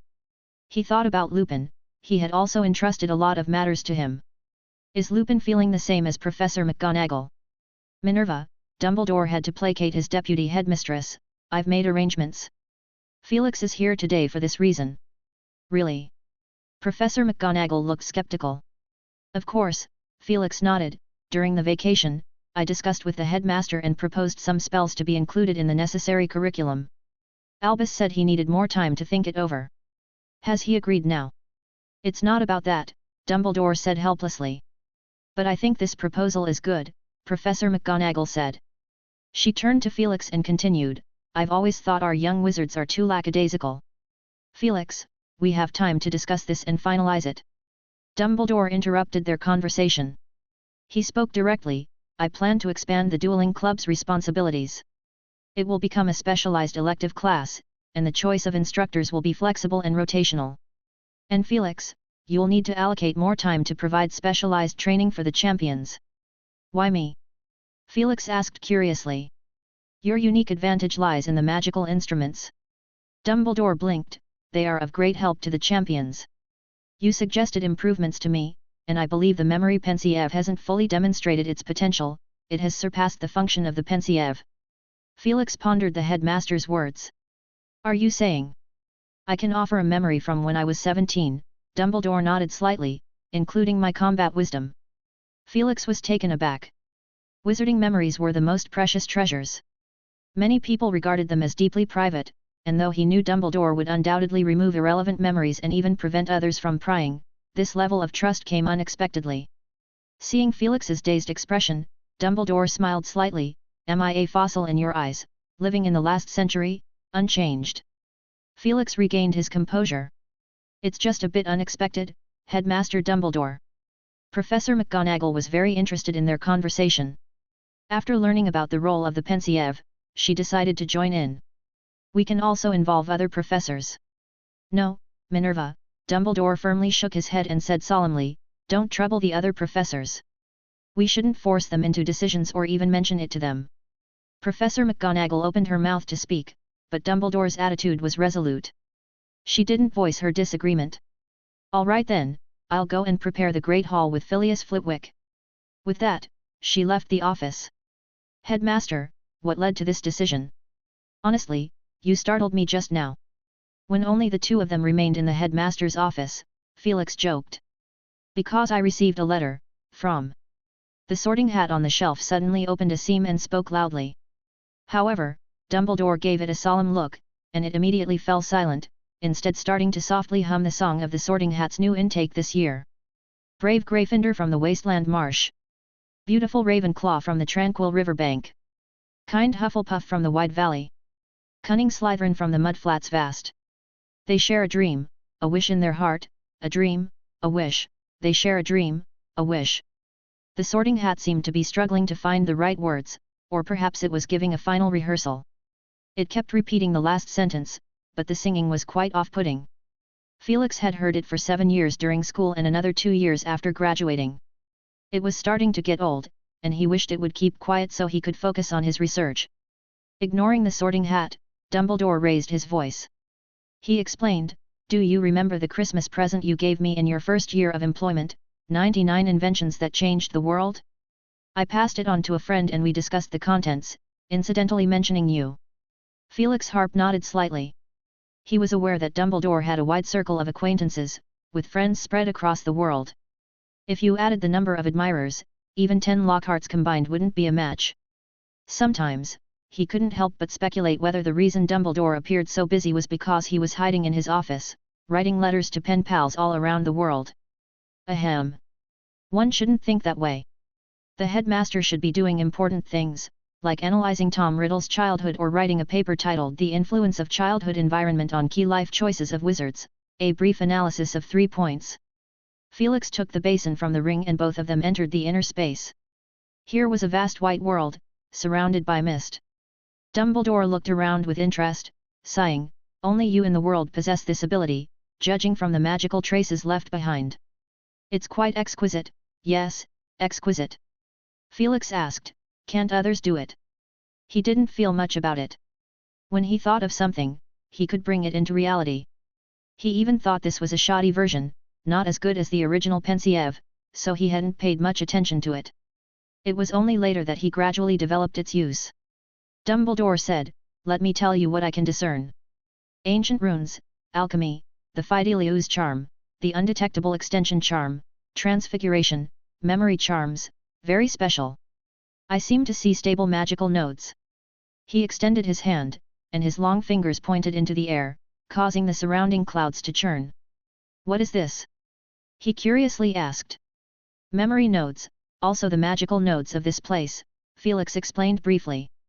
Dumbledore nodded slightly, seems like you've made improvements. It's getting further from the Pensiev's function and closer to the room of requirement. His gaze swept around sharply, causing a slight discomfort in Felix, as if his skin were tingling. The headmaster had a keen eye. Though the thought basin looked similar to the Pensiev, its principle was closer to the room of requirement. With the application of the undetectable extension charm, the space inside was expanded to the size of 5 or 6 basketball courts. It was filled with various fragments of blank memories, sealed with magical runes to prevent leakage. He also incorporated memory nodes to create a more stable structure.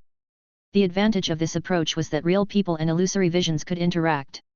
As the owner of the basin, Felix could also utilize the omnipresent memory energy to showcase his abilities within the thought chamber. Felix took a few steps, causing the clouds to surge, revealing a path. An ancient pyramid appeared before them. He smiled and extended an invitation. Headmaster, this is a level adapted from my real experiences during summer vacation, well, adapted from real experiences. Would you like to try? Dumbledore shifted his gaze from the memory nodes, carefully observing the pyramid amidst the mist. He knew everything here was illusory, probably just a manifestation of memories, yet it looked quite real. Could Felix really grasp the principles of the room of requirement? He became intrigued and walked toward the open golden gate. At the top of the pyramid, he seemed to catch sight of Felix lazily sitting there, waiting for him. Dumbledore smiled faintly, put away his wand, and climbed the only path upwards.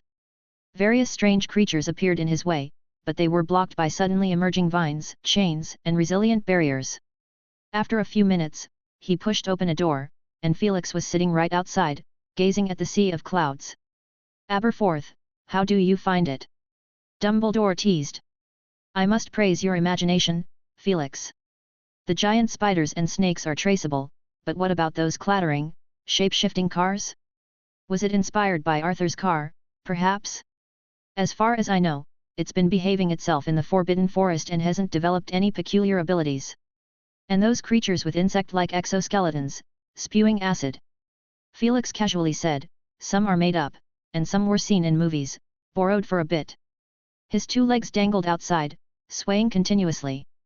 It's quite marvelous, but unfortunately, I haven't delved deeply into it, Dumbledore replied, pondering for a moment before commenting, our ideas are indeed similar. Your eccentric creatures are good for training students' adaptability, yet it's evident you haven't put too much thought into it, and there's minimal connection to reality. Felix admitted to this, the more you know, the more real the memories become. That's the downside of constructing virtual memories. I can't help it. Rather than conjuring something inexplicable and confusing the students, it's better to deliberately make it artificial and easily understood. If he intended to create a sphinx, he would need an in-depth understanding of the magical creature's behavior. Otherwise, making arbitrary changes might lead students to believe it was true. In the wild, encountering a real sphinx with false information could result in fatal mistakes. Dumbledore nodded slightly, agreeing with his perspective. Every interaction with Felix regarding magic brought new insights. Following this train of thought, he quickly came up with a more refined approach. He thought of someone who, if given the opportunity, could vividly recreate these magical creatures. Newt Scamander, the world's most eminent magi-zoologist. His only concern was whether it was necessary. Dumbledore silently noted down this idea, deciding to observe further. I've also noticed something, which might not be a problem but is worth noting, Dumbledore said, the defensive measures of this place are somewhat limited. As long as one understands memory charms to a certain extent, they can harness the power here. He waved his hand, and the pyramid beneath their feet collapsed in an instant. Suddenly, they were standing on a plaza. Felix had barely seen the stained glass of a dilapidated chapel when the scene changed again, this time to an open highland. The next moment, they stood by a window of Hogwarts Castle. Dumbledore whispered, in terms of mastery over memory charms, I am actually not on par with you, but I can still manifest these scenes. Also, just now, I let my will permeate, causing the surroundings to think that I had successfully cast a spell. They turned into what I desired. Felix shrugged, you make a valid point. There are indeed many loopholes. Previously, I was just too lazy to fix them. After all, he gave a dangerous smile, his fingers twisting playfully, if any student in the club tries to take shortcuts, I'd let them experience 20 minutes of free fall. Dumbledore was left speechless. Felix nodded slightly. He was well aware that Dumbledore had a wide circle of friends, with acquaintances spanning the globe. If you added the number of admirers, even 10 Lockharts combined wouldn't be a match. At times, he couldn't help but speculate if the reason Dumbledore appeared so busy was because he was hiding in his office, writing letters to pen pals from all over the world. Ahem. He shouldn't think that way. The headmaster should be doing important things, like analyzing Tom Riddle's childhood, and perhaps even writing a paper titled The Impact of Childhood Environment on Crucial Life Choices of Wizards, a shallow analysis of 3 points. Felix took out the pensieve from the ring, and the two of them entered the inner space. It was a vast white world, surrounded by mist. Dumbledore looked around with interest. In this world, only you possess this ability. Judging from the magical traces left behind, it's quite sophisticated indeed, very sophisticated. Felix asked, can't others do it? He didn't feel anything special about it, he thought of it and just did it. Besides, he considered it to be an imperfect version, not as good as the original pensieve, so he hadn't paid much attention to it. It was only later that he gradually developed its potential. Dumbledore said, let me share what I can perceive. Ancient runes, alchemy, strong spells, the traceless stretching charm, transfiguration, memory charms, quite special. I seem to have seen stable magical nodes. He extended his hand, and his long fingers pointed in the air, causing the surrounding clouds to surge. What is this? He asked curiously. Memory nodes, also the magical nodes here, Felix said shortly. Dumbledore nodded slightly. It seems you've made improvements. Your creation is moving further away from the pensieve's original function and closer to the room of requirement. His gaze swept around sharply, causing Felix to feel a slight pang. His skin reacted as if under stress, forming goosebumps. The headmaster's perception was truly keen.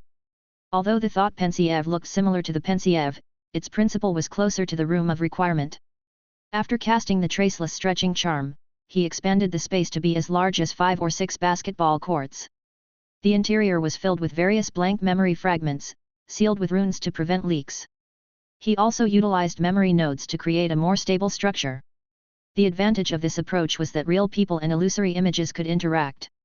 As the owner of the pensieve, Felix could leverage the pervasive energy of memories, showcasing his abilities within the Mind Palace. Felix took a few steps, causing the clouds to churn and revealing a path. An ancient pyramid appeared before them. He smiled and extended an invitation, Headmaster, this is a challenge based on my real experiences during summer vacation, well, an adapted version of them. Would you like to give it a try? Dumbledore shifted his gaze from the memory nodes, carefully examining the pyramid within the mist. He knew everything here was illusory, likely a manifestation of memories, yet it appeared quite real. Could Felix truly grasp the principles of the room of requirement? He became intrigued, walking toward the open golden door. He could see Felix lazily perched on top of the pyramid, waiting for him. Dumbledore smiled slightly, sheathing his wand. He began to climb the steps along the only path available. Various peculiar creatures appeared before him, but were suddenly blocked by vines, chains, and resilient barriers that had sprung up. A few minutes later, he pushed open a door and found Felix seated outside, gazing at the sea of clouds. Aberforth, what do you think? Dumbledore playfully inquired. Dumbledore responded, I must commend your imagination, Felix. The blast-ended Scroots and Cornish pixies are distinguishable, but those loud, shape-shifting cars, what's the story behind them? Could it be Arthur's car that inspired you? Although, as far as I know, it has been well behaved in the Forbidden Forest and hasn't developed any strange abilities. Also, those creatures with insect-like exoskeletons and acid-spewing mouths. Felix casually mentioned, some are fabrications, while others are drawn from movies and adapted. My legs are hanging outside the platform, swaying constantly. That's quite fascinating, but unfortunately, I haven't deeply delved into it, Dumbledore remarked, thoughtfully pondering before continuing, our ideas do bear similarities. Your peculiar creatures could indeed test students' adaptability, but I can tell you haven't put too much effort into it, and it lacks a strong connection to reality. Felix admitted as much, the more you understand, the more real the memories become. That's the drawback of constructing virtual memories. I couldn't help it. Instead of creating something unconvincing, leading students astray, I thought it better to intentionally craft illusions that are immediately apparent. If he intended to create a sphinx, he would need to be extremely knowledgeable about the magical creature. Otherwise, making careless changes might lead students to believe it's accurate. If they were to encounter a real sphinx in the wild, they could make fatal mistakes. Dumbledore nodded slightly, agreeing with his perspective. Every time he conversed with Felix about magic, he gained novel insights. He followed this line of thought and quickly arrived at a refinement method. He thought of someone who could vividly recreate these magical creatures. The most distinguished magi-zoologist of the age, Newt Scamander. His only concern was whether this was necessary. Dumbledore made a mental note of the idea and decided to observe further. I've also noticed something, which might not be a problem but is worth noting, Dumbledore said. The protective measures in this place are somewhat one-dimensional. Anyone with a decent understanding of memory charms could utilize the power here. He gestured, causing the pyramid beneath them to collapse instantly. They stood rather abruptly in a courtyard. Felix's expression was peculiar as he watched the rain, and the wind howled. Aren't we going to drown on the way? Harry asked. Think about Hagrid, Ron replied without hesitation, he has to ferry first-year students across the river in a boat. In this weather, that's quite the adventure. As tradition goes, first-year students are ferried across the lake by Hagrid, while students from other years take the carriages and follow the path to the school's main entrance. The school's Great Hall. Step this way, please, my dear, Peeves the poltergeist somersaulted in the air, bowing and gesturing to guide a mysterious ghost into the Great Hall. This tall ghost concealed himself entirely under his robes, revealing only a pair of silver, emotionless eyes. Peeves grinned charmingly and said, I won't disturb you any longer. I still have things to do. I've prepared quite a number of water-filled balloons for the new students. Don't you want to see them burst over the adorable little ones' heads? The ghost remained silent. Peeves turned to leave, but a large silver hand emerged swiftly from beneath the robe, grabbing Peeves by the back of his neck and giving him a vigorous shake. Peeves struggled briefly but couldn't break free. Instead, he was rhythmically jostled and tossed about, looking quite helpless. He was a spirit born within the castle, possessing more power than the average ghost.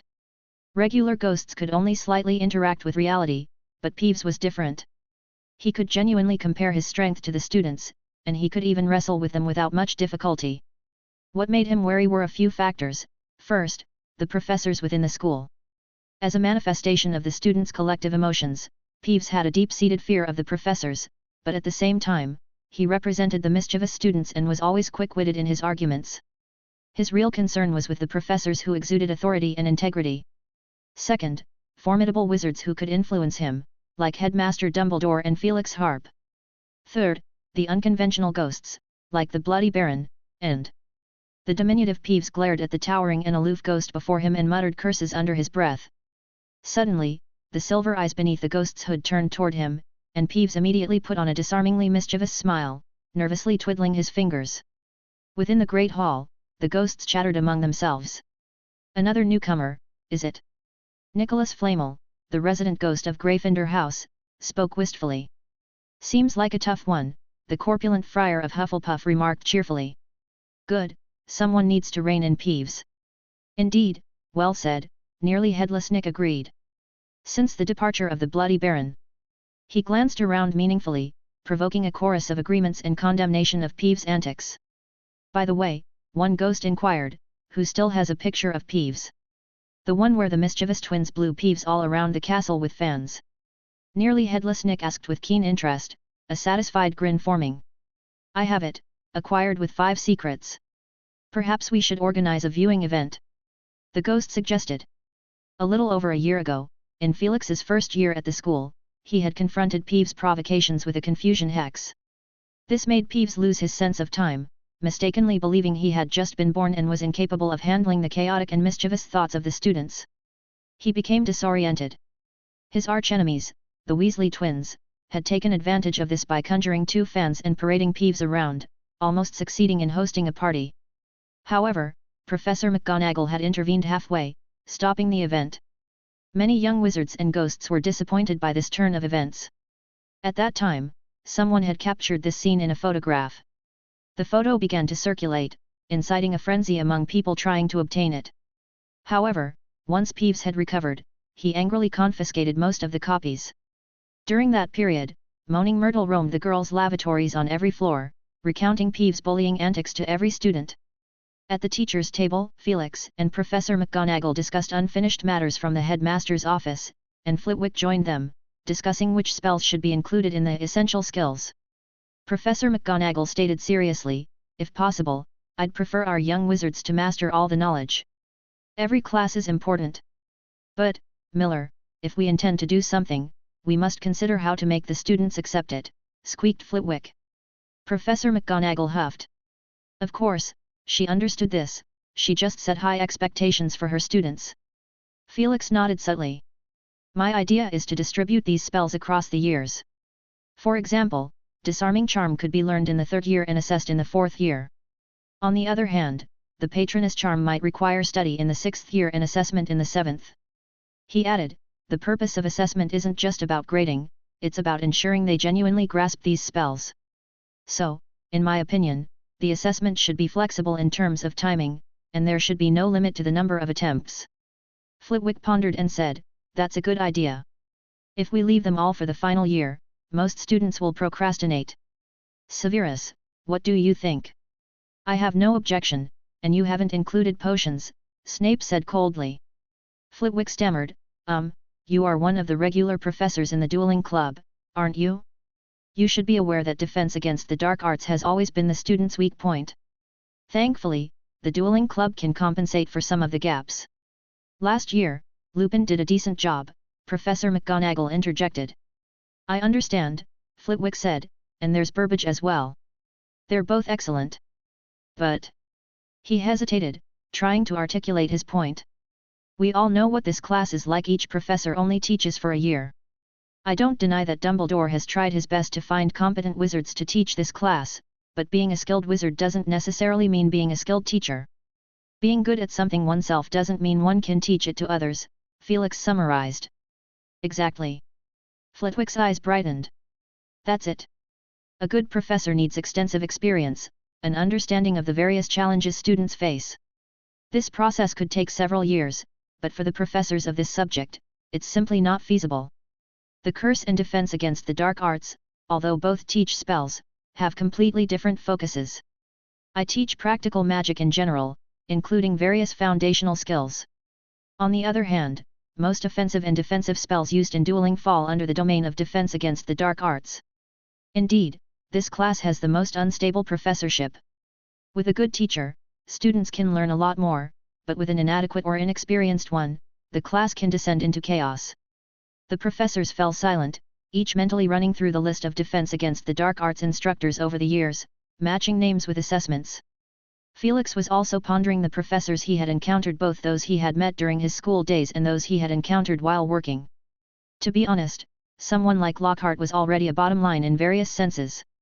Most people were just mediocre or not adept at teaching. They often described a simple question in a confusing manner, leaving young wizards puzzled. Others would speak solely from their own experiences, monologuing and failing to effectively address the troubles students faced. Behind this issue lay another problem: there had never been a reasonable plan for this subject. Professors like Flitwick and McGonagall, experienced and skilled, taught from first year to graduation, knowing each student's characteristics thoroughly and offering tailored guidance. Moreover, what each year should be taught, how much to teach, and general feedback were all very clear. But when it came to defense against the dark arts, even being able to follow the syllabus was already considered good. Professors like Lupin, who considered students' needs and tried to make up for their shortcomings, were few and far between. Most simply followed their habits, teaching a bit here and there. A bit of this, a bit of that. So, over 7 years, many students would be surprised to find they had attended 7 classes with the same content from 7 different professors. Snape gave a disdainful snort from the side. Wasn't this the truth? What was there to discuss? He glanced over at the new ghost in the corner a few times, feeling that it had something to do with Felix. That shimmering cloak looked rather familiar. Moreover, this ghost had remained silent the whole time, assuming an aloof posture. Nick nearly lost his courage when he tried to strike up a conversation and returned empty-handed. A burst of commotion echoed in the entrance hall as the students' carriages arrived at the door. They rushed into the castle in the pouring rain, chattering and making a ruckus, instantly filling the school with a lively atmosphere. Felix also fell silent. His eyes gleamed faintly as the previously motionless ghost in the corner suddenly sprang to life, grabbing Peeves and flying towards the entrance hall. The students entered the cavernous entrance hall, shaking off the rain with the help of the torches hanging on the walls.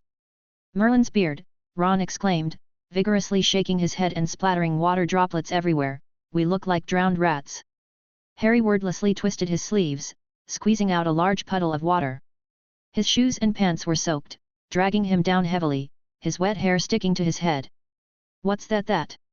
Neville, who had ridden in the same carriage with them, exclaimed, wide-eyed and shocked.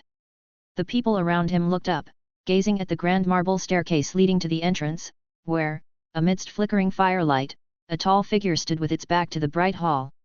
It was suspended in midair, draped in a long cloak, the fabric billowing, its silver eyes exuding an air of indifference. What's he holding in his hand? Someone noticed the commotion from further away. A new student. Someone speculated, though it seemed rather short, almost like a tiny radish head.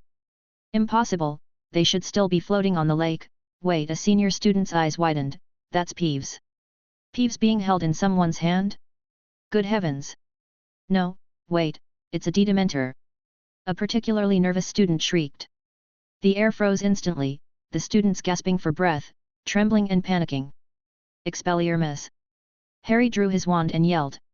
Silver light cascaded onto the floor as a silver stag burst forth from his wand, leaping toward the Dementor. Harry didn't have time to wonder why a Dementor had suddenly appeared in the castle. He looked expectantly at his patroness, fully confident that it would, as always, perform admirably. Sizzle! He began to doubt himself. Did he see wrong? But the tall Dementor reached out its free hand and caught the antlers of the stag, stopping his patroness in its tracks. He blinked, unable to believe his eyes. The lenses were indeed a bit blurry, but his patroness was too big to be mistaken. Ron stammered, is that the leader of the Dementors? Judging by its height, it's not possible. Shivering all over, Hermione pulled out her wand in an attempt to defend herself. Expelli Protego! Expecto Patronum! A seventh-year student shouted, and a silver leopard leaped forward, only to be slapped away by the Dementor. Freed, Peeves quickly darted into a wall and disappeared. As he left, he exaggeratedly shouted, the new ghost is fighting the students. The new ghost is fighting the students. Professor McGonagall hurried over, her pointed hat askew, and angrily yelled, Peeves, what mischief are you up to again? However, the scene before her was not quite as she had imagined. She blinked, her eyes taking in the scene. Professor McGonagall, it's me, the ghost had no choice but to speak, his gentle voice saying, and in this scene, hearing a Dementor speak sent shivers down several students' spines. McGonagall recognized his voice and, suppressing her anger, whispered to the ghost, Felix Harp, pretending to be a ghost to scare the students, that's unacceptable. Let me tell you. This was an accident, I apologize, Professor McGonagall. They mistook me for a Dementor. Felix said awkwardly. He had never expected that someone would mistake a ghost for a Dementor, and even more astonishingly, that Harry would immediately release his patroness to attack him. What was going on in his mind? McGonagall pursed her lips, her nostrils flaring, emitting a heavy breath. This was a sign that she was about to erupt, usually accompanied by reprimands and point deductions, starting at 20 points, plus varying amounts of detentions. However, since Felix was a professor himself, he wouldn't be subject to the latter consequences. I'll leave now, the ghost hurriedly said. He didn't want to provoke an angered lioness in this state. McGonagall was known to maintain her strictness even when Dumbledore himself would have shown leniency. With a whoosh, he disappeared. McGonagall's chest rose and fell, and she glanced at the hourglass in the entrance hall that recorded house points. After a while, she sternly addressed the drenched crowd, what are you waiting for? Into the great hall, quickly. Leading the way, she entered the hall, followed by a group of dejected students, their soggy footsteps making a clanking sound, leaving behind wet footprints. If I were you, I'd try to use spells to dry off. McGonagall stopped, rubbing her forehead in frustration. It was hard to imagine that among these students would emerge the champion of Hogwarts, competing for glory in the Triwizard Tournament in just over a month.